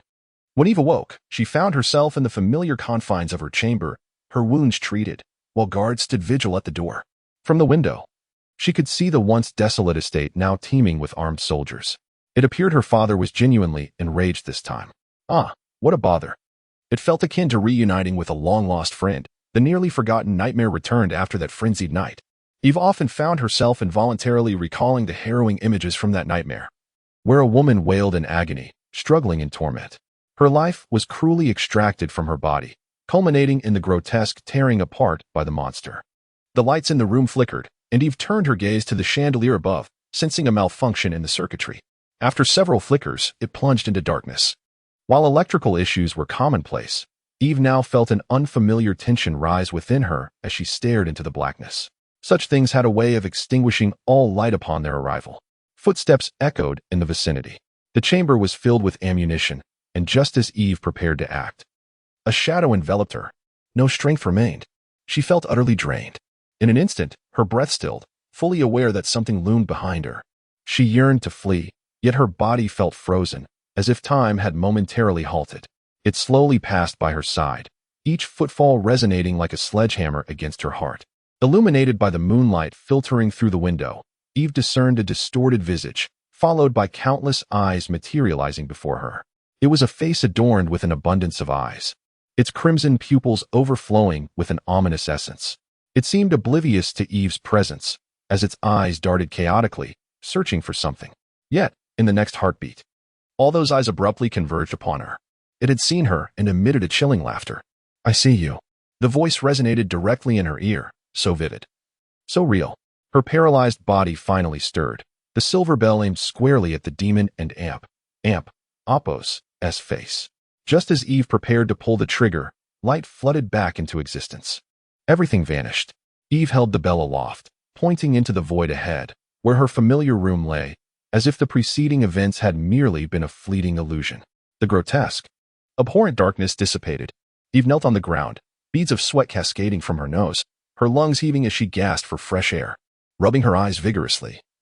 She was enveloped by an eerie sense of unfamiliarity, teetering between hallucination and something more profound. The term clairvoyance surfaced in her mind, a phrase Lorenzo had uttered during their parting. He had warned her that as her connection to darkness deepened, she would perceive strange entities, and those entities would, in turn, perceive her. What is happening? Gradually rising to her feet, Eve felt the world sway around her, supporting her forehead with her hand. She finally collapsed onto the bed. The mental strain she endured far exceeded any she had previously experienced, akin to a small boat adrift in a tempest. As if the next wave might capsize her. An inexplicable fear brewed within her. She was acutely aware of the Phoenix Manor and Apos' high security, yet felt utterly defenseless against those malevolent beings. They had seen her, and she was paralyzed by uncertainty. Sitting up, she pondered for a long moment before her gaze fell upon the counter. There lay a business card, seemingly imbued with a magical allure. "Miss, please do not make this difficult for us." The guards observed Eve, clad in her nightgown, the pure white fabric adorned with intricate lace patterns. Her smooth neck stood elegantly like that of a swan, her long hair cascading down, bestowing upon her an ethereal quality, reminiscent of a sprite emerging from moonlight. The two guards, momentarily flustered, were unaccustomed to this version of Eve. Typically, she exuded an air of formidable composure, even in a dress, embodying a presence that warded off intruders. Yet now, this icy tigress resembled a timid kitten, drawn in by the intoxicating fragrance that lingered nearby, stirring unease in anyone who beheld her. "I wish to take a walk," Eve spoke softly, an unusual tenderness gracing her words. "I merely desire a stroll." The girl's wide, sparkling eyes, akin to shimmering jewels, rendered her utterly irresistible. Denying her felt oddly guilt-inducing, as if committing a transgression. For so long, Eve had concealed her allure, shrouding her perfect form in iron and uniform, warding off those with ulterior motives who sought to court her. As the princess of the Phoenix family, young nobles from Old Dunling yearned to meet the future duchess, yet each encounter ended in tragedy. To safeguard her dreams and freedom, Eve had turned each meeting into a calamity, ever since she had taken a countess' son for a reckless horse-drawn carriage ride. resulting in the unfortunate lad breaking his leg. No one dared to express interest in her any longer. She was a wild, untamable phoenix. Any reckless approach would only render one a part of the ashes beneath her feet. Is this not permissible? Eve murmured, slightly lifting her gown. The guards stood frozen. Their thoughts abruptly interrupted, as if anticipating something, both of them momentarily entranced. Yet, in the very next moment, a sudden gust of wind arose, followed by a muffled thud. One of the guards felt a wave of dizziness wash over him, his vision spiraling into darkness as he collapsed to the ground. He yearned to utter a word, but his consciousness was inexorably engulfed by shadows. In his final fleeting image, he beheld Eve wielding a chair leg, striking another guard with unrelenting force. Deception. All of it was deception. At this instant, the psyche of the remaining guard teetered on the brink of collapse. This wretched girl had harbored treachery from the very beginning. No one fathomed how she had disassembled the chair leg and concealed it beneath her skirt. The chair leg loomed larger in his vision, and he barely managed to raise his gun to defend against the onslaught. Yet Eve relinquished the swing, delivering a powerful punch to his abdomen, causing him to heave involuntarily. Subsequently, the girl swung the chair leg down with ferocity. What is happening? From the opposite end of the corridor, another guard approached, the sound of the bludgeon capturing his attention. The two men exchanged an awkward gaze across the expanse of the hallway. The young, beautiful girl stood barefoot beneath the radiant light, her crimson hair ablaze like fire. How enchanting she appeared, if only she were not brandishing that chair leg. With two of her unconscious comrades at her feet, there was scarcely a moment for him to ponder as the girl tightened her grip on the chair leg, inhaled deeply, her body arching with intent, and then forcefully hurled it forth. A resounding thud echoed as the guard toppled over, his iron whistle still clutched in hand, never to sound. Observing the three guards now devoid of consciousness, Eve composed herself, tidying her disheveled hair, exhaling a long breath. Her transition from disguise to assault was as fluid as flowing water. Confronting demons may require effort, yet subduing these guards was a mere trifle. The fragile girl had vanished, replaced by a fierce tiger. After stripping the unfortunate souls of their garments and binding them in the closet, Eve adjusted her attire, pressing her hat down firmly to obscure her fiery red hair. She stuffed several towels within her clothing to bolster her somewhat slender form, ensuring that, from a distance, no one would discern her difference. Finally, she tucked the silver revolver into the holster at her waist. All was prepared. With purposeful strides, she ventured forth, only then realizing the simplicity of her assumptions. Even as night descended, the estate was still heavily guarded, akin to sentinels surrounding a queen. Clad in domed iron helmets, they stood resolute, their long rifles poised towards the starlit sky. Suddenly, a melodious train whistle pierced the air as the train gradually approached, enveloped in a cloud of steam. The vigilance of the guards was formidable. Reaching the train would prove challenging for Eve, and should she fail to depart this night, she could not ascertain when the next train might arrive. Those demons had already caught sight of her. She had to locate that infernal detective. In her moment of despair, Eve spotted an object. As Lorenzo would say, he referred to it as the passport of life. Amidst the encirclement of numerous rifles, Eve boldly strode toward the train on the platform, a ladder hoisted upon her shoulder. However, due to her unstable center of gravity, she swayed as she walked, resembling a plump penguin. Chapter 47. The luminary. Though night had fallen, the place remained resplendently bright, as countless electric lights twinkled beneath the dome forged of steel and concrete. Resembling a constellation of shimmering stars, transparent glass walls, several meters in length, partitioned this immense and unprecedented marvel of human industry. It was hailed as the industrial creation of the Old Dunling Central Train Station, the very heart of transportation in Old Dunling. Hundreds of railways radiated from this central hub, reaching every corner of Old Dunling, while vast plumes of steam billowed forth, condensing upon the surrounding steel, rendering the air damp and frigid. Lorenzo stood at the edge of the platform, clad in his standard attire, a black deer-hunting cap and a dark overcoat, beneath which a white lining peeked out. The iron chain of his pocket watch slightly visible. He appeared as an utterly ordinary traveler, seemingly on his way to meet a friend. Cradling a brown box in his arms, one corner slightly ajar, revealing vibrant flowers within. Seated on a nearby bench, Lorenzo lowered his gaze to check the time on his watch, standing like a statue amidst the bustling crowd. He remained thus for an extended period until the melodious sound of a steam whistle pierced the air. A heavy locomotive bore a copper lion statue upon its front, while the weathered body was adorned with white lettering, denoting the train's name. The luminary, a steam locomotive constructed decades ago to commemorate the triumph of the glorious war. had largely been retired over the years, yet Lorenzo had not anticipated witnessing it today. It was also part of the courtyard serpent system, linking the entire world. With just a few silver coins, one could traverse to any corner of the globe, a testament to the might of technology. Distance was no longer a hindrance to progress. Even Lorenzo, with aspirations to visit the enigmatic town of Ember, found a train service available this evening, and he was fortunate enough to catch it. "Sir, may I assist you with your luggage?" inquired a conductor, approaching Lorenzo, yet before he could touch the bags, Lorenzo politely declined. Entering the carriage, he made his way directly to his designated seat, ultimately settling in a window-side position. He placed his suitcase at his feet, and though his movements were gentle, the weight of the case was palpable as it thudded against the floor. It was filled with weapons for hunting demons. Although Lorenzo had never explicitly mentioned it, he was, in fact, a retired demon hunter. As he had once conveyed to Sabo, becoming a priest was a prerequisite for becoming a Templar Knight. And the elite among the Templar Knights would ascend to the rank of demon hunter. This train was bound for a city in the west, where substantial mineral deposits had been discovered in recent years, though the level of development had remained low, failing to attract much attention. However, Lorenzo's destination was not this city. According to the information gleaned from the station's map, the mysterious town of Ember was also accessible by train. Approximately 3 months prior, the construction had been completed. Yet that railway was not open to the public. He would have to disembark as he approached and continue on foot. But a nearly forgotten little town now possessed a direct railway? What merit had it to deserve such an honor? In an instant, Lorenzo sensed the aroma of conspiracy. And the truth, as he had anticipated, revealed itself. Approximately a year prior, an anonymous benefactor had donated funds for the construction of this railway, with motives shrouded in mystery. However, given the experiences Lorenzo had endured thus far, everything appeared remarkably lucid. This was a meticulously orchestrated scheme, a designated escape route for the sacred casket. It was likely that the provisions for Sabo were transported via this very railway. What a predicament, considering the volume and transit time of a railway. The cargo being transported would undoubtedly exceed his initial estimations. A somber atmosphere enveloped him, reminiscent of a solitary journey towards the underworld. Yet, Lorenzo was unfazed. This was his unwavering principle, and he felt compelled to investigate, come what may.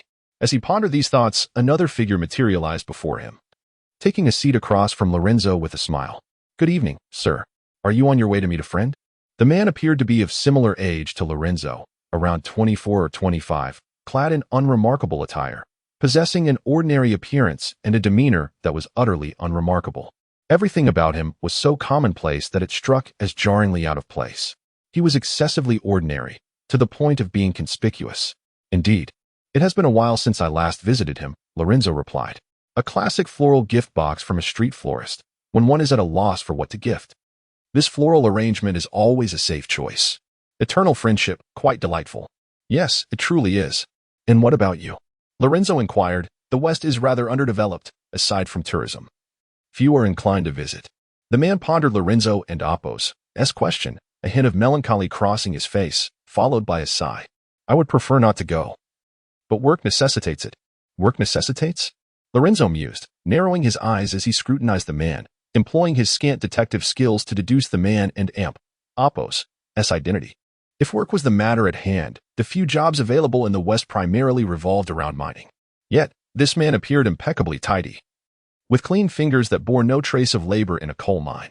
Although his overall demeanor was rather mundane, there lingered a faint, peculiar scent reminiscent of machine oil. "A mechanic?" "Aside from mining, the West is also home to mechanics. Perhaps something has malfunctioned, and they've summoned you for repairs." "Spot on." The man perked up, curiosity igniting in his gaze as he looked at Lorenzo.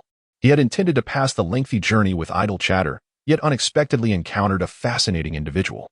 "How did you deduce that?" Truth be told, the man, with his slight weariness and dark circles under his eyes, bore an uncanny resemblance to Lorenzo's roommate, an endearing familiarity indeed. "I haven't seen him in nearly half a month. He must be drowning in work at the factory. Truly, I hardly know how to articulate it." The man chuckled awkwardly, scratching his head, revealing his discomfort with this infernal job. "And what line of work are you in?" The man regarded Lorenzo with keen interest.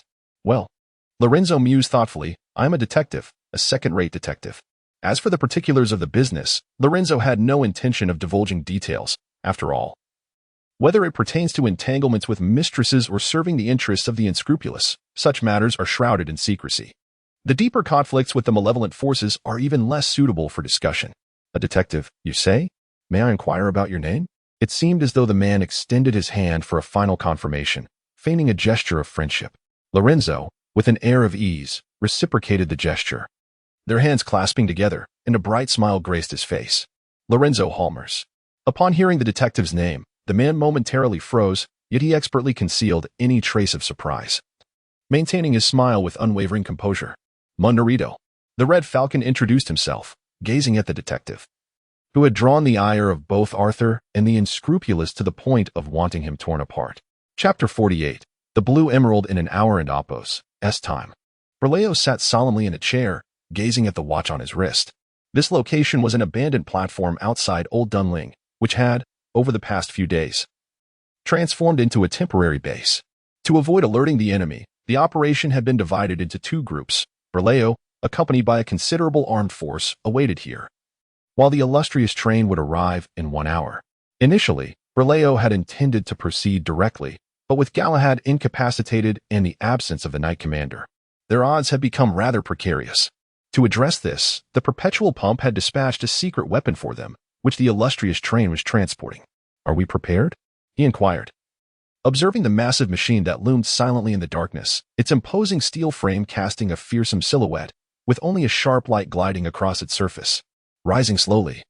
Berleo and Oppos' injuries were yet to heal fully due to the time constraints. He attempted to take a few steps, finding it manageable, albeit with considerable noise. This marvel was the handiwork of the Perpetual Pump, which referred to it as exoskeletal armor. However, due to technical issues, it could not be employed in actual combat, serving instead as a mere ornamental artifact.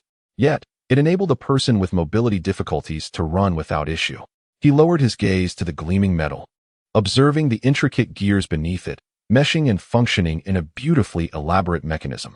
Admittedly, Berleo and Oppos' understanding of mechanics was rudimentary, but he could still discern the precision of this apparatus.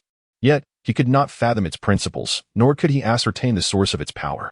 If not for the steam occasionally hissing from the exhaust pipes on either side of his thighs, he might have believed it truly achieved perpetual motion. At times, he wished to dissect the minds of those madmen to uncover their intricate workings. What is the current situation? Berleo asked, as the Blue Emerald entered from the other side.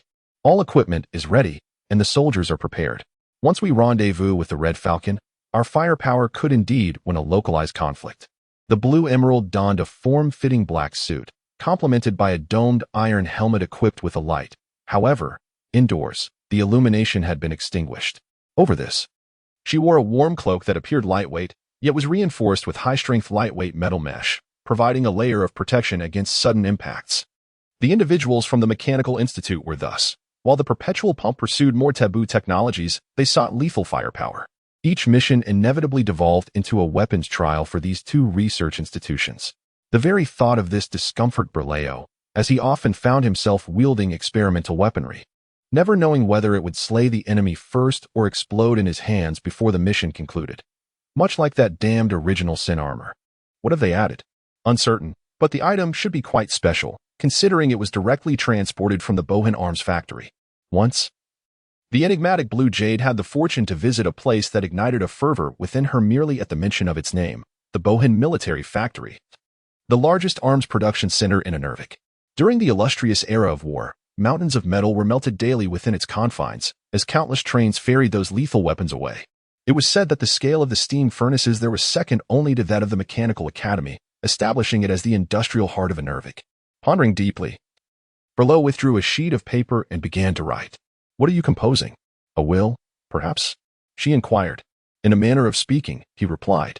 The place we are headed is perilous. We may very well meet our demise within its depths. Given my peculiar position, it is prudent to pass on my responsibilities. Your dedication to your work is commendable, Blue Jade remarked, raising an eyebrow. Unlike the dutiful Berleo, she had initially approached this job with great reluctance. Born in a coastal town, she had lost her father at a tender age, and her mother, after remarrying, was wed to a drunken stepfather who dreamt of marrying off his attractive stepdaughter to a wealthy suitor for a substantial dowry to secure his own retirement, surviving on the bread she had brought with her and the condensation from the copper pipe for several days. She found herself in a fantastical city when the train doors swung open once more. To Blue Jade, who had grown up in a remote village, everything here seemed magical, reminiscent of a mythical realm. Gigantic airships roamed the skies, while steam trams and automobiles raced along the smooth roads. In stark contrast to this flawless city, her disheveled self felt utterly out of place. Glancing up at the station sign, she strained to decipher the words with her meager knowledge. Welcome to Old Dunling. However, if given the choice, I would prefer to survive, for I am still young and have grand plans for my retirement, she continued. For instance, I could purchase a small island in the ocean, living in harmony with the sunrises and sunsets, or perhaps charter a ship to sail around the world. Or venture to the east, as I am still filled with curiosity about that mysterious land. That land, known as Joshua, had seemingly been forgotten by the world since its breathtaking emergence over a decade ago. Almost no one recalled its existence unless it was deliberately mentioned.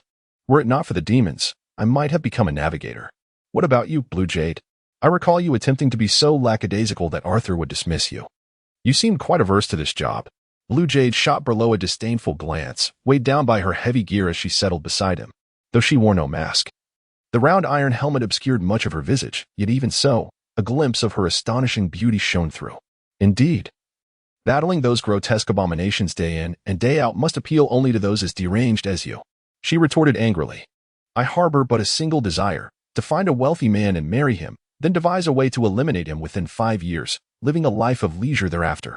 Her experiences with unreliable men, her late father, her wretched stepfather, and those past guests had left Blue Jade with a clear understanding of their nature. In the old town of Dunling, the enchanting Blue Jade endured many trials over the years. As time passed, her beauty blossomed even more, catching the attention of those who would ultimately transform her into a theater actress. Many regarded this newcomer with indifference, believing her merely fortunate to possess such alluring features. Yet, the girl's subsequent actions surpassed all expectations. Driven by ambition, she ascended the ranks of the theater, skillfully navigating the treacherous waters of her past, where she had mingled for years. All who sought to impede her progress were swiftly eliminated, and her fame burgeoned, with admirers showering her doorstep daily with flowers. However, this was merely the beginning for Blue Jade. Trust was a fickle companion. Only self-reliance could be counted upon. She began to attend lavish balls, intoxicating those in power, extracting scandals in exchange for riches. Like a snowball gathering momentum, her influence expanded, and even the lofty nobles became her pawns under the weight of her secrets. They came to refer to her as the Queen of the Underground, until one fateful day, she attempted to intoxicate a figure known only by the codename Arthur. Before Blue Jade lay two paths, languishing in prison until death or joining the cleansing agency, as Arthur sought a skilled female knight. Thus, she found herself entangled in the den of thieves, leading her to her present circumstances. It was a daunting prospect. How could men be so unreliable? Do you consider Galahad trustworthy? She scoffed. The pure knight, the youngest of them all, nearly took the lives of both her and the Robin. Had it not been for Nicholas, he could have wrought havoc upon the lower city before losing his power entirely. Thus, the only true ally remains oneself, she mused. At that moment, the haunting sound of a steam whistle echoed, and the headlights of the approaching train pierced the darkness like a comet, accompanied by the swirling steam and biting cold, along with the throngs contained within the carriages. Chapter 49. The death train. Mune Reynaldo, or rather the Red Falcon, regarded the detective before him with keen interest. Intrigued by the myriad legends surrounding this individual, he had not anticipated encountering him today. 6 years prior, this enigmatic detective had arrived in Old Dunling, orchestrating the harrowing Red River Massacre to secure the support of the local nobility. By gathering evidence against the criminal alliances of gangs and aristocrats, he had ensured that the military would intervene in the lower districts, reshuffling the entire power structure, while those noblemen attempting to seize control would face reckoning. Lorenzo ultimately succeeded, albeit through means that surpassed everyone's imagination. He located the culprits, extracted confessions through brutal torture, and then executed them. When the authorities finally arrived, the Thames was awash with floating corpses, the murky waters stained dark red, accompanied by the echoes of anguished cries. As one name after another was inscribed upon the grim tally, Lorenzo became increasingly loquacious, staring into the abyss outside the window, his hands involuntarily crushing the petals of flowers within a box, releasing a faint fragrance. Indeed, the West was considerably better, despite being there for work. One might as well consider it a journey. I shall visit the restroom, he declared, nodding to Lorenzo before striding towards the rear compartment. In the fleeting moment he turned, the smile vanished from his face, replaced by an icy demeanor. According to the account relayed by the nobleman from his sickbed, he had abducted Eve Phoenix. It remained unclear how he had escaped from the underground lair, yet it was evident that this mysterious detective was intertwined with the supernatural. Now, this troublemaker had boarded the Glorious, and while Red Falcon was uncertain of his intentions, it was prudent to inform the nobleman. Behind the heavy steel plates stood soldiers, heavily armed and equipped with weapons provided by the Mechanized Institute, an assembly of cold, unfeeling killing machines. The radio was stationed centrally within the compartment, stocked with an array of supplies. Indeed, it resembled a mobile command center more than a mere carriage.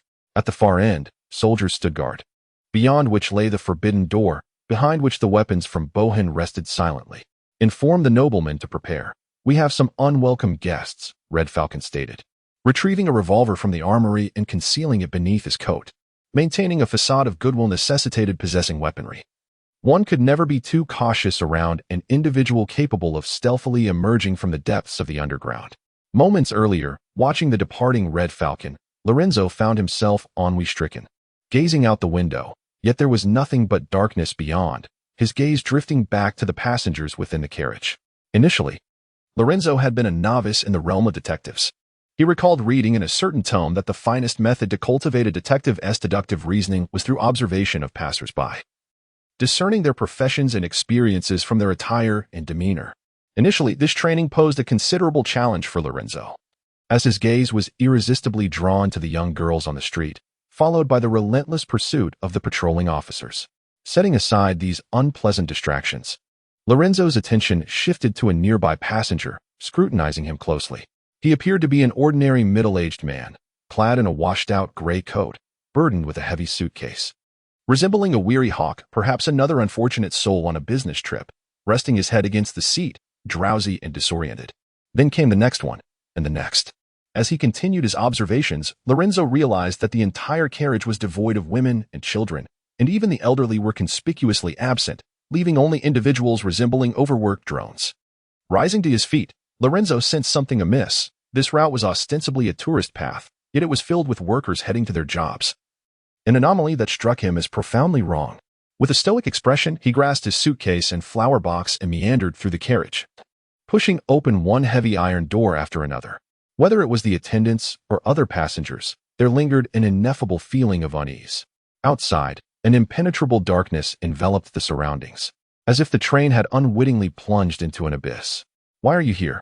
Those connected to the darkness often find themselves linked together, akin to beacons of light in the shadows, always perceiving one another, despite the girl before him having rendered herself unrecognizable. The sin of her secret blood was strikingly evident to Lorenzo. I have a commission to entrust to you. Lifting her head, Eve Indapos, pale visage was smeared with grimy coal dust, her bright eyes reflecting terror. After escaping from the Phoenix Manor, she had found Lorenzo Indapos' home following the address on a business card, but it was Mrs. Van Lude who answered the door. By that time, Lorenzo had already departed for the central train station, and Eve had exerted every ounce of her strength to catch the glorious train at the last moment. What transpired? The intensity in Eve Indapos' gaze compelled Lorenzo to adopt a more cautious demeanor. I saw those demons. Eve finally uttered the term demons, compelled by relentless pressure to confront the nightmarish entities. They were right beside me, staring at me, saying they had found me. Her voice trembled. Since fleeing the Phoenix Manor, this had been a desperate journey, the darkness imbued with an unprecedented terror, as if it were now teeming with lurking demons. Found you? Is this what they call clairvoyance? It is merely a kind of illusion, one that does not affect reality. You may consider it as a waking nightmare. Familiar with such matters from frequent encounters with the nightshade, Lorenzo sought to comfort Eve. In truth, he was also contemplating ways to dismiss her. For the end of this journey led to the enigmatic sacred coffin, a place where ordinary individuals would only be consumed and transformed into demons.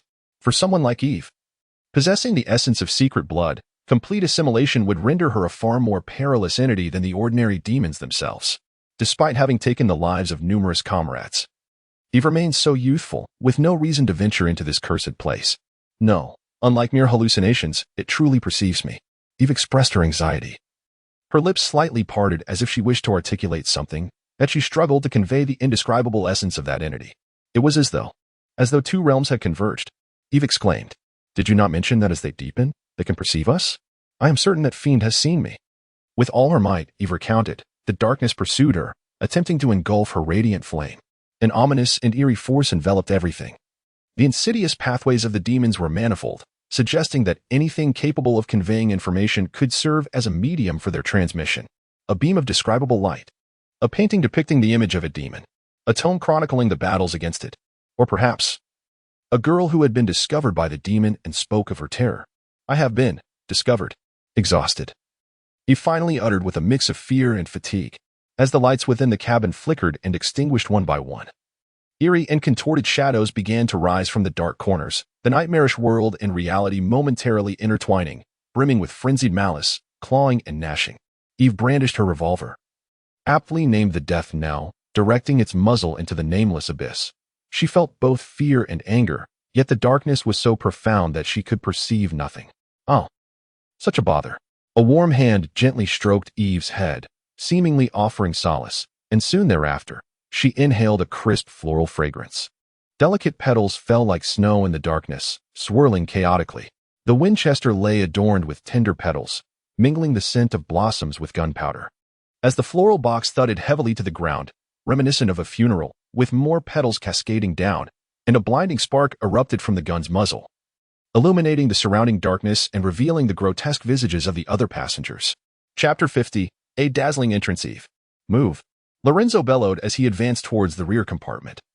Pulling the trigger of his shotgun, the weapon unleashed its devastating potential within the confined space, shattering the advancing demons, their blood spilling profusely.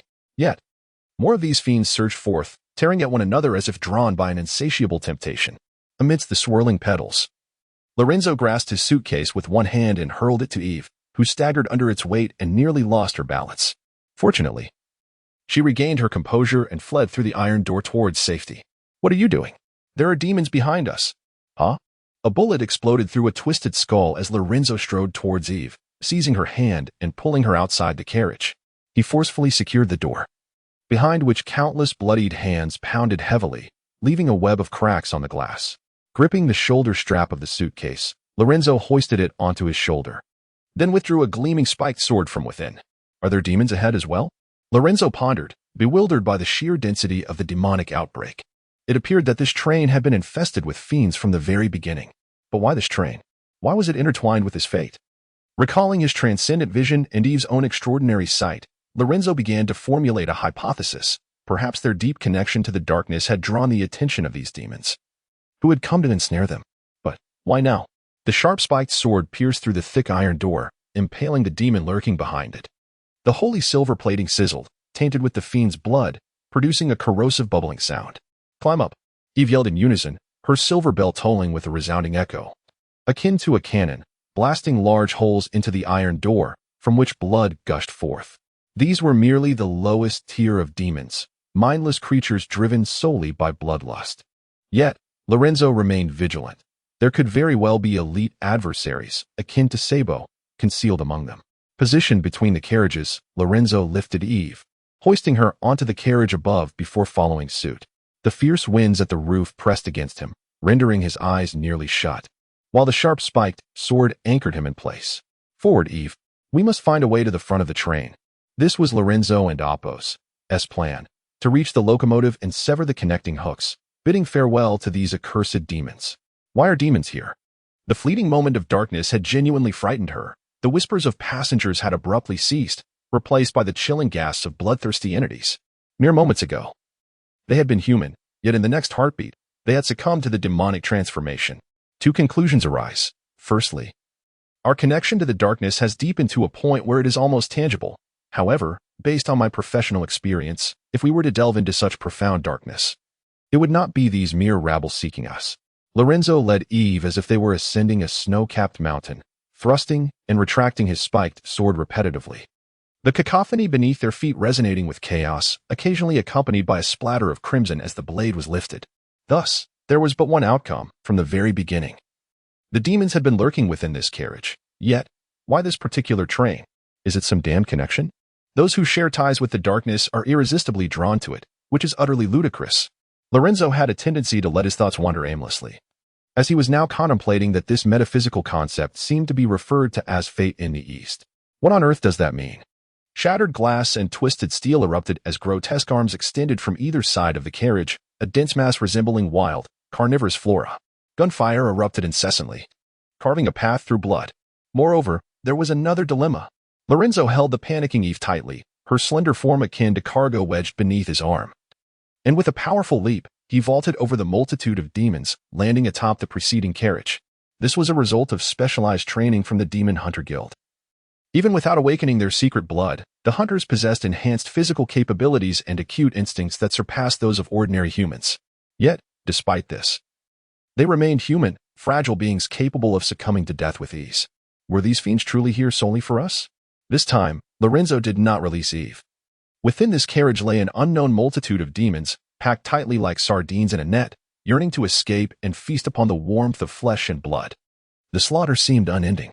Perhaps Lorenzo could eliminate them all, but doing so would leave him no strength to protect Eve. Secret blood is a technique devised to combat demons, transforming oneself into a demon to obliterate others of its kind. The secret blood coursing through Lorenzo was the culmination of countless experiments, and his willpower ensured he would not be consumed by the darkness. However, Eve was different. The naive girl was oblivious to the origins of her own secret blood, let alone its effects. Given her lack of willpower, Eve would likely awaken her secret blood for a mere 1 or 2 minutes before being completely overtaken by demonhood. If we manage to escape alive, I truly must train you properly. You are a considerable burden. As he sprinted atop the carriage, Lorenzo shouted at Eve, who, her face pale and speechless, continued to fire occasionally at the demons that crawled onto the roof. Secret blood is the cornerstone of the Demon Hunter Guild's technology, granting humans the powers of demons while simultaneously exposing them to demonic corruption. Unlike ordinary corruption, this affliction is manageable, as long as one does not exceed the critical threshold. The secret blood acts as a cage for the demons, awaiting the hunter's command. Yet, should that threshold be breached, the cage will begin to fracture. In this regard, it bears a striking similarity to the original sin of the perpetual motion machine, both engaged in a perilous battle at the edge of danger. However, under the arcane blood technology, the demon hunter himself is the most formidable weapon. Lorenzo, we are nearing our destination. I am aware, perhaps, that is the very source of the demonic unrest. With such thoughts, Lorenzo hastened alongside Eve until the sudden surge of flames separated them, accompanied by the distant gunfire. The nerves of the Red Falcon became taut. Soon, a piercing alarm completely engulfed the somewhat confined carriage.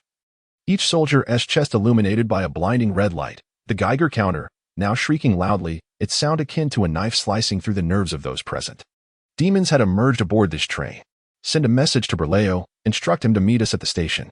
There is interference. The voice carried a faint tremor. They were isolated, an inexplicable force enveloping the area, rendering all communication futile.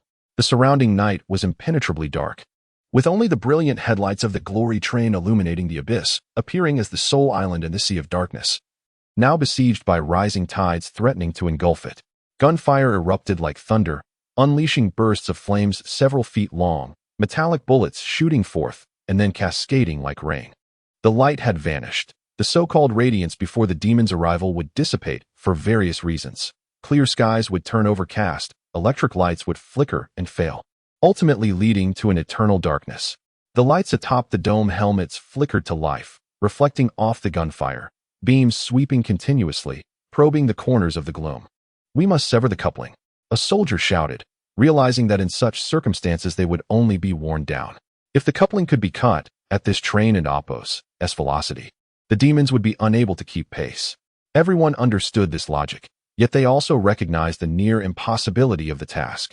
The carriages were interconnected.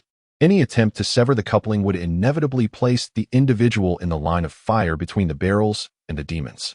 To refrain from firing would allow the demons to charge, yet to fire would surely spell doom for the one attempting to cut the coupling. A sacrifice was required. Hold this position. I shall sever the coupling. After a brief hesitation, the Red Falcon declared loudly. As the only high-ranking knight with effective resistance against the demonic incursion, he was the only one capable of undertaking this perilous task. This is a death sentence, a soldier urged in protest. I have a plan. The Red Falcon appeared resolutely confident, though it was unclear whether he sought to bolster the morale of the troops or had another motive. The suppressive fire continued unabated, spent casings accumulating on the ground, reflecting the flickering flames. Everyone, stand clear. The red falcon ventured into the depths of darkness, then bellowed as he discharged his weapon. This was the weapon compartment from Baron's, a veritable mobile armory, even disregarding the concealed weaponry behind. The firearms and ammunition it housed were sufficiently lethal. With the discharge of the weapon, a sliding blaze erupted, leaving a trail of fire in the air before striking the eerie darkness. In an instant, a more intense glow was released, akin to a burning sun, illuminating everything with its fierce flames. The figure of the demon twisted within, reminiscent of a sinner struggling in the river of hellfire. The white phosphorus incendiary shell from the Baron's military factory had been launched, and the hand gripping the launcher trembled slightly. Had the red falcon deviated even slightly, the entire carriage would have been engulfed in a hellish inferno. However, there was no time for hesitation. He growled and sprinted forward, facing the searing air. The raging sea of flames served to temporarily restrict the demon's movements, and he had to sever the connecting hook at this critical juncture. Yet, as the red falcon burst from the carriage, the heavy hook was already enveloped in flames, rendering it impossible to budge. Damn it! Damn it! He cursed furiously, yet without a hint of hesitation, he thrust his hands into the flames. He had to sever this connection at all costs. Just then, a rush of wind seemed to announce its arrival, prompting the red falcon to look up, only to behold a blade of light cleaving through the inferno. What a stroke of bad luck! The man cursed as he leaped from the flames, cradling a bewildered girl under his arm, with a suitcase and a Winchester slung at his waist and a bloodied blade in his hand. He was a paragon of strength, a figure of undeniable coolness cutting through the darkness, a magnificent hero that traversed the entire carriage. Everyone stood frozen in awe at this extraordinary spectacle, as the second-rate detective made his grand entrance alongside his beloved Winchester. Chapter 51, Run. Countless hands reached out from the inferno, striving to breach the searing boundary. Yet, heavy projectiles descended, banishing them one by one. Lorenzo, wielding a gleaming silver blade, fell like a thunderbolt, his speed manifesting only as a blinding flash. Whether steel, flame, or the bodies of fiends, all were severed in a dazzling spark, akin to falling stars. Cut the hook. Red Falcon pushed Eve aside, bellowing at Lorenzo. However, the detective seemed entirely indifferent to his command, leisurely turning to face Red Falcon and inquiring, "Is there still that burning weapon? What do you intend to do?" Cut the hook quickly. Red Falcon felt his frustration boiling over. Was this man mad? There was no need to drag them into his own death wish. The multitude of fiends must be eradicated. If they escaped, their contaminating presence would only exacerbate the situation. He was determined to eliminate them here. Though no longer a demon hunter, his instincts remained. Only one could survive between him and the fiends. Yet, this was not a viable strategy. Soon, the swarming fiends surged like a tidal wave, forcing Lorenzo to retreat. In the final moment, he leaped into the armored cabin, slamming the heavy door shut. Inside, darkness enveloped them, heavy breaths and rapid heartbeats mingling with the cacophony of countless claws scraping against steel, a symphony reminiscent of a funeral. With them as the corpses within the coffin. Are you insane? You had the chance to sever the hook. At the speed of the train, they cannot catch up. In the darkness, Red Falcon lunged forward, gripping Lorenzo's collar and roaring at him. Because of Lorenzo's recklessness, everyone in the cabin was poised to meet the same fate. And with the misallocation of weaponry, no one could guarantee the repercussions on the subsequent mission in N-Town. But they must die. Lorenzo remained unfazed by Red Falcon's fury, puffing on a cigarette, the flickering glow in the dark starkly illuminating the space. You must understand the existence of the fiends. I surmise that old Dunling must possess something akin to a demon-hunting order. He spoke casually, yet struck a chord within Red Falcon. He had not anticipated that this detective was so well informed, not only about the fiends, but also about the existence of the demon-hunting order. 6 years prior, the Seven Hills had abruptly sealed themselves off, with the vast order of the Holy Knights surrounding the area, enforcing a lockdown that lasted for 2 years. No one could enter, nor could anyone leave. Even after the incident, the security of the Seven Hills reached unprecedented levels. No one truly understood what had transpired. Neither the kingdom's spies nor its envoys could penetrate that divinely protected land. This stringent safeguarding led to a prolonged delay in the flow of information, resulting in the revelation of the demon-hunting order and Oppos' dissolution only 6 years later. So, from where had this cursed detective acquired his knowledge? Red Falcon was afforded no time for contemplation as Lorenzo continued speaking. Those fiends must perish here, for they number in the hundreds, and should they spread, They would unleash a devastating plague. Even if it means our own demise, we must eradicate them. Do you understand? Lorenzo tightened his grip on the collar of the Red Falcon and exhaled a plume of smoke into his face.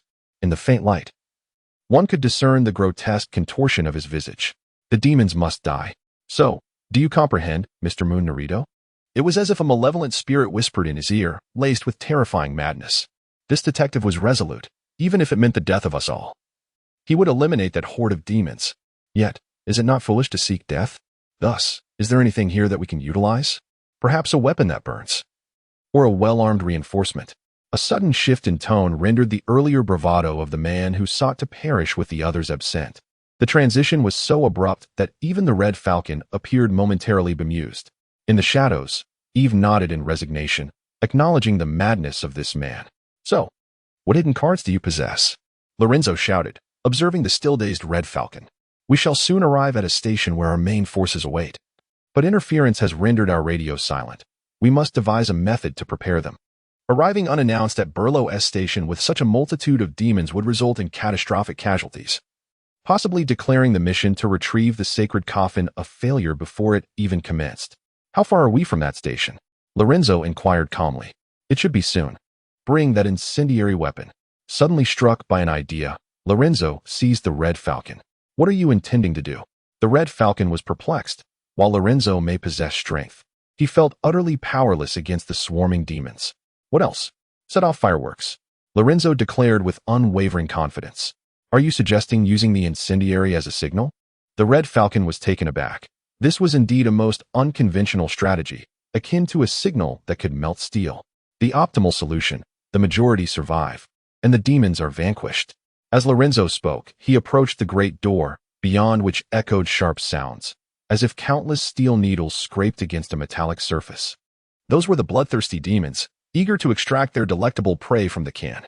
Soldiers produced more incendiary devices, including broad firearms tipped with deadly white phosphorus bombs. Despite the fact that the Red Falcon was in charge, in this dire situation, Lorenzo's commanding presence obliterated their confidence, like a final glimmer of hope. Amidst the madness of despair, someone maintained their rationality, which was profoundly reassuring. No, are you mad? We cannot endure this. The Red Falcon finally reacted, screaming.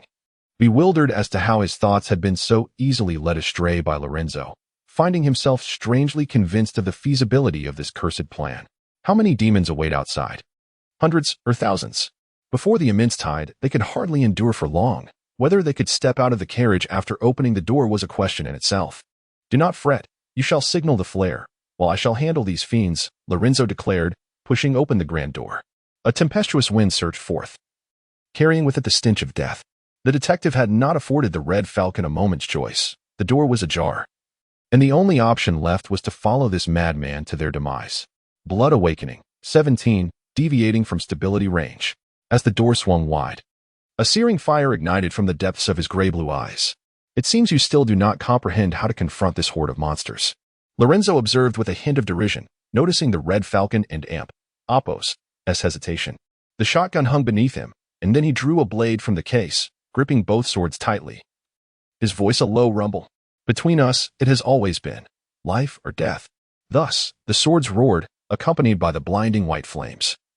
As countless demons faltered and retreated under the onslaught, his figure stood resolute between the carriage and the monsters, embodying a power that transcended the mortal realm, single-handedly halting the tide of death. He bellowed, "Run." Chapter 52, Fireworks. Before him stood the man, a figure as formidable as iron. Radiant white light emanating from the blood that ignited, as the sword and Apos' edge whirled like a meat grinder, preventing the onslaught of demons from advancing even a fraction. In that fleeting moment, the Red Falcon pondered much, yet seemingly nothing at all. The air was filled with an ethereal white noise, stripping away all thought. As he clutched the incendiary device and charged forth with resolute strides, he harbored no trust in this damned plan. Lorenzo and Apos' casual declaration of it felt as arbitrary as choosing breakfast, brimming with randomness and unreliability. Nevertheless, when Lorenzo and Apos' voice thundered through the chaos, the Red Falcon instinctively pressed on, venturing into the searing inferno. Now, that resembled true bravery. The detective vocally encouraged the Red Falcon, cleaving the heads off the demons that surged towards them. the brilliant flames igniting their bodies, as dark snow of ashes fell in the pitch-black night, coalescing upon their skin, imparting the scant warmth that remained. "Cover me." Upon realizing the gravity of the situation, the Red Falcon found himself outside the carriage, scaling its sides while clutching the fiery device. Lorenzo repelled the demons. Wielding his blade with a ferocity devoid of finesse, in such widespread conflict, skill became secondary to the efficiency of slaughter. With each strike, the intensity grew. The dancing blade ignited brilliant flames, writhing like a serpentine mass, the pure silver effortlessly slicing through the filthy flesh, akin to red-hot iron plunged into water, releasing pale smoke intertwined with glowing embers. This was a night shrouded in darkness, where demons descended and all light ceased to exist. Yet, reminiscent of ancient times, like those valiant fire-bearers, even amidst a forest teeming with surging demons, they refused to cower in fear, stubbornly igniting the flames in their hands to combat the demons seeking the light. Humanity ought not to dwell in fear. Thus, the most resplendent and striking fireworks erupted above the high school, the white phosphorus incendiary device soaring like a celestial beacon, unleashing its full force upon reaching its zenith. The fragmented flames blooming like flowers, momentarily illuminating the entire night. It was a scene of breathtaking magnificence, as the tide of demons froze like statues. The sudden illumination elongating their shadows, grotesque forms writhing as if the souls trapped within the demonic bodies were staging a final rebellion. "Lorenzo Halmers," the Red Falcon bellowed, calling out the detective and Oppo's name, as Lorenzo, with a flash of his blade, leapt atop the carriage roof, swiftly dispatching the demons that crawled up from both sides of the carriages. This was not mere swordsmanship aimed at killing. What Lorenzo wielded was solely the art of hunting demons. The brilliant flames flickered upon the blade, reducing demon after demon to ashes with each cut. The Red Falcon caught a glimpse of this from the corner of his eye, and that fleeting sight filled him with profound awe. It was a power he had never encountered, an enigma beyond the grasp of science. Perhaps the demon hunting order had been excessively secretive about their own information, so that even death remained unknown for 6 years. The eerie white flame is a characteristic inherent to every demon hunter. Upon the infusion of the secret blood from the order into their bodies, it alters the properties of their blood. When the secret blood awakens within the body, it renders the blood of the demon hunter flammable. Unlike ordinary combustible liquids, it does not require any flame to reach its ignition point. It merely needs the presence of a demon. When the blood of the demon hunter comes into contact with a demon, or even perceives the taint that the demon embodies, it bursts forth with an extraordinary fire, referred to as purifying flame. The purifying flame blazes fiercely, and Lorenzo, akin to a deity emerged from mythology, wields his twin swords, unleashing the blinding flames to eternally isolate the myriad of demons. "Give me one." Amidst the chaos of battle, Lorenzo turned to shout at the Red Falcon. As the first incendiary projectile soared into the air, its blinding brilliance seemed to incite the demons, driving them into a frenzy, relentlessly assaulting the roof of the vehicle like a tidal wave crashing against the shore, striving to drag these two lives into the depths of death. He believed that, as a high-ranking knight of the purging mechanism, he possessed ample experience in combating demons.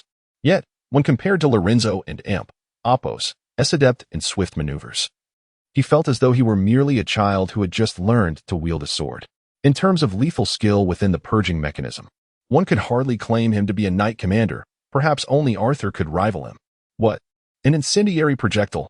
Lorenzo bellowed once more.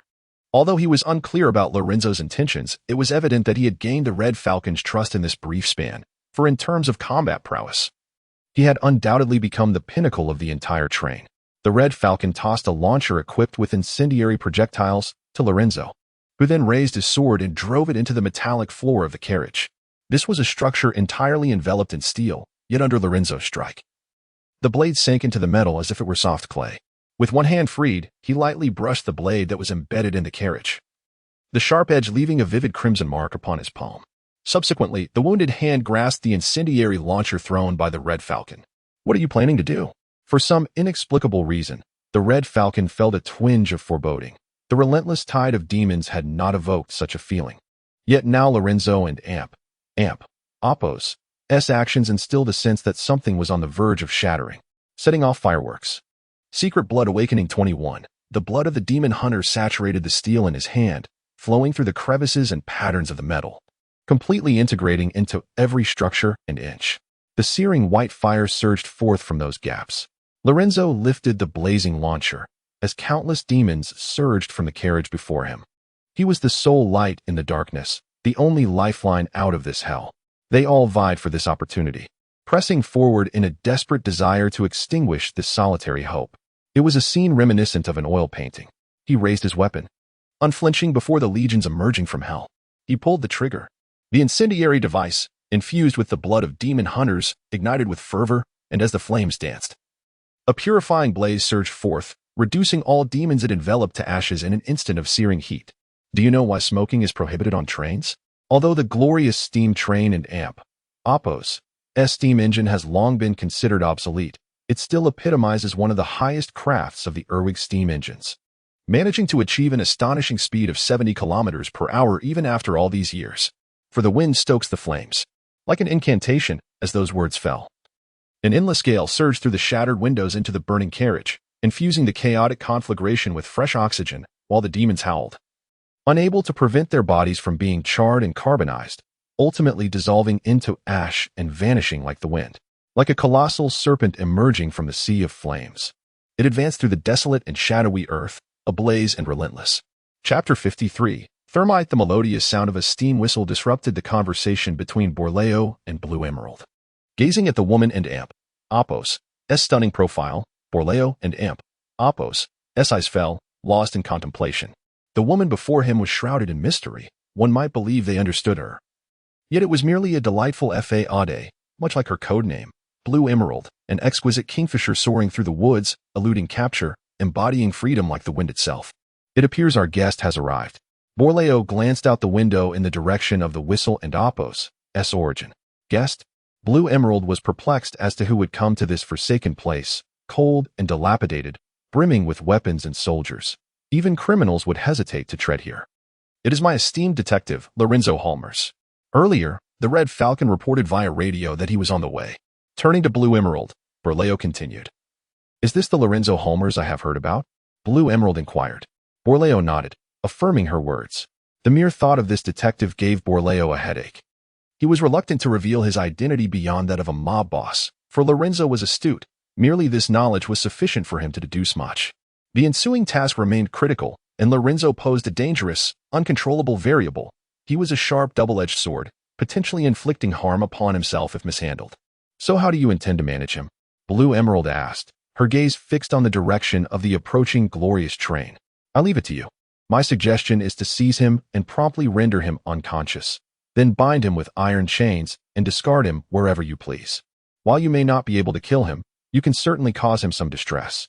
Borleo was well aware of Lorenzo's tenacity.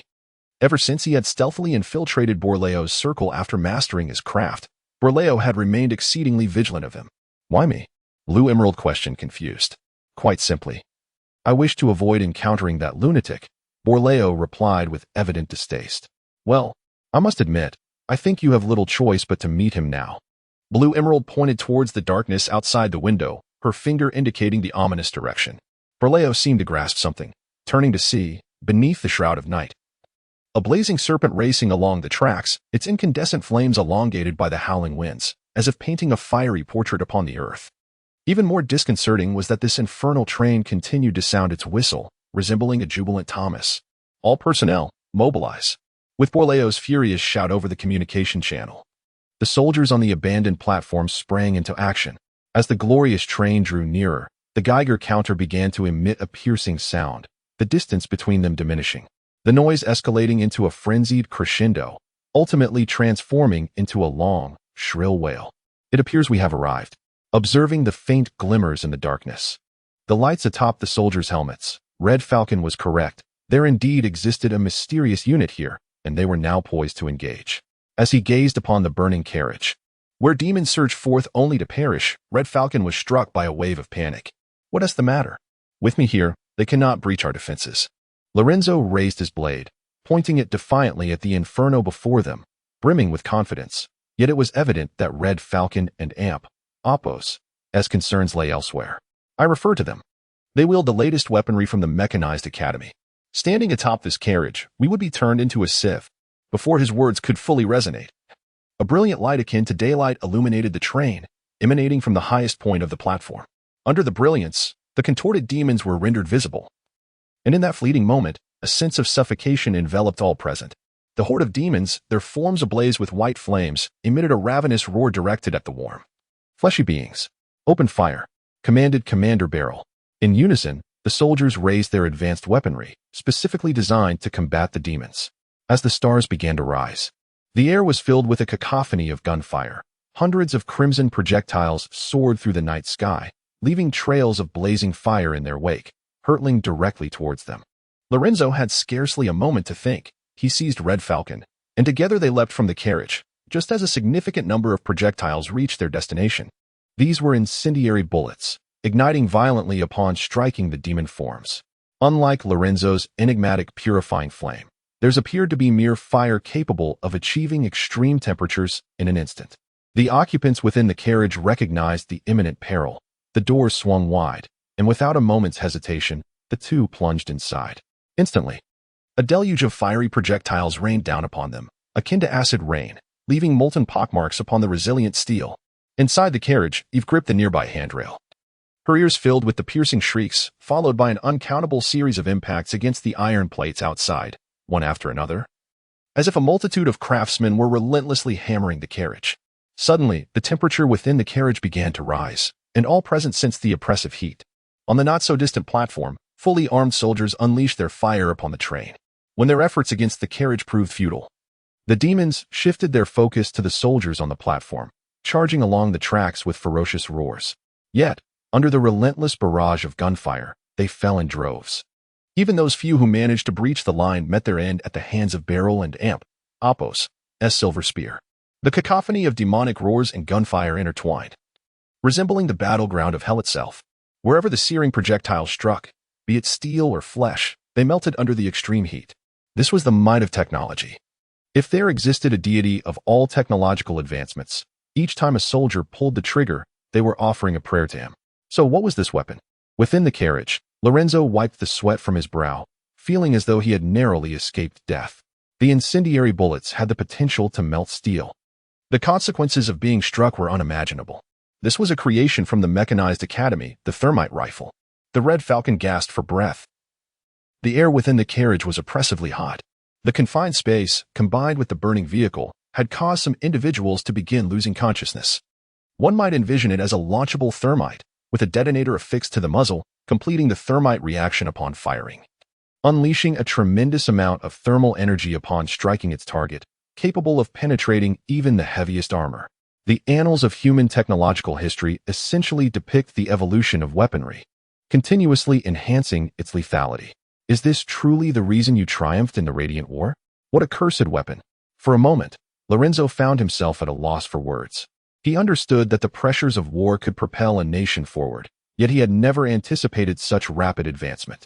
No, we wield it solely to eradicate the fiends. As the voice of the Red Falcon echoed in the darkness, a metallic object pressed against Lorenzo's chest. "Mr. Holmes, I trust you will cooperate going forward." Once comrades in the throes of battle, the Red Falcon had now turned against him, or perhaps had intended to do so from the very beginning. How ruthless! "Without me, you would surely perish outside. That is one matter. I shall plead on your behalf. At the very least, ensure your time under supervision is somewhat bearable." The situation was shifting rapidly. "So, what will you do? Do you believe ordinary weapons can bring me down?" From the moment Lorenzo ignited the purifying flame, he ceased to conceal anything. The radiance of the demon hunter burst forth into the night, driving away the fiends. His identity had been unveiled. Yet there was nothing left to hide. "I see. Yet your confidence is rather misplaced. Is it due to the secret blood techniques of the Demon Hunter Order?" The Red Falcon scrutinized Lorenzo's reaction in the darkness, expecting some emotional upheaval, anger or shock, but was met with absolute composure. "It appears you know quite a bit." He showed no concern over the revelation of his identity. "Indeed, unlike the Order, we lack the miraculous secret blood techniques. Hence we must strive to advance our technology. And this is our creation. Even without the secret blood, we can still combat the fiends." "Are you boasting?" "No, merely wishing to encourage your honesty." Lorenzo offered no resistance, maintaining a subtle silence, as if pondering something, until the girl stood, brandishing a revolver. "It seems we have established a precarious equilibrium." Eve, brushing her sweat-drenched hair behind her, raised the silver revolver to the back of the Red Falcon's head. In her eyes, this carriage was filled with inexplicable individuals. Lacking the insignia of the Inelvig army yet armed with deadly munitions, and their ties to the fiends compelled Eve to remain vigilant. Ever since that frenzied night, she felt like a fawn in the forest, pursued relentlessly by a cadre of hunters emerging from the shadows. Except for Lorenzo. She would trust no one in the immediate future. So, can we all lower our weapons and engage in a meaningful discussion? At this moment, Lorenzo spoke with a hint of exasperation, noting that the temperature within the carriage had yet to cool down, rendering each word an arduous effort. You could indeed converse outside, he suggested. Just then, another voice resonated, and the heavy iron door swung open, allowing a frigid gust to sweep in, prompting the sweat-drenched individuals to shiver involuntarily. A man stood at the threshold, unmasked, his expression stern, wielding a weapon, with the charred remnants of the battlefield looming behind him. Lorenzo paused momentarily, then, in a somewhat cheeky manner, remarked, "Berlo, I always assumed you wore a mask due to your unattractiveness. You don't look half bad now." Berlo appeared disinclined to engage with Lorenzo, his teeth clenched as he muttered, "I truly did not wish to encounter you here, Lorenzo Halmers." Chapter 54. Total Annihilation. Lorenzo sat bound to a chair, his hands shackled behind him, while Eve faced away, seated in opposition. Surrounding them were soldiers equipped with thermite rifles, their igniters faintly glowing, poised for imminent discharge. Despite being ensconced in the darkness of the platform, the oppressive walls obscuring his view, the resonant hum of machinery reverberated through the night, a heavy, distant sound that conveyed the enormity of the apparatus at work. Indeed, something momentous was afoot this night. "So, this is your true identity, is it?" Observing the figure of Bala before him, Lorenzo recognized the voice as soon as he spoke. The detective was undeniably astute in certain respects. "Hold your tongue. Allow me to deduce," Lorenzo proclaimed, indulging in a display of intellect as he pieced together fragments of Bala's past in his mind, ultimately revealing his original visage. A member of the demonic organization, the lord of the lower city, the secretary to the aristocrats. Thoughts raced through his mind, and the truth lay tantalizingly close. Beside him, the jade-hued figure sensed an unsettling shift. She unsheathed a metal rod from her waist, flicking it with a flourish, revealing a slightly elongated folding knife. "There is no need for that. He will inevitably arrive at the truth. Our current endeavor is but a clandestine exchange, for this detective holds considerable value." The moment Lorenzo caught sight of his own reflection, Bala understood that numerous secrets would crystallize before Lorenzo, akin to objects illuminated by sunlight, devoid of any shadow. "So, what moniker has the Queen bestowed upon you?" Lorenzo suddenly lifted his head, his gaze piercing through veils of mystery. He grasped the entirety of the situation. These arms and munitions could not possibly be the handiwork of any mere gang lord. The raw materials, the craftsmanship, even the research demanded an extraordinarily potent foundation. Only the apparatus known as the state could manifest such power. It dawned upon him in a flash of revelation. "Thus, Bala, your true identity is this. You are not merely a secretary to the nobility. You are the Queen's secretary, holding the incriminating evidence against those aristocrats in the lower city.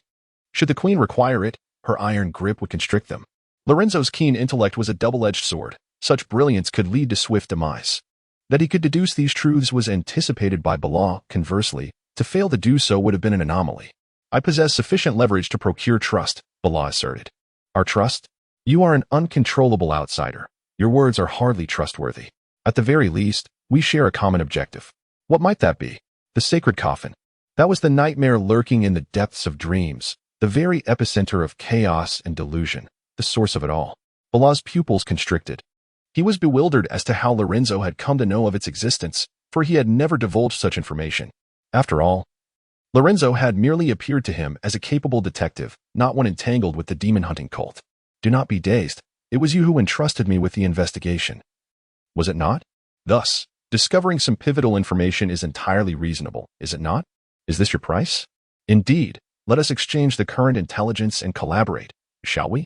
Lorenzo exhibited no awareness of the gunmen surrounding him. A multitude of aluminum rifles could incinerate him in an instant, yet he appeared oblivious, speaking while vigorously rocking his chair. "Moreover, Berla, you require my assistance. Those individuals do not wish for you to obtain the sacred coffin, as evidenced by the fiends aboard that train. The demon hunter, despite his brief career, has vanquished numerous fiends, and his professional experience far surpasses that of anyone present. We remain uncertain of the origin of these fiends. Yet we are acutely aware of how humans transform into them. Lorenzo commenced his analysis.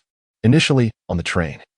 I presumed this to be a group of fiends disguised as humans infiltrating the carriage. However, upon reflection, I realized that such a gathering of fiends boarding a single vehicle was implausible. The only conclusion is that the transformation into fiends occurred on the train. His words seemed to resonate with something within Burla, who stared intently at the detective before him. Though they had known each other for nearly 6 years, Burla suddenly recognized that she had never truly comprehended this enigmatic investigator. You were present that night in the underground palace, were you not? Lorenzo observed Burla's expression. One could glean much from a person and Apos' demeanor. Although Burla remained silent, Lorenzo had already discerned the truth. They possessed the means to nurture fiends, even possessing highly polluting substances capable of inducing rapid transformation into fiends. Lorenzo, akin to a salesman, finally revealed his true intention. Thus, Burla, you require me, a professional. Rather than this, I still prefer the thought of simply eliminating you or confining you. Burla understood Lorenzo and Apos' assertions as the ascendancy of Inelvig surged forth. The purging mechanism expanded rapidly. It was no longer the clandestine organization it once was. Following the disbandment of the Demon Hunter Guild, it stood as the sole beacon. Wait. You are Eve. Amidst their conversation, the ever-present Blue Emerald directed her gaze towards the girl behind Lorenzo. Her small face was dirty yet bore a semblance of familiarity. As Blue Emerald approached, she discovered it was indeed Eve. You know me? Eve lifted her head. Gazing at the woman clad in a round-topped iron helmet, fully armed, she could not recall this individual from her memory. At that moment, Burla also approached, acknowledging that this name was far more troublesome than Lorenzo's. Gazing at the girl, Burla felt as though her head might explode. How did you end up here? She was ensnared by a fiend. Before Eve could speak, Lorenzo preempted her. Her connection to the darkness deepens. I trust you are aware of this concept. Battling fiends is akin to waging war in a swamp. The harder you struggle, the further you sink into the mire of darkness. She was discovered by a fiend, which led her to entrust me with her protection. Is your protection simply about bringing her onto this damn train? Burla retorted, anger flaring within him. It was she who came to find me. The two locked gazes, their eyes brimming with an unspoken intensity, akin to lions roaring at one another in a fateful encounter. Eve sat behind Lorenzo, entirely oblivious to the unfolding events. Yet, despite the numerous armed individuals surrounding her, she felt no fear. Compared to the malevolent creatures, these humans seemed rather benign. I must consult my superiors, Burla stated. Then I suggest you do so promptly, as you appear to be in quite a rush, Lorenzo replied. Meeting Burla's penetrating gaze before the latter vanished into the shadows, Blue Emerald tightened her grip on the folding knife, the blade poised against Lorenzo's throat. Vigilance was essential when dealing with this detective. It seems we are destined for a brief collaboration, Lorenzo remarked. Ah, then let us reacquaint ourselves, he continued. Rising to his feet, the chains that had bound him had mysteriously fallen away, and he extended his hand with a disarming smile. Former demon hunter of the order, Lorenzo Holmers, Burla and Apos' demeanor shifted slightly. This detective had already freed himself from his restraints. What, then, had their prior conversation signified? An expression of goodwill? Purification mechanism. Knight of the Order, Burla Bird. Their hands clasped together, reminiscent of the first time Lorenzo had arrived in Old Dunlin, marking the beginning of his new life. Suddenly, Lorenzo pulled Burla closer, and while Blue Emerald perceived this as an intimate gesture of trust, Lorenzo whispered softly into Burla's ear, your superiors changed their minds because of Eve. Didn't they? Yet she does not recognize you. You must know what is happening within her body, do you not? The dormant secret blood that lay within Eve had been there for an indeterminate time, with only the purification mechanism from the shadows of Inelvig, battling the demons, able to connect with it. But what had led this girl to forge such a connection? New lives require the shedding of past burdens. What, then, does this signify for you, Lorenzo? A bright smile spread across Lorenzo and Apos' face. Everything has its prerequisites, much like principles. Demons must be utterly eradicated, the demon hunter asserted. Chapter 55, The Resistor Beneath the Vast Dome. The night sky revealed a tapestry of stars, their brilliance stark against the darkness. At one end of the ancient round table, Arthur perused the documents laid before him, while a man at the opposite end engaged him in conversation. The heavens and earth stretched endlessly in purest white. Devoid of anything but solitude, it was an undeniably lonely realm, where even the most optimistic souls would find despair. The man spoke slowly, weariness from his journey evident in his tone. Much has transpired, I assumed you were somewhat aware. Vague impressions are insufficient. I would rather hear the account from you than from others. Furthermore, I caught wind of that recent communication. Does this mean you have acquiesced? Lorenzo Halmers is no trifling adversary. Are you not concerned about unforeseen consequences? The man appeared to grasp the gravity of Lorenzo's identity, his concern palpable. In truth, has this not been a series of unexpected events from the very beginning? Arthur slowly lifted his gaze to the man cloaked in gray at the opposite end of the table, his entire form shrouded, even his features obscured by the hood, revealing only a nebulous shadow. Months ago, after your departure, we fortuitously acquired intelligence regarding the demon hunter cult. A cargo vessel from the evangelical church foundered near the shores of the Viking kingdom of Nobido, carrying a mysterious artifact known as the sacred coffin. You ought to be aware of the arduous journey the purification mechanism has undertaken to reach its current state. By the twilight of the glorious war, we had established dominance through steam technology, yet, in the shadows, the demons remained a lethal threat. The evangelical church has leveraged this to coerce us into trading our steam technology for the protection of the demon hunter cult. Arthur drew a puff from his cigarette. The lines of time etched around his eyes. We have triumphed in a century-long war. We shall not yield to anyone, least of all those fanatics.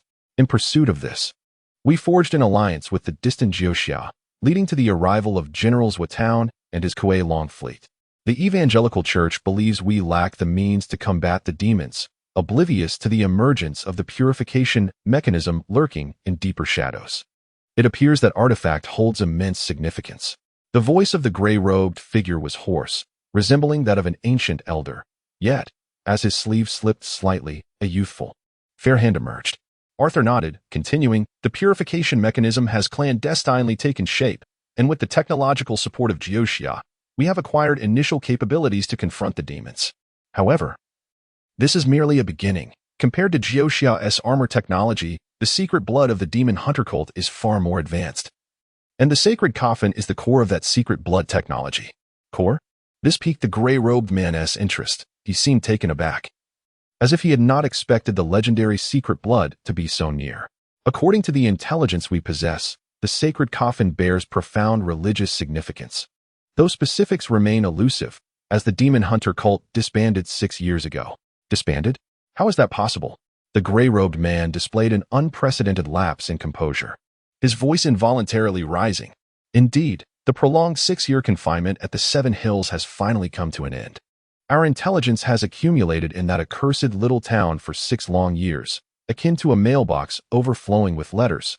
The majority of the information has lost its relevance. The Sacred Ark is one of the few pieces of valuable intelligence remaining, and it appears that the Gospel Church intended to dispose of this object, only to see it sink midway.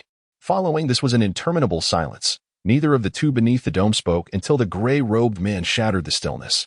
What transpired within the Gospel Church remains unclear to me, yet the pressing matter is the Sacred Arkansas. After your departure, Lancelot took over this task. We searched the northern seas for the sunken vessel, but we were preempted by others. We are unaware of their identities.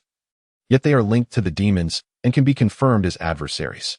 Arthur continued to elucidate the events that transpired after the gray-robed man and Apos' departure. From that moment forth, we initiated the pursuit of the Holy Ark, yet the enemy was far more formidable than we had anticipated. Countless demons emerged, manifesting daily across the territory of Inelvig, exhausting the knights, to the point where it was said that Galahad had fallen. Is it now the task of the Brolo to pursue the Sacred Ark? To be precise, it is a delay. The genuine pursuit is the responsibility of Lancelot, who bears the original sin armor, the only one capable of maintaining composure in the face of pure terror.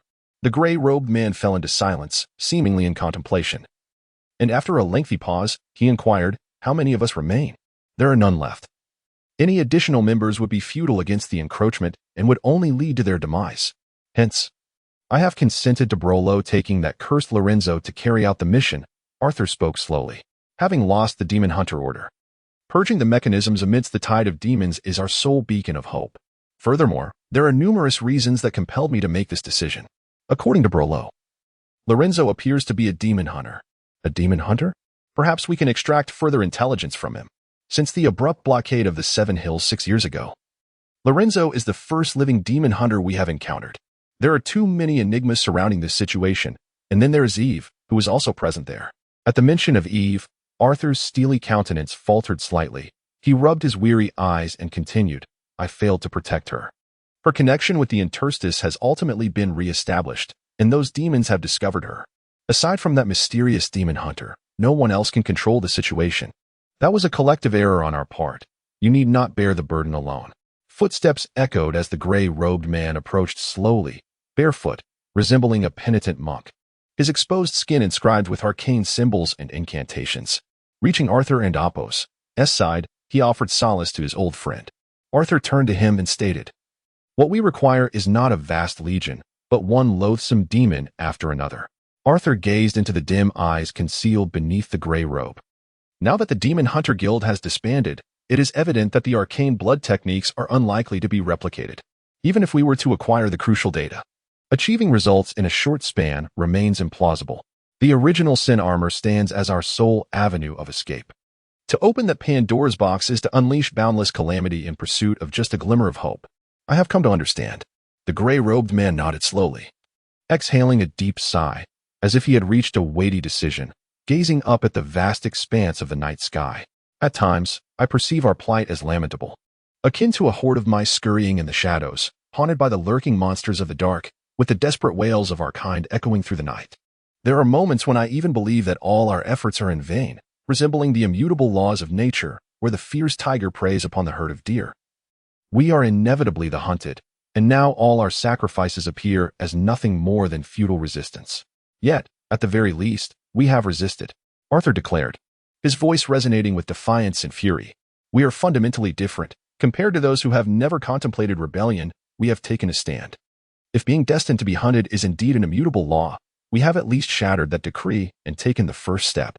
He lowered his gaze upon Arthur's furious visage, unable to suppress a sigh of admiration. You remain so full of vigor, it is truly commendable. However, it is a necessity for me, just as it was when I first resolved to establish the purification mechanism. We can no longer dwell in fear.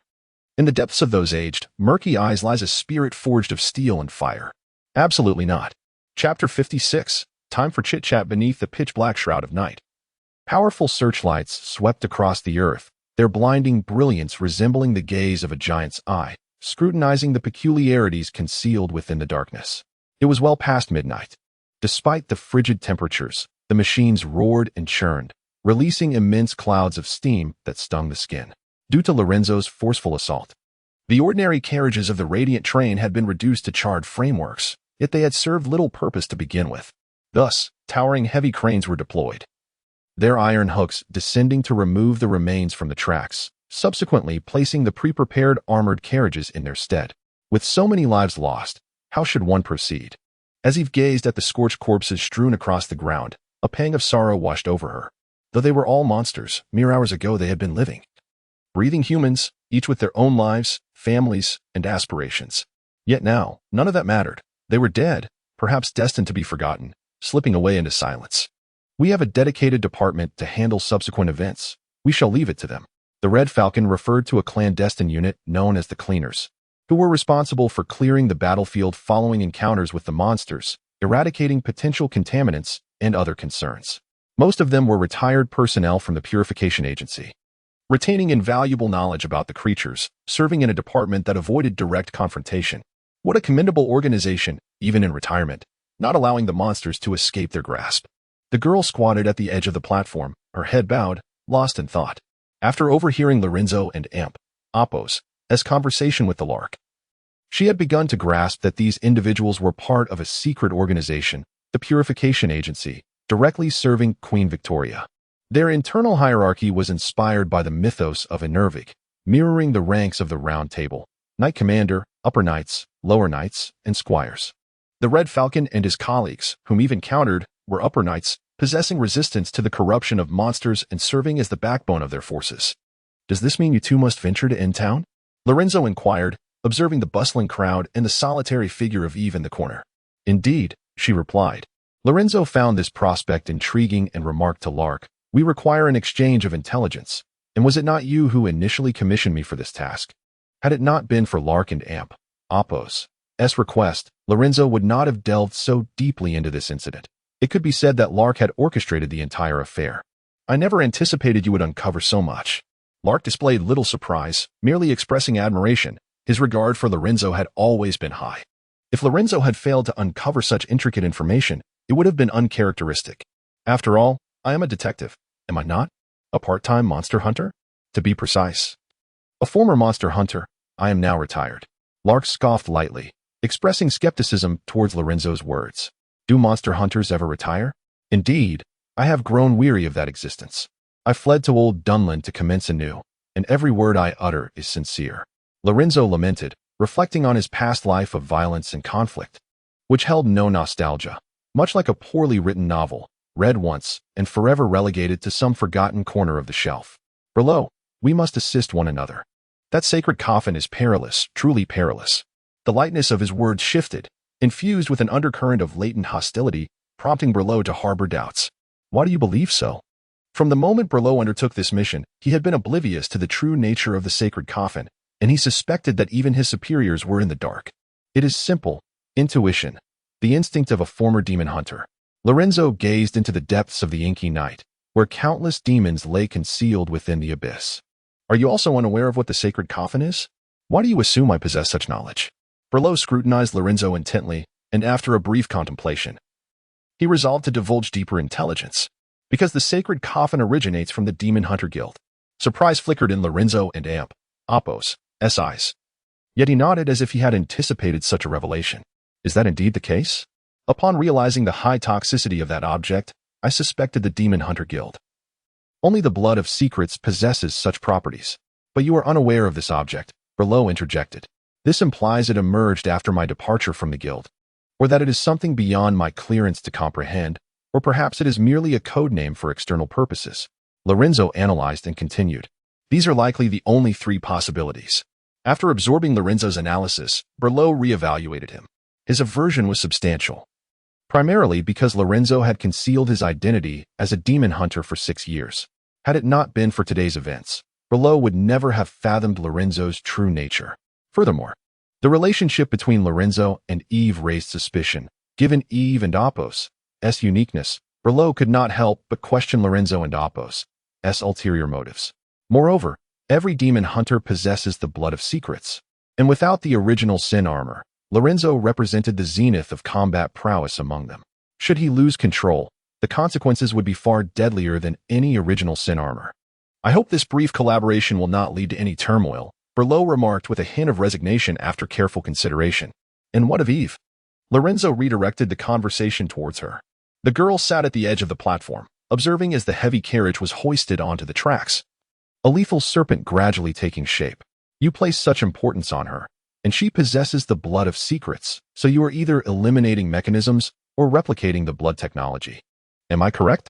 I detest conversing with you. Your knowledge is excessive, Berlot retorted. I shall not delve deeper, for I can comprehend your plight. In the fight against fear, martyrs are essential, and all present are indeed such. Even Lorenzo himself was one of these martyrs, bearing the fatal blood of secrets, eternally pursued by demons emerging from the shadows. Moreover, I implore you to remain at ease. Before we vanquish those wretched fiends, we stand united as allies. It is precisely this camaraderie that fills me with trepidation, Lorenzo. Your incessant yearning for a new existence has led you to cast countless corpses into the Thames, reshaping the entirety of the lower district due to your presence as an outsider. In the eyes of the Purification Agency, following the conclusion of the Demon Hunter Guild, you are the sole beacon of hope capable of replicating the secret blood techniques, a prospect that heralds a cruel and inhumane life of experimentation. I am acutely aware of this. Yet, as I have previously stated, I am but a martyr upon the path of confronting my fears, am I not? Such concerns are of little consequence to me. My sole focus lies upon the sacred coffin, for the so-called demons must be eradicated thoroughly. Lorenzo appears to have discerned the entirety of the situation. He gazes at Berla, privy to all secrets. In truth, there are matters you have yet to disclose to me. Are there not? What do you imply? The Demon Hunter Guild is no more. Observing Berla and Apos' reaction, Lorenzo nods in satisfaction. Berla remains inept at concealing his emotions. His attempts at subterfuge insufficiently polished, and Lorenzo comprehends all that he yearns to know. I led a tranquil existence in old Dunland for 6 years. Given the guild's modus operandi, it is inevitable that someone would seek me out in the shadows. A hunter does not retire. Retirement equates to death on the path of hunting demons, yet I have survived thus far, apart from the fact that they are no longer in existence. I can conceive of no other outcome. With a confident smile, Lorenzo continued. The Demon Hunter Guild may have vanished, yet the demons persist. This is why I foresaw this conclusion, yet still chose to step forward. The shrill sound of a steel whistle reverberated throughout the night, as the armored carriages were assembled, and soldiers ascended in an orderly fashion onto this colossal iron serpent. Blue Emerald stood outside the carriage, alongside Eve, their gazes fixed upon the scene, awaiting Lorenzo and Burla. So, this is your rationale? Burla inquired, somewhat taken aback. Indeed, this world requires a second Demon Hunter Guild. That is the essence of my existence. Lorenzo patted Burla on the shoulder, grinning broadly. So, have you been moved by my noble spirit? To be frank, the sudden elevation of an unreliable lunatic to nobility only serves to raise one's suspicions. Chapter 57. Long night. The glorious steam train surged forth once more through the inky darkness of the night, its golden lights illuminating the path ahead. While endless plumes of steam billowed forth, resembling a fierce beast emerging from the mist, the carriages swayed gently, and the girl gazed into the abyssal world outside, lost in her thoughts. As the commander of this mission, Berleo inspected the weapons received from Bohan and then coordinated the armaments at the front with the emerald blue. The soldiers settled into the remaining carriages, gripping their weapons in preparation for the impending battle. Lorenzo, due to his unique circumstances, remained alongside Eve in an unoccupied freight car, opening the door to let the wild wind rush in. Opposite them sat the Red Falcon, although tasked with overseeing Lorenzo, should this detective wish to act. None on the train could impede him. Initially, we had resolved to protect you, but upon reflection, being with us renders you the safest. For the weapons aboard this train could easily obliterate a small town. Lorenzo exuded no sense of trepidation. He lounged languidly, a cigarette dangling from his lips, puffing away as the white smoke was swiftly scattered by the gale. Sensing a chill, Eve rose and gently closed the door. It feels so heavy. After a prolonged pause, Eve suddenly spoke, her head bowed, her expression obscured. The Red Falcon, puzzled, gazed at the two, utterly at a loss. You must acclimate. When casualties reach a certain magnitude, they merely become a string of numbers. Lorenzo understood precisely what weighed upon the girl as heart. Mere moments prior, he had set ablaze hundreds of lives, even though they had transformed into monsters. Indeed, but without their demise, our survival is unattainable. Sitting beside Lorenzo, he began to grasp the true essence of cruelty, helplessly frigid, making one harrowing choice after another. Do you not feel any remorse? No matter how one phrases it, it remains an act of taking life. Initially, Eve had dismissed this notion, yet at that moment, she felt an unprecedented weight. Why should doing good evoke a sense of guilt? Huh? Eve, momentarily taken aback, struggled to comprehend. What was this detective truly pondering? Meanwhile, the Red Falcon sensed a dramatic shift, unsure whether to admire Lorenzo's unconventional reasoning or to critique his antisocial tendencies. As the previous atmosphere of youthful melancholy transformed into a discourse on Lorenzo's moral fabric. Are we not doing good? If we do not eradicate these monsters here, their proliferation will only lead to a greater number of innocents being tainted. Faced with Lorenzo's rationale, Eve found herself momentarily speechless. Do you not possess any sense of right and wrong? Right and wrong? What do you perceive as the essence of morality? I understand the source of your sorrow. So many have perished in silence. Yet this mirrors the natural order. When calamity strikes, our actions cannot be merely prayers or regrets. My only recourse is to minimize the harm. Lorenzo spoke casually, asserting that he was unbound by notions of good and evil. The only force that constrained him was an absolute will, a singular purpose that he had pursued relentlessly. Countless sheep and cattle were sent to the dining table each day. And in comparison, the relationship between demons and us mirrored this reality. The true world is not shackled by good or evil, nor is it merely a dichotomy of black and white. If such a description were to exist, it would only be the illusion of gray, where black and white are intertwined and inseparable. Lorenzo gazed at Eve, whose face, etched with loss, bore a sense of sorrow. Am I, perhaps somewhat weak? Eve pondered. On the contrary, Lorenzo replied with a chuckle, you possess a profound empathy. You mourn the deaths of your kind, which is a commendable trait. It indicates that you have yet to metamorphose into a merciless adult like myself. Across from him, the Red Falcon shared a similar expression, embodying the admiration for a promising junior. Eve was commendable. She had not yet been tainted by this world, still a child of kindness. Unlike the two individuals before her who had been rendered ruthlessly cold by their experiences, having slain countless beings that once were human, these two fellows would never even contemplate their past. But Eve, You mentioned that you aspire to be like your father, correct? Upon hearing the mention of her father, Eve felt a surge of spirit, her gaze fixed on Lorenzo, uncertain of what the detective would say next. It seemed to be a blend of counsel and a life warning as Lorenzo addressed the girl. The path toward your aspirations is fragile, akin to the shifting ice of a frozen sea. The steps that can support you can only bear a slight weight on your journey toward that goal. You will inevitably cast aside something in order to traverse the delicate ice.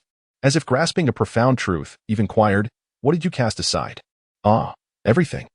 Or perhaps nothing at all. In any case, ponder it well. An increasing number of choices will await you. With that, Lorenzo rose to his feet, prompting the Red Falcon to do the same, tasked with monitoring him. Do you still have that communicator? Hand me one, Lorenzo requested, raising his hand for the device. The Red Falcon did not hesitate, for according to the Lanius and Apos intentions, this apparatus was originally meant for Lorenzo. Setting aside their positions, Lorenzo was indeed a valuable asset among them. Is this the device that allows communication regardless of distance? Upon receiving the compact communicator, Lorenzo marveled at the power of technology, noting that such devices were only employed in military contexts, leaving civilians unaware that communication technology had advanced to this level.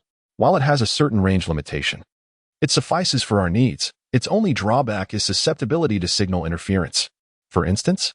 Lorenzo inquired. For instance, demons possess a slight radioactive emission. We rely on this to locate them using a Geiger counter. However, sometimes, excessive radiation can disrupt communication. Nodding thoughtfully, Lorenzo then asked, is this technology of your own development? I did not encounter such advancements during my time in the Order. We relied solely on that esoteric intuition to ascertain the presence of demons. There must always be a path to survival, mustn't Apos? There? One cannot forsake the struggle against the demons simply due to the absence of secret blood techniques. Thus, you have discovered an alternative, have you not? Lorenzo smiled faintly but refrained from further inquiries. He pushed open the iron door that separated the carriages and stepped through. Where are you going? Red Falcon asked, instinctively tightening his grip on the pistol at his waist. Regret washed over him for having chosen to monitor Lorenzo alone. This was a madman capable of igniting an entire train with a mere gesture. To meet the Shrike. Wah, what's wrong? In an instant, Red Falcon's mind raced with numerous thoughts, not out of concern for Lorenzo's potential violence, though their time together had been brief. Only a demon could elicit such a serious expression from the detective. Something felt amiss. What is not right? His gaze drifted toward the horizon where the heavens and the earth merged into an abyss of pure darkness. The stars had long since dimmed. And despite the approach of dawn, the horizon remained shrouded in heavy shadows, as if tomorrow would never dawn. Do you not feel that this night is excessively prolonged? Tonight has yet to reach its conclusion. Chapter 58. The weighty sacred the tides began to roar with the rising winds, crashing against the coastal rocks, ultimately shattering into ghastly white foam that vanished into the air. A solitary lighthouse stood resolutely above the tumultuous sea, its scarred stone bricks adorned with verdant moss, while the beacon at its pinnacle quietly burned, emanating an eerie green glow. A torrential downpour cascaded down after a brief rumble of thunder, as if the divine were weeping for their own neglect. The swift currents distorted the world, enveloping everything in a chilling embrace, cleansing the very essence of existence. The purification mechanism has arrived. We must evacuate now. In the silence, a voice emerged, neutral yet resonant, echoing from beneath the avian mask. The mirrored surface of the plague doctor and Apos' mask reflected the ghostly green light, imparting an unsettling sense of absurdity. They bore heavy firepower, accompanied by Lancelot, leaving us powerless to resist. He gazed at the figure perched at the edge of the platform, illuminated by the eerie green light, seemingly a priest clad in ecclesiastical garments, the sleeves adorned with a silver cross stitched upon them. You go ahead. I will remain here. He was indifferent to what would transpire next. His sole concern lay in the present moment, this hauntingly captivating now. Although we had successfully trapped that train, the dawn was still in pursuit of us from above. To divert Lancelot elsewhere, we sacrificed a significant portion of our resources, resulting in nothing more than a mere delay. We can hold out for a while longer, right? He suddenly inquired. What do you mean this night? The man nodded knowingly, aware of what could vanquish the demons and what could empower them. The dawn had been postponed, shrouded by endless clouds and darkness that sheltered this place. The plague doctor and Apos' voice bore a hint of uncertainty. Are you certain you wish to do this? A flicker of doubt crossed his mind, recognizing that leaving the man here would only lead to death.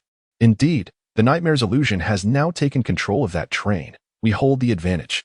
Moreover, according to our intelligence, there is still a demon hunter present, is there not? A glimmer of nostalgia flickered in the man and amp. Oppo's eyes as he regarded the wound on his arm, the surge of secret blood igniting a blazing white flame within his gaze. It must be the demon hunter. Only a demon hunter's spiritual sight could penetrate such profound gaps, allowing me to see him, while he could see me. His voice danced with the exuberance of a delighted child, imbued with madness and joy. Plague Doctor, after all these years, I have finally encountered another demon hunter. I am filled with both questions and elation. With the demon hunter and Oppo's words, the blazing white flame surged fervently. Since around 6 years ago, the man had believed himself to be the sole demon hunter, yet now, another had appeared in this desolate world.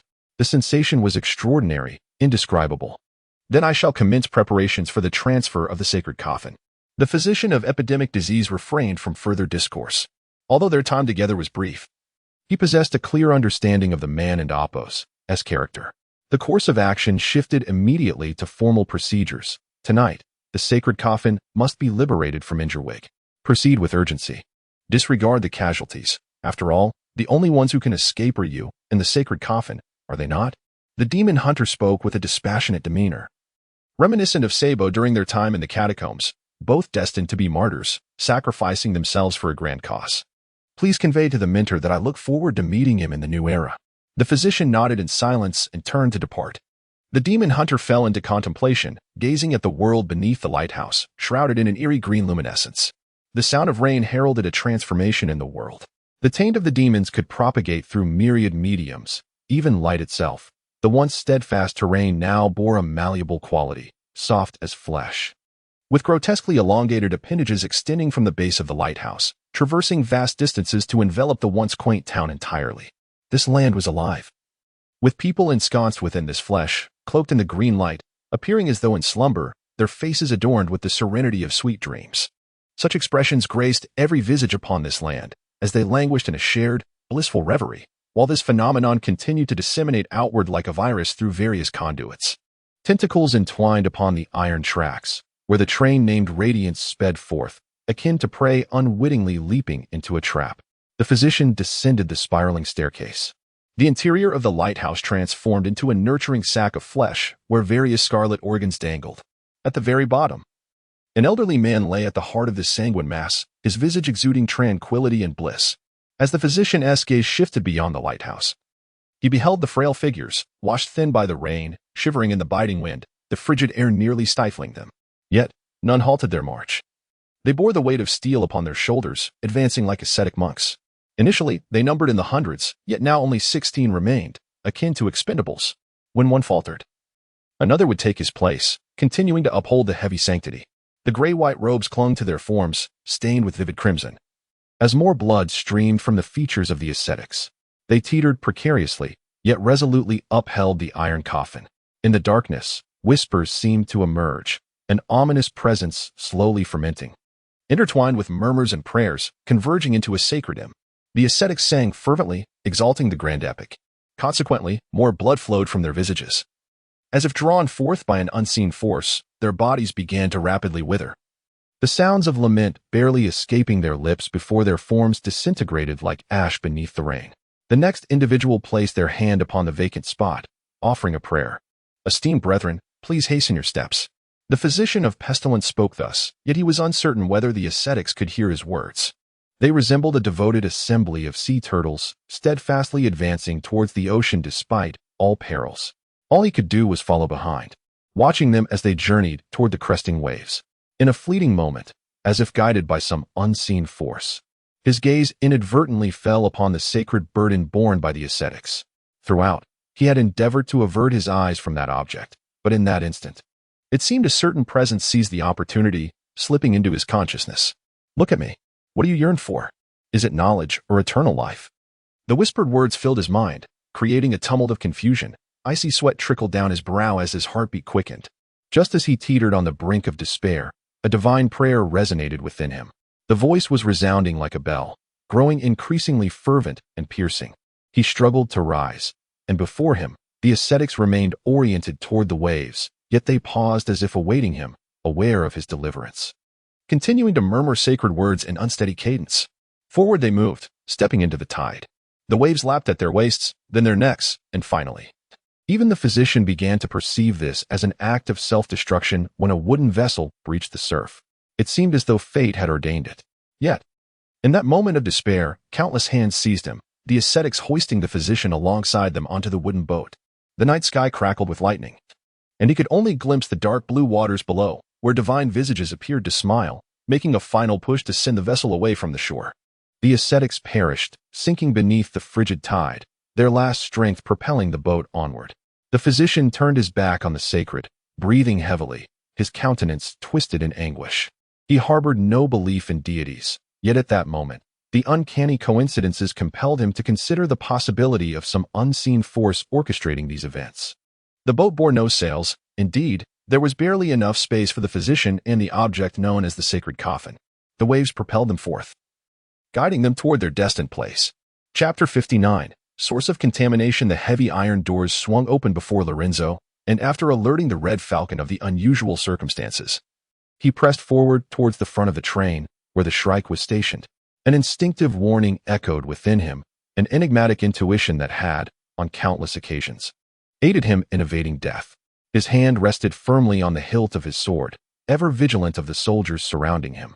From his experience in the Demon Hunter Guild, he knew that for missions concerning demons, the guild favored elite forces, aiming to conclude battles with the fewest hunters possible.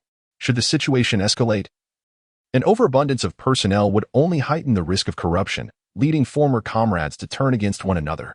In any regard, this would be a significant blow. With a leap, Lorenzo vaulted onto the roof between two carriages, where he could observe more clearly. Lorenzo? What's wrong? The Shrike's voice crackled through the channel, merging with the chaotic static, yet it was barely discernible. Something feels off. The demons are still nearby. A relentless gale surged before him as Lorenzo stood atop the carriage. His vision engulfed in profound darkness, with no light beyond the solitary beacon at the front. It has often been said that the world is an uncharted ocean, with humanity existing as isolated islands upon its surface. All one can do is survive amid the madness, awaiting inevitable doom. The Geiger counter shows no response. That device is unreliable, Lorenzo interjected, cutting off the Shrike. You are aware of certain characteristics of demons, are you not? For instance, when they arrive, light will momentarily vanish, not just sunlight, but all forms of illumination such as lamps and starlight. He sprinted along the roof, the sound of his footsteps resonating like heavy iron clangs. What about your Geiger counter? What is its detection range? What if those demons lie beyond its scope? Inside the carriage, the Shrike paused while calibrating weapons, momentarily taken aback by Lorenzo's words. Indeed. How far does the Geiger counter reach? If the demons are outside its detection range, what troubles you, Shrike? The nearby Emerald observed the Shrike's unusual demeanor, a hint of curiosity in her tone. Have you noticed any signs? Certainly. Do you not find this night exceedingly long? Lorenzo gazed eastward, where the sun should rise. Yet darkness still reigned. His memory was sharp. As a demon hunter, he had encountered far more than the purification mechanism was privy to. To this day, Lady Valdrov's map remained vividly etched in his mind. What time is it? Lorenzo inquired. It's 3 a.m, the Shrike responded. Are you certain the time is accurate? Lorenzo pressed. According to my experience as a demon hunter, there is both good news and bad news. A nostalgic tone colored his words. The temporal scale has manifested anomalies, distorting reality and even our senses to a considerable extent. In essence, we are gravitating towards a colossal source of pollution, one so vast that it has engendered all of this. Lorenzo, recalling something, continued to speak. Bilal, please conduct a final check on those Geiger counters. I suspect they have functioned, only to malfunction as they approach the critical threshold of radiation.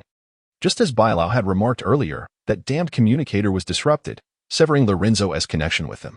It was the train, hurtling towards the pollution source at an extraordinary velocity, with no chance of reversal remaining. Gazing into the encroaching darkness, an invisible yet immense force enveloped the area, with everyone bearing the brunt of its insidious will.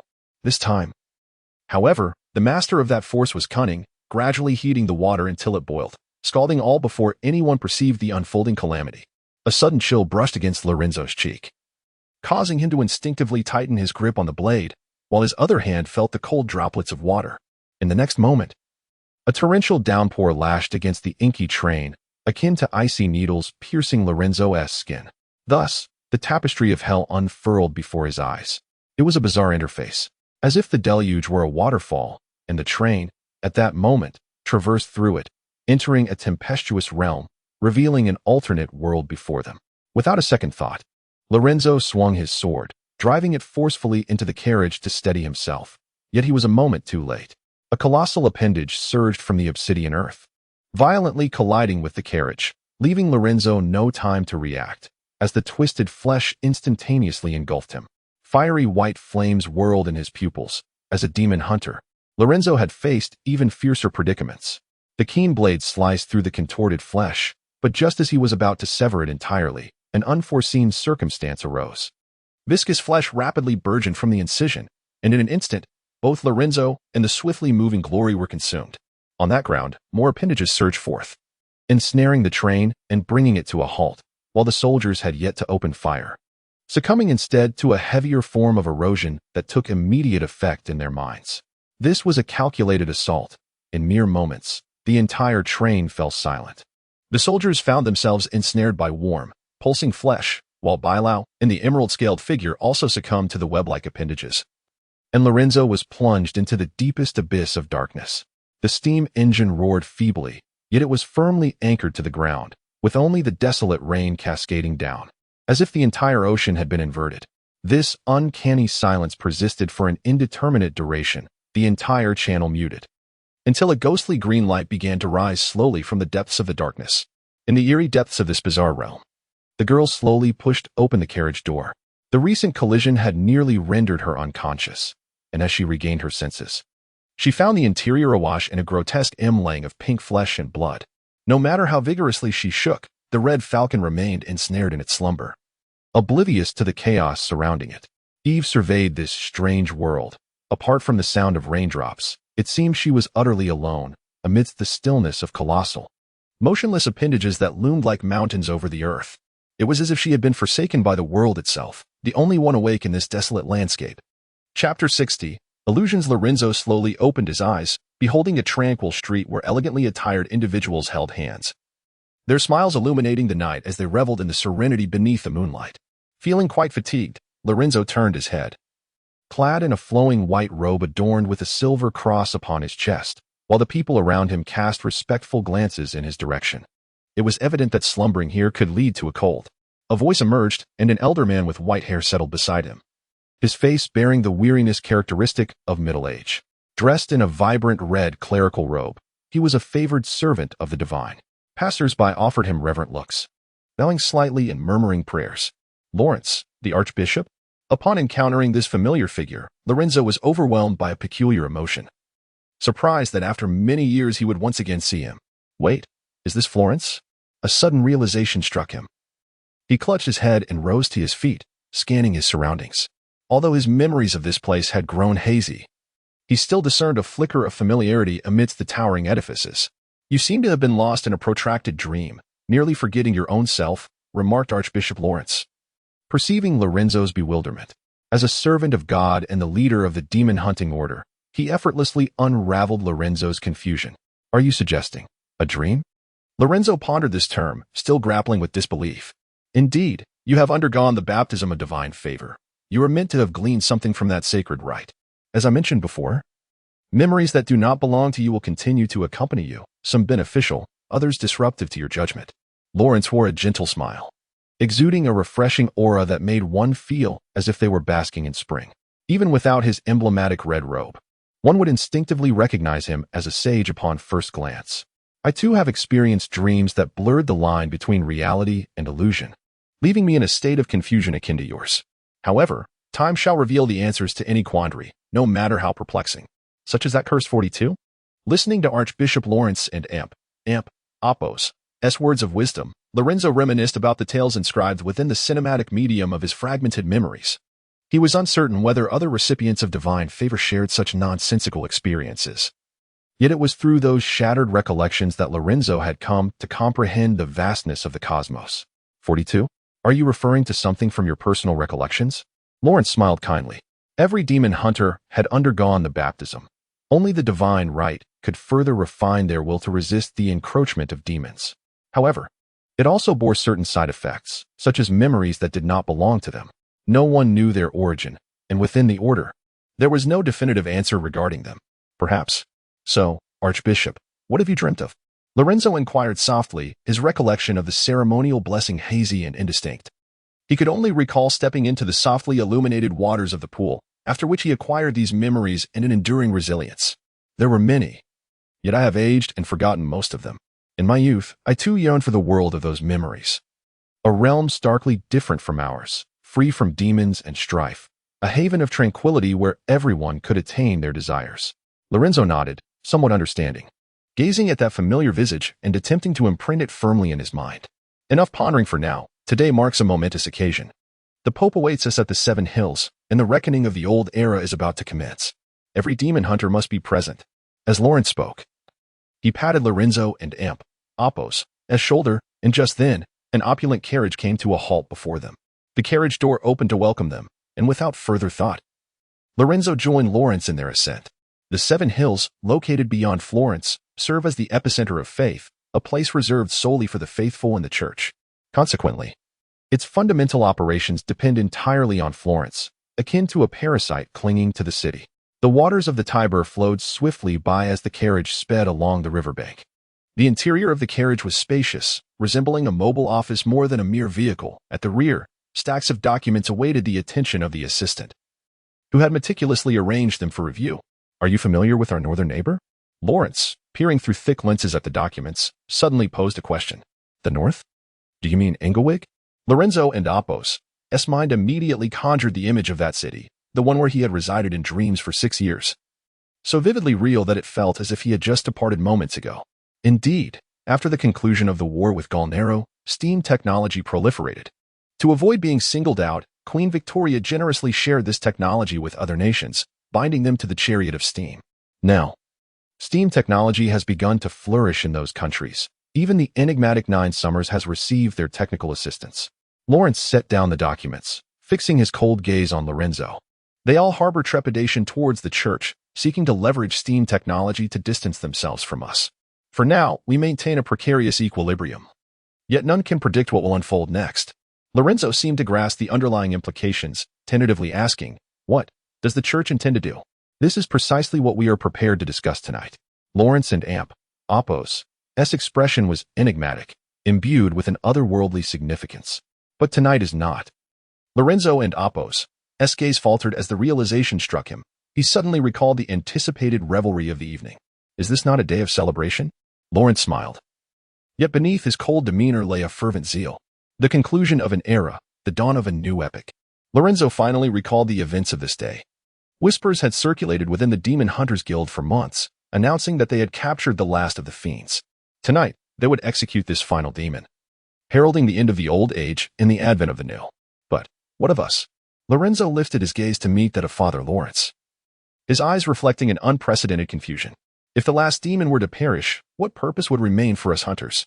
He murmured, as if questioning Father Lawrence, yet also grappling with his own inner turmoil, the weight of a decisive moment in a path shrouded in uncertainty. It is through death that the value of life is illuminated. Only in the face of darkness can light embody hope. All things exist in a delicate balance of opposition. What, then, of the demon hunters? When the demons are no more, where shall the hunters turn? There will always be a path. Father Lawrence spoke with profound assurance. Regardless of how the times may change, we shall endure resolutely, like the flickering embers of a fire, so long as they have not extinguished. They possess the potential to ignite anew. As murmurs and prayers gradually filled Lorenzo and Oppos' ears, the grand and majestic city loomed larger before him, seemingly imbued with life itself. Countless devotees gathered in the square, exalting its existence, their fervent breaths coalescing into a warm mist that rose steadily, as if the city itself were inhaling. Towering cathedral knights stood sentinel at every intersection, clad in resplendent armor, their sharp swords at their sides, heavy and formidable firearms secured against their chests, capable of piercing steel with ease under direct fire. Witnessing this all too familiar scene, the carriage whisked him onward, traversing the lengthy crimson carpet, ultimately arriving at the most sacred of centers. Chapter 61. Morning Star. Countless devotees flocked to this sacred city, rejoicing in the celebration of the divine birth on this night. Although winter had clearly arrived, The fervor of innumerable heartbeats rendered the atmosphere almost feverish. The demons that roamed the desolate lands perished beneath the rain of fire, while new life emerged from their ashes, and the solid glaciers melted, causing tumultuous tides to engulf much of the world. A beautiful new world began to rise slowly from the ruins. Yet, on this day, as depicted in the Revelation, there lay another significance. According to the scriptures, when the divine descends, the darkest shadow reveals itself beneath its feet, the abyss. This day not only heralded the arrival of the deity but also saw the demons, once concealed in darkness, clawing their way into the light. What are you waiting for, child? Stepping down from the carriage and onto the blood-red carpet, Father Lawrence regarded Lorenzo, who remained rooted in place, his hesitation prompting inquiry. I am contemplating. What are you contemplating? Everything. Hearing this, Father Lawrence approached with a smile, as if he had just heard an amusing jest. Such thoughts are no longer necessary. What you must do now is accept that honor and revel in this victory. The centuries-old war between the demon-hunting order and the fiends had finally come to a close. Every sacrifice had found its worth. The torches blazed brightly in the night, ultimately consuming the endless darkness. Blood transformed into mead, and corpses became soft bread, the very air thick with sweetness. Lorenzo's gaze drifted to the surrounding throng, where faces radiated fervor and joy. The sacred prayers harmonized with the organ's resounding melodies, creating a symphony that seemed to celebrate the world itself. Indeed, this was a day worthy of celebration. It was said that long ago a deity was born on this day, and in the distant future, the last demon would be crucified. Thus, the masses rejoiced. Come, Lorenzo, Father Lawrence extended his hand once more, as if inviting him forward. Behind him, at the end of the crimson carpet, the doors of St. Nallo Cathedral slowly opened, an endless light spilling forth, accompanied by an ever louder hymn. Lorenzo, what are you still waiting for? Father Lawrence persisted, hands still outstretched, yet Lorenzo seemed frozen in place. He gazed intently at Father Lawrence, his gray blue eyes filled with pity and nostalgia. No, that place ultimately does not belong to me. In fact, neither does the entire Florence nor the evangelical church. As he spoke, Lorenzo casually toyed with his attire, deftly retrieving a small iron box from within his holy robes, producing a cigarette which he lit. I recall that you do not smoke. Perceiving a crack in his demeanor, Father Lawrence spoke slowly. Indeed, it is a vice I acquired in old Dunlin. As Lorenzo surveyed the festivities around him, it felt akin to witnessing a farcical spectacle. Reverend Lawrence, do you recall that the specialized training for us demon hunters was under your guidance? At that time, you conveyed to us that demons possess an insidious nature. And in the face of such terrifying corruption, our will can only afford a meager resistance. Thus, we require a guiding star, a beacon to illuminate our path when we find ourselves engulfed in darkness. Reverend Lawrence grasped the essence of Lorenzo's words, his demeanor shifting to one of slight gravity. Are you suggesting that this realm is but an illusion, a mere phantasm brought forth by the demon's corruption, encompassing both these 7 hills and myself? Lorenzo nodded with a smile, for he had long seen through this facade, yet he lingered, perhaps in fond reminiscence.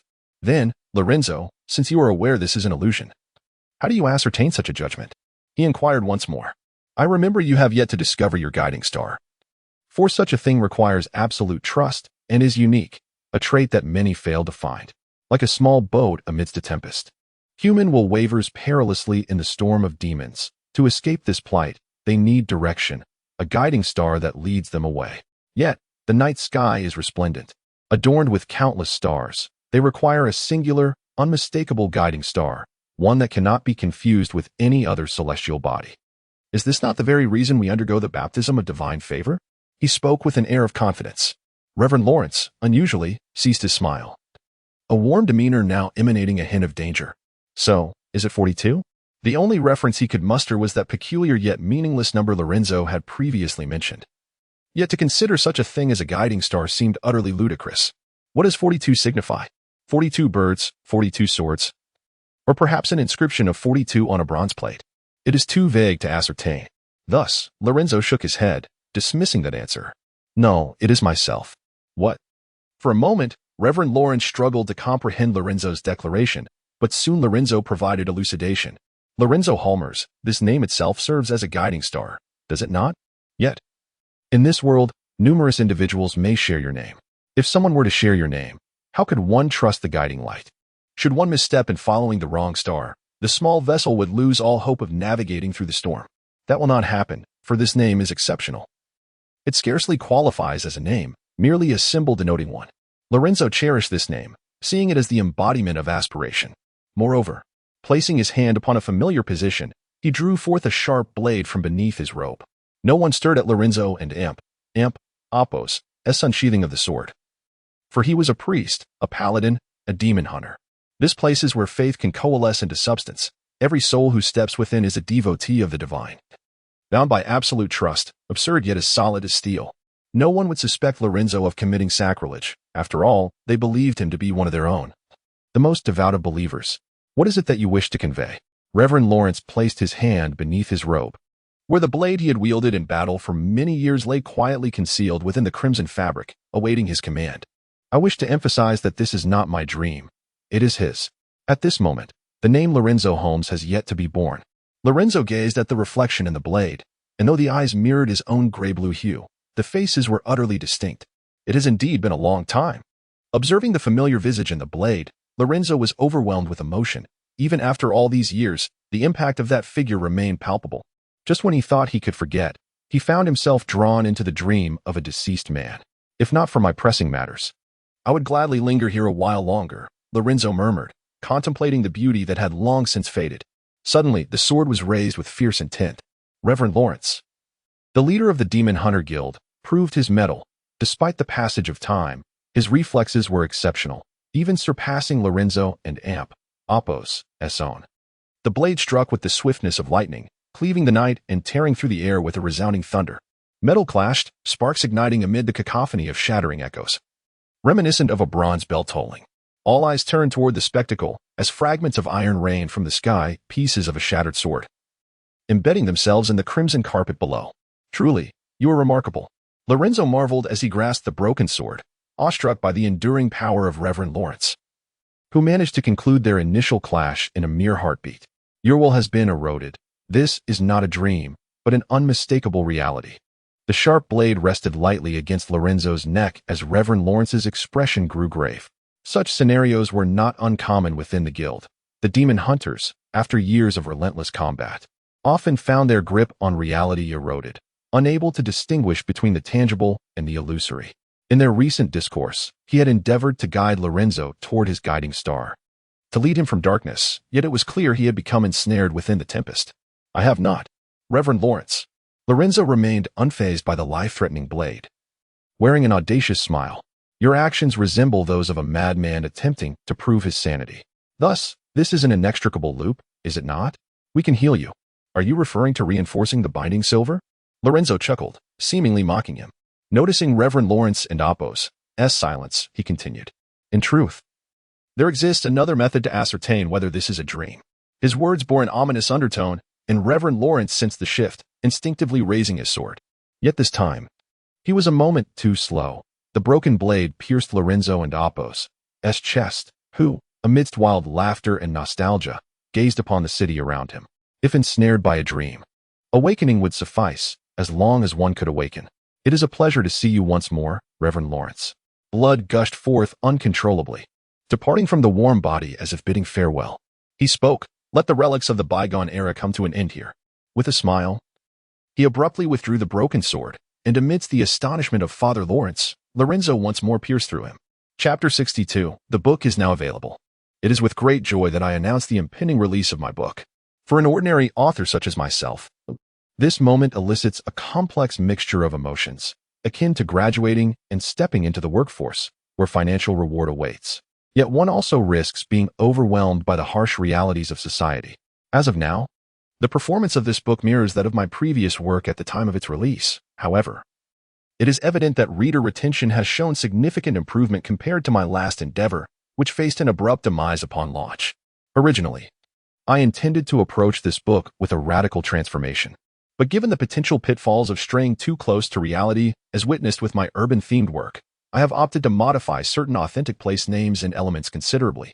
Now, regarding my current circumstances as an author, I am presently engaged in an internship during my university studies, working from early morning until late evening. While this may sound appealing, the lengthy commute of 2 hours adds a layer of challenge, compounded by a recent state of mental disarray that has proven quite taxing. To maintain the quality of my writing, I will strive to produce 2 updates when possible, if only one update is feasible. I shall endeavor to enrich it with additional content. Moreover, I wish to reiterate a familiar plea. I hope for your generous subscriptions, even if you are a casual reader. Your initial support would be invaluable, as the abrupt cessation of a project can severely impact one and oppo's morale. Currently, I have a general outline for this book, a rather fragmented one. To be honest, overall, I have conceived 3 major narratives, which I consider to be the pinnacle of my creative abilities, and I am resolute in my determination to bring them to fruition.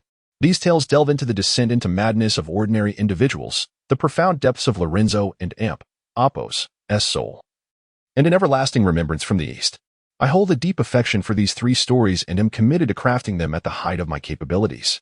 I had intended to express much more, yet as I put pen to paper, words seemed to elude me, which is rather frustrating. Thus, I shall conclude this reflection here and turn my attention to preparing the manuscript for tomorrow's launch. Chapter 63, The Demon Hunter Beneath the Obsidian Shroud of Night. A grotesque mass of flesh and blood sprawled across the ground, rising and falling like a range of wrinkled mountains, severing all that lay beyond. Aside from the distant glimmer of emerald lights, the world seemed devoid of illumination, yet within this profound stillness, a new flame ignited from the abyss. The charred flesh emitted a dry, crackling sound, and soon, a glimmer flickered beneath its dark, gray surface. In the blink of an eye, a razor-sharp sword pierced through, followed by a blaze of white fire that erupted along the fissure, ultimately creating a passage large enough for a person to traverse. With a forceful shove, Lorenzo emerged from the hardened flesh, enveloped in a cloud of steam. He gasped for air and then doubled over, retching violently. Dark red remnants spilled forth, blood dribbling from the corners of his mouth. He appeared utterly fatigued. After emptying his stomach, he leaned against his sword and sat down. After a brief moment of calm, laughter erupted from him. He had wagered correctly. The path to escape the dream lay in death. Once dead, the dream would shatter. Had Lorenzo not taken this course, he would have remained ensnared by the demons, the corruption deepening with time until he ultimately consorted with darkness. It seemed the adversary truly understood. Lorenzo's countenance bore a grimace as he spoke. Everything he had just experienced was a dreamscape wrought by the demons. In times past, he might not have discovered his guiding star within such a nightmare, but alas, the cleric Lawrence had revealed a significant flaw. Whether it pertained to the ownership of the dream or the ancient grievances, one aspect remained of utmost importance to Lorenzo. The name Lorenzo Halmers was one he had acquired only upon his arrival in Old Dunland. If Lorenzo's conjecture held true, he was now confronting a phenomenon known as the Nightmare and Oppo's illusion, a vast illusionary ritual facilitated by the demons. A dreamweaver maintained this dreamscape, and currently, that dreamweaver was expanding the realm of the dream through the extending flesh. Perhaps this explained why the purging mechanisms faced such difficulty even while operating on home soil. Anyone who entered this dream realm would immediately encounter its insidious influence. Only those with formidable willpower or possessors of psychological anchors akin to a guiding star could hope to escape. Otherwise, the average individual found it nearly impossible to break free. The extending flesh ensnared the body, while the dream shackled the spirit. Given sufficient time, those trapped would inevitably become part of the demonic horde. A ghostly green light flickered at the edge of his vision. The so-called town of Enderloom lay tantalizingly close. Yet the glorious had been brought to a halt, plunging everyone aboard into the trials of the dream. Lorenzo realized that walking was his only recourse. He had to act swiftly, to slay the Dreamweaver before these unfortunate souls transformed into demons. With this thought, Lorenzo quickened his pace towards the green light. Racing along the tracks, the awakening of his secret blood intensifying with each stride, akin to a charging cheetah. Yet, at that moment, a deafening roar erupted, a cataclysmic event unfolded in an instant, as the flesh beside him was torn asunder, and a sharp blade protruded from within. Aiming directly for Lorenzo with lethal intent, with a swift motion, the dagger was drawn, emitting a crisp sound that echoed between them. The enemy moved with remarkable speed, so much so that Lorenzo found himself unable to discern his features at first. Then, a chilling gust swept past him, and the sharp gleam of the sword obscured his vision. Once again, a light chime resonated as the blades clashed, sparks flying from the impact. The force of the sword strikes intensified, yet Lorenzo successfully parried the attack that came from behind. The two shadows flickered briefly before settling into a safe distance. Gazing at each other intently, "I have finally found you," came a voice tinged with fervor. Upon hearing the slightly distorted tone, Lorenzo lifted his gaze and beheld a man wielding a sharp sword on the opposite end. Drawing upon centuries of accumulated wisdom from the Demon Hunter Guild, Lorenzo, with his specialized training, was at the pinnacle of human physicality. Yet, in that recent clash, a mere moment of carelessness could have resulted in a fatal strike. A demon? Another sentient being of darkness. Slowly raising both daggers, Lorenzo assumed a poised stance akin to a hunting tiger, fixating intently on his adversary. How delightful. The man opened his chest as if to embrace the world, his eyes brimming with an exhilaration that had never been seen before. From the moment Lorenzo laid eyes on him, that fervor had not waned. It was unclear whether this sensation was joy or something else entirely, leaving Lorenzo feeling somewhat unnerved. He had encountered those who harbored anger, those driven by hatred, and those who wielded their blades for desire. But seldom did he come across someone who reveled in the chaos of battle. Such individuals were, by ordinary standards, deemed mad. "I am Ed. What is your name?" Ed exclaimed with palpable excitement, all while revealing his intentions without reservation, his blade crashing towards Lorenzo. To be honest, Lorenzo wished to ignore this lunatic. Although they were enemies and had just met, an uncanny understanding seemed to exist between them. After a brief skirmish lasting mere seconds, they would instinctively retreat, only to engage once more. They scrutinized each other during their brief respites, allowing their numbed hands a moment of rest. "Why are you silent?" Ed continued, embodying the essence of a madman. His fighting style was even more ferocious than Lorenzo and Appos, devoid of any discernible strategy, as if he were merely thrashing about, relying solely on instinct. Nevertheless, Lorenzo maintained the upper hand, gradually gaining the advantage over Ed. He felt confident that if he could corner this madman or exploit even the slightest opening, he could deliver a decisive blow. "Are you mute?" The madman's ramblings echoed once more in Lorenzo's ears as a fierce strike descended from Ed's diagonal angle, his assault both bold and relentless. In Lorenzo's perception, a surreal scene unfolded. He envisioned his own counterattacks, imagining himself wielding the sword from various angles and methods. Some strikes were ineffective, others resulted in mutual injury, while yet others were countered by Ed and Appos' skillful defense. Only one attack succeeded. Lorenzo, facing the descending blade, thrust forward. One sword parried the assault while the other pierced through his chest. Without a moment and Appos' hesitation, Lorenzo opted for this offensive maneuver, letting the blocking sword drop. And both blades erupted with a piercing light aimed directly at Ed and Appos' heart. Yet, in that decisive instant, Ed and Appos' eyes resembled those of a wild beast. The descending sword accelerated in an instant. Before Lorenzo could fully penetrate Ed's chest, he would be struck. In a fleeting moment of contemplation, Lorenzo's heart raced. Ed was not merely a madman. He was a rational lunatic. From the onset of their duel, he had been attempting to decipher Lorenzo's tactics, deliberately slowing his own attacks to mislead Lorenzo. Thus, the duel unfolded as if played in fast forward, a battle of wits culminating in an instant. The razor-sharp blade had yet to touch Ed when Lorenzo was struck by the descending sword, although another sword was poised above him. Lorenzo and Appos' single-handed strength proved inadequate to withstand such an assault. A thunderous crack echoed, reminiscent of steel being torn apart. The parrying sword was severed upon contact, and the falling blade left a deep gash on Lorenzo's shoulder. Due to the earlier blow, his sword-wielding hand wavered slightly, inflicting a wound on Ed, though the blade could not fully embed itself. Clearly, this round of their contest ended with Lorenzo sustaining significant injury, but true to his character, he would not relinquish the fight easily. At that moment, the monster hunter's extraordinary physique was on full display. Releasing the embedded sword, Lorenzo centered his weight on his grounded foot and forcefully raised his other leg, kicking the hilt still lodged in Ed, driving it deeper, much like hammering a nail. Simultaneously, propelled by the kick, Lorenzo crashed to the ground, clutching his wound, but quickly scrambled back to his feet. He had no time to assess Ed's injuries. Relinquishing the broken sword, he hoisted the Winchester rifle, and the hunter and Appos' blood surged into the gap. Lorenzo pulled the trigger, and a projectile engulfed in blazing white flames hurtled forth. Unsurprisingly, it struck Ed directly, igniting a fierce conflagration. Chapter 64, Shadows of the Past. Many a time, the art of killing can indeed be regarded as a form of artistry. This was once uttered by a friend of Lorenzo, a flamboyant demon hunter who wielded his elegant rapier with finesse, a handkerchief tucked into his pocket and pristine gloves adorning his hands. After each encounter, he would lavish himself with copious amounts of perfume. Lorenzo once believed this fellow to be nothing more than a narcissistic clean freak. However, he later realized that this graceful hunter was, in truth, an artist. His swordsmanship was exquisite, and witnessing him vanquish foes was akin to observing a dance. With each final flourish, his adversaries would collapse, crimson blood spilling forth like petals cast by a gracious hand, while he remained unblemished, as ephemeral as the wind. Recalling this old acquaintance was not merely a fleeting thought, but rather an epiphany that led Lorenzo to recognize that he too had attained a level akin to that of an artist. He reflected upon his recent swift responses and strategic maneuvers. The tide of battle had turned in an instant under his counterattack. Surely, that friend would have applauded him for his prowess.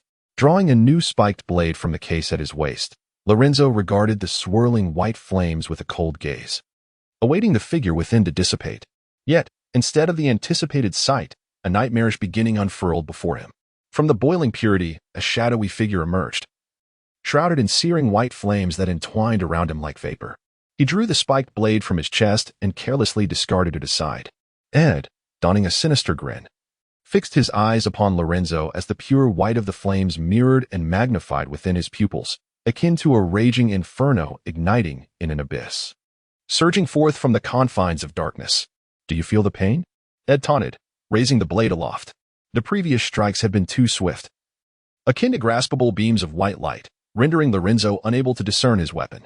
Yet, in that moment, clarity struck him, followed by the searing agony radiating from the wound on his shoulder. The self-healing of his secret blood was stifled, as if some force thwarted his recovery, leaving the injury grotesque and fearsome. It was holy silver. Lorenzo recognized the sword, and a chill gripped him at this dreadful revelation. The sword in Ed's grasp was not but a blade and hilt, resembling a long spike of argent, much like Lorenzo's own spiked sword, more precisely. The spiked sword of the demon hunting order.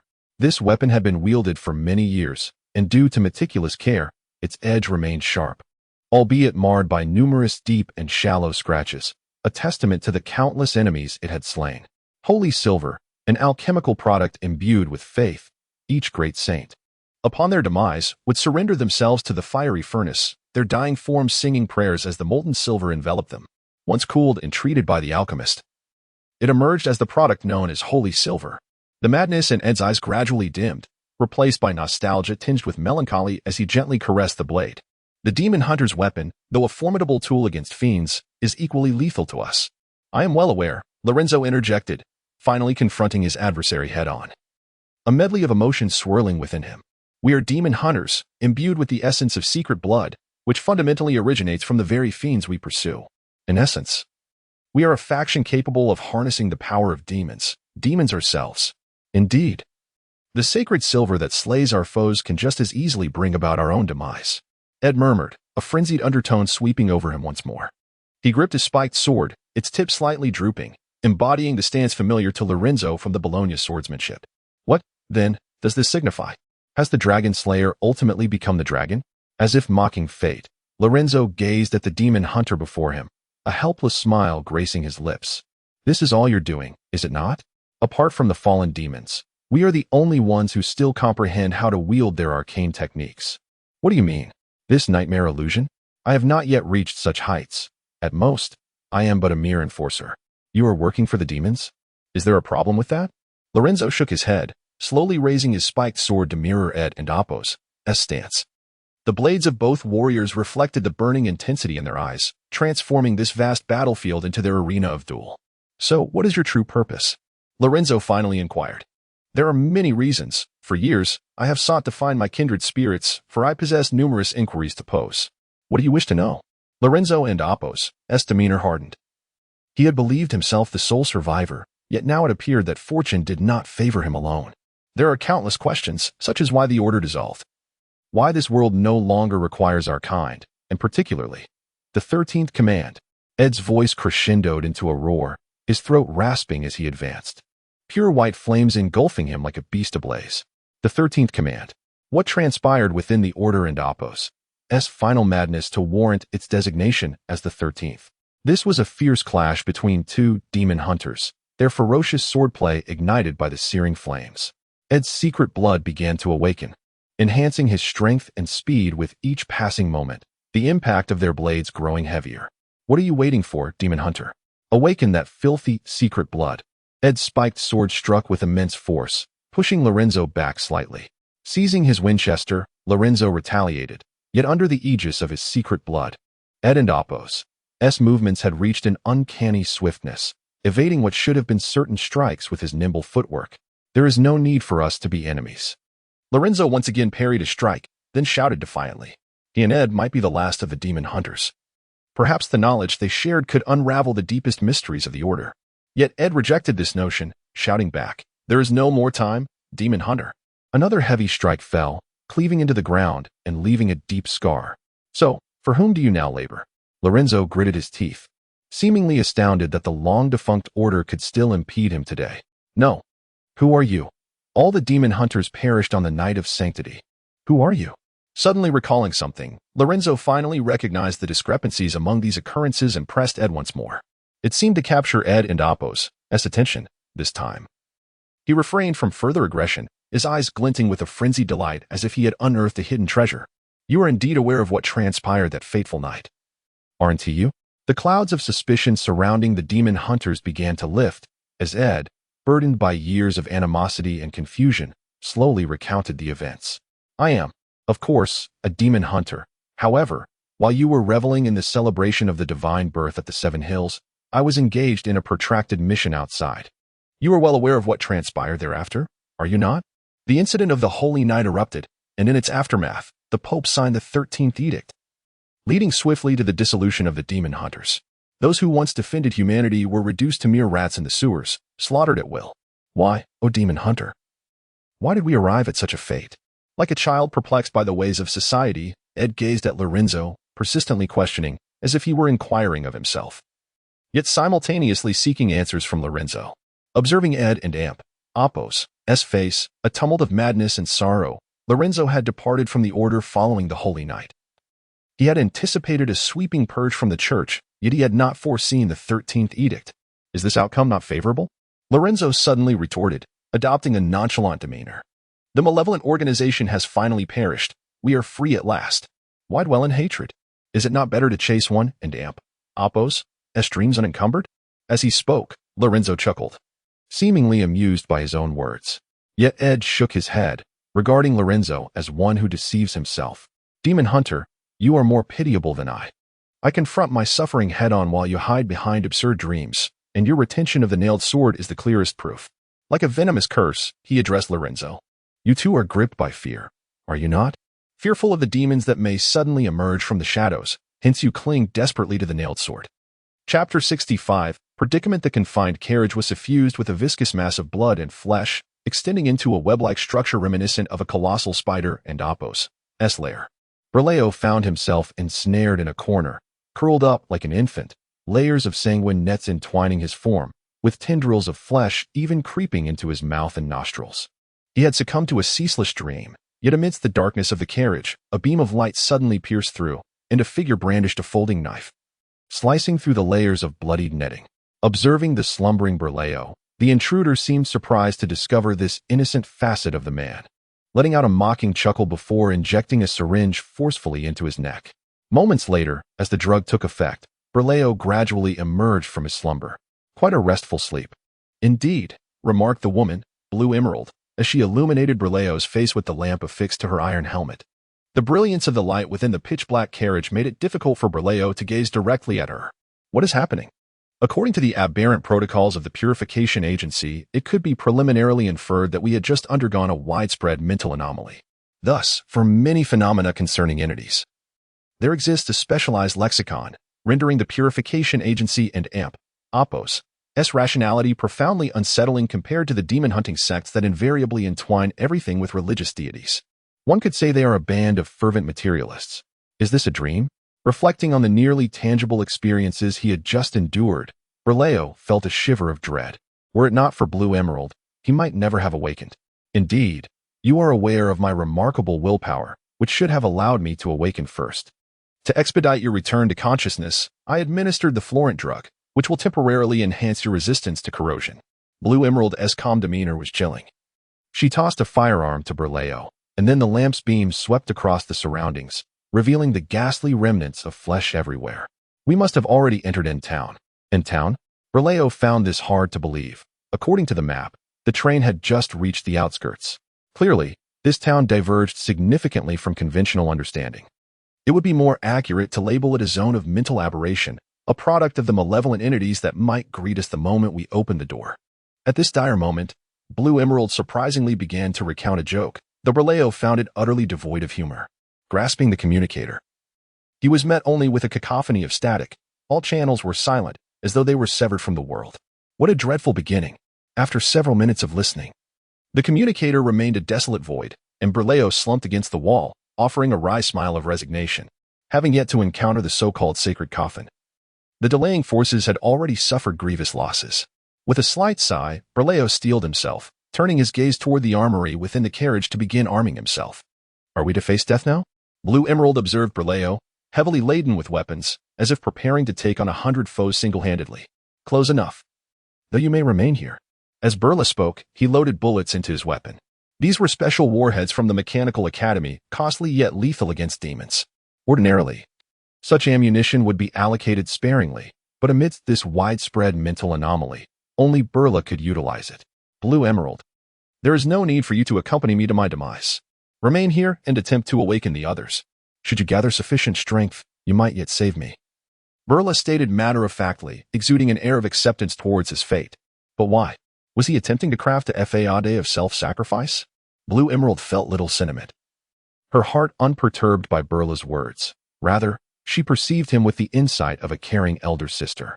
The glaring light above her was almost blinding. This was an opportunity. If she survived this mission, perhaps Arthur would grant her a leave of absence, allowing her to seek a more fortunate life elsewhere. Is this your way of settling your affairs? The atmosphere grew somber under Berla and Appo's demeanor, akin to a funeral, with the deceased preparing to enter their grave and bidding a final farewell. Perhaps, though I have no desire to die.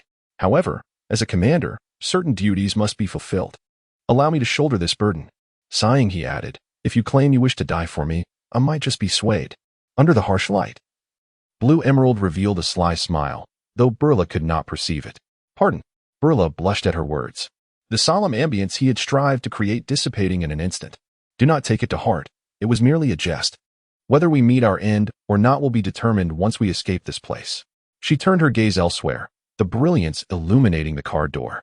Rather than contemplating death, she felt they had little chance of escape. Flesh entwined with machinery surrounded them, the door firmly shut. No amount of pushing or prying with her folding knife could budge it. It remained immovable.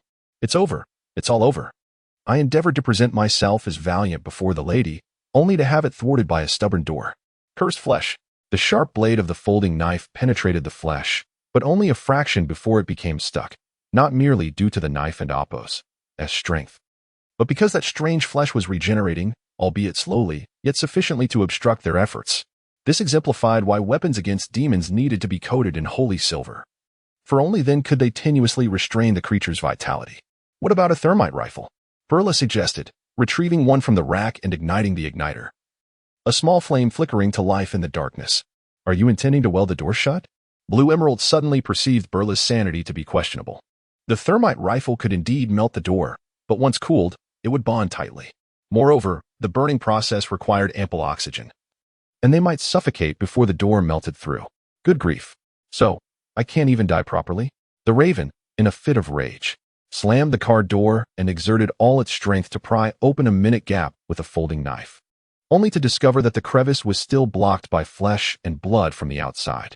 In preparation for this mission, the carriage had been fortified as an armored vehicle, capable of effectively resisting the onslaught of demons. Yet now, this very carriage had turned into a tomb for the two of them. We must devise a means of escape, for our time is rapidly dwindling. Blue Jade sat to one side, attempting to regulate her breathing.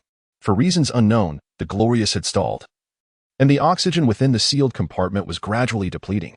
Truly, our venture has commenced under a cloud of misfortune. The pressure was mounting. Blue Jade gazed at the ceiling and suddenly uttered a statement, her gaze then falling upon the Raven, her expression solemn. We remain ensnared within that immense source of pollution. If we prolong our stay here, we shall inevitably be completely eroded. The source of pollution. The Raven recalled this vividly. In his final moments of consciousness, Lorenzo had communicated this to him through the communicator, warning that the Glorious was entering a vast source of contamination, so severe that the Geiger counter had shattered upon detecting it. With this thought, the Raven reached for the Geiger counter hanging from his shoulder strap, and indeed, as Lorenzo had indicated, The needle had begun to fluctuate erratically, swaying wildly. It seemed we are left with but one final path to tread. The raven directed his gaze toward the darkness at the far end of the carriage. This train car originated from the Bohan Arms Factory. Its layers of armor were not intended to safeguard those within, but rather to secure the sealed end. Where weapons from that industrial zone lay concealed, the trump cards of the mission. As the commander, the Raven was acutely aware of what those items entailed, as well as the cost of wielding them. Let us proceed, Blue Jade. It appears we have no other choice, the Raven declared, clearing the debris from the floor to reveal a small door beyond, sealed with multiple locks, as if it were confining some malevolent entity. Chapter 66. Jokes. After the conclusion of the Radiant War, a dynasty known as Jiuxiao arrived at the port of Raindona with their fleet, marking the first encounter of the Western world with a realm from the east. Do you know where Jiuxiao is? With a key that resembled a sturdy iron rod, Berleo inserted it into the lock, twisting it forcefully, producing a sound of metal grinding against metal. The East. Perhaps, Lan Yu said thoughtfully, after all, Jiuxiao is often referred to as the Empire of the East, the one and only empire. Can you be more specific? Berleo struggled with the key, which proved heavier than he had anticipated. I can and amp, Opos, think of anything. I never attended school, as you know. At this, Lan Yu expressed a hint of regret. Having endured so much in Old Dunling, her energy had been solely devoted to survival, leaving little room for other considerations. In truth, even if you had attended university, you might not have a clearer idea of its location, for only a few of our navigators have ever reached there. Our knowledge of the East is woefully scant. Berleo continued. It lies in the Far East, separated from us by an entire ocean, a vast expanse so immense that no captain feels confident enough to sail across. They believe they may never arrive.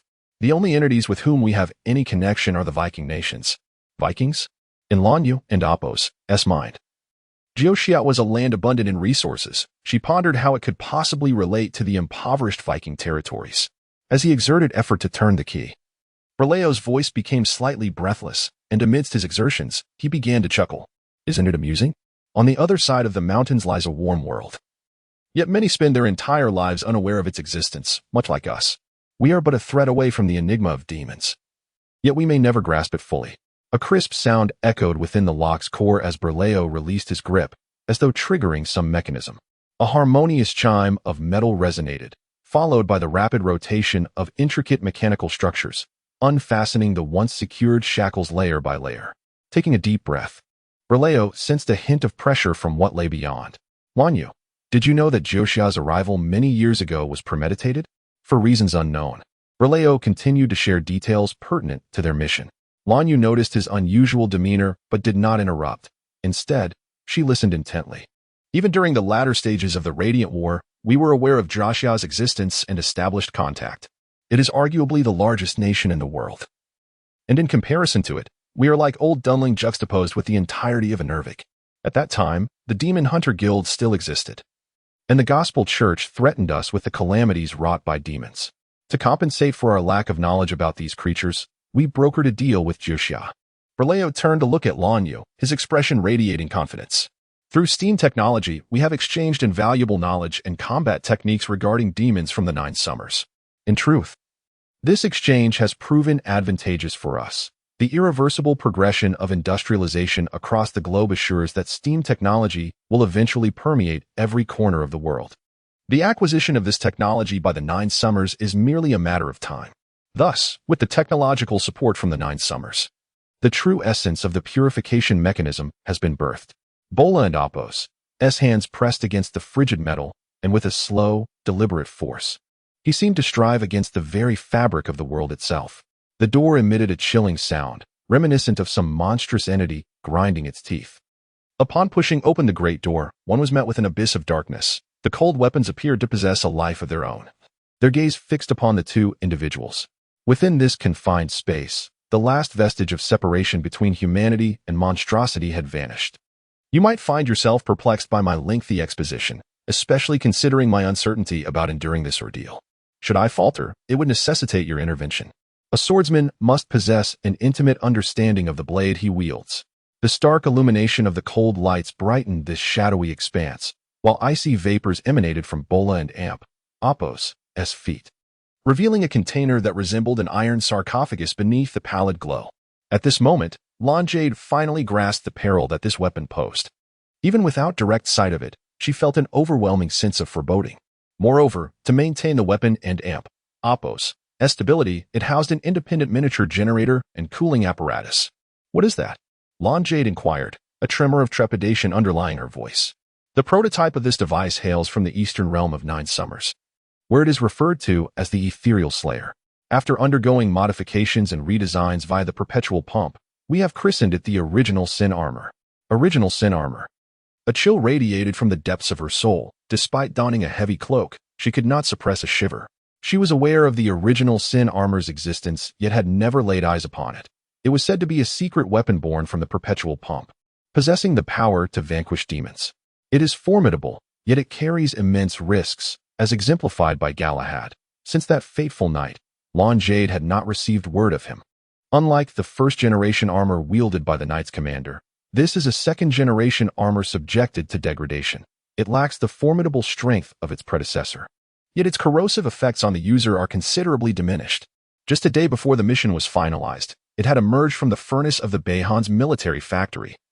And I am to be its inaugural user, with unforeseen consequences looming. Bola endeavored to ease his tension, and as he spoke, he stepped through the doorway. However, just as he fully crossed the threshold, Jade seized him. "So this was the initial plan? For you to don the armor and meet your demise?" At that moment, Jade comprehended the gravity of the situation. Bola's earlier musings were indeed akin to a farewell. His act of drafting a will at the outpost was genuine. This man truly believed he would perish here. To be precise, this is a contingency plan. The optimal solution we plan to implement involves us holding the enemy at bay while Lancelot delivers the final blow. However, it is painfully evident that everything is spiraling towards a dire outcome. Without this instrument, we find ourselves unable to exit the confines of the carriage. And I refuse to perish here, suffocated without having fired a single shot. Stepping boldly into the fray, Berleo lightly caressed the cold iron coffin. He despised this weapon, yet, as Arthur had articulated, it was the sole means of combating the fiends. Much like the firekeeper in the night, when the flames extinguish, he would leap into the blaze, becoming the last kindling. Clutching it tightly, this weapon would be capable of ending my life should I lose control. I must remember to aim for the head. As long as the brain ceases to function, the Original Sin Armor will no longer wield control over me, and this object will fall silent. Pointing to another corner of the iron coffin, he noticed a weapon resembling a spear. Berleo could not help but admire the thoughtfulness of the Baron's military factory. They had not only delivered demons but also provided weapons capable of slaying them. "What is that?"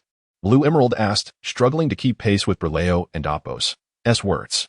She had thought his earlier remarks were merely an act of bravado or an exhibition of charm, but it was now apparent that he was earnest. Having meticulously considered everything from the music played at the funeral to the burial site itself.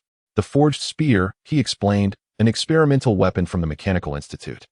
You might understand it as a large thermite agent with an effective range of 0. The sharp spearhead pierces through armor, while the internal barbs create a gash, allowing the intense heat and liquid metal generated by the thermite reaction to flow through the grooves. Pointing to his own head, Berleo jested, "In just a few seconds, my head would be cast into an iron ingot." It was truly not a humorous quip. Chapter 67, Separate Actions in the Darkened Corner. The cold evening breeze swept in through the open car door. The figure of the Red Falcon lay crumpled in the shadows, his tightly shut eyes furrowed in distress. Beads of sweat trickling down his forehead, as if he were ensnared in a nightmare from which he could not awaken. This state persisted for several minutes until a faint electric current surged from the electrodes buried beneath his flesh, stimulating his nerves repeatedly until he gradually regained consciousness. The Red Falcon gazed in bewilderment at the devastation surrounding him, and after a brief moment of shock, he began to weep in anguish, struggling to rise from the ground. He reached behind his neck and forcefully yanked out the thin cables, tearing away the electrodes embedded in his skin along with blood. This was a precautionary device, a necessity for every combatant against demons, designed to release an electric charge to awaken one's consciousness when it was being encroached upon. However, the triggering mechanism of this device was rather capricious. Fortunately, it had activated this time, rousing the Red Falcon, but the sensation was far from pleasant. Akin to having been thoroughly beaten, his body radiating fatigue and pain. What on earth happened? Yet, fragments of memory persisted. In his haze, he recalled seeing Eve open the car door and step out. Eve, the mere thought of her jolted the Red Falcon fully awake. Gritting his teeth against the pain coursing through him, he grasped a nearby firearm and limped outside. Only a select few were privy to Eve's secrets, and even the Red Falcon had but a fleeting understanding. It was as if he could perceive only the shadow of a more terrifying truth. Eve could not perish here, at least not in such a senseless manner. With this resolve, he ventured into the outside world, where the terrain had been grotesquely altered by the twisted flesh and blood, transforming what should have been an endless wilderness into a landscape of rugged undulations. "Where are you?" the Red Falcon murmured to himself, his gaze sweeping the surroundings until, at the farthest point of his vision, he discerned a figure swaying atop a rising hill. Eve.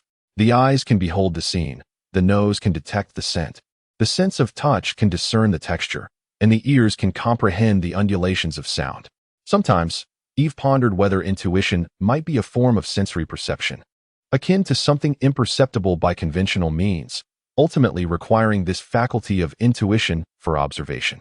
At that moment, she was guided by her intuition, staggering forward alone after the violent upheaval, feeling an inexplicable fearlessness in the face of the demons she found so difficult to confront. As she gazed upon the green light rising at the horizon, Eve was acutely aware that this was her destination, as if something awaited her there, beckoning her to approach. The people around her seemed to be in a dreamlike state. Upon her emergence, they remained with their eyes tightly shut, breathing softly.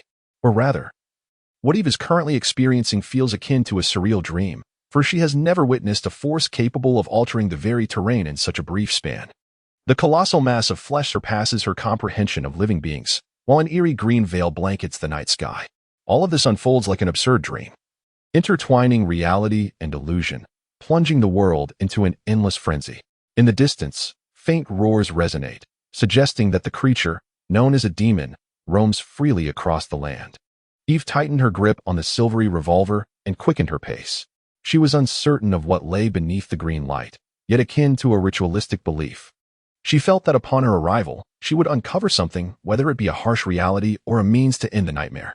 "Eve," a voice suddenly called out from behind. Urgent and frantic. The knight, displaying remarkable physical prowess, had managed to catch up to her while burdened by heavy equipment.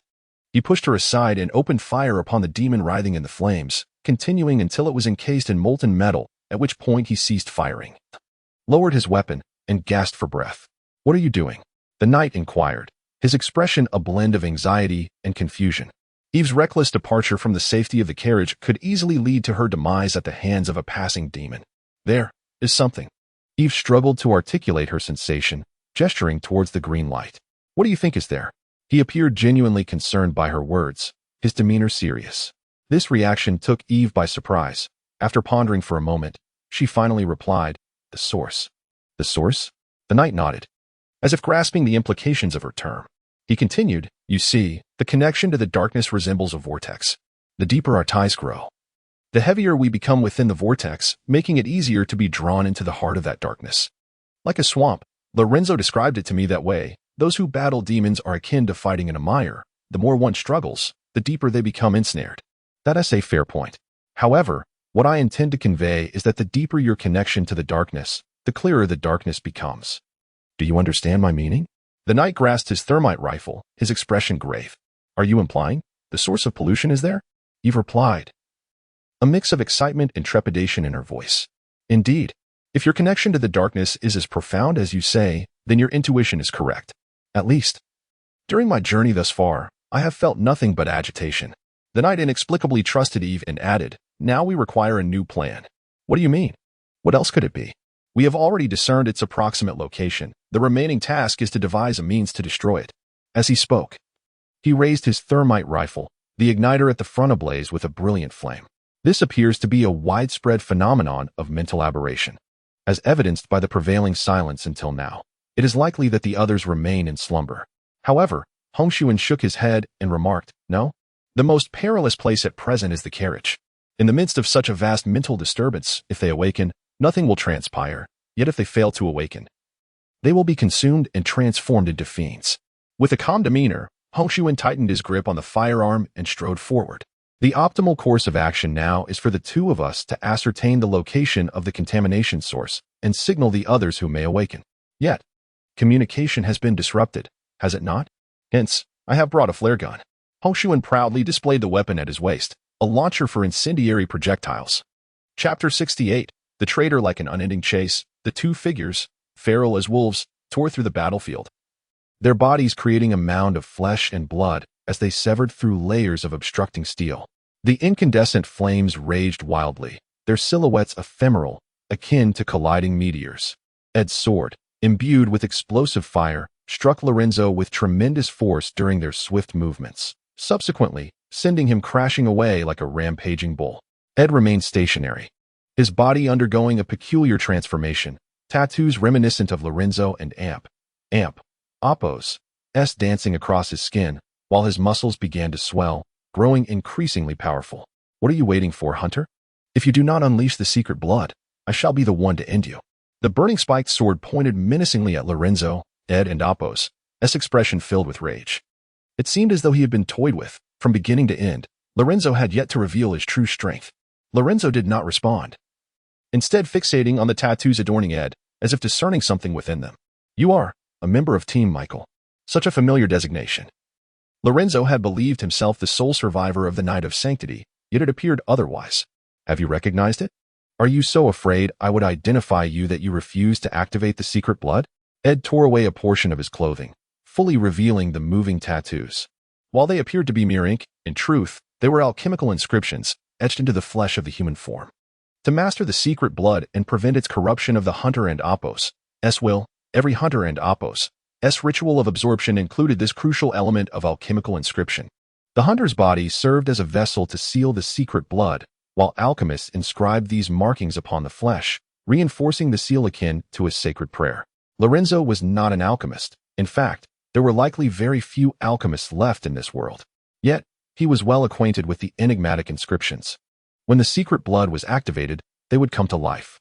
The organization had categorized different teams based on the patterns of the inscriptions and from Ed and Appos' markings. It was evident he belonged to Michael and Appos' faction. Feeling the weight transmitted through the sword, Ed displayed a sinister grin. Lorenzo and Appos' secret blood was awakening. And this was not something he could simply control. The secret blood originated from demons, and its potency was directly correlated with the strength of the progenitor demon. Thus, the mightier the hunter, the more formidable the demon from which their secret blood derived. However, the cost of acquiring such power was steep. After consuming the secret blood, the demon and Appos' corruption would persist relentlessly, attempting to conquer the hunter and Appos' humanity. Many succumbed to complete erosion. The hunter and Appos' body became an ideal breeding ground, allowing the powerful demons of yore to be resurrected within them. Consequently, every hunter was implanted with a binding silver tether for safety. Lorenzo had consistently resisted revealing the deeper recesses of his secret blood, yet the inherent corruption would force him to activate it unconsciously. After all, the relationship between the secret blood and the hunter resembled a grotesque symbiosis, merely a matter of who held the dominant position. Can we not have a proper conversation? The two blazing white flames collided with one another as Lorenzo firmly parried Ed and Appos' strike. Their gazes locked, embodying a blend of calmness and madness. Surely, you would refuse me. Would you not? I yearn to uncover the truth of what transpired within the order. Will you divulge it to me? Ed rasped, harboring doubts that Lorenzo would acquiesce. From the very beginning, this demon hunter had no intention of revealing any secrets, not even his name. Lorenzo fell silent once more, as Ed had surmised. He would not utter a word regarding those matters. Then I shall have no choice but to subdue you and interrogate you, Ed retorted angrily, swinging his heavy blade down upon Lorenzo with great force. Since the onset of their conflict, both had been shifting positions, accompanied by the clangor of swords and the crackling of flames, severing flesh and bone. The intense fire blazed fervently upon the remnants of their struggle. It appears you have not fared well over the years, Lorenzo observed, noting a hint of familiarity in Ed and Appos' madness, reminiscent of his own arrival in Old Dunlin. What do you wish to convey? It seemed that Lorenzo's sparse words prompted Ed to slow his assault, intrigued by this rare moment of dialogue. Just like my former self, we demon hunters have dedicated our lives to the order, battling against the monsters. Yet one day, we may find ourselves liberated, able to retire, Lorenzo continued. Initially, I felt as if life had lost its essence, for this is the very purpose for which I existed, is it not? Much like the bards in those tales. With the advancement of communication, they too have become relics of a bygone era, mercilessly cast aside into the refuse of history. Lorenzo shifted his tone, yet, Ed, One must possess dreams, do they not? A life consumed by perpetual violence is rather devoid of meaning, would you not agree? Everything you pursue now serves merely as a justification for your survival, a reason to wield your sword. Be it the Night of the Saints or Directive Number 13. These are but your pretexts. He regarded Ed with a gaze tinged with pity. To live in such a manner is profoundly tragic. A heavy silence enveloped them as they regarded one another from afar. Ed was yet another survivor alongside Lorenzo, akin to castaways encountering one another upon a desolate isle. Lorenzo did not wish to be adversaries but felt compelled to withhold the ominous tales of the Order and Appos' darkest history. It sufficed for him to bear that knowledge alone, sparing others from becoming victims of that malevolence. Have you taken refuge in dreams to escape into the present, demon hunter? Ed raised his head once more, flames dancing fervently.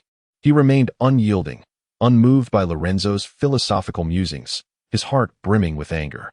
You have no comprehension of what we endured after that Night of the Saints.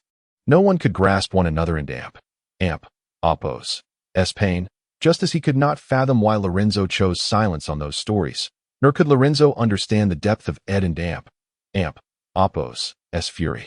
The secret blood surged once more, breaching the threshold of their conflict. The blazing flames surged and consumed, transforming flesh and blood into ethereal fire. Ed stood proudly aloft, his body undergoing a metamorphosis towards the realm of the monstrous. The sword in his hand began to melt, the liquid metal melding seamlessly with his palm.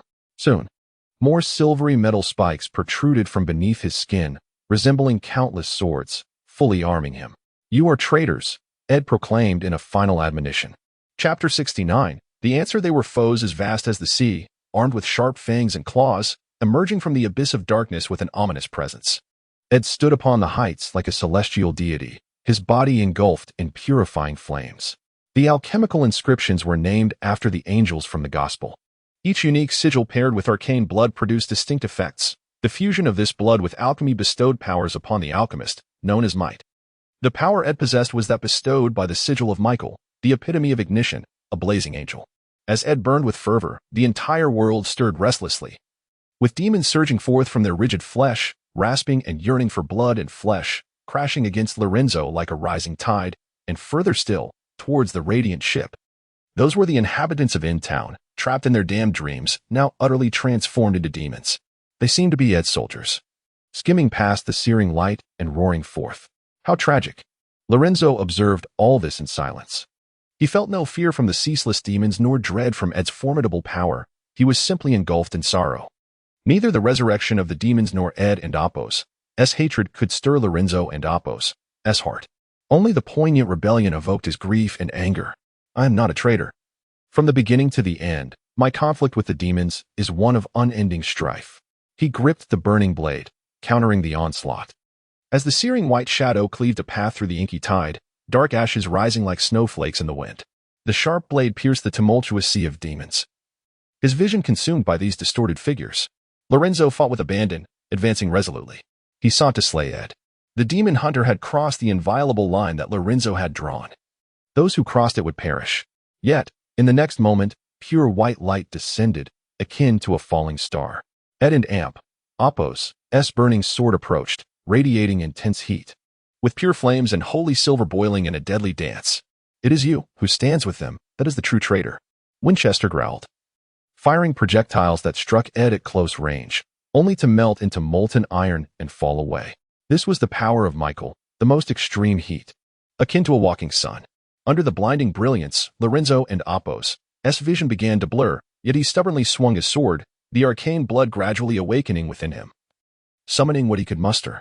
But then, a searing hand clutched Lorenzo's throat, and the overwhelming heat instantly rendered him breathless. No.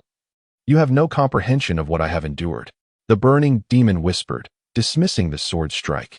Endless flames baptized Lorenzo, and he groaned in agony, attempting to lift his sword to wound Ed, but under such extreme temperatures, the blade glowed red-hot and shattered like melting ice.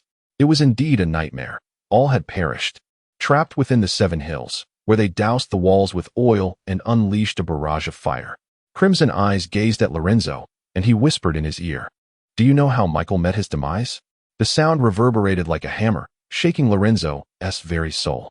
He was, of course, Well aware of who Michael was, the most formidable demon hunter of the Inquisition, destined to inherit the name of an angel, a title that symbolized both their call sign and their honor. With the burning of his secret blood, he transcended the threshold of awakening. It was the dawn that had fallen upon the earth. It was through him that I managed to escape the 7 hills, yet he perished at that very spot. Engulfed by the molten silver bindings, every inch of his bones encased in molten metal, resembling a sculpture. With a slight exertion of his wrist, a sound akin to charred flesh echoed, marking a slow execution that vented Ed's fury. We were once hunters, but now we have become prey. They incinerated every captured demon hunter, and I alone managed to escape. Everyone perished in such an inexplicable manner. They died without purpose. As his wrath escalated, the sharp-spiked sword erupted once more. Lorenzo, grasping the fractured blade, broke free of his restraints at the final moment, enveloped in white smoke and coughing painfully, narrowly escaping being scorched by Ed.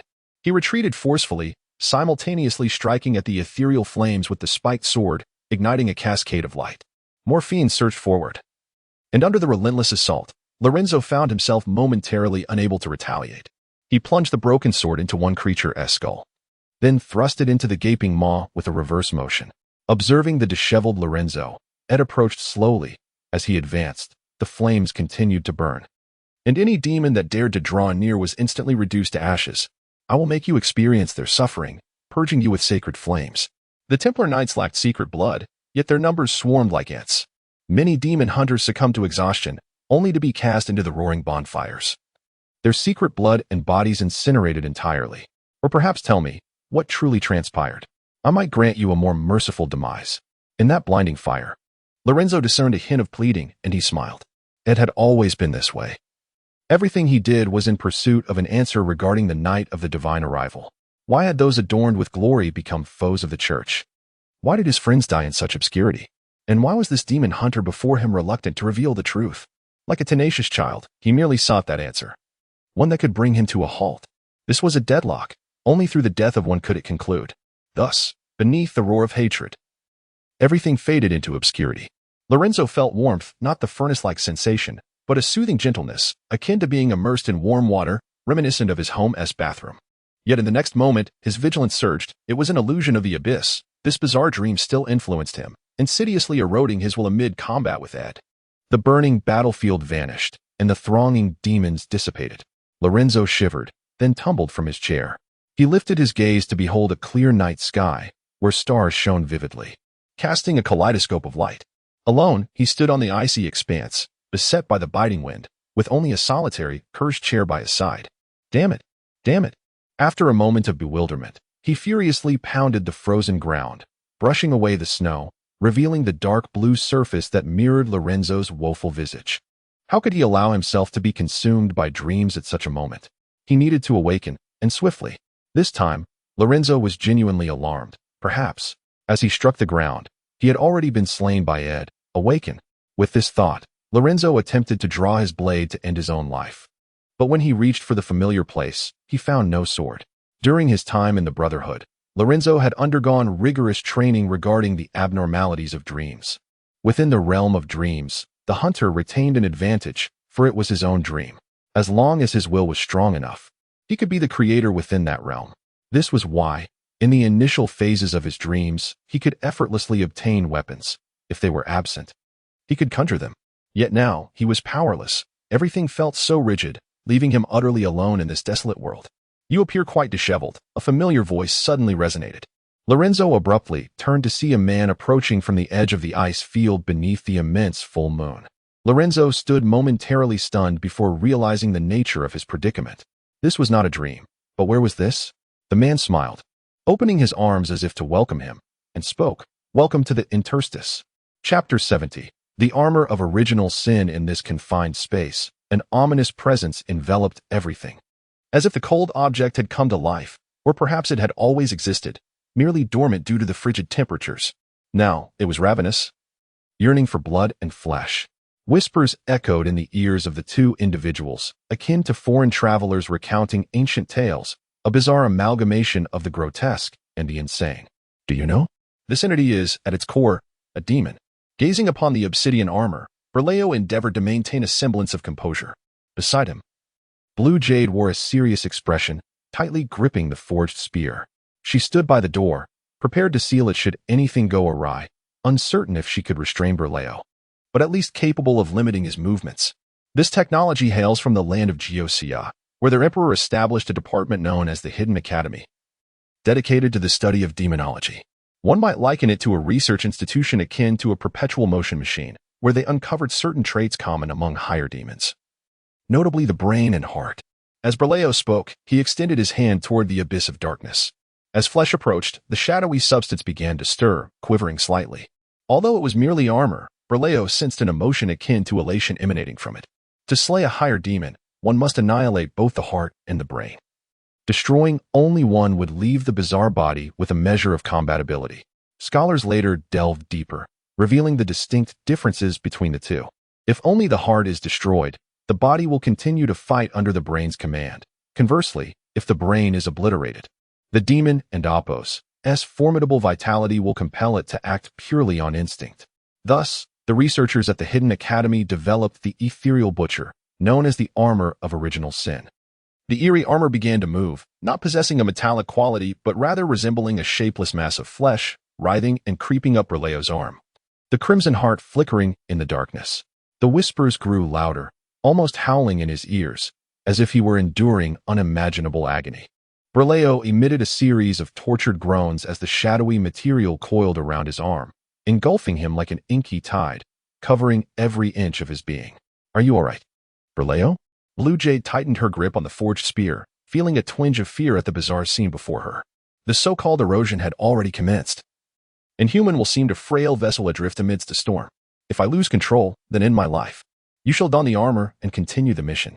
He turned slightly, revealing a ghastly visage, nearly suffocating in its intensity, familiar features contorted with rage, his eyes bloodshot and crimson. This entity is, in truth, a demon, albeit one stripped of its brain, retaining only its heart. Those madmen had transformed it into a controllable vessel, yet it was the human will that commanded this body. Through Berleo's narration, the truth of the armor of original sin was unveiled.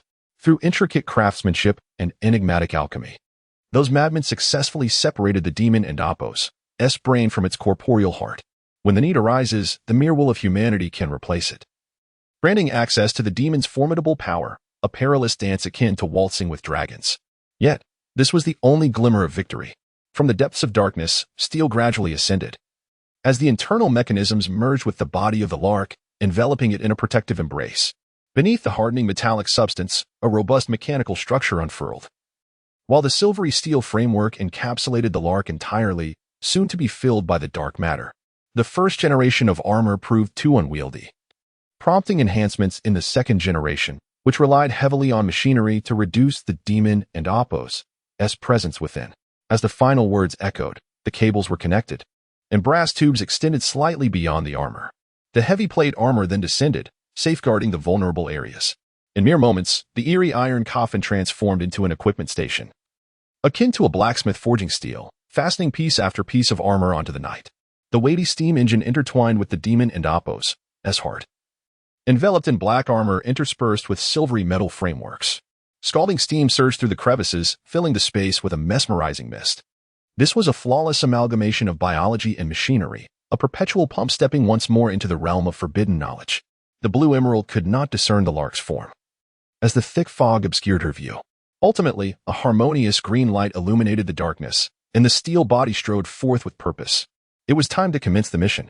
The familiar voice merged with the intricate hum of electricity. This was a degraded version of the first-generation armor, designed to mitigate the demon's encroachment, thus allowing the lark and Apos' will to temporarily withstand the corruption.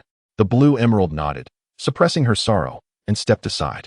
In that moment, she grasped the lark's aversion to Galahad donning the armor. It was the infusion of human will into the demon's vessel, a transition from the sacred to the doomed, a path fraught with ominous implications, yet the only path available. Mortals had usurped the cursed power, and thus the heavy door swung open effortlessly under the lark's force. A steel blade was removed from the armory, a weapon far beyond the strength of any human. Perhaps it was more apt to describe it as a colossal sword, yet in the lark's grasp, its proportions appeared remarkably fitting, as though it had been crafted specifically for this armor. The blade began to heat and ignite, a creation of those madmen, a byproduct of thermite rifles. Cables connected to the armor's interface powered by a compact battery on the back heated the conductors, turning the blade a fiery red, effortlessly severing all obstacles in its path. The Lark hailed from Baron's, an industrial city that was his homeland. He reminisced about his days running across verdant fields, exhilaration coursing through him as he sweated, gazing at the grim silhouettes of factories beneath the setting sun. It was an extended twilight, with flocks of birds soaring, clouds drifting. And as day transitioned to night, the streetlights flickered to life one by one in the not-quite darkness. Likewise, an endless horde of fiends surged towards the glory. Emerging from the very edge of vision, Berleo bit his lip fiercely, awakening his senses, as crimson droplets oozed from the corner of his mouth. The sound of gunfire mingled with the clash of swords, while the ominous knights and solitary kingfishers stood resolutely before the demons. This was a war fraught with insurmountable challenges. Yet there remained no path of retreat, only the relentless advance forward. Chapter 71. The Path of Dragon Breath. From the very beginning, the purification mechanism had underestimated the forces that emanated from the darkness. The entire town of Indy had transformed into a breeding ground for demons, ensnaring all its inhabitants in a nightmarish reverie, where they languished within the allure of beautiful illusions, becoming monstrous entities known as demons. At this moment, they surged forth, and the power bestowed upon Berleo by his armor rendered the notion of delay utterly unattainable. He had yet to behold the enigmatic holy casket. All he could do was fight valiantly against the onslaught, determined to leave more demons behind him. The thermal sword descended with a searing crimson arc. Though the purification mechanism lacked holy silver, they had achieved its effects through scientific means. The wounds inflicted by the blade were entirely charred, flesh and blood reduced to a state of decay, while even the strongest bones succumbed to the intense heat, as if struck by flowing lava. The demons burned away, only to be replaced by yet more of their kind. With the armor enhancing his stature to over 2 meters, Berleo found himself encumbered by the weight of the second-generation armor, which incorporated numerous mechanical structures and plate components to diminish the proportion of demons. These heavy defenses now constrained him, rendering his movements somewhat clumsy. Sharp claws slashed at his armor, sending dazzling sparks and scratches across the metallic surface. Fortunately, the more intricate mechanisms were shielded by the blood and flesh of the demons, and under the relentless self-repairing capabilities, the damage to his armor was merely superficial. Peering through the crevices of his faceplate, Berleo discerned nothing but an endless void of darkness rushing toward him. He could not even ascertain the direction amidst the throng of demons, and could only futilely swing his sword. This sensation was akin to wading into the depths of the sea, where the inky waves relentlessly battered him, making it increasingly difficult to maintain his footing until he ultimately succumbed, engulfed by the surging waters. With each renewed swing of his sword, the weight of it all intensified. In that moment, Berleo comprehended the harrowing experience that Galahad must have endured while clad in armor. It was indeed a nightmare. The dreamscape, the demons, and the weight of his own armor conspired against Berleo's resolve. The green light on his armor, indicating his mental state, began to flicker ominously, as if it were on the verge of transitioning to a chaotic red. This perhaps epitomized the tragedy of humanity. Not only must one contend with demons, but also wage an internal battle against one's own willpower. The steam engine in his chest emitted a low, rumbling roar as scalding steam surged forth from the brass pipes. With an immense exertion of strength, Berleo seized one demon by the throat. A mere exertion of pressure was sufficient to shatter its frail bones. The demon, rendered powerless, hung limply in his grasp, its muscles twitching in a grotesque manner. Berleo then hurled it aside, sending it crashing into several other demons that had lunged at him.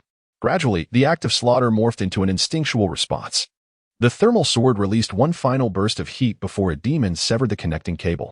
Yet, even devoid of thermal energy, it remained a formidable greatsword. Merely relying on the momentum of his swings was enough to dispatch them with ease.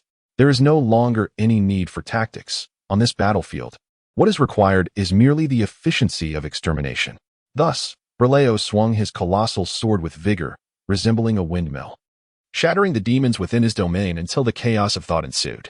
His grip on the sword loosened slightly, and then the massive blade plunged fiercely into the earth, sending up a cloud of dust. Beneath his helmet, Berleo and Apos' face had turned ashen. The moment he donned the armor, tiny electrodes had pierced from its spine, embedding themselves within Berleo and Apos' flesh, linking human will to the bodies of the demons. Initially, Berleo could maintain his sanity, but as time passed, his resolve began to fracture. akin to a castle of sand constructed on the beach, rendered defenseless against the rising tide. Berleo beheld his siblings, his surrogate father, and even his grandfather, a venerable man. Though aged, still brimming with vitality. It was he who had raised Berleo. At first, Berleo had no desire to come to Old Dunling, after all. Baraz was his true homeland, a place replete with familiarity. Yet one day, his grandfather approached him and said that he had grown, transforming from a child into a man. He urged Berleo to explore a broader world, which might bring injury, perhaps enmity, or even a fateful romance, regardless of what he encountered. It would all be part of his journey, and that was sufficient. Ah, damn it. Remembering that letter, Berleo steeled himself against the pain and summoned a measure of resolve. That cursed letter still clung to him. If he were to perish here, who would discover it? The sharp sting from the electrodes in his back brought him slightly back to consciousness. Suddenly, the metallic compartment on the armor and Apos' back sprang open. This was an accessory added after donning the armor. The sealed clasps opened one by one, revealing numerous sword and gun grips emerging from the compartment. It was a portable armory, a design intended by the creators of the armor as a consumable, encompassing knights, armor, and their weapons alike, drawing forth a broad blade. As pale as lightning, it was a simple sword, requiring no excessive embellishment, merely needing to be sharp and durable. A blazing orange-red light erupted from the steam engine, and immense steam gushed from the cooling pipes. The heated gas collided with the cold blade, instantly condensing into countless tiny droplets, which, combined with the force of the armor, cleaved through the demons, tearing a crimson curtain asunder. Power surged through his body. The sensation was exhilarating. It seemed, merging with the warm sea tide would not be so bad, drifting with the currents, swaying amidst the tempest. Suddenly, a thunderous roar echoed in his ears. "Wake up, Berleo!" Amidst the cacophony of mixed shouts, a blood-stained, striking visage emerged before him, clad in a tattered cloak that billowed around her, yet she bore no wounds. Blue emerald clung tightly to the protruding parts of the armor, resembling a lithe leopard cat, poised upon Berleo and Apos' shoulder. It was as if a drowning soul, submerged in the depths of the ocean, grasped the hand extended from the surface in the final moments of consciousness, clutching it with an unwavering grip, refusing to let go. In that fleeting instant, Berleo contemplated myriad thoughts. Foremost among them was the realization that he could not succumb to death. If he perished, the indomitable blue jade would be utterly incapable of confronting such a formidable demon, not to mention the soldiers aboard the Glorious that remained behind him. It seemed as though strength surged anew within his armor, and his slow movements regained their former swiftness. The razor-sharp blade sliced through everything before him like a meat grinder, while blue jade danced upon the edge of the blade, maintaining an eerie balance despite Berleo and Apos' frantic movements, before unleashing a barrage of fire. Gazing through the gaps in his visor, her voice rang out once more. "Berleo, get the Glorious moving." If they could set the Glorious in motion, they would break free from the encirclement of demons, perhaps even charging straight to the source of corruption to accomplish their mission. His arm reached for the reserve weapon rack, retrieving a massive firearm without a trace of hesitation, and fired directly into the throng of demons, pulling the trigger as if unsealing the gates of hell. The sound of thunder erupted for an instant, and perched upon his shoulder, Blue Jade witnessed a blinding white light surging forth, followed by an explosion that enveloped her vision, rendering her momentarily blind. It was the breath of a dragon from myth, a torrent of fire unleashed from the heavy firearm. Liquid metal and combustible materials sweeping across all in sight, unfurling like flaming wings, incinerating all life while leaving a scorched path upon the ground. What is this? Even Blue Jade was taken aback by this violent might, as Berleo's weakened voice emerged from beneath his visor. A masterpiece of the Mechanical Academy. The armor firearm, known as Dragon's Breath. This is a derivative of the second-generation armor. After all, a knight should not merely possess armor, but also a weapon capable of piercing through any defense. This weapon, known as the armor firearm, could only be wielded by armored knights, not only due to its unwieldy size beyond ordinary control, but also because of its lethal potency. This single strike had carved a path of desolation across the battlefield. The earth was ablaze, and Berleo stood amidst the flames, bearing Blue Jade, while no demon dared to tread upon that inferno. As he relinquished his grip, the Dragon's Breath armor firearm slipped from his hands. With a flick of her wrist, Blue Jade observed that the weapon had lost its original form. It could be said that it had disintegrated at the very moment it fired due to its overwhelming power. Shaking off the molten iron that had splattered upon him from the explosion, Berleo seized another firearm from the rack and, following the path of flames, sprinted towards the front of the glorious. Feeling the searing heat and the hellish nature of the battlefield, Blue Jade clung tightly to Berleo. In such a life-threatening situation, she surprisingly found herself laughing. It was a curious sensation, realizing that as the specter of death loomed, one could paradoxically find solace rather than fear. Beneath her lies the galloping knights in their blazing trails, while around her are the wailing demons that lurk in the shadows. Blue Emerald feels as if she is the Valkyrie traversing the battlefield. Chapter 72. The Call at the Edge of Vision. The lighthouse, standing amidst the deep green veil, loomed ever closer. The world appeared to descend into madness. The hands of the pocket watch in his grasp began to reverse, and a disorienting sense of space engulfed them. The faint source of pollution lay just ahead, and caution mingled with gravity in Eve's gaze. In truth, this was a journey towards death. The source of pollution was, in essence, an immensely powerful demon, and they were perilously near it. Large beads of sweat cascaded down his neck as the upper-ranking knight, tasked with purging this malevolent force, bore an unimaginable weight of pressure. With every step closer to that eerie corruption, the burden intensified. Although hallucinations had yet to manifest, the Red Falcon's senses were already faltering. His hand had lost all feeling. Were it not for the sight of it, he might have believed it no longer existed. The demon hunters, through rigorous training and specialization, fortified by forbidden blood and enigmatic alchemy, possessed the means to confront such fiends. Yet, Red Falcon lacked these advantages. He was merely a mortal, his training only sufficient to slightly delay the encroachment of corruption. In his grip was a weapon at the forefront of the world's technology, his sole trump card. Like the other knights, he advanced with a resignation to his fate. This was the nature of the world. Those who ventured toward death forged the walls that separated humanity from the demons. Now, Red Falcon was destined to become part of that very barrier. How do you feel? If one were to discount the psychological strain, the most peculiar anomaly was the girl beside him. Eve seemed untouched by the so-called pressure, apart from her grave expression. She moved with an ease akin to ascending a mountain. This relaxed demeanor resembled that of someone who had undergone countless specializations. Not bad. This was the eye of the vortex, drawing all into its depths. Leaden clouds swirled above the lighthouse, and a luminous green light, akin to agate, sparkled within. This emanated from a primal instinct to resist, much like an animal, devoid of knowledge, instinctively aware of the danger of flames. They warned Eve, yet she, undeterred by the warnings, continued her advance. In this dire predicament, it was the only course of action available to her. She was unaware of how many would awaken from this ordeal. That is enough, Red Falcon suddenly declared, as their proximity to the lighthouse shrank. The distorted sense of space made it difficult to ascertain their exact location, yet, at this moment, regardless of the discrepancies, the lighthouse could not be far from where they stood. He retrieved the incendiary launcher and raised it high. Can they see us from here? Eve pondered briefly before inquiring again. She too had grasped the strange spatial disorientation. With communication failing, they had no choice but to resort to this primal method of interaction. Whether or not they could be seen, this was the only means left, and besides, the mission had effectively failed at this point, though she was reluctant to acknowledge it. The voice of the Red Falcon gradually diminished, signaling that this operation had devolved into a failure. Before even catching a glimpse of the enemy's entire contingent, they had succumbed to a dreamlike state. These were the stalwart forces of the old Dunling, and should they all perish here, it would constitute a grievous blow. Yet, he was unwilling to concede defeat so readily. Thus, he persevered, still clinging to a faint glimmer of hope that someone might awaken to witness this, and subsequently eradicate the source of pollution. Even in death, he wished to die with purpose. With that resolve, he pulled the trigger, sending a white phosphorus incendiary projectile soaring diagonally upwards, leaving a blazing trail in its wake. It ascended to the highest point before erupting into a cascade of vibrant fire, raining down upon the earth and cleansing all in its path. The flames would last for several more minutes. This was his final effort. Once more, the Red Falcon turned to Eve and inquired, "You believe that is the epicenter, correct?"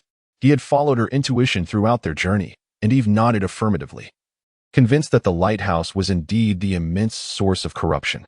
As if he had come to a realization, the Red Falcon strode purposefully towards the lighthouse. "This is where your journey ends, Eve. I will proceed from here."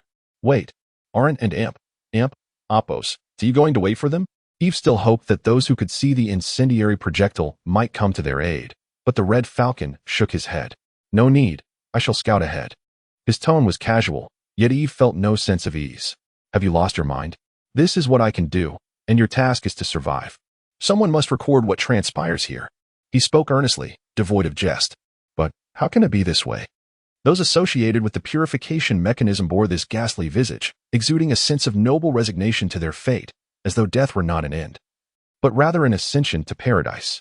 Because, Eve, the Red Falcon's words were abruptly interrupted as he grasped Eve, pulling her close before firing behind her. The thermite round streaked through the air, piercing the oncoming demons, yet they were as numerous as the tide, rendering his efforts futile. It seemed that no awakening or choice was required. All present were destined to perish today, without further contemplation, as if an eerie force compelled them. The Red Falcon seized Eve and dashed towards the mysterious lighthouse.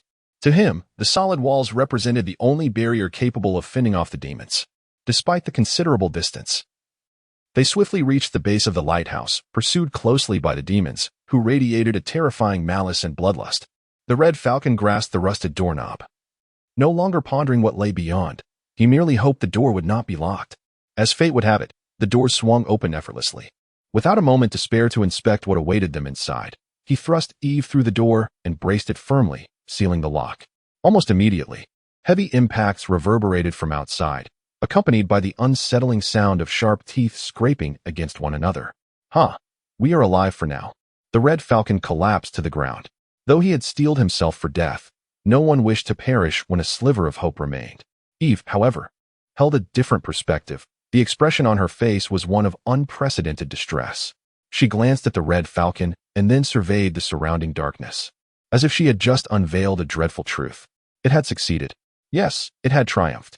The haunting call that had lured Eve to this place had accomplished its purpose. An overwhelming chill enveloped the hearts of both individuals. Perhaps, within this shadowy abyss, something far more terrifying than death awaited them.